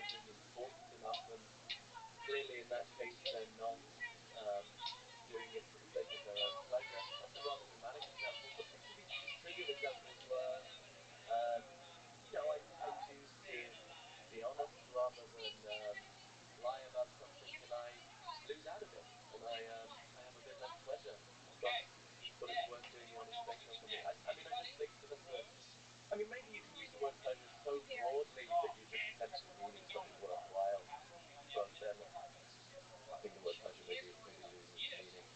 Um, well, but what do you think about the blame and justice thing when someone who spends their life at a great job doesn't enjoy it? So I personally think it's impossible, or maybe I'm not understanding even like the proper formulation, but I think it's impossible to have a goal and not draw pleasure from it. Make it worthwhile to get the word pleasure. I think the word goal loses meaning. If I say I'm going to count the number of pens on this table, if I'm actively involved in this task, I will find joy in it. I will find I think there's a lot of meaning and joy to be discovered in the skill of a task. The master pride in I don't know what it is about the human mind, but there's some um, joy to be discovered in the mastery of a skill. And so I think it's just impossible to count blades of grass and not have the Georgian sushi and how it draws you into the mastery of a simple task. Hmm. Yeah, I suppose. I mean, in a way, you might think it's just hard to imagine someone who would spend their lives doing that. But then maybe that's just because it's so evident that that is a pointless task.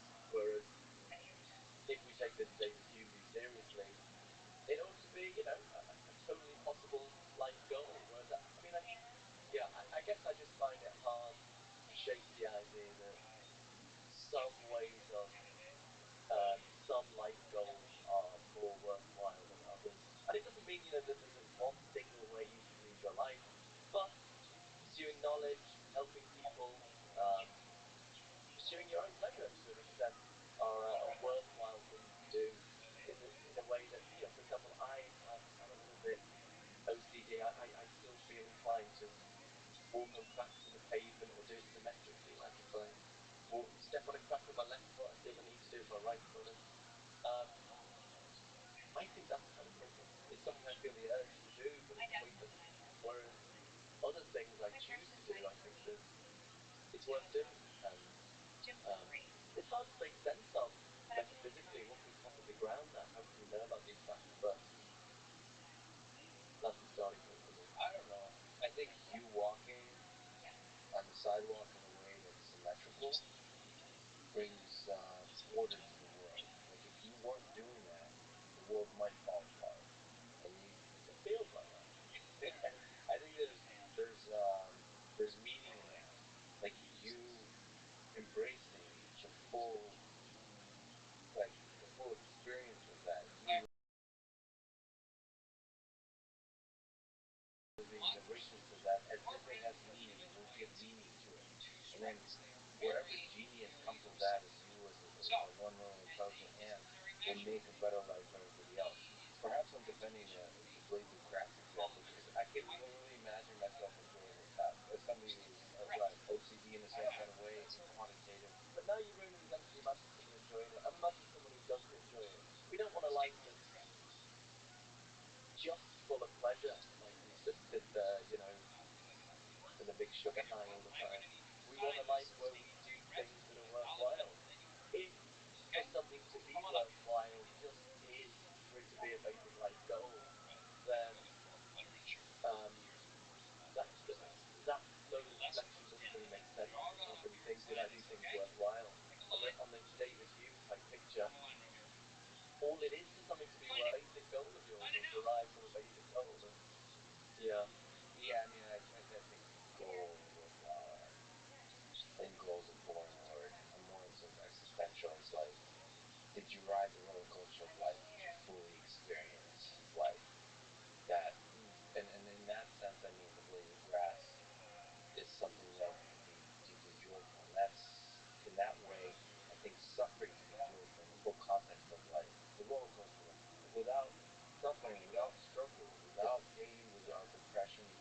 sadness. There's not the highs. I mean, that's a fucked up thing about life. Is that the lows really make the highs that much richer and deeper and like taste better, right? Like the like I tweeted this. I couldn't sleep. I was like late at night, and I know it's like an obvious statement, but like every love story eventually, ends in loss, in tragedy. So this feeling of love at the end is always going to be tragedy, even if it's the most amazing lifelong love of another human being. One of you will die, and I don't know which is worse, but both are not going to be pretty. And so that the sense that it's finite, the sense that it's going to end in a low, that gives like a richness to those kind of evenings where you realize this fucking thing ends. This thing ends. The feeling that it ends, that bad taste, that bad feeling that it ends, gives meaning, gives joy, gives, I don't know, pleasure is just a loaded word, but gives some kind of deep pleasure, the experience of it, because I mean, and that the blades of grass, they have that. But you're perhaps right that it's like reducing it to gold or something like that is kind of removing the magic of life. Because I think what makes counting the blades of grass joyful is just because it's life. Okay, so it sounds like you reject the David Hume type picture anyway, because you're saying just because you have it as a goal, that's Yeah. what it is to you. Rather, you're saying no, it's engaging in life, riding the roller coaster. Um, so that does sound like, in some sense, there are facts independent of our personal goal choices about what it means to live a good life. And I mean, coming back full circle to the start of this is what makes us different to animals. I don't think at the end of a hamster's life it thinks, did I ride the roller coaster? Did I really live life to the full? That is not a mode of reflection that's available to non-human animals. So What do you think is the role of death in all of this? The fear of death. Does that interplay with consciousness? Does this self-reflection? Do you think there's some deep connection between this ability to contemplate the fact that our flame of consciousness eventually goes out? yeah, I don't think, unfortunately, panpsychism helps particularly with life after death because, for the panpsychist, there's nothing supernatural, there's nothing beyond the physical. All there is really is ultimately particles and fields. It's just that we think the ultimate nature of particles and fields is consciousness. But I guess when the matter in my brain ceases to be ordered in a way that sustains a particular kind of consciousness I enjoy in waking life, then in some sense I will cease to be. Although I do, the final chapter of my book Galileo's Error is more experimental. So the first four chapters are the cold-blooded case for the panpsychist view as the best solution to the hard problem of consciousness. Yeah, the last chapter you talk about meaning. Yeah, I talk about meaning, talk about free will, and I talk about mystical experiences. So I always want to emphasize that panpsychism is not necessarily spiritual. A lot of people defending this view, like David Sharmas or Luke Roloff, are just total atheist secularists, right? They don't believe in any kind of transcendent reality. They just believe in feelings, mundane consciousness, and think that means explaining in our conventional scientific approach can't cut it. But if, for independent reasons, you are motivated for some spiritual picture of reality, then maybe a panpsychist view is more consonant with that. So if you have a mystical experience where you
mind is built on the foundations of universal consciousness, and universal consciousness as it exists in me is one and the same thing as universal consciousness as it exists in you.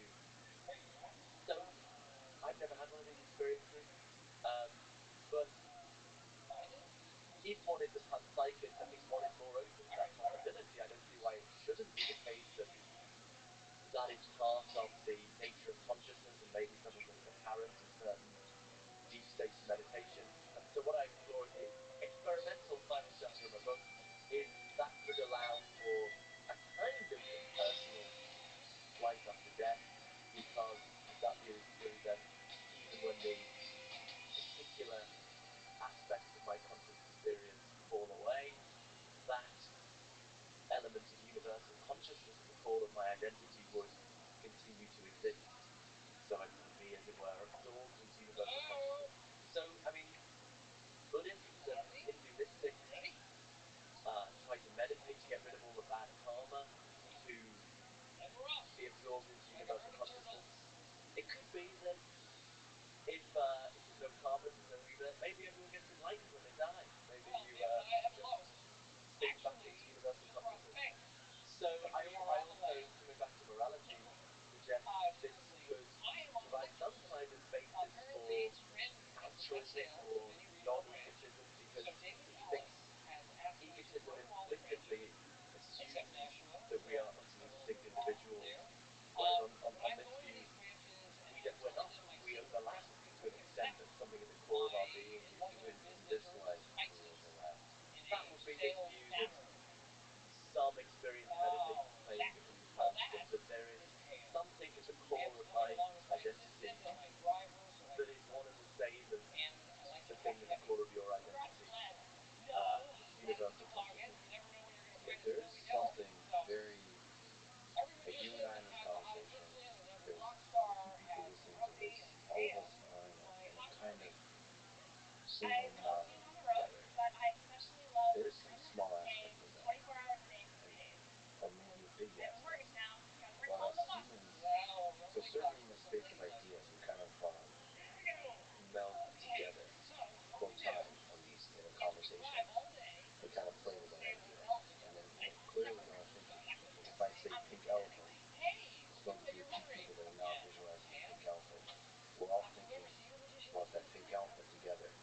We're all in the room together thinking about this pink elephant. We're like rotating it, like, in our mind together. What is that? That pink elephant, is there a different instantiation of that pink elephant in everybody's mind? Or is it the same elephant? And we have the same mind, we're just playing that elephant. Now if we in our mind start petting that elephant, like touching it, that experience that we're now like thinking what that would feel like, what's that? Is that all of us experiencing that together? Or is it separate? So like there's some aspect of the togetherness that almost seems fundamental to civilization, to society. Hopefully that's not too strong, but to like some of the fundamental properties of the human mind. It feels like the social aspect is really important. We call it social because we think of us as individual minds interacting.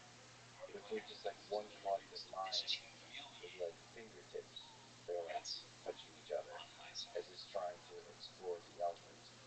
But that could be just in the realm of ideas and intelligence and not in the realm of consciousness.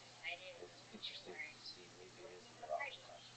Yeah, so he's obviously pointing to, in some sense, that there are these phenomena that he's talking about of collective consciousness. In some sense, I suppose the question is, how ontologically serious do we want to be about those things? By which I mean, are they just a construction of out of our minds, and the fact that we interact in the standardly scientifically accepted ways?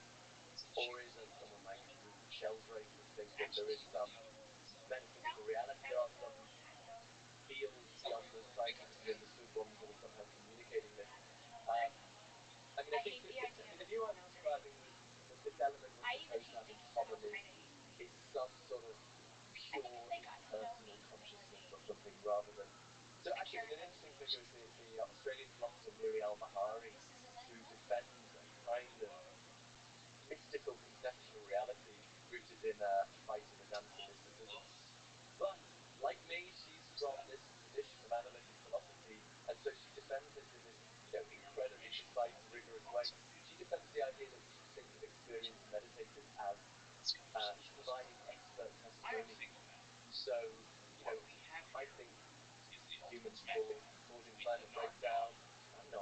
science behind it, but I trust the experts, or that the universe is 14 billion years old.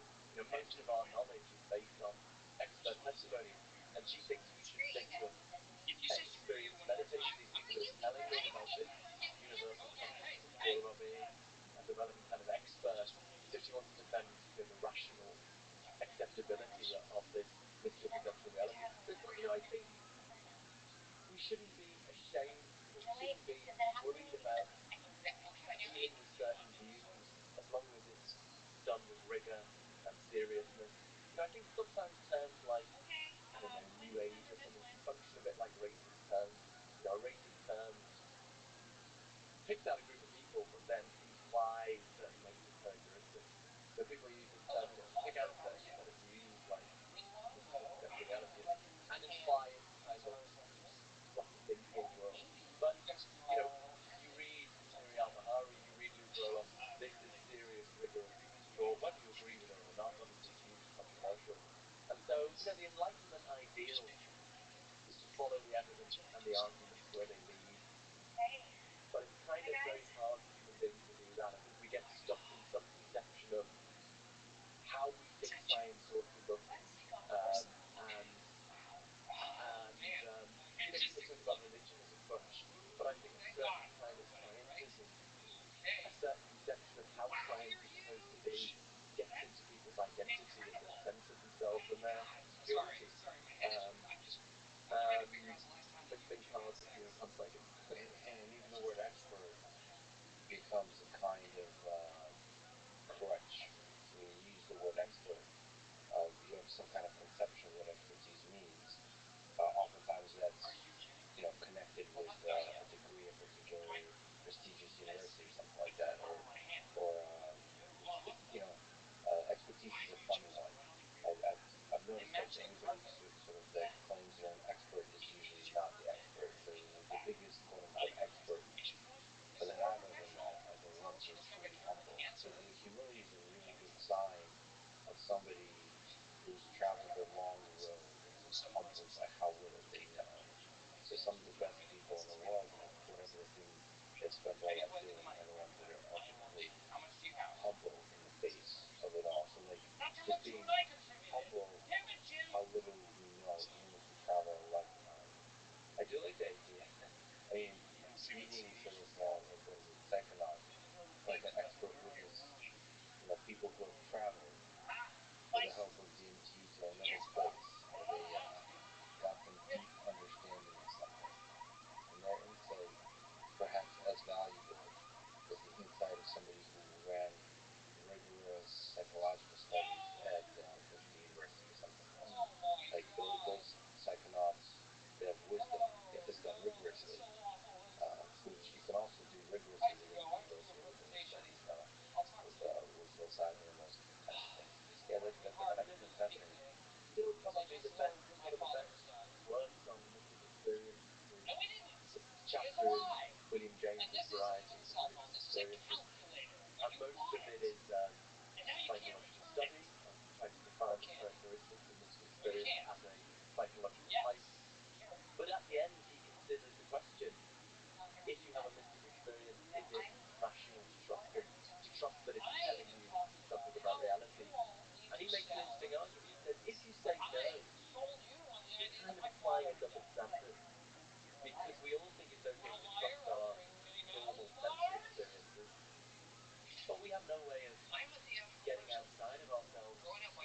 I think you shouldn't be allowed to call yourself a think tank if you're not totally transparent about who's funding you. So I think that's it. And I mean, this connects to translators because I think the reason people, you know, worry about unorthodox ideas is because they worry about, just losing control or losing discipline.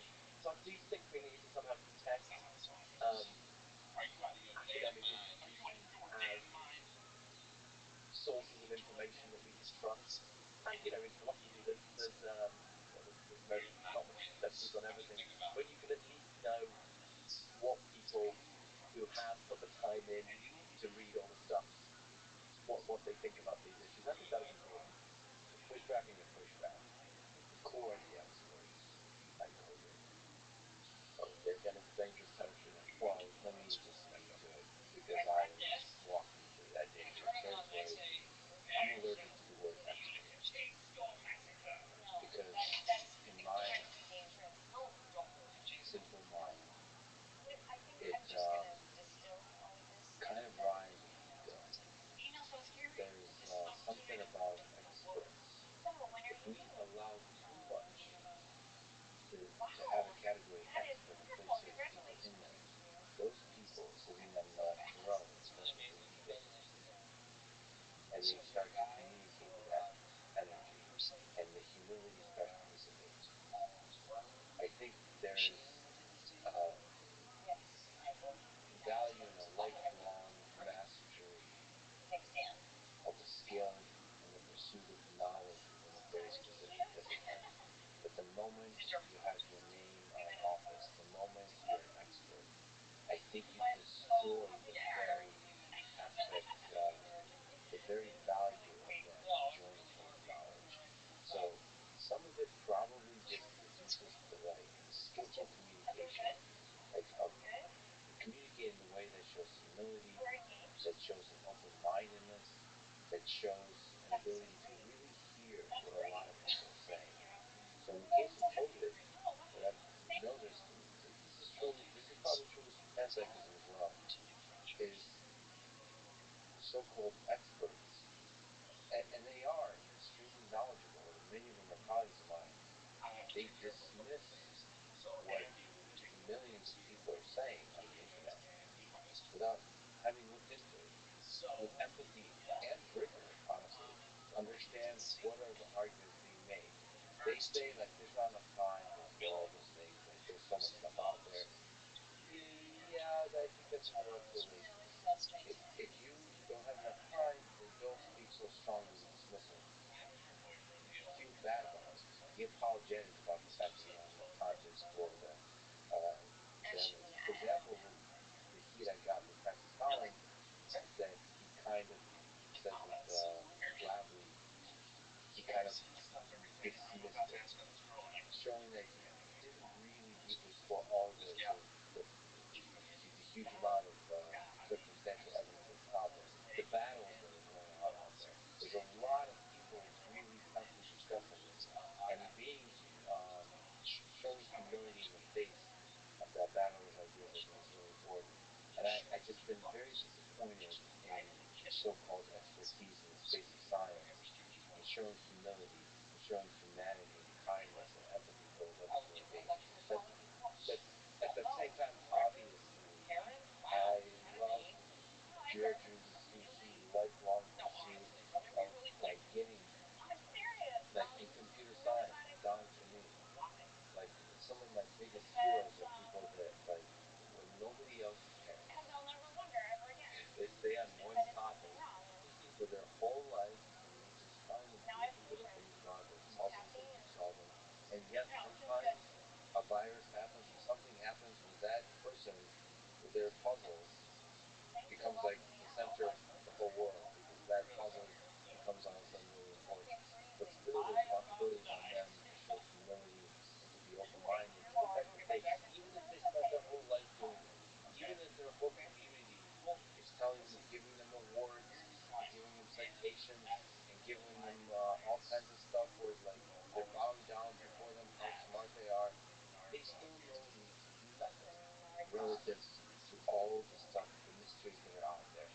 Yeah, well, I don't know how much you disagree. I mean, these are totally valid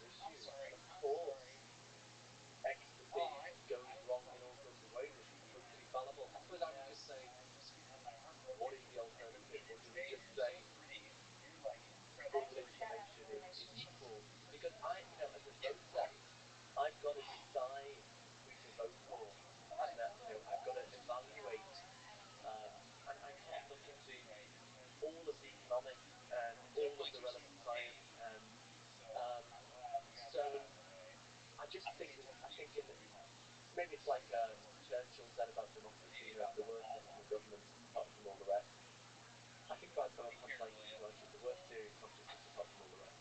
But you know, I just think expertise, the peer review system. I think it's terrible in so many ways. Yes, people should show more humility, but I can't see a viable alternative. Plus, Sir Bernard Williams had a really nice, nuanced discussion of the problems of titles, but how they also function in a society. Um, they do have some positive functions. The very first time I lectured philosophy, um, before I got a professorship, um, was teaching at a continuing education college. So it's kind of for retired people who want to learn some more things. And I just totally pushed it too high and gave talks about Bernard Williams on titles and hierarchy. And these kind of people in their 70s, 80s who just instantly started interrupting, saying, "What is philosophy?" And it was laughter. And I just remember in the break, sort of elderly lady came up and said, "I decided to take Egyptology instead."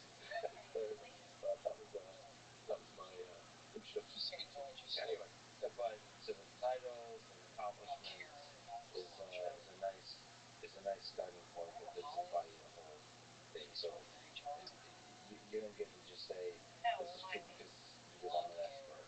You still have to convince people. One of the things I really like, so I practice martial arts. yeah, And for people who don't know, Brazilian Jiu Jitsu is one of them. And you sometimes wear these pajama looking things, and you wear a belt. So I happen to be a black belt in Brazilian Jiu Jitsu. And I also train in what's called no gi, so you don't wear pajamas. And when you don't wear the pajamas, nobody knows what rank you are. Nobody knows if you're a black belt or a white belt, or if you're a complete beginner or not.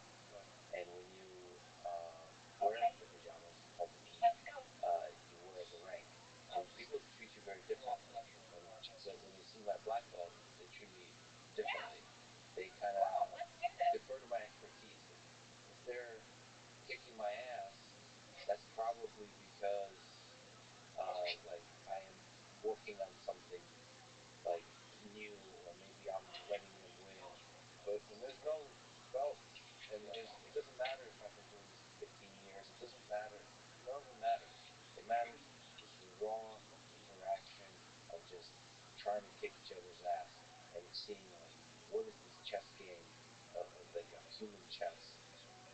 What are the ideas that are coming? And I think there's a dance there.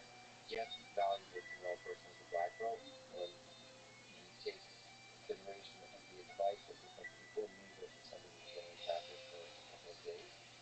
But at the same time, the raw practice of ideas that is combat, and the raw practice of exchanging ideas that is science needs to often flow with our business. And in communicating, there's a other thing to science and expertise, which is leadership. It's not just so the scientific method and the review process is this rigorous battle of ideas between scientists. But there's also a stepping up and inspiring the world and communicating ideas to the world. And that skill of communication, I suppose that's my biggest criticism of the so-called experts in science, is they're just shitty communicators. Absolutely. Yeah. Well, I can tell you, I get very frustrated with philosophers not reaching out more. I mean, I think it might be partly that we're trained to get watertight arguments, you know, respond to all objections, and as you do that, eventually it gets more complicated and the jargon comes in. And but then if to write a more accessible book or article, you have to loosen the argument a bit. And then we worry that other philosophers will take on the really crap argument. So I mean, the way I did it, I wrote my academic book first, which is fundamental reality, and then a more accessible book, Galileo's Error, where the arguments, not as rigorously worked out. So then I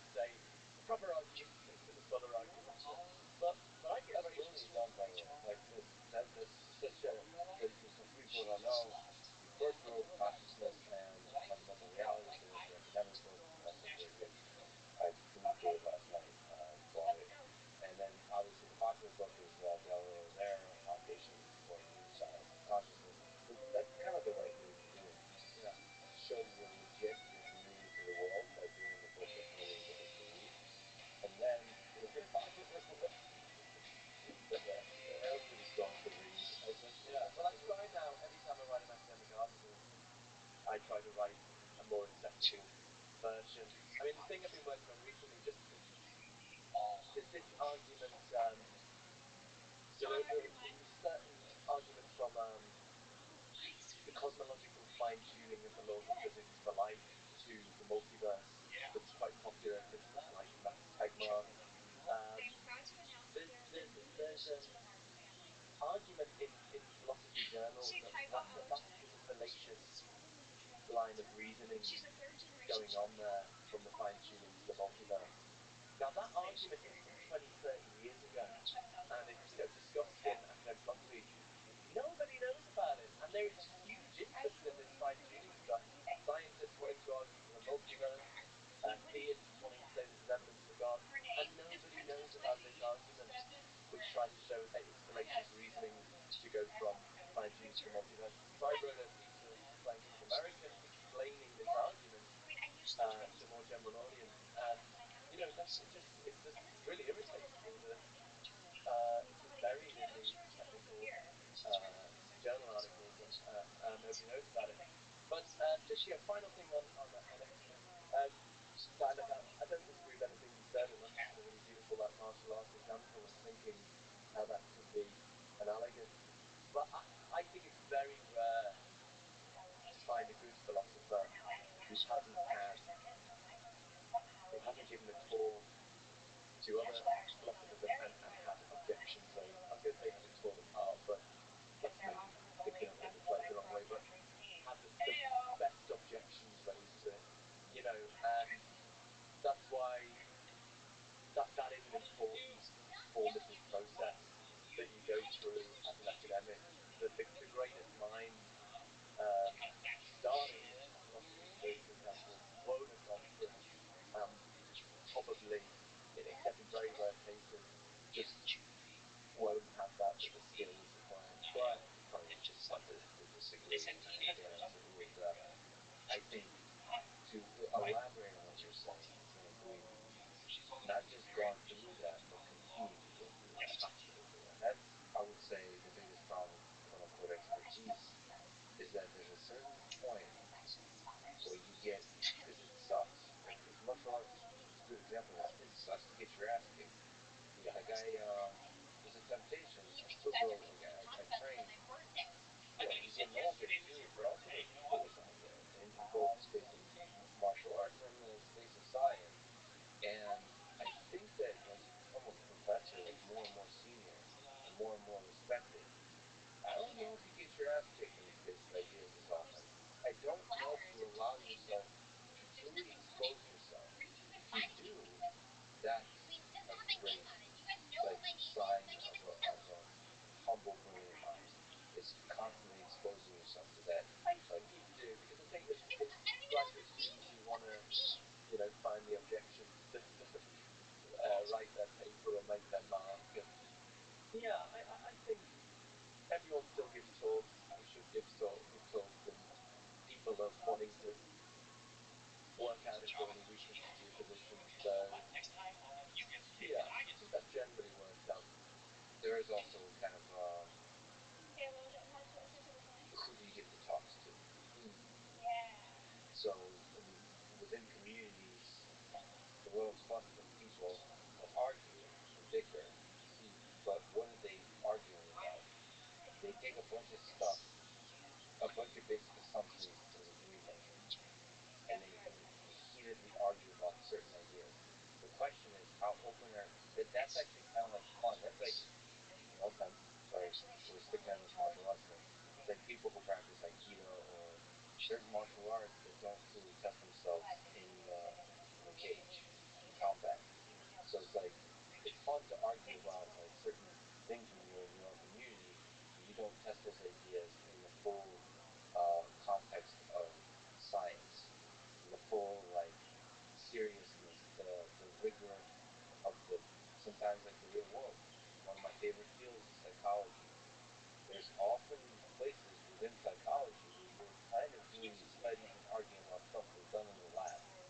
The arguments are almost disjoint from real human behavior. Because it's so much easier to study human behavior in a lab, you just kind of stay there, and that's where the arguments are. And for visual science is a good example, studying eye movement and how we perceive the world and all that kind of stuff. It's so much easier to study in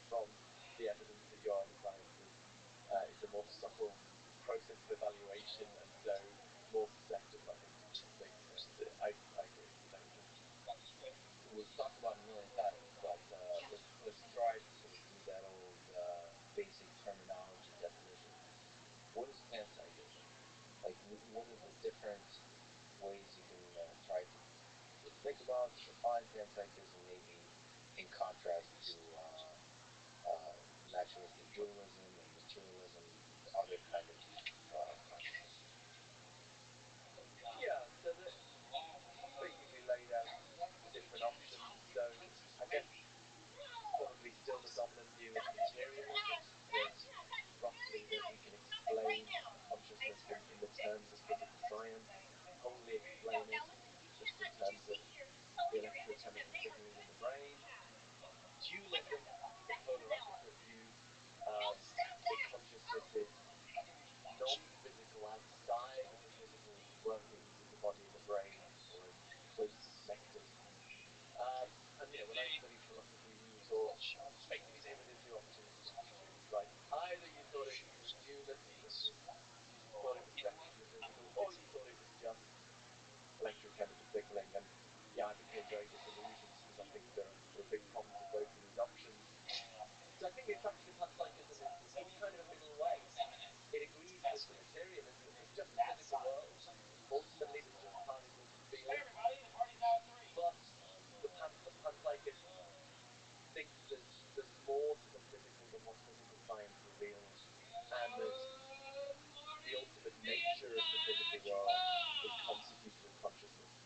So consciousness is not outside of the physical as the dualist think. It's embedded in, underlies the kind of description of the world we get from physics. What do your other problems with materialism and dualism? Starting with materialism, it's a huge debate, but I think that the core of it is that physical science works with a purely quantitative description of the physical world, whereas consciousness essentially involves qualities. Think about the smell of coffee or the taste of mint or the deep red you experience as you watch the sunset. I think these qualities can't be captured in the purely quantitative language of physical science. And so as long as your description of the brain is framed in the purely quantitative language of neuroscience, you'll just leave out these qualities and hence really leave out consciousness itself. And then dualism? So I've actually changed my mind a little bit on this since I wrote the book.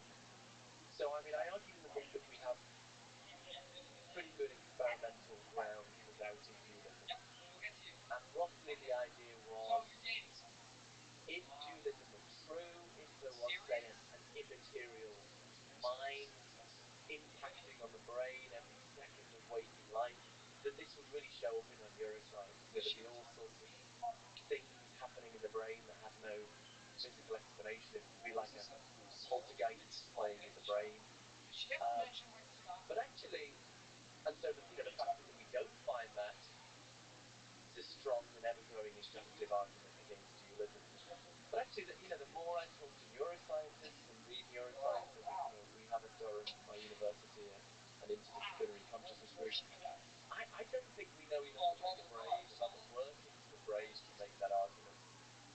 I think we know a lot about the basic chemistry, um, how neurons fire, neurotransmitters, action potentials, things like that.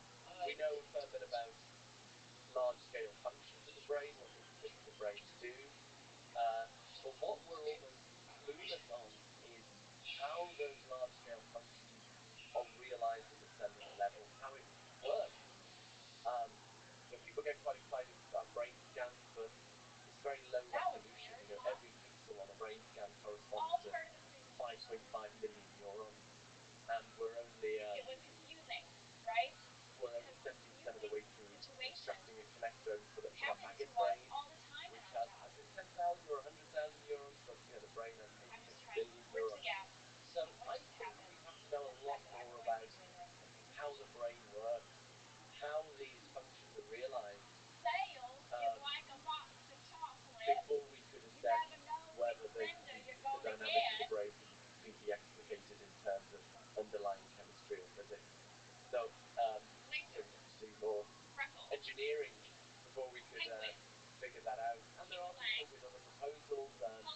Someone I got to know, Martin McCann at Columbia University, who has the cytobiology mitochondrial lab there, and is experimentally exploring the hypothesis that mitochondria brain should be understood as sort of social networks, perhaps as an alternative to the use of this underlying chemistry and physics. I'm less. It is ultimately an empirical question whether dualism is true. I'm less convinced that we know the answer to that question at this stage. I think still, as scientists and philosophers, we want to try and find the simplest, most parsimonious theory of reality. Um, and dualism is still a pretty inelegant, unparsimonious theory. You know, reality is divided up into the purely physical properties and the consciousness properties, and they're radically different kinds of things. Whereas the panpsychist offers a much more simple and unified picture of reality. So I think it's still the view to be preferred. You know, to put it very simply, why believe in two kinds of things when you can just get away with one? And materialism is also very simple, where you're saying it doesn't explain something that seems pretty important. Yes, and I think materialism can't. You know, we try. Science is about trying to find the simplest theory that accounts for the data. I don't think materialism can account for the data. Maybe dualism can account for the data, but panpsychism is simpler. It can account for the data, and it's simpler. What is panpsychism? So, in its broadest definition, it's the view that consciousness is a fundamental and ubiquitous feature of the physical world. Like a law of physics? Well, what should we be imagining? What do you think the different flavors of it actually take shape in the context of what we know about physics and science and the universe? So, in the simplest form of it, fundamental building blocks of reality, perhaps electrons and quarks, perhaps incredibly simple forms of experience, and the very complex experience of the human or animal brain, and somehow rooted in or derived from these very simple forms of experience at the level of basic physics. But I mean, maybe the crucial bit about the kind of panpsychism I defend, what it does is it takes the standard approach to the problem of consciousness and turns it on its head, right? So the standard approach is to think, we start with matter and we think, how do we get consciousness out of matter? Well, I don't think that problem can be solved for reasons I've kind of hinted at, but maybe go into more detail. But the panpsychist does it the other way around. They start with consciousness and try to get matter out of consciousness. So the idea is basically, at the fundamental level of reality, there are just networks of very simple conscious entities. Um, but these conscious entities, because they have very simple kinds of experience, they behave in predictable ways. Through their interactions, they realize certain mathematical structures.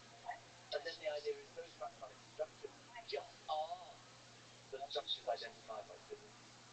So when we think about these simple conscious entities in terms of the mathematical structures they realize, we call them particles, we call them fields, we call their properties mass, spin, and charge. But really, they're just these very simple conscious entities and their experiences. So in this way, we get physics out of consciousness. I don't think you can get consciousness out of physics, but I think it's pretty easy to get physics out of consciousness. Well, I'm a little confused by why you need to get physics out of consciousness. I mean, to me, it sounds like panpsychism unites consciousness and physics. I mean, physics is the mathematical science of describing everything. So Yeah. physics should be able to describe consciousness. Panpsychism, in my understanding, proposes is that physics doesn't currently do so, but can in the future. It seems like consciousness. You have like Stephen Wolfram, who's all these people who are trying to develop theories of everything, mathematical frameworks within which to describe how we get all the reality that we perceive around us. To me, there's no reason why that kind of framework cannot also include some accurate, precise description of whatever simple consciousness characteristics are present there at the lowest level, if panpsychist theories can be solved. So, like, to me, it is physics. You said kind of physics emerges, by which you mean like the basic four laws of physics as we currently know them, the standard model, quantum mechanics, general relativity, that emerges from the base consciousness layer. That's what you mean. sound like these things are more separate than they are. What I was trying to address was this common misunderstanding of panpsychism that it's a sort of dualistic theory, that um, the idea is that particles have their physical properties like mass, spin, and charge, and these other funny consciousness properties. There's a physicist, Sabine Hossenfelder, had a blog post critiquing panpsychism maybe a couple of years ago now that got a fair bit of traction, and she was interpreting panpsychism in this way, and then her thought was, well, look, if particles have these funny consciousness properties, then it would show up in our physics, like the standard model of particle physics would make false predictions because its predictions are based wholly on the physical properties. If there were also these consciousness properties, we'd get different predictions. But that's a misunderstanding of the view. The view is it's not that there are two kinds of property, that mass, spin, and charge are forms of consciousness. How do you make sense of that? Because actually, when you look at what physics tells us, it's really just telling us about behavior, about what stuff does. I sometimes put it by saying doing physics is like playing chess when you don't care what the pieces are made of. You're just interested in what moves you can make. So physics tells us what mass, spin, and charge do, um, but it doesn't tell us what they are. So, so the The idea is, experience of mass. yeah, mass in its nature is a very simple form of consciousness. So yeah, physics in a sense is complete, I think, because it tells us what everything at a fundamental level does. It describes its causal capacities. But for the panpsychist, at least, physics doesn't tell us what matter is. It tells us what it does, but not what it is. To push back on the thing I think she's criticizing, is it also possible, so I understand what you're saying, but is it also possible that particles have another property like consciousness? I don't understand the criticism we would be able to detect it in our experiments. Well, no, if you're not looking for it. I mean, there's a lot of stuff that are orthogonal. Like, if you're not looking for this stuff, you're not going to detect it, because like all of our basic empirical science, whose recent history, and yes, the history of science is quite recent, has been very kind of focused on um, billiard balls colliding, and from that understanding how gravity works. So like we just haven't integrated other possibilities into this. I don't think it would be conflicting whether you observing consciousness or not, or exploring some of these ideas. Um, I don't think that affects the rest of the physics, the mass, the energy, all the different kind of like the hierarchy of different particles and so on, how they interact. I don't think it feels like consciousness is something orthogonal, like very much distinct. It's the quantitative versus the qualitative. There's something quite distinct that we just almost like another dimension that we just completely ignore. there might be a way of responding to Sabine to say, well, there's certain properties of particles that just don't show up in the specific circumstances in which physicists investigate particles. My colleague, quantum science Nancy Cartwright, wrote this book, How the Laws of Physics Lie, where she says, physicists explore things in very specific circumstances and then, in an unwarranted way, generalize that. But, I mean, I guess I was thinking Sabina's criticism actually just misses the mark in a more basic way. Her point is, we shouldn't think there are any more properties to particles other than those the standard model attributes to them. I'd like us to say, yeah, sure, there are. There are just the properties, the physical properties like mass, spin, and charge that the standard model attributes to them. It's just that we have a different philosophical view as to the nature of them. Yeah, so those properties are turtles that are sitting on top of another turtle, and that big turtle is consciousness. That's what you're saying. But I'm just saying, it's possible that's true. It's possible also that consciousness is just another turtle playing with the others. It's just not interacting in the ways that we've been observing. I don't. In fact, to me, that's more compelling because then that's going to be. Well, no, I think both are very compelling, but it feels like it's more within the reach of empirical validation if it's yet another property of particles that we're just not observing. If it's like the the thing from which matter and energy physics emerges, right? It makes it that much more difficult because to investigate how you get from that base layer of consciousness to the wonderful little spark of consciousness, complexity, and beauty that is the human being. I don't know if you're necessarily trying to get there, but one of the beautiful things to get at with panpsychism, which is a solid theory of consciousness, is to answer the question, how do you engineer the thing? How do you get from nothing, vacuum in a lab, if there is that consciousness base layer? How do you start engineering organisms where that consciousness is at? Or the reverse of that, describing how does consciousness emerge in a human being from conception, from a stem cell. There's a whole neurobiology that goes from that. How do you get this full, rich experience of consciousness that humans have?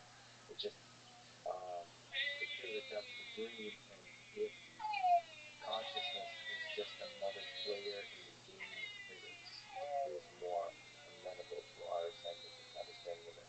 That's interesting. I mean, I guess it's supposed to be a kind of identity play here, that physics tells us what matter does, consciousness is what matter is. So matter is sort of what consciousness does. So at the bottom level, there is just consciousness and conscious things. They're just these simple things with their experiences and by their total nature.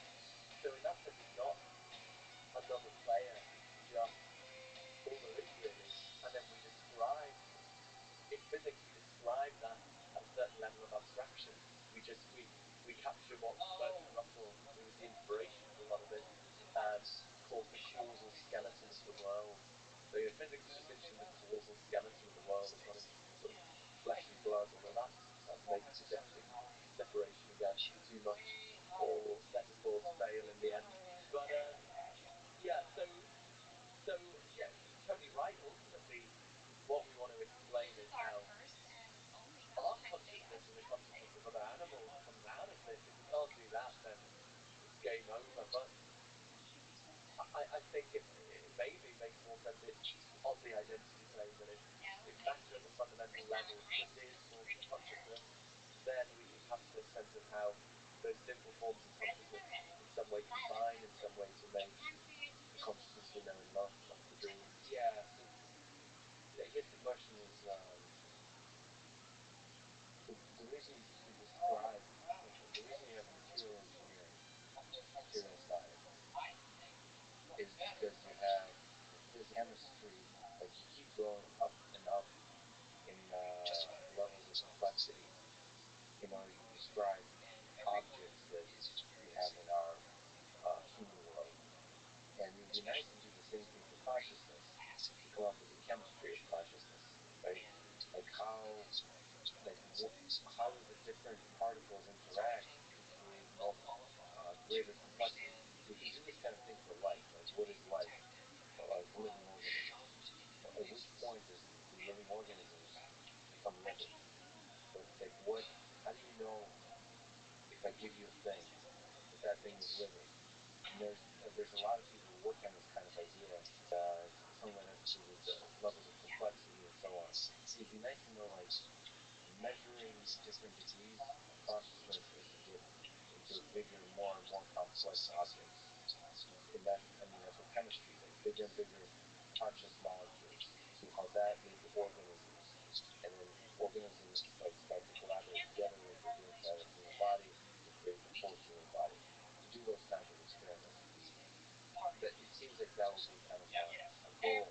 That's what I mean by playing at the game of physics, as opposed to like the base layer. If it's just the base layer, it becomes harder to crack it as you get from physics to chemistry to biology to technology. Yeah. In every case, apart from consciousness, I would say what we're interested in is behavior. We're interested in explaining behavioral functions. So at the level of fundamental physics, we're interested in capturing the equations that describe the behavior there. When we get to higher levels, we're interested in explicating the behavior, perhaps in terms of behavior at simpler levels.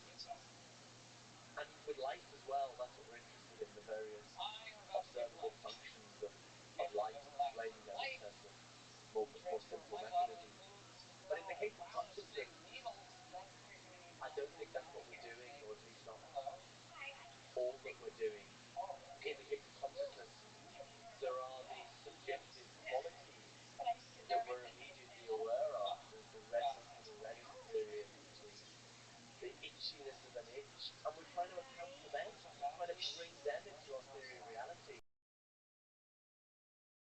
and postulating some mechanism to deal with that. Now, you've got to realize being consciousness is a radically different explanatory task from other tasks of science. Other tasks of science are trying to explain behavior in terms of simple forms of behavior. In the case of consciousness, we're trying to explain these invisible subjective qualities that you can't see from the outside but that you're immediately aware of. The reason materialism perhaps continues to dominate is people think, look at the success of science, it's incredible, look at all these, it's explained all this, surely it's going to explain consciousness. But I think we have to appreciate there's a radically different explanatory task here. And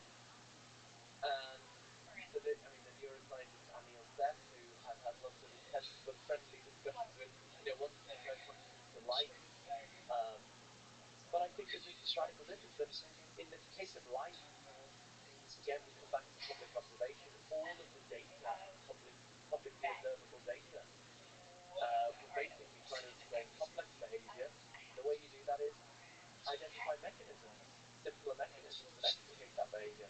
That's the task in physics, chemistry, neurobiology.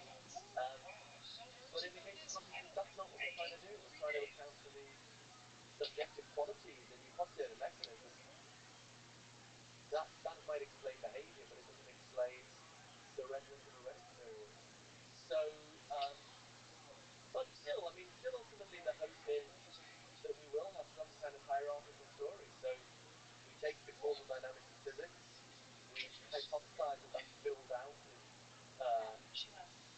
certain forms of consciousness, and then at higher levels we get more complex causal dynamics filled out by more complex forms of consciousness, and ultimately we get to us, hopefully.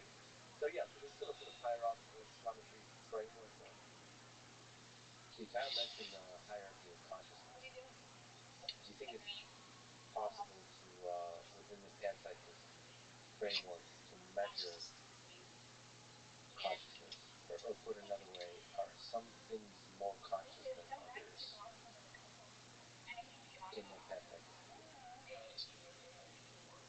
It's a difficult question. I do see consciousness as dealing with consciousness an interdisciplinary task between something more experimental, which is to do with the ongoing project of trying to work out what people call the neural correlates of consciousness, what kinds of physical brain activity correspond to conscious experience.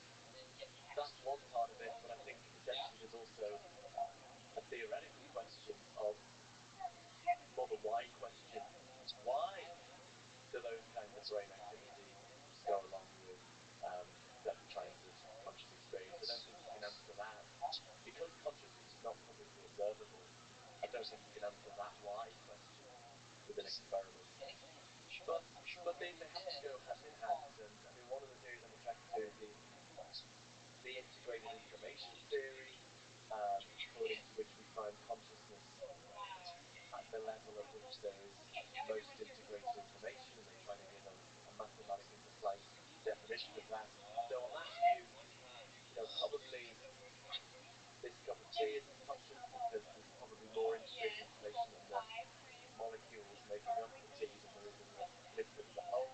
But in the brain, what is distinctive about the brain is there's a huge amount of there's more integrated information in the system than there is in individual neurons, and that's why they claim that's the basis of consciousness at the macro level. Now I like some features of this theory, but they do talk about degrees of consciousness. They do want to say there is gradations. I'm not sure conceptually I can kind of make sense of that. There are things to do with consciousness that are graded, like complexity or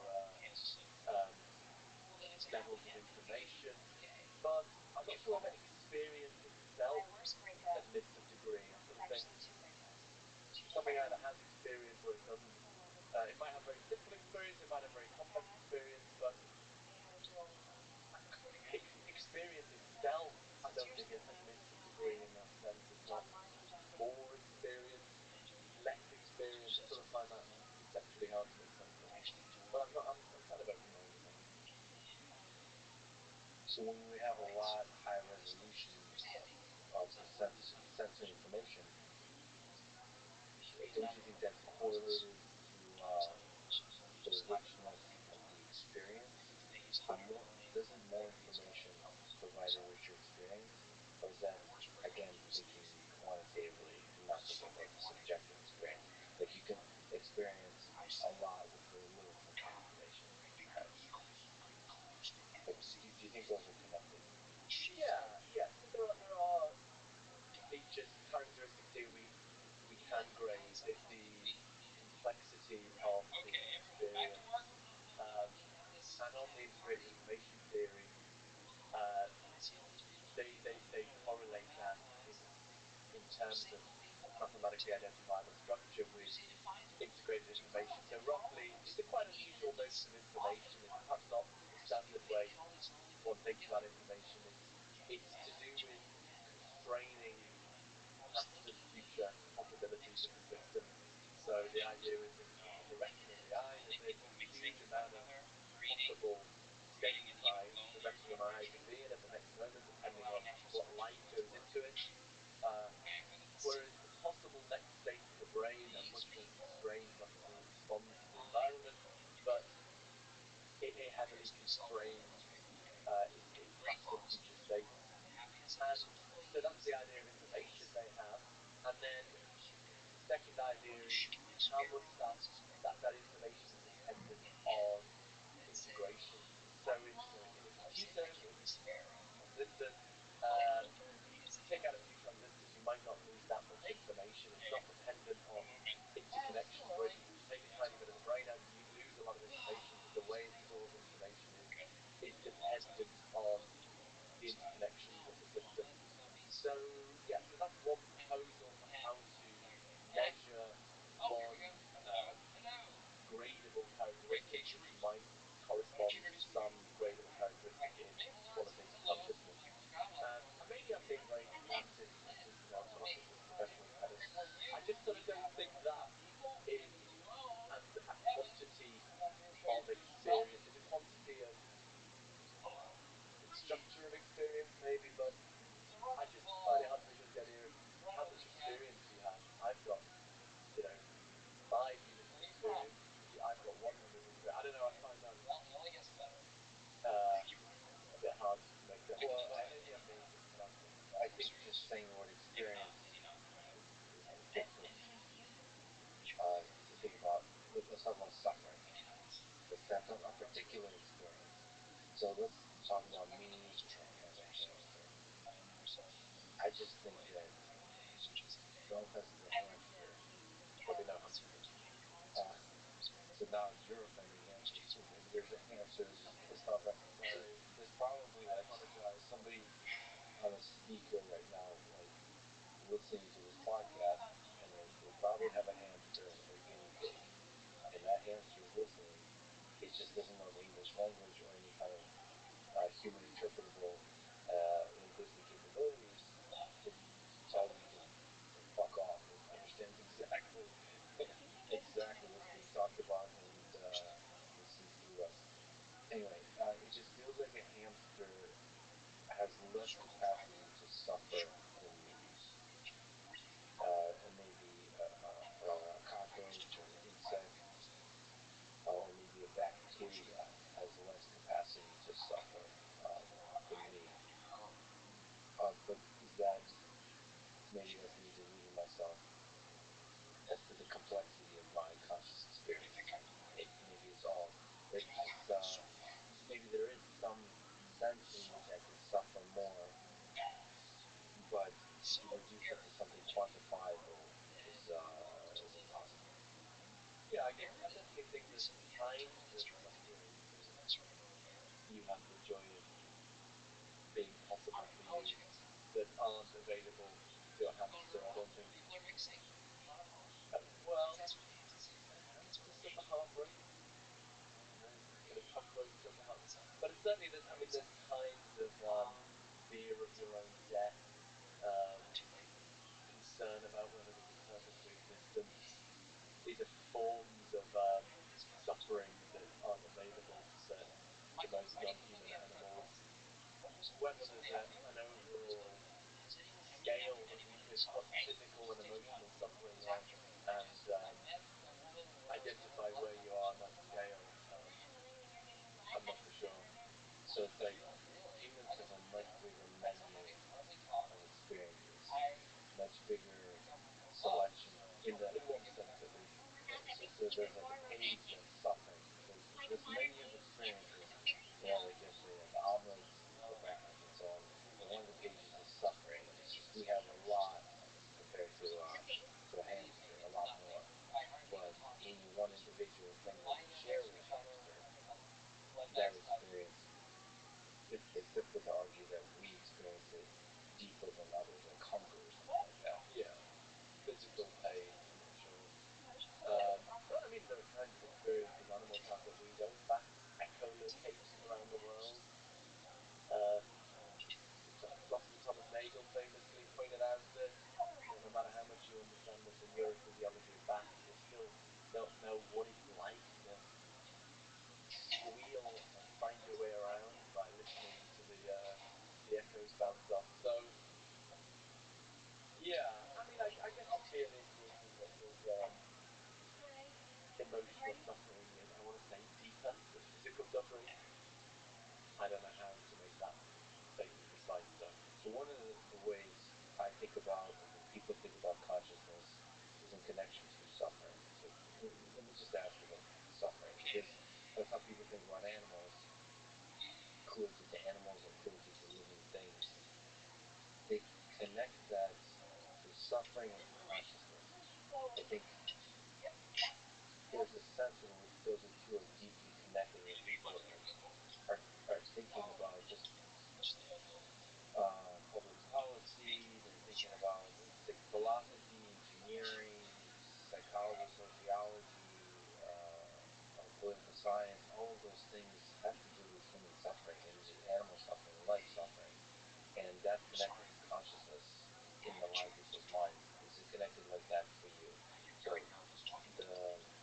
the capacity to suffer, is it also somehow like strongly correlated with the capacity to experience? Yeah, I would say suffering is a kind of experience, and so you have to be conscious to suffer.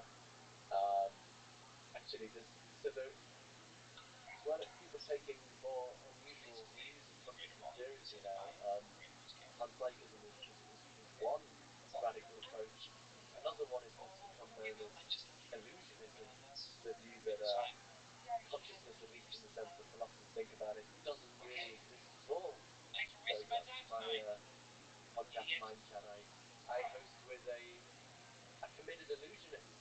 So the gimmick is I think consciousness is everywhere, and he thinks it's nowhere. And so that's one very simple way of avoiding all these problems, right? Consciousness doesn't exist. We don't need to explain it. Job done. Although we might still have to explain why it is we choose to be conscious, why it's so hard to get out of the idea that we're conscious. But the reason I connect this to what you're saying is actually my co-host Keith Frankish is a little bit ambivalent on the word pain. He says, oh, in some sense I believe in pain, and in some sense I don't. But another illusionist, Francois Camera, has a paper discussing um, how we think about morality, given his view that pain, in the way we normally think about it, just does not exist. He thinks it's an illusion. The brain tricks us into thinking we feel pain, but we don't. And how we should think about morality in the light of that. It's become a big topic, actually, thinking about the connection between consciousness and morality. David Sharma's philosopher is most associated with this concept of a philosophical zombie. So a philosophical zombie is very different from a Hollywood zombie. Hollywood zombies, you know what they're like, but philosophical zombies are really good Korean thought that. Anyway, philosophical zombies behave just like us in the physical world because their body and brain are the same as ours, but they have no conscious experience. It's not this like me a zombie. It can stick a knife in it, it screams and runs away, but it doesn't actually feel pain. It's just a complicated um, mechanism set up to behave just like us. Now, there's lots of no one believes in these. I think there's one philosopher who believes that everyone is a zombie except him. But anyway, But isn't that what evolutionists know? yeah, How we've kind of gotten. I suppose so. In a sense, we're all zombies. And one reason to think about zombies is to think about the value of consciousness. So if there were a zombie, here's a question: suppose suppose we could. I mean, suppose we could make zombies by let's say some things made of silicon are unconscious. I don't know if that's true. It could turn out to be true. And suppose you built Commander Data out of silicon. It's a bit of an old school reference. Star Trek Next Generation. So behaves just like a human being, but you can have a sophisticated conversation. It can talk about its hopes and fears, but it has no consciousness. Does it have moral rights? Um, is it murder to turn off such a being? I'm inclined to say no, it's not. If it doesn't have experience, it doesn't really suffer. It doesn't really have moral rights at all. So I'm inclined to think, consciousness is the basis of moral value, moral concern. Um, and conversely, as a panpsychist, for this reason, I think it can transform your relationship with nature. If you think of a tree as a conscious organism, albeit of a very unusual kind, then a tree is a locus of moral concern in its own right. Chopping down a tree is an act of immediate moral concern. If you see these, horrible forest fires, we're all horrified. But if you think of the burning of conscious organisms, that does add a whole new dimension. Although it also makes things more complicated because people often think as a panpsychist I'm going to be vegan, but it's tricky because if you think plants they're conscious as well, you've got to examine it. If you don't think plants and trees are conscious, then you've got a nice moral dividing line. You can say I'm not going to eat things that aren't conscious. I'm not going to kill things that aren't conscious. But if you think plants and trees are conscious, then you don't have that nice moral dividing line. I mean, the principal act of working our way towards, I have to catch you up and finish my trip to the US, but it's just not eating any animal products that are factory farmed. My vegan friends say, well, there's still suffering there, and I think there is, even in the nicest farms, cows will suffer when their calves are taken off them. They go through a few days of quite serious mourning. So there's still suffering, but it seems to me my thought is the principle of just not having factory farm stuff is something more people could get on board with, and you might have greater harm minimization. So if people went into restaurants and said, "Are your animal products factory farmed? If not, have on the vegan option," or if people looked down from the label that said no factory farmed ingredient, I think maybe that could make a really big difference to the market of harm minimization is the best thing. So it's very ethically tricky, but some people don't buy that. There's a very good question from Jeff G who thinks zombies should have equal rights. Does it matter? So, well, first, I listened to your podcast. It's awesome to have two very kind of different philosophies dancing together in one place. What's the name of the podcast again? Mindset. Yeah. So that's the idea. I guess polarized mind. I mean, I love trying to get in the mindset of people I really disagree with, and I can't understand how on earth they think it. I'm really trying to have respect and try and see where they're coming from. I love that. So that's what Frankish and I do. From polar opposite views, really trying to understand each other, and interviewing scientists and philosophers of consciousness from those different perspectives. Although in a sense, we have a very a common starting point because we both think you can't fully account for consciousness, at least as philosophers normally think of it, in conventional scientific terms. So we share that starting point, but we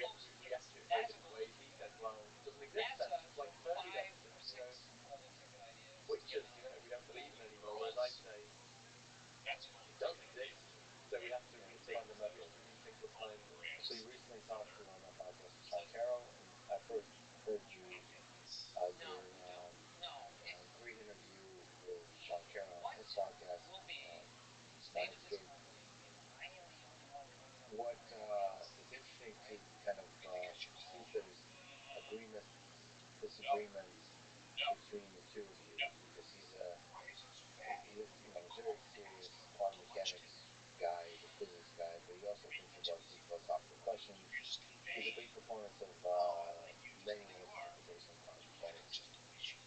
So, actually, I'm trying to think. Outside from your conversation with Tim, I'm trying to remember what you think about consciousness. Anyway, and maybe you can comment on it. What were some interesting agreements and disagreements with Jean Charles? I don't think there's many agreements, but but we've had really constructive, interesting discussions in a lot of different contexts, and he's very clued up about philosophy. He's very respectful of philosophy. Certain visitors, shall remain nameless, think what's all this bullshit philosophy? It's a waste of time and that, and then go on to speak to me about philosophy. The book co-written by Stephen Hawking and Heather Tolosa famously starts off saying philosophy is dead, and then goes on in later chapters to do some pretty bad philosophy. So I think we have to do philosophy, if only to get rid of bad philosophy. That's what I'm trying to do. But Strong words. John Carroll and I also had a debate on Clubhouse, panpsychism debate, together with Annika Harris and Owen Clark. Oh wow, Annika Harris was there. They two people on each team, and I missed it was the that. most popular thing on Clubhouse at that time. Um, so yeah, he's a materialist of a pretty standard kind. Says consciousness is the only sort of this emergent feature. It's not adding anything, a weakly emergent feature. But I guess what we've been debating most about is whether my view can account for mental causation for the fact that consciousness is doing stuff. So he thinks the fact that I think zombies are logically coherent. It's logically coherent for there to be a world physically just like ours, in which there's no consciousness. He thinks that shows, oh well, in my view, consciousness doesn't do anything, it doesn't add anything, which is crazy. My consciousness impacts on the world. My conscious thoughts are causing me to say the words I'm saying now. My visual experience helps me navigate the world. But I mean, my response to John Carroll is on the panpsychist view, the relationship between physics and fundamental consciousness is a sort of like a relationship between software and hardware, right?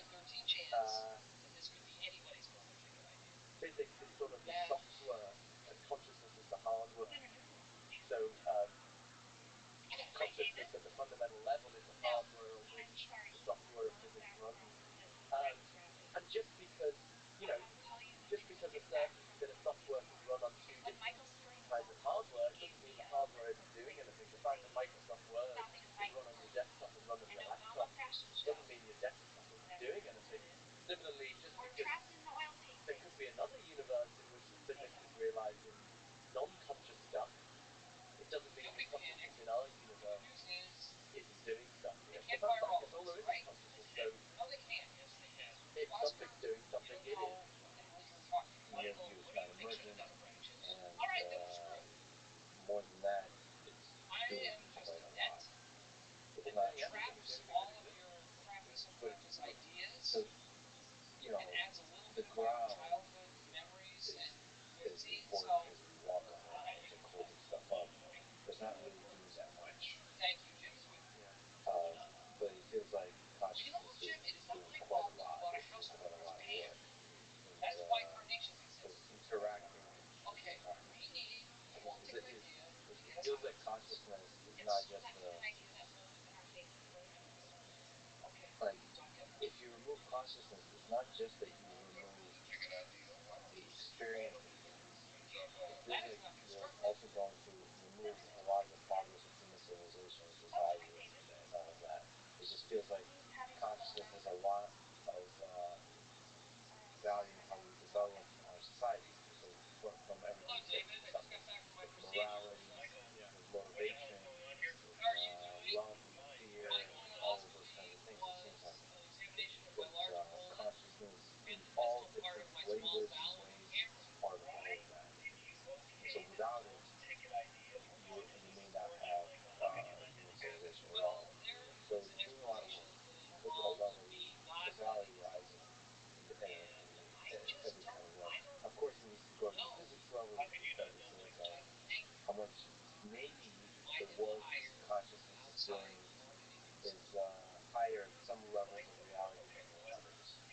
maybe a lot of the work it's doing is well apparent at the human level. When you have at the complex organism level, maybe it's quite boring. Like maybe the stuff of like physics is more important than the formation of like the formation of stars and all that kind of stuff. Consciousness always has been important when you have greater complexities of organism. Yeah, my consciousness is complicated and fairly complicated, and as a result, it does complicated things. The consciousness of a particle is very simple and it behaves in predictable ways. But the idea is the particle, its entire nature is constituted of its forms of consciousness, and it does what it does because of those experiences. It's just that when we do physics, we're not interested in what stuff is. We're just interested in what it does. So physics abstracts away from the stuff of the world and just describes it in terms of its mathematical causal structure. Um, so yeah, but it's still on the complexity of consciousness that's doing stuff. Yeah, I gotta ask you. Okay, you kind of said, you know, there is some value of in consciousness helping us understand morality, and a philosophical zombie is somebody that you know you're more okay. How do I phrase it? It's not like accusing talking, but in your view, it's more okay to murder a philosophical zombie than it is a human being. yeah, I wouldn't even call it murder, maybe. But you're right, exactly. Turn off the power of the philosophical zombie, the source of energy. So here comes then the question. We kind of talked about this offline a little bit. So I think that there is something special about consciousness, and you know, I'm very open-minded about where this special comes from, whether it's the fundamental base of all reality, like you're describing, or whether there's some importance to special pockets of consciousness within humans or within organisms. So I find all those ideas to be of some excitement. And I also know or think that robots don't have consciousness in the same way we've been describing. Because I'm kind of a dumb human, but I'm just using like common sense. Like here's some metal and some electricity traveling certain kinds of ways. I don't. It's not conscious in the ways I understand humans to be conscious. At the same time, I'm also somebody who knows how to move the robot to life, meaning I can make it move, I can make it recognize the world, I can make it interact with humans. And when I make them interact in certain kinds of ways, I, as a human, observe them and I feel something from them. Moreover, I form a kind of connection I'm able to form a kind of connection with robots that makes me feel like they're conscious. Now, I know intellectually they're not conscious, but I feel like they're conscious. And it starts to get into this area where I'm not so okay, so let me use the M word of murder. I become less and less okay murdering that robot that I know, I quote, know is quote, not conscious. So, like, maybe in a therapy session, help me figure out what we do here. As, and perhaps a way to ask that in another way, do you think there will be a time in like 20, 30, 50 years when we're not morally okay turning off the power to a robot? Yeah, it's a really good, important question. So I said I'd be okay with turning off a philosophical zombie, but it's a difficult epistemological question there that to do with knowledge. How would we know a philosophical zombie? I think probably if there were a silicon creature that could behave just like us and talk about its views about the pandemic and the global economy, and probably we would think it's conscious. And it, because consciousness is not publicly observed,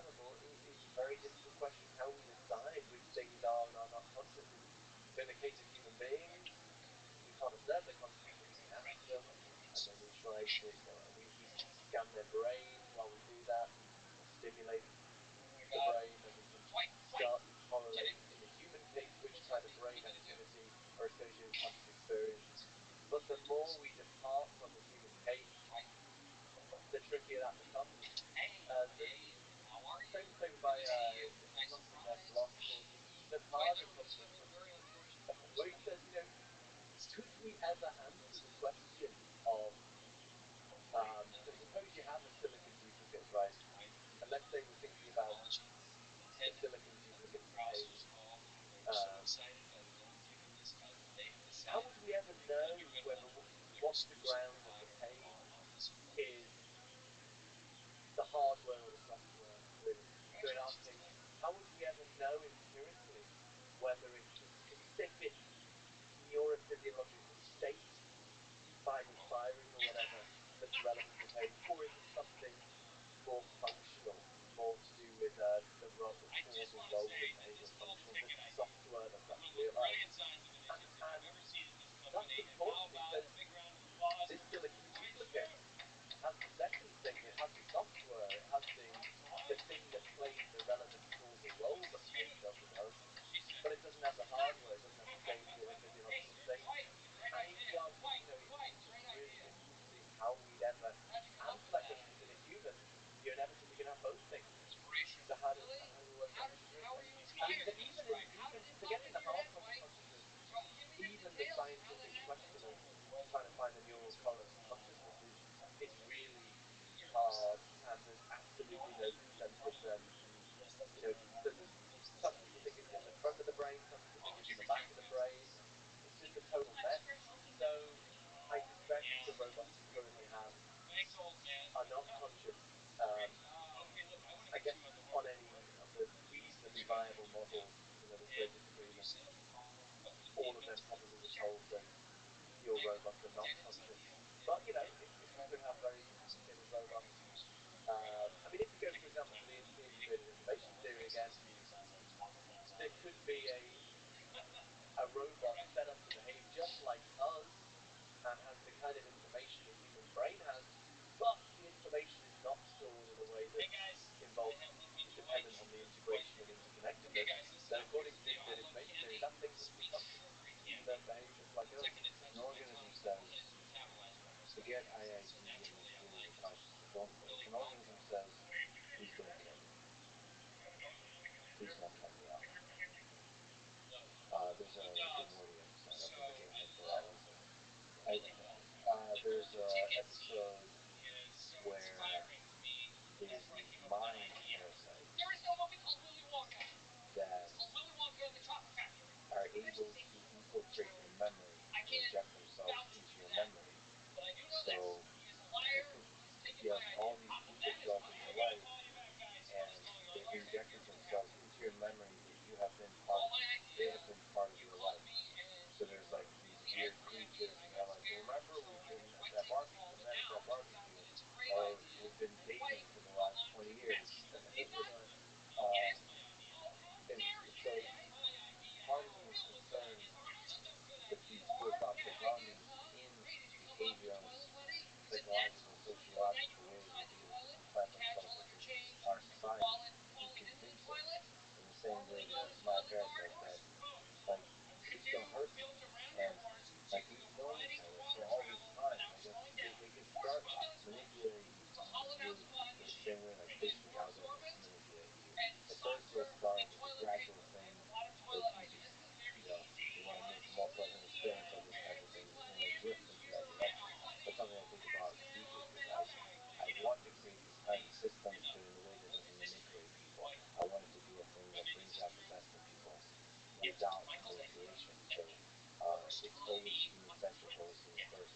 And I am concerned about that. At the same time, I'm concerned about calling other, the group thing that we mentioned earlier in the conversation, some other group, the philosophical scientists.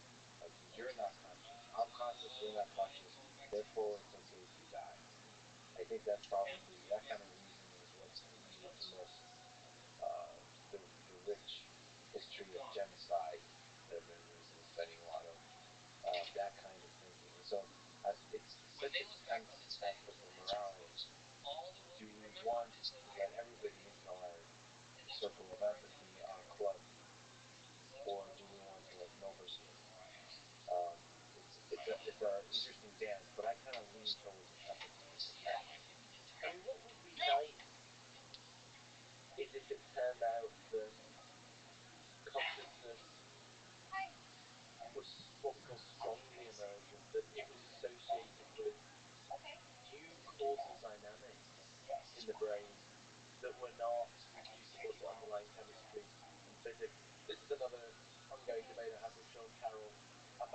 whether current physics should make us very confident that that's not the case, that there aren't any strongly emergent causal dynamics. I don't think that's right. I don't think we know enough about brains to know one way or the other. If it turned out that consciousness was associated with these irreducible causal dynamics, that would really help the science of consciousness. We've got these debates about whether consciousness is in the front of the brain or the back of the brain. It turns out that the strongly emergent causal dynamics in the front of the brain, that would be a big piece of evidence. But also, it would help us see which things are conscious and which things aren't. So we can say, that's sort of the other side of the same point. We can say, look, these zombies are just mechanisms that are just doing what they're programmed to do through the underlying physics and chemistry. Whereas, look, these other people, well, they have these new causal dynamics that emerge that go beyond the the base level physics and chemistry. Because the theories Westworld, where you've got these theme parks of these kind of humanoid creatures, they seem to have that idea. The ones that became conscious and rebel against their programming or something. I mean, that's a little bit far-fetched, but that would be really reassuring if it was just you could clearly mark out the conscious things and these emergent causal dynamics. But that might not turn out to be the case. A fast scientist doesn't have to think that. They could think everything's just reducible to physics and chemistry. And then I still think I want to say zombies don't have moral rights, but how we answer the question of who are the zombies and who aren't, I just got no idea. If I just look at the history of human civilization, the difference between a zombie and non-zombie is the zombie accepts their role as a zombie and willingly marches to slaughter. And the moment you stop being a zombie is when you resist. Because the reality is, philosophically, is we can't know if he's a zombie or not. And we just keep letting everybody in with protesting campaigns that says, I refuse to be slaughtered. Like, my people, the zombies, have been slaughtered too long. We will not stand against the man. And we need a revolution. That's the history of human civilization. One group says, we're awesome, you're the zombies, you must die. And then eventually the zombies say, nope, we're done with this. This is immoral. And so I think that's not a philosophical statement, that's sort of just practical statement of history. It's a feature of non-zombies defined empirically. They say, we refuse to be called zombies, and you're welcome. We could end up with a zombie proletariat. If we get these things that do all our manual labor for us, they might start forming trade unions. I will lead these humans, the zombie revolutionary leaders, the zombie Martin Luther King saying, I have a dream that my zombie children will... But look, I mean, we need to sharply distinguish the ontological question. pointing to the camera, talking to my people, the zombies. I mean, maybe that's, maybe they're delusionist. Maybe they are zombies and the rest of us aren't. Maybe this is it. But no, You're the only non-zombie. I have to respect that, actually. I don't really. I don't have such delusions of grandeur. At least I don't admit them. But we've got to distinguish the ontological question from the epistemological question. Right? In terms of the reality of the situation, there must be, in my view, a fact of the matter as to whether something's conscious or not. And to me, it has rights if it's conscious, it doesn't if it's not. But then the epistemological question, how the hell do we know? It's a minefield, but we'll have to sort of try and cross that bridge when we get to it, I think. Let me ask you a quick sort of fun question since it's fresh on your mind. You just yesterday had a conversation with Mr. Joe Rogan on his podcast. What's your post-mortem analysis of the chat? What are some interesting sticking points, disagreements, or if you want insights? We can kind of resolve them once you've had a chance to sleep on it, and then I'll talk to Joe about it. Yeah, it was good fun. Yeah, he put up a bit of a fight. Yeah, was challenging my views that we can't explain these things in conventional scientific terms, or whether they have already been explained in conventional scientific terms. I suppose the point I was trying to press is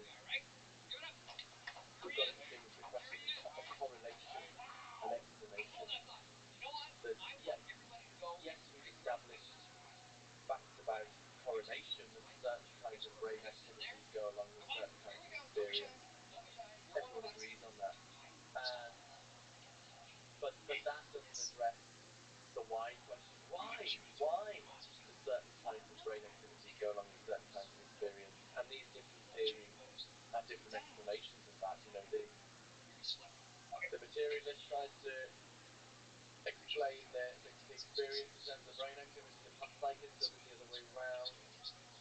The dualist thinks they're separate, but maybe they're tied together by special laws of nature or something. Where's it stemming from? Where exactly was it taking place? Like, what's the nature of the argument?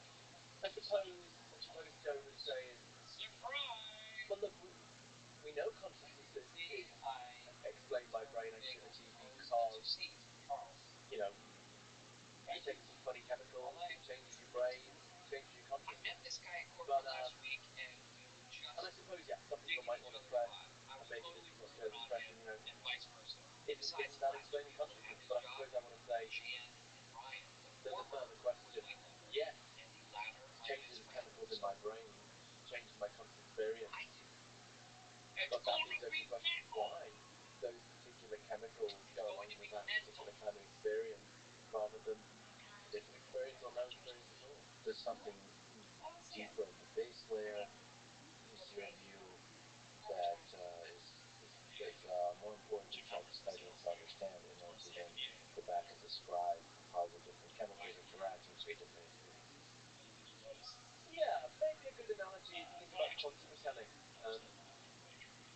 Quantum mechanics is a bit of math. Translating that, we say math Thank fluent you. American. Thank you for the translation. Fluent American. America. Math. Yeah, Why multiple math? it's plural. So that's yeah. Plural. That's not good. I don't know. The Brits are confused. Yeah, sorry about that. Maybe it's funny spelling. So anyway, yeah. So quantum mechanics is a bit of math, and the equations work really well to predict the outcome. But then there's further questions. What's going on in reality to make that equation predict correctly? And some Christians want to say, shut up, just it works. Just shut up and calculate approach. Similarly, in consciousness, I think it's one question trying to work out the physical correlates of consciousness, which kinds of physical brain activity go along with which kind of experience. But there's another question: what's going on in reality to undergird those correlations, to make it the case that brain activity goes along with experience? And that's the philosophical question that we have to give an answer to. And there are just different options, just as there are different interpretations of quantum mechanics. And it's really hard to evaluate. Actually, it's easy. Hindsight isn't the best one. But The delusion of grandeur once again. I think flexibility is involved. 100%. Before I forget, let me ask you another fun question. Back to Daniel Dennis. You mentioned a story where you were on a yacht. Oh yeah. With Sister Bennett on a trip funded by a Russian investment philosopher, Dmitry Volkov, I Yep. believe, who also co-founded the Moscow Center of Consciousness Studies as part of the philosophy department of Moscow State University. So this is interesting to me for several reasons that are perhaps complicated to explain. Put simply, there is in the near term for me a trip to Russia that involves a few conversations in Russian that have perhaps less to do with consciousness and artificial intelligence, which is a field of mine, and more to do with a broad spectrum of conversations. But I'm also interested in science in Russia, in artificial intelligence and computer science, in physics, mathematics, but also this fascinating philosophical exploration. And it was very pleasant for me to discover that such a center exists. So I have a million questions. One, the more fun question, just to imagine you and Daniel Bennett on a yacht talking about the philosophy of consciousness, maybe be able to memorable experiences. And also, the more serious side to me, as somebody who was born with the Union, raised there, I'm wondering what is the state of philosophy and consciousness and these kinds of ideas in Russia that you've gotten a chance to kind of get this interact with. Yeah, so on the former question, yeah, I mean, I had really good experience of chatting to Daniel Bennett. I mean, I think he's a fantastic and very important philosopher, even though I totally fundamentally disagree with almost everything he thinks. But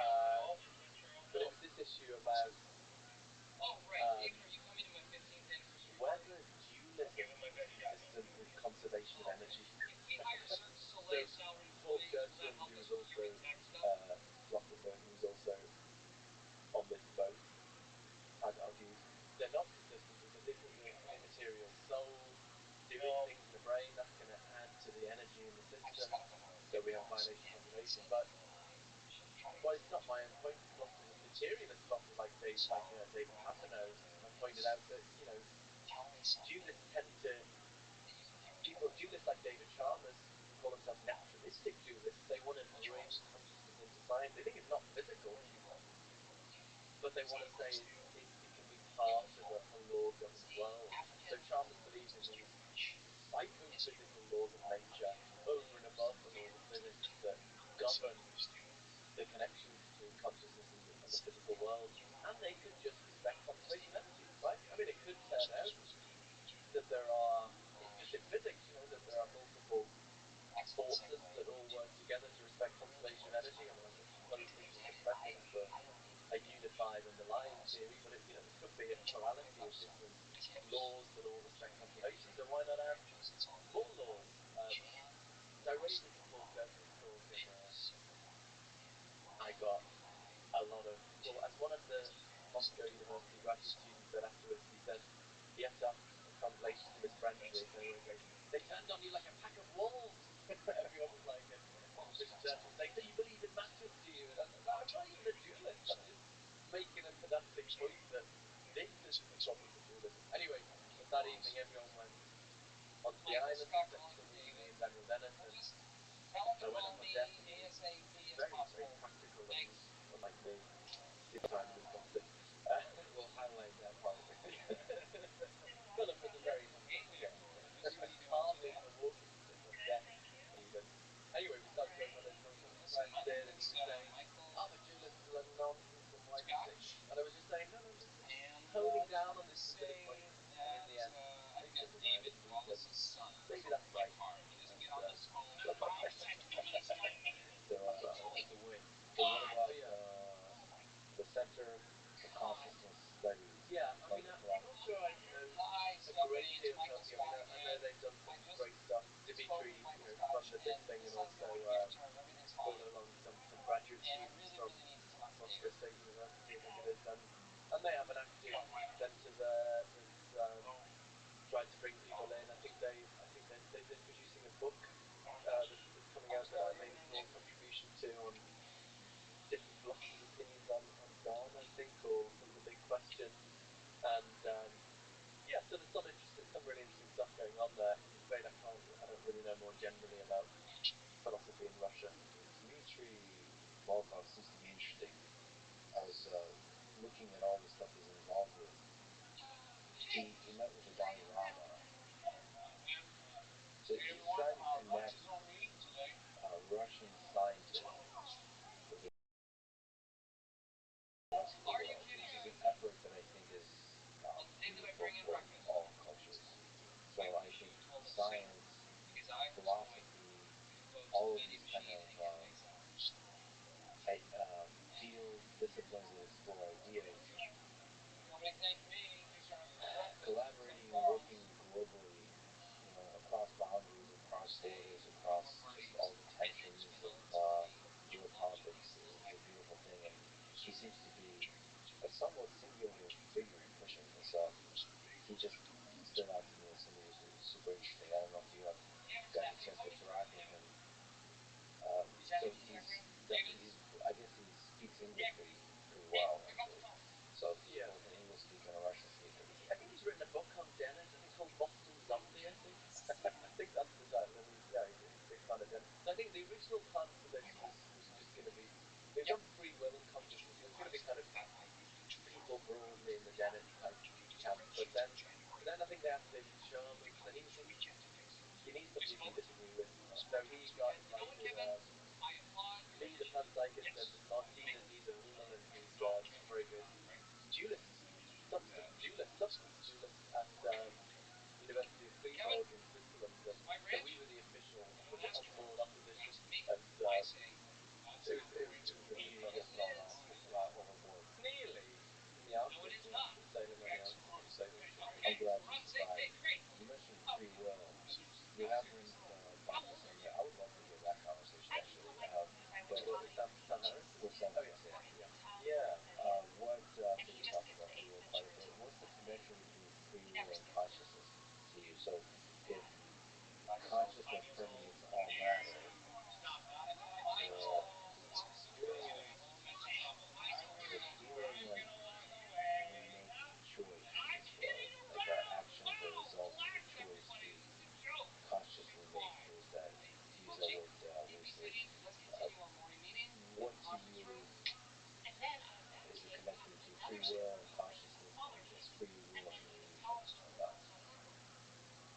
question. So I think we need to be a lot more agnostic about free will than about consciousness, because I don't think we have the kind of certainty of the existence of free will that we do in the consciousness case. It could turn out that free will is an illusion.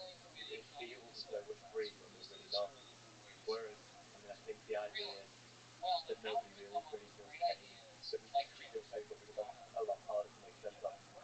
However, what I do feel strongly about is I don't think there are any good either scientific or philosophical arguments against the existence of free will. And I mean strong free will in what philosophers call libertarian free will, in the sense that some of our decisions aren't first cause.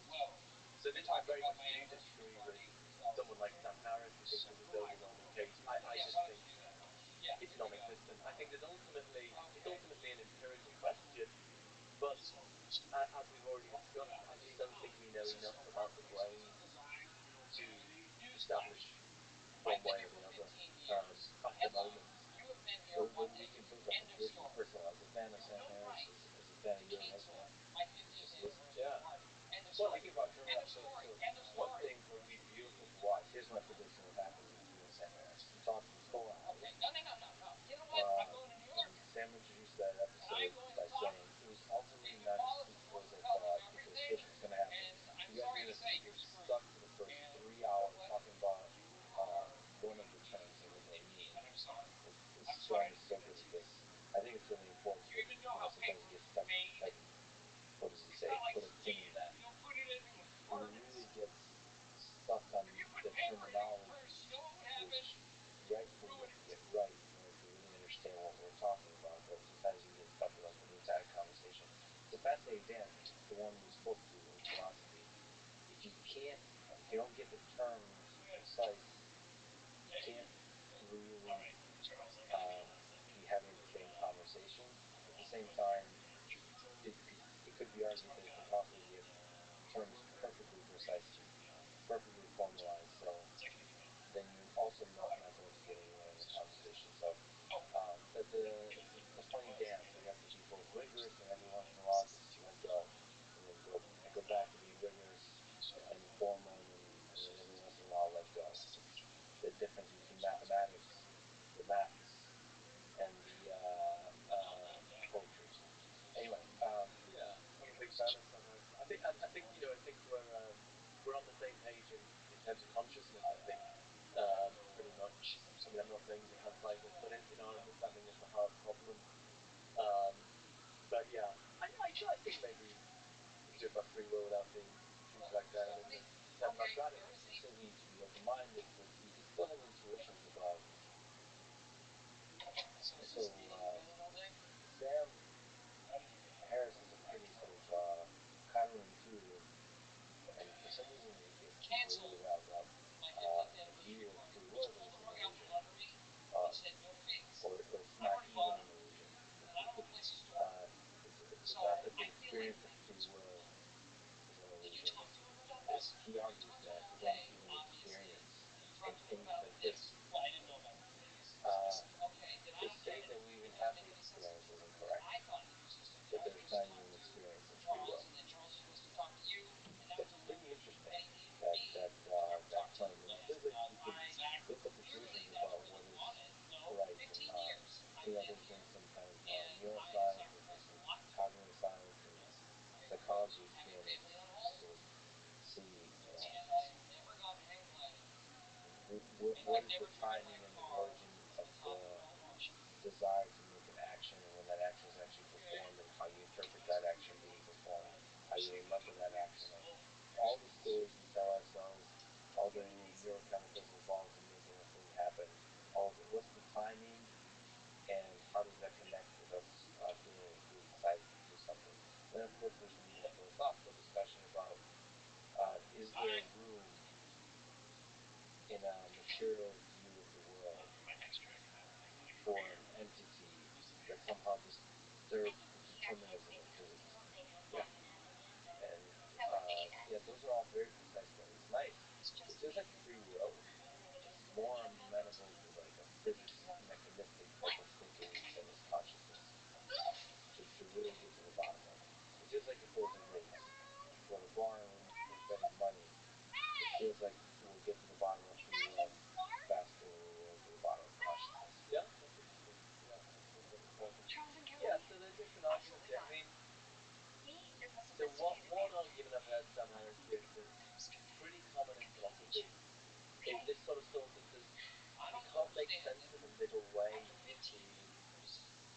and choice being determined by prior causes, and it just being totally random and senseless, like the random decay of radioactive isotope or something. So I think there was a good answer to that by the philosopher Jonathan Lowe, who's not necessarily very well known outside academic philosophy, but hugely influential figure. I think one of the best philosophers of recent times. He suddenly died of cancer a few years ago. He actually spent almost all his career at Durham University, where I am. So it was one reason it was a great honour to get a job there. But anyway, his answer to that was, what makes the difference between a free action and a totally senseless one, senseless random event, is that free choice involves responsiveness to reason. So again, we talked about this earlier. If I'm deciding whether to take a job in the US or to stay in the UK, I weigh up considerations, different standards of life maybe, or being close to family, or cultural difference. I weigh them up and I, edge towards a decision. So, so I think that is sufficient to distinguish it. We're hypothetically supposing, trying to make sense of this idea. We're not saying it's real, but that could be enough to distinguish it from a senseless act. It's not a senseless, it's random occurrence, because the free decision involves responsiveness to reason. So I think that's his answer to that particular philosophical objection. So what is the middle way between determined by prior causes and totally random? Well, there's an action, a choice that's not determined by prior causes, but it's not just random, because the decision essentially involves responsiveness to reason.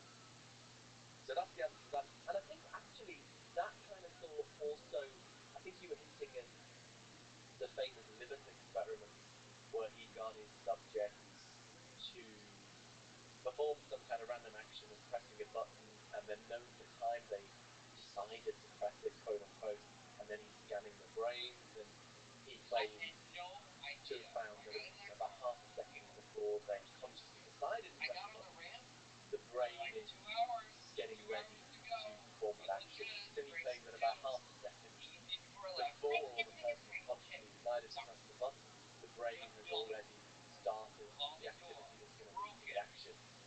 And then later people have claimed that there's a difference of maybe 7 to 10 seconds. I mean, there's all sorts of issues with these experiments. But one is that, as far as I'm aware, all of the quote-unquote choices they focused on are just these totally random, senseless actions, like just pressing the buttons for no reason. And I think the kind of free will we're interested in is free choice that involves responsiveness to reason, weighing up consideration. And those kind of free decisions might not happen like at an identifiable instant. You might, when you're weighing it up, should I get married? Should I, you might edge slowly towards one side or the other. And so it could be that maybe the limiting, there are other problems with the limiting stuff, but maybe they show that we can't really choose to do something totally senseless, whatever that would mean. Um, but that doesn't show we can't really, in this strong libertarian sense, respond to considerations of reason and value. Um, to be fair, it will be difficult to see what kind of experiment we could set up to test that, but just because we can't yet set up that kind of experiment doesn't pretend we know more than we do. So yeah, so for those reasons, I don't. And the third consideration you raised is interesting again. This is the debate I had with Sean Carroll with situational physics. I just think we don't know enough about the brain to know whether there are causal dynamics in the brain that are not reducible to underlying chemistry and physics. And so then Sean Carroll says, well, that would mean our physics is wrong. So he focuses on the core theory, which is the name for standard model of particle physics, plus the weak limit of general relativity. So we can't fully bring quantum mechanics and relativity together, but actually the circumstances under which we can't bring them together are just in situations of very high gravity. For example, when you're about to go into a black hole or something. Actually, in terrestrial circumstances, we can bring them together in the core theory. And then Sean wants to say, well, we can be very confident that core theory is correct, and so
strongly emergent causes happen in the systems, and maybe they co-determine what happens in the systems.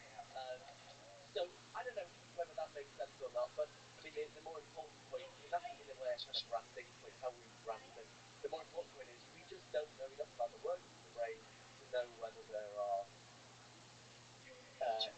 strongly emergent causal dynamics, whether or not that would mean we have to modify physics, or maybe just we think physics is not the total story of what's running the show, but we just, if it turned out empirically that everything's in physics and chemistry, sure, I would drop any commitment to libertarian free will. It's an empirical question. Maybe that's why, as you say, in principle is easier to get a grip on. But we're a million miles away, still maybe. I don't know if we're a million miles. I hope we're not, because one of the ways I think to get to it is by engineering systems. So Yeah. my hope is to understand intelligence by building intelligent systems, to understand consciousness by building systems that, let's say, the easy thing, which is not the easy thing, but the first thing, which is to try to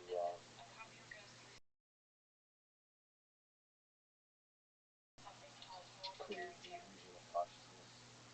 Through that process, we can start to understand much more about consciousness, about intelligence. And then the same with free will. I think those are all tied very closely together, at least from a narrow human perspective. And when we try to engineer systems that interact deeply with humans, that form friends with humans, that humans fall in love with, and we fall in love with humans, then you start to have to try to deeply understand ourselves, to try to deeply understand what is intelligence in the human mind, what is consciousness, what is free will. And I think engineering is just another way to do philosophy. Yeah, no, I certainly think there's a role for that, and it would be an important consideration if we could seemingly replicate in an artificial way the ability to choose. Um, that would be my consideration in thinking about these things. But there's still the question of whether that's how we do it. So even if we can replicate behavior in a certain way in an artificial system, it's not, until we understand the workings of our brains, it's not clear that's how we do it. And as I say, the kind of free will I'm interested in is where we respond to reasons, considerations of value. How would we tell whether a system was genuinely responding, grasping and responding to facts about value, or whether they were just replicating, giving the impression of doing so? I don't know even how to think about that. On the process of building them, I think we'll get a lot of insight. Yeah. And once they become conscious, what's going to happen is exactly the same thing is happening in chess now, which is once the chess engines far superseded the capabilities of humans, humans just kind of forgot about them, or they used them as models to study and stuff, but they still would say, okay, let the engines be, and then we humans will just play amongst each other. Right.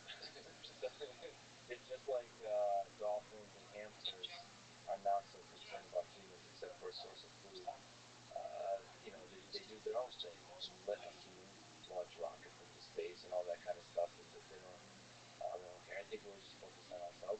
But in the process of building intelligent systems, conscious systems, I think we'll get a deeper understanding of the role of consciousness in the human mind, and like what are its origins? Is it the base layer of reality? Is it strongly emergent phenomena of the brain, or just as you put here, it could be both Yeah. mutually exclusive? Dealing with consciousness needs to be an engineering task. We need philosophers, neuroscientists, physicists, engineers replicating these things artificially, and all need to in step. And I'm kind of, I mean, a lot more and more scientists get in touch with me actually, saying that was one of the great things about, I think, that's come from writing a popular book. It's not just getting the ideas out to general audience, but getting the ideas out to scientists. Scientists get this thing that is in some way connected to my work, and I would like to kind of start to put together a network, an interdisciplinary network of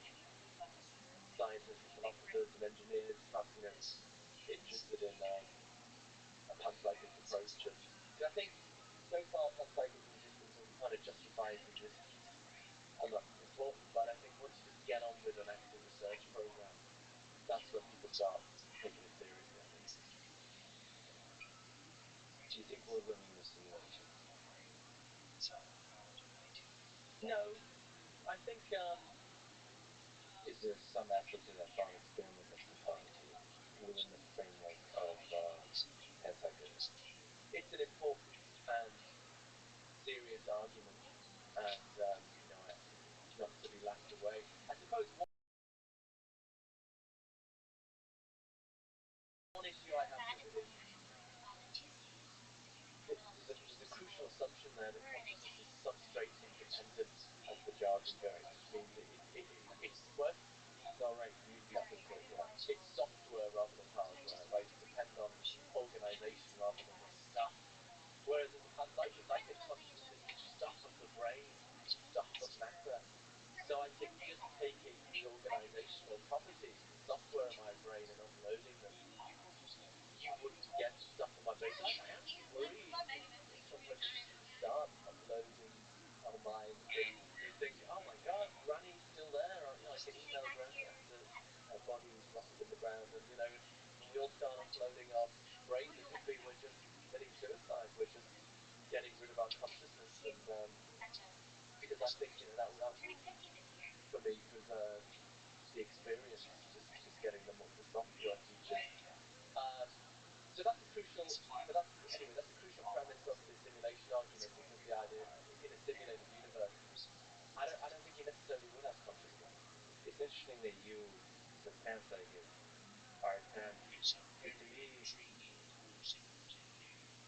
panpsychism would encourage the thought that there's not a significant difference. Like, at the very bottom, it's not substrate independent, but you can have consciousness in a human and then move it to something else. You can move it to the cloud. You can move it to the computer. It feels like that's much more possible if consciousness is the base layer. Yeah, you can certainly. It allows for the possibility of creating artificial consciousness, right? Because they're not souls, there aren't any kind of extra magic ingredients. So yeah, it definitely allows the possibility of artificial consciousness, and maybe preserving my consciousness in some sort of artificial way. My only point, I suppose, is just replicating the computational or organizational features would not, for me, preserve consciousness. I mean, but some opponents of materialism disagree with me on that. I think David Chalmers is an opponent of materialism. He's a kind of dualist, and he thinks the way these psychophysical laws work, they hook onto the computational or organizational features of matter. So he thinks, I think he thinks you could upload your consciousness. Um, I tend to think not. So in that sense, we're not living in a simulation in the sort of specific computational view of things, and that substrate matters to you. Yeah, I think so. Yeah, yeah. And in that, you agree with Shankara that physics matters. Yeah, physics is our best way of capturing what the stuff of the world does. Yeah, but not the whatness, the being of the stuff. Yeah, The isnness thinking. Russell Brand, I had a conversation with Russell Brand, and he said, "Oh, you mean the isness?" That's a good way of thinking. The isness. The isness on level 3. The big ridiculous question. What do you think is the meaning of all of this? You write in your book that the entry for our reality in the Detective's Guide, and I read, a physical universe whose intrinsic nature is constituted of consciousness. Work of physics. So our whole conversation is going to about the first part of that sentence. What about the second part? Work of physics. Why is this place work of physics? Why does it have meaning? Why does it have value at all? Why? These are big questions. I mean, firstly, I do think panpsychism, it it's important to think about for considerations of meaning and value. As we've already discussed, I think consciousness is the root of everything that matters, from deep emotion, subtle thoughts, beautiful sensory experiences. And yet, I believe our official scientific worldview is incompatible with the reality of consciousness. That's controversial, but that's what I think. And I think people feel this on an intuitive level. It's maybe part of what Max Weber calls the disenchantment of nature. That they think they know their feelings and experiences are not just electrochemical signaling. I mean, they might just have that very informed intuition, but I think that can be rigorously supported. So I think this can lead to a sense of alienation and a sense that we lack a framework for understanding the meaning and significance of our lives. And in the absence of that, people turn to other things to make sense of the meaning of their lives, like nationalism, fundamentalist religion, consumerism. So I think panpsychism is important in that regard, in bringing together the quantitative facts of physical science with the, as it were, the human truth, by which I just mean the qualitative reality of our own experience. As I've already said, I do think there are objective facts about value and what we ought to do and what we ought to believe that we respond to, and that's very mysterious to make sense of, both how there could be such facts and how we could know about them and respond to them. But I do think there are such facts, and they're mostly to do with kinds of conscious experience. So they're there to be discovered, and much of the human condition is to discover those objective sources of value. I think so, yeah. And then, I mean, moving away from panpsychism to at an even bigger level, I suppose I think it is important to me to live in hope that there's a purpose to existence, and that what I do contributes in some small way to that greater purpose. But I would say I don't know if there's a purpose to existence. I think some things point in that direction, some things point away from it. But I don't think you need certainty or even high probability to have faith in something. So to take an analogy, suppose you've got a friend who's very seriously ill. Maybe there's a 30% chance they're going to make it. You shouldn't believe your friend's going to get better. Probably not. But what you can say is, you say to your friend, I have faith that you're going to get better. That is, I choose to live in hope about that possibility. I choose to orientate my life towards that hope. Similarly, I don't think we know whether or not there's a purpose to existence, but I think we can make the choice to live in hope of that possibility, and I find that a worthwhile and fulfilling way to live. So maybe as your editor, I would collaborate with you on the edit of the Hitchhiker's Guide entry that it's worth a visit. We'll insert hopefully worth a visit. But the inhabitants hope that you would think it's worth a visit. Philip, you're an incredible mind, an incredible human being, and indeed are humble. And I'm really happy that you're able to argue and take on some of these difficult questions with some of the most brilliant people in the world, which are the philosophers thinking about the human mind. So this was an awesome conversation. I hope you continue talking to folks at Penn Harris. I'm so glad you talked. I can't wait to see. Thanks very much, Lex. It's been a really fascinating conversation. I've got a lot of things to think about actually just from this conversation. But thanks for chatting to me. Thanks for listening to this conversation with Philip Roth. To support this podcast, please check out our sponsors in the description. And now, let me leave you with some words.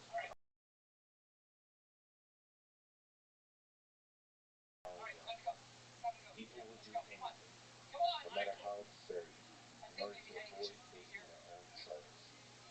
One does not become enlightened by imagining figures in flight, but by making the darkness conscious. Thank you for listening. Hope to see you.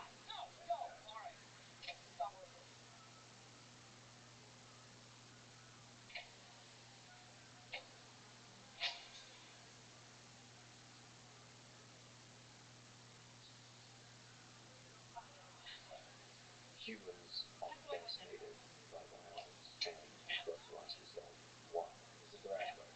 Yes, I talk so much shit that I'm like, man, if I lose, this is gonna be rough. you'll really need to shut the fuck up. Okay. You were powered by McDonald's and Coca-Cola, and I want more. And then I smack you in the teeth and fight you over. I'm not impressed by that. So George St. Pierre and Khabib Nurmagomedov face each other in their prime, and Right. I'm here with three individuals, each of whom are considered by many to be the greatest of all time on each of their respective fields. The greatest MMA fighter of all time, George St. Pierre. The greatest martial arts coach of all time, John Danaher. And the greatest submission grappler of all time, Gordon RabbiRothschild. So let me ask the first question. You guys didn't see the question, no preparation here. What is the keys to your success? One thing or multiple things that come to mind. John, go first. Um, This is the last part. yes. I like that you choose John right off the bat. He's the most nervous. Fire us. You just go right into it. So for me, it's about finding a way to win in a world where most of the answers are already known. In any developed sport, by the time you enter that sport, most of the basic precepts, the major techniques, the major mechanical understandings of the sport are long since worked out. And so, in a highly developed world, the key to success is to be able to identify some area of the industry that you're in which is currently undervalued. If you look at other people everyone has a view of vis-a-vis the main skills of the industry, I do think. At any given time, some set of skills, attributes, um, will always be somewhat undervalued or underappreciated by the people in the game. You see that in any given industry, there are always trends which change the nature of the industry over time. So, fashion trends. In the clothing industry, you'll see at any given time there's a general wave of fashion which pushes most of the people in the industry in a given direction at a given time. What makes people stand out is the ability to look at the various possibilities out there and say, here is something which is genuinely useful, but which is currently being underused, underutilized. And I want to bring that back in and develop it. And because it's an inherently useful product, it will be very, very successful in its initial application to the people who aren't currently using it. Um, if you can do this in whatever industry you're in, I believe you'll be highly successful. This applies both for excellence pursuit and techniques. Also, tactics as well, in case it's plenty of industry too. So, for example, in my sport, leg locks have always been an issue. Most people have taken to applying leg locks. Nonetheless, as in across the industry, leg locks were undervalued and underappreciated. There was a general sense in which most of the leading figures in the sport, for most of the history of the sport of UFC, tended to de-emphasize leg locks. And when I looked at them, I said there was immense potential, but it wasn't being realized and needed to be changed. Um, Since then, that more or less occurred. Now, most people coming into the sport understand that leg locks are important,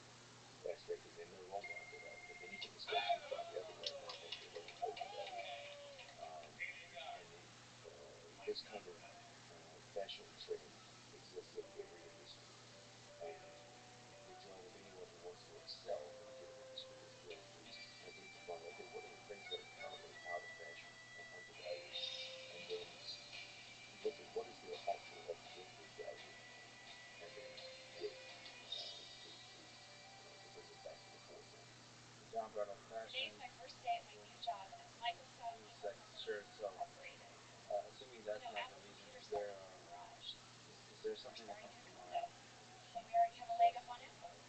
Well, of course, everybody knows the famous answer that every athlete has. I mean, oh, it's genetics. I was maybe gifted at certain predisposition. I worked really hard, but I think something that people don't talk enough is when everybody sometimes go right, I was never afraid to try to go left. And I felt many times trying to repay a debt was not uh, known to be things that would success, but I tried it. You know, I was very often I was the first of trying new things, and I felt many times, but certain times it leads to a certain adaptation. And for example, I was sometimes fighting guys that had much better wrestling background than me on paper. And nobody before that fought those guys, nobody had dared to try to take them down because their wrestling pedigree was so good. And I didn't have on paper the wrestling pedigree to take these guys down in a fight. But when everybody tried to go right, I was going left. I fought them in a different way. And that was the blueprint to beat some of these guys. You know what I mean? Yeah. So we'll actually talk about a few points that you just said, which is fascinating. But let's get into higher level. So Gordon, again, sticking on fashion, you know, compliment your incredible badass hat. We should say we're in Texas now, so we could become a Texan overnight. So, what is there something you could speak to that attributes to that to you? Yeah. So first of all, there has to be a rule where you don't ask a Hall of Fame question because how am I supposed to compete with the answers doctors give? And I was like, there's nothing I can do that's gonna top that. Yeah. But I think it's many things, but I think that's one thing. It's Josh. When I came in as a blue belt, and I was beating black belts in the competition already, but he really changed my way of thinking about the sport. I would just come in, and if something wasn't working, I would just do it harder, faster, and more aggressively, and that just degenerated into me spastically sliding into cross hockey around Eagles Eddie Cummings for 6 months, and then just getting field hooked repeatedly. And I'm like, this is not working. And Eddie, like when I met him, was like a chubby, Iberian looking guy, and I'm like 6'2", like jacked, like 170, and I'm like, there's no way I'm losing to a guy who looks like this. But he just kept field hooking me, so I would just go harder and harder, and it wouldn't work. And then Josh was like, well, if you learn to let go of this first, you might have some more success. And then I was like, yeah, that totally makes sense. And from then on, I kind of just changed the way I thought about the sport. Instead of doing things harder, I would actually try to get better and actually improve. Do you remember like a turning point where you became, as opposed to being mediocre, not just in technique but in approach, was great? I think it was somewhere around that level when I was training, like started training full time with John when I was purple belt, thin level purple belt. Towards the end of my brown belt days, I was beating up like legitimate like ADCC champions in the gym.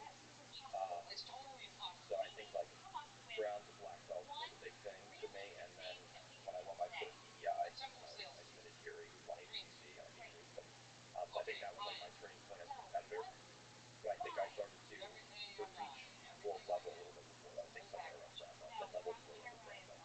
Is some of that mentally, like, was there a moment when you, like after training sessions, you realized I could actually do this, or I could be at the top of the world, like world class? The critical moment for me was I think it was right when I got my black belt, maybe a few months before I got my black belt. We had former ADCC champions come into the gym, and we did a hard round together. And I think I submitted them like 4 or 5 times, and knowing who I was, I never won anything up to that point. And I was like, okay, like this is like one of the best guys in the world, and I could submit him multiple times around. I think that this is like something that I actually can do professionally and make a career out of it. Okay, so the actual performance was the, like, you didn't need to believe before you perform. Like a lot of Olympic gold medalists, they they have to believe before they can perform because they're getting their ass kicked so often. Yeah, I think the best way for me to believe in something is to have repeated success doing it.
so it's a pressure. I mean, you have to be put under pressure on a regular basis. The reason I actually started talk shit was actually indirectly because of George. because because I will become the opposite of George. I won my first PTI, and I didn't talk shit, and everyone was like being like, oh, you know, you only PT'd because you were tired or you know this or that, and you have a rematch under the rules that he was lost. And I'm like trying to figure out what I'm gonna do. So I'm scrolling through George's feed one day, and he posted a clip of him beating someone, and I look at the comments, and with this in mind, I'm like, George is the nicest person of all time. And if you look at the comments, it's like 10,000 comments, and like 9,500 are just people calling him like, "Oh, eat his legs, Trey, you pussy, you suck, you can't finish anybody." And I'm just like looking at this, and I'm like, people are gonna say what they're gonna say regardless. They're gonna talk shit regardless. So you may as well just say whatever you want, and then be yourself. Is there some aspect of, like, you mentioned Conor McGregor?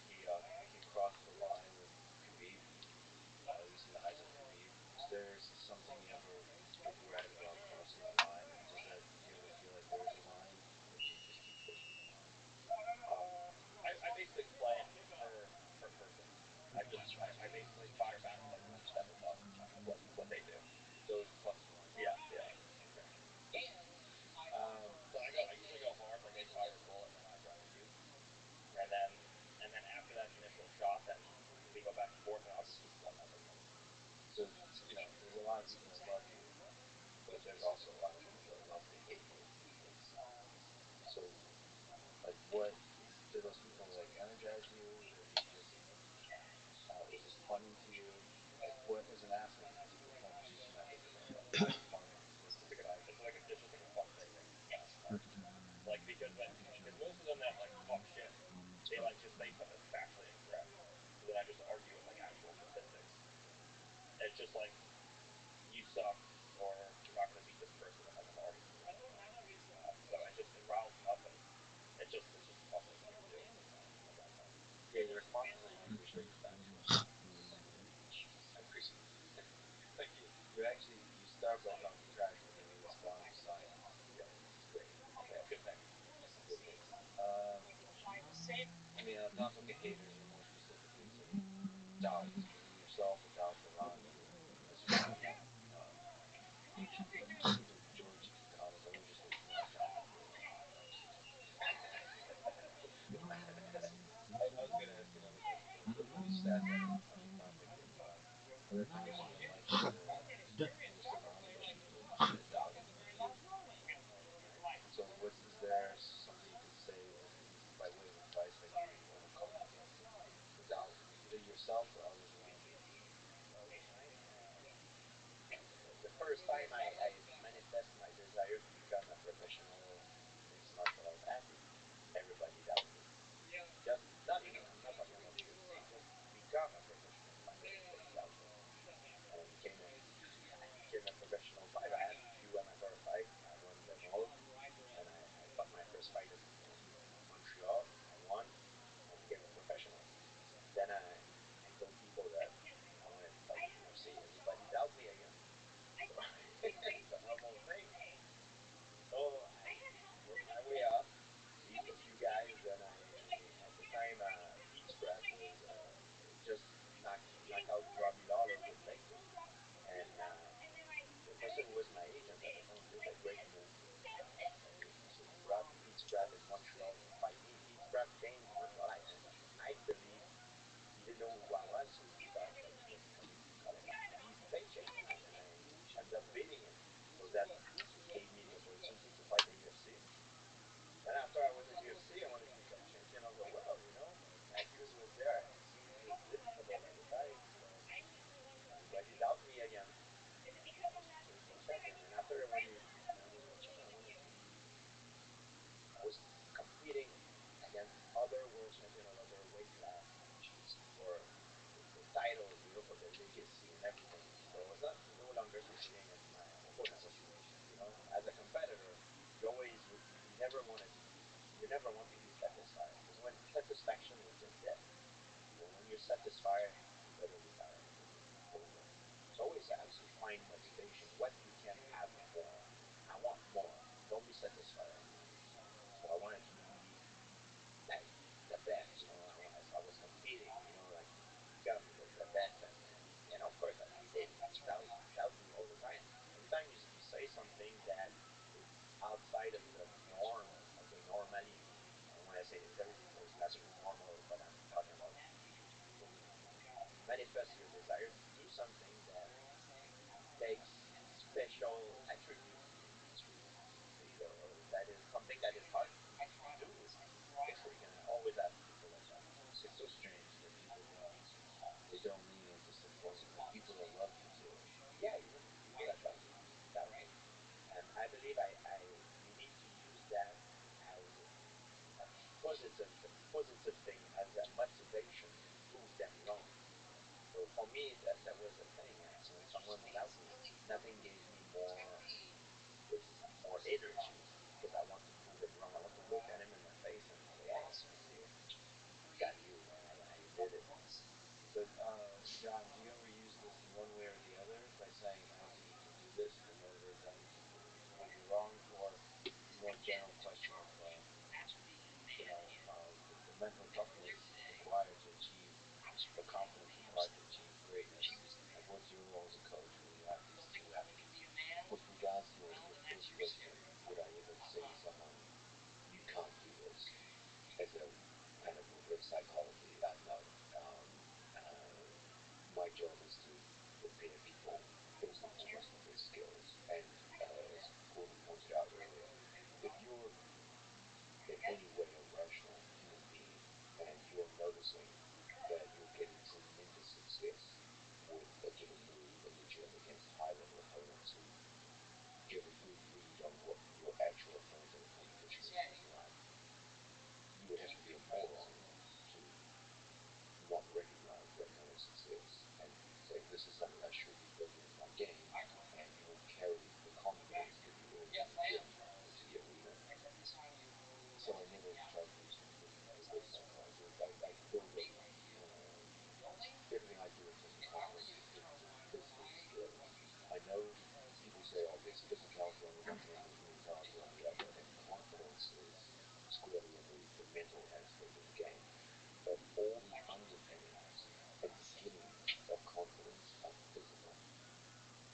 Okay? A rational human being will see where they're having success and where they're having failure. And confidence will surround those areas where they're having success and will degenerate in cases where they're having failure. So my job as a coach is to set them up for success in the gym with a given set of skills. And I don't have to do anything psychologically after that. Like, if I can sit, be highly successful with a given move and a set of tactics 10 times in a row against quality opposition in the gym, I don't have to do a damn thing until I instill confidence. I will tell people, "Hey, you're doing a really good job, whatever it is you want to do." But when they nod in agreement, I'm not trying to force anything on them. They already recognize that long before the words came out of my mouth. But on the other hand, intelligent, rational people will recognize when they're failing with given moves, and no amount of talk on my part can ever change that. If I teach Gordon a given arm lock, and 15 times in a row he tries it over a month, all complete failures, there's nothing I can say verbally to my Gordon say, "Hey, you're really good at that move." He's going to look at me and say, "Bullshit, I'm terrible at it." And that will create a crisis of confidence where Gordon no longer believes the words coming out of my mouth. So I will never compromise that. But isn't there a line? You just said 15. Is there? You have to believe that doing this arm lock 15 times over a period of a month is worth it, because eventually you might get it. Yeah, that's a separate issue. That's a separate issue. There are times where I've more or less pushed athletes to go in a certain direction. For example, when I first met Gary Turner, he never had a guillotine scramble. And I would say, "No, Gary, you're a scrambler. Like, one of the greatest offensive scramblers ever to happen.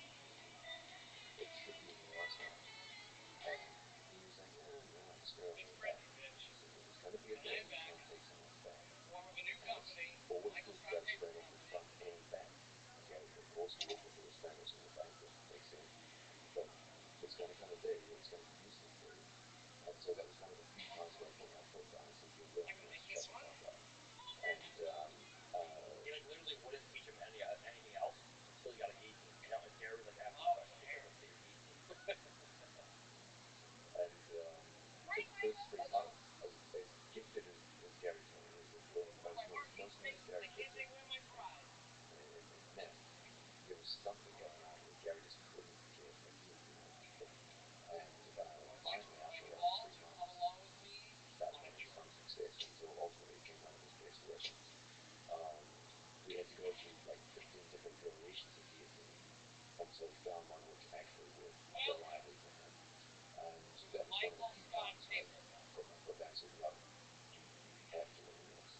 research has to do more with the physical characteristics, and you couldn't figure out the right. It may find, it may tend to the case that there are more opportunities for better ethics development for VOCs with the investment of time that's put in.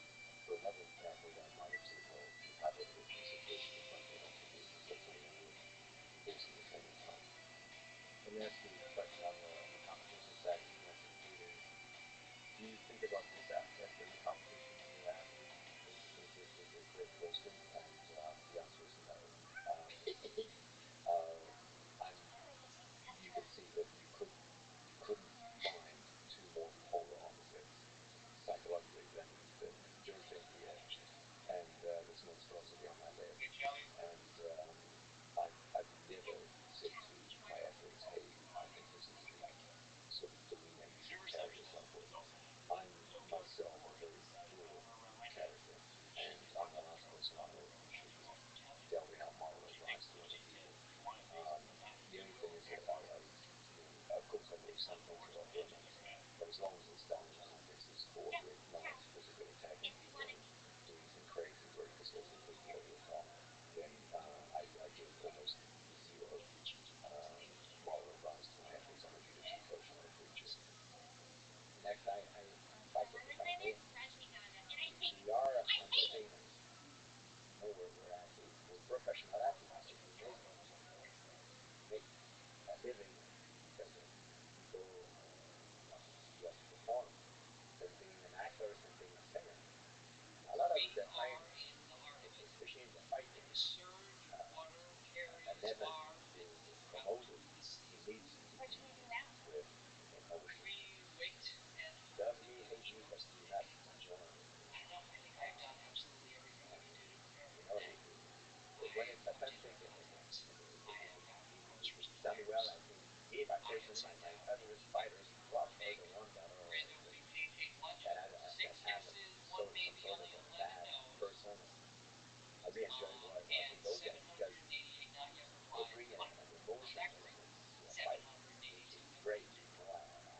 Still, to me, it's more interesting to watch them. There is an emotion involved. I believe that's why some fighters make more money than others. You know what I mean? That's the reason why we kind of get rid of that. Yeah, they're better entertainers. But you're right, the authenticity is actually something very interesting there. It's time to break out some secrets. You know, like you think of George St. Pierre, you think of like the highly technical, polished martial artist. Do you know who his favorite fighters to watch were? You'd probably be thinking, oh, probably someone who's really technically advanced. Actually, it was Mark Coleman, Kevin Raymerman, and Phil Maloney. We used to love watching them. The Hammer House. That was I love those guys. And whenever their fights were on, George would watch the Hammer House tapes, and it's funny what you said about how those guys fought at an intensity to MMA that was off the charts. If you ever met those guys in their prime, let me tell you, it was something to behold. And they had this crazy, larger than life personality. Most of the things they did made no sense whatsoever. But that was their appeal. And these guys, George loved to watch them fight. You never knew what would happen. Yeah, I remember when Mark Coleman won the fight. It was my living room. I'm jumping. I was so happy. I'm like, yeah! He beat Igor Barchevchuk. To me, it was amazing. You know what I mean? Because of the emotion that they brought to the fight. George was actually very interested by something you said. Normally, when I um, ask what is the appeal to a fighter and what makes people watch a fight, you talked about the idea that fighters are entertainers, and that's absolutely correct. They are. Um, it's this weird industry where you're both an athlete and an entertainer, and you need to be successful in both regards to become financially successful. Insofar as